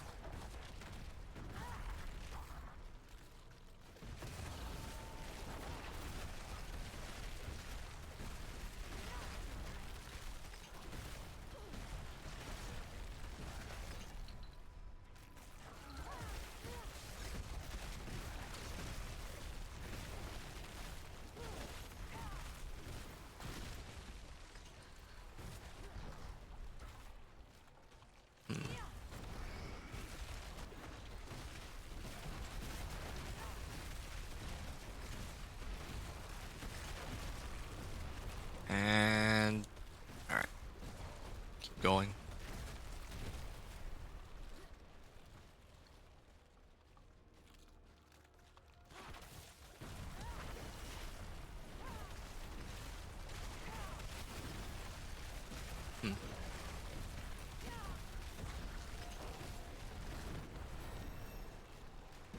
Paragon 122, and then the portal is right here. Just gonna need 2 more points. Let me just fetch this. Yeah, I have to go this way regardless. Just 2 more points to go.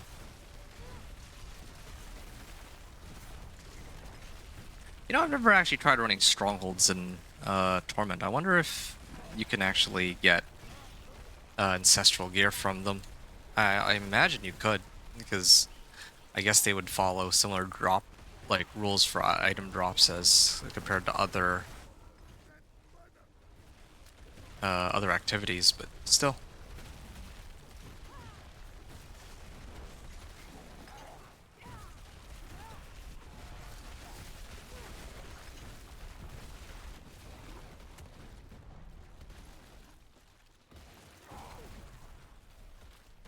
Okay.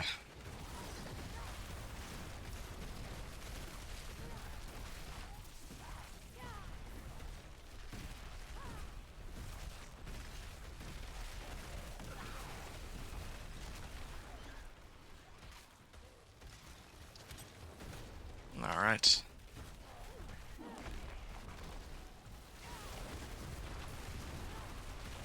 Oh yeah, keep getting cooldown reductions. Yeah, I should just spam them whenever they're up, and just let chaotic cooldowns handle them. Flame Shield whenever I'm about to die, Ice Armor, and Frost Nova if I'm going into a pack. Oh wait, I was also gotta talk about triggering the Tal Loop and elements. Pain.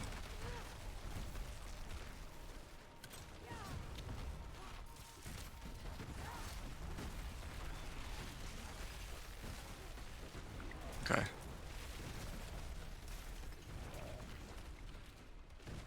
I'm so not used to seeing my health drop down like that.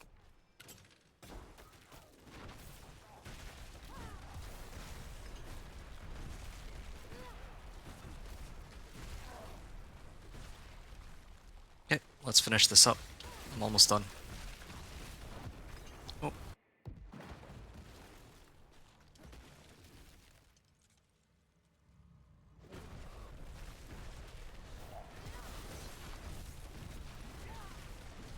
$11-minute run on pit 39.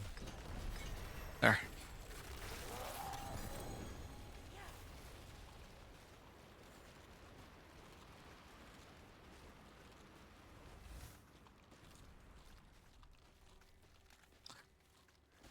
Huh. 11 minutes remaining. Okay. The same setup as before. So I'm gonna pick these up. And then try to max this out. And get a point here. And I think the only freely available point that I have is maybe got to be this one, 1.5% resistance to all elements. There. I'm done. Fundamental release. And so now I'm going to try to see if generic DR is enough to... Well, I think this is fine. I might try it. Where's the armor stat?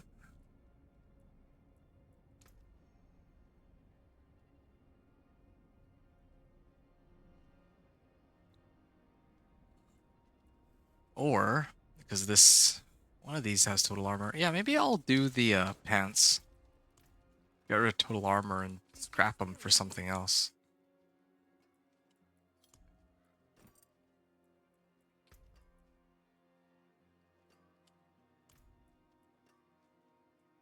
Or maybe it would be more advisable to use the helmet because I have more tempers there.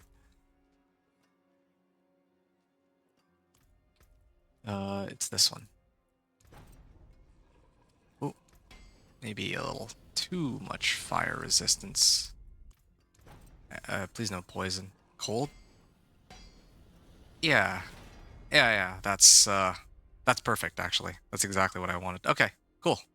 I have perfectly rounded out the resistances of this character, and with Juggernaut's aspect, I'm sitting at exactly the right amount where if I drink like an incense, I am pretty much ready to go. So, this is, I mean, it's been a ball, but I think this is it. I'm gonna, how long have I been at this for? I'm gonna restart my game just to be on the safe side, and then I'm going to do a run of Pit 55. Oh, one more thing before I try it for real. I'm actually gonna do a demo just to make sure that I myself can actually clear it. I got 90 Artificer Stones. You said you think next season Teleport and Crackling Energy or Ball Lightning Crackling Energy will be the meta next season in various forms? Nice, okay. Yeah, next season Teleport Crackling Energy, that one with the new unique, I can see that one being potentially quite strong, but I haven't heard anything about the builds. I don't know if it's any good or not right now, at least. Yeah, this is gonna take a while. It's gonna take a while, but I can barely clear it. I'm just like so exhausted that, oh man. Well, it's gonna be a struggle trying to stay awake on this run. Like, I'm so tired that it's getting to me for sure, but I'm ready for this. And again, I only have to do this once, so I'm gonna restart my game. And then I can restart my game while I talk to VRN and reply here, so. VRN, you said Druid will probably be Ravens and the lightning damage builds, or Ravens core skill damage builds? Ravens and lightning damage. Ravens core skill. Oh. Oh, yeah. Yeah, I see what you mean. I mean, I'm planning to take advantage of wolves being companions myself, and I'm just going to, well, or take advantage of them using up resources and being core skills, so that's my plan. Especially Air of Perdition and Ring of Starless Skies, those have plus to core skills, but never had much use for those with the Companion Druid. But now, yeah, all the affixes will be helpful on both of those items. Normally basic skill / all damage builds? Okay.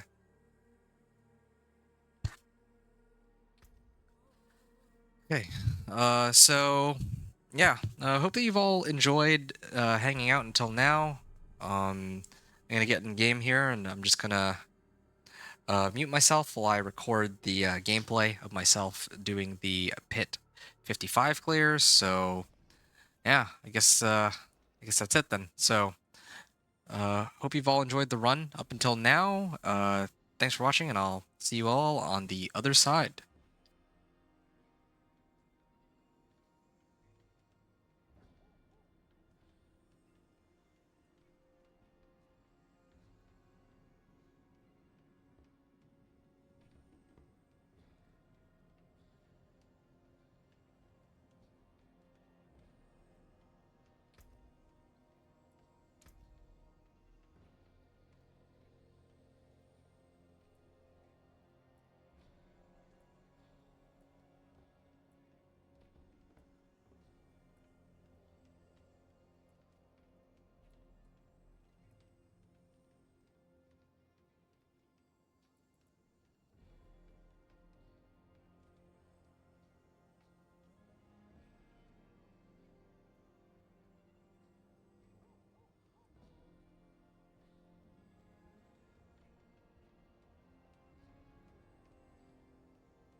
Well done. I appreciate that. Goodbye.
GG.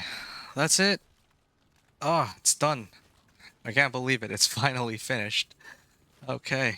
Uh, well, I don't think anyone aside from VRN has really said anything, so I'm gonna assume that people are either just chilling or that they already fell asleep in the first half of the first half of the run. That I think I was the first half of this Pit 55. I mean,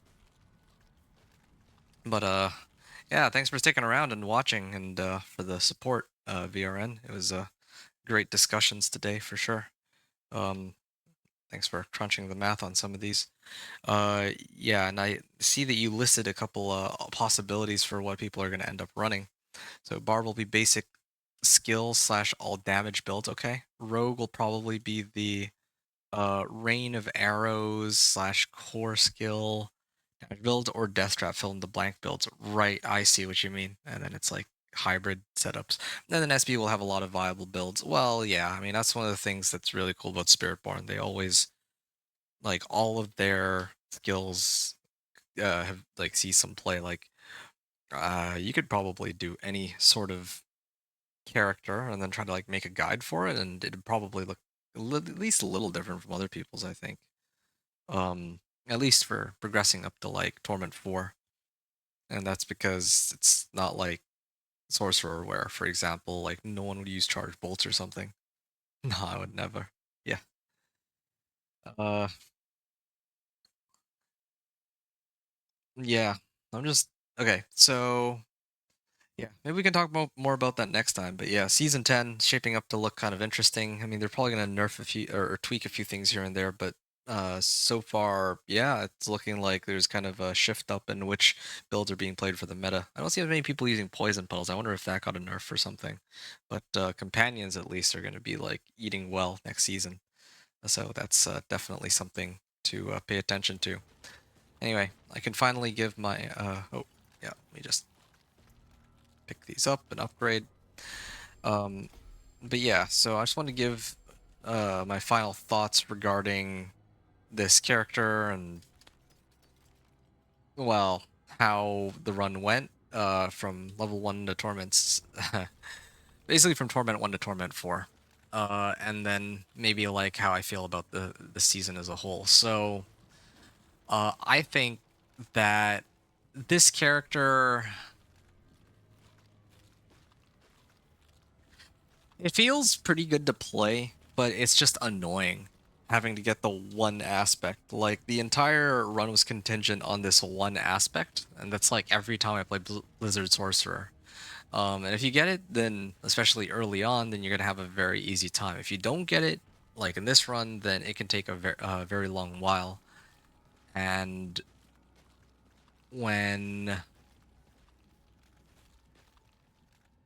uh, when I did my run here, well, you know, it took so long to get glacial aspect that I was actually tempted to just call it.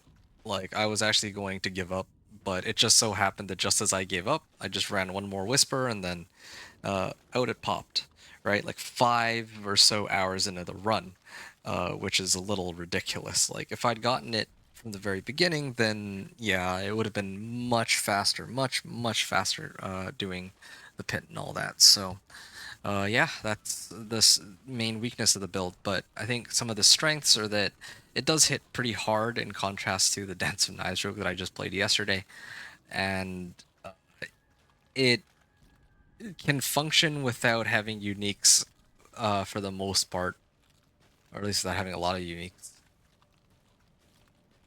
So yeah.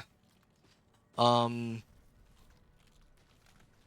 so that's, I think, my overall take on the Torment 1 to Torment 4 grind. I don't really regret the approach that I took where I was just grinding out pit levels, but I will say, though, that perhaps I should have toned the pit down a little bit. Like, pit 10 was fine, but I tried to, like, push pit 20. I should have just kept it on, like, or I was doing, like, pit 15. I should have just kept it at pit 10, so that it was, like, quick and easy. But anyway.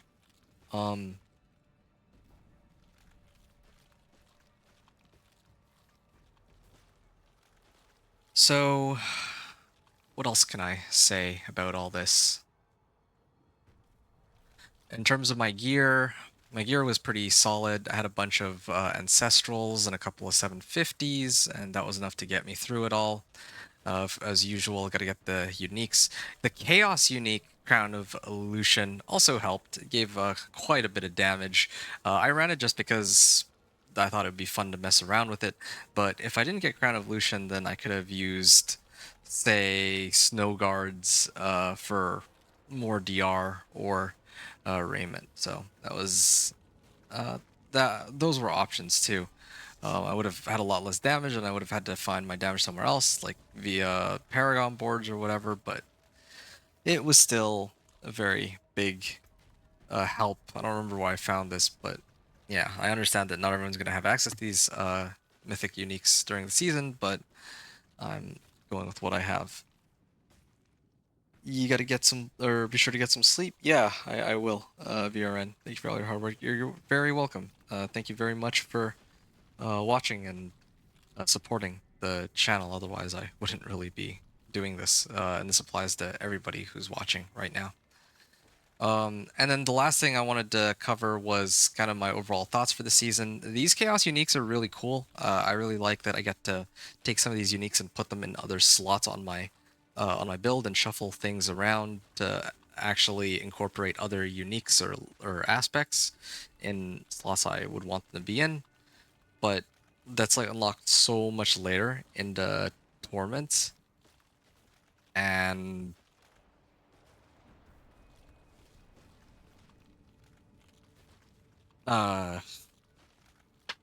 yeah, like while leveling, you don't really get to see much of these Chaos uniques at all. It's really just the Chaos Rifts, which were kind of underwhelming while leveling, but they were actually a lot better in Torment. I actually really liked the loot that they give in Torment. And the Infernal Hordes rework, okay, that one though was, it felt like they're just reinventing the wheel. I don't think the way that they shuffled it around wasn't really necessary. Adding the Chaos Waves is one thing, but shuffling around the perks didn't really feel much different from how it used to be. So, yeah, I still stand by that. Oh yeah, and perhaps most of all, the Chaos perks. The Chaos perks are interesting, but as I pointed out before, there are some builds that benefit really well from these Chaos perks and other ones that don't. Like my Thorns Barb had a field day with Brawn over Brains and having all of his shouts active and chaotic cooldowns, right? But then here, like I can't even like I'm playing a Blizzard Ice Spikes build, and I can't even pump up my Ice Spikes damage. I can only pump up my core skill ranks, which is pretty pointless to me, honestly. But as sad as it is, there's not really many better options here. Like I'm not going to be splashing some kind of basic skill just to get explosive combinations or anything of that sort. So yeah, I think that it would have been nice if they added either more perks or adjusted these existing perks to actually encompass more kinds of skills or builds rather than just, core or basic. So, yeah. All right, everyone. I think that's it. So, I mean, I'm gonna head out now. I'm gonna go get some sleep. I think it's nice and well earned and well deserved. I'm sure that many of you, most of you, will probably agree. So I'm gonna go get it, and then tomorrow I'll be working on the build guide for this character. So, but I'll probably have to recreate it on like live server rather than do it here on season 10. So anyway, folks, it's been fun, but off I go. So here we are. We completed our journey in Torment 4 in just under 9 hours. So I hope that you enjoyed watching this. I appreciate you all hanging out. Thanks everyone for watching. Adventure out.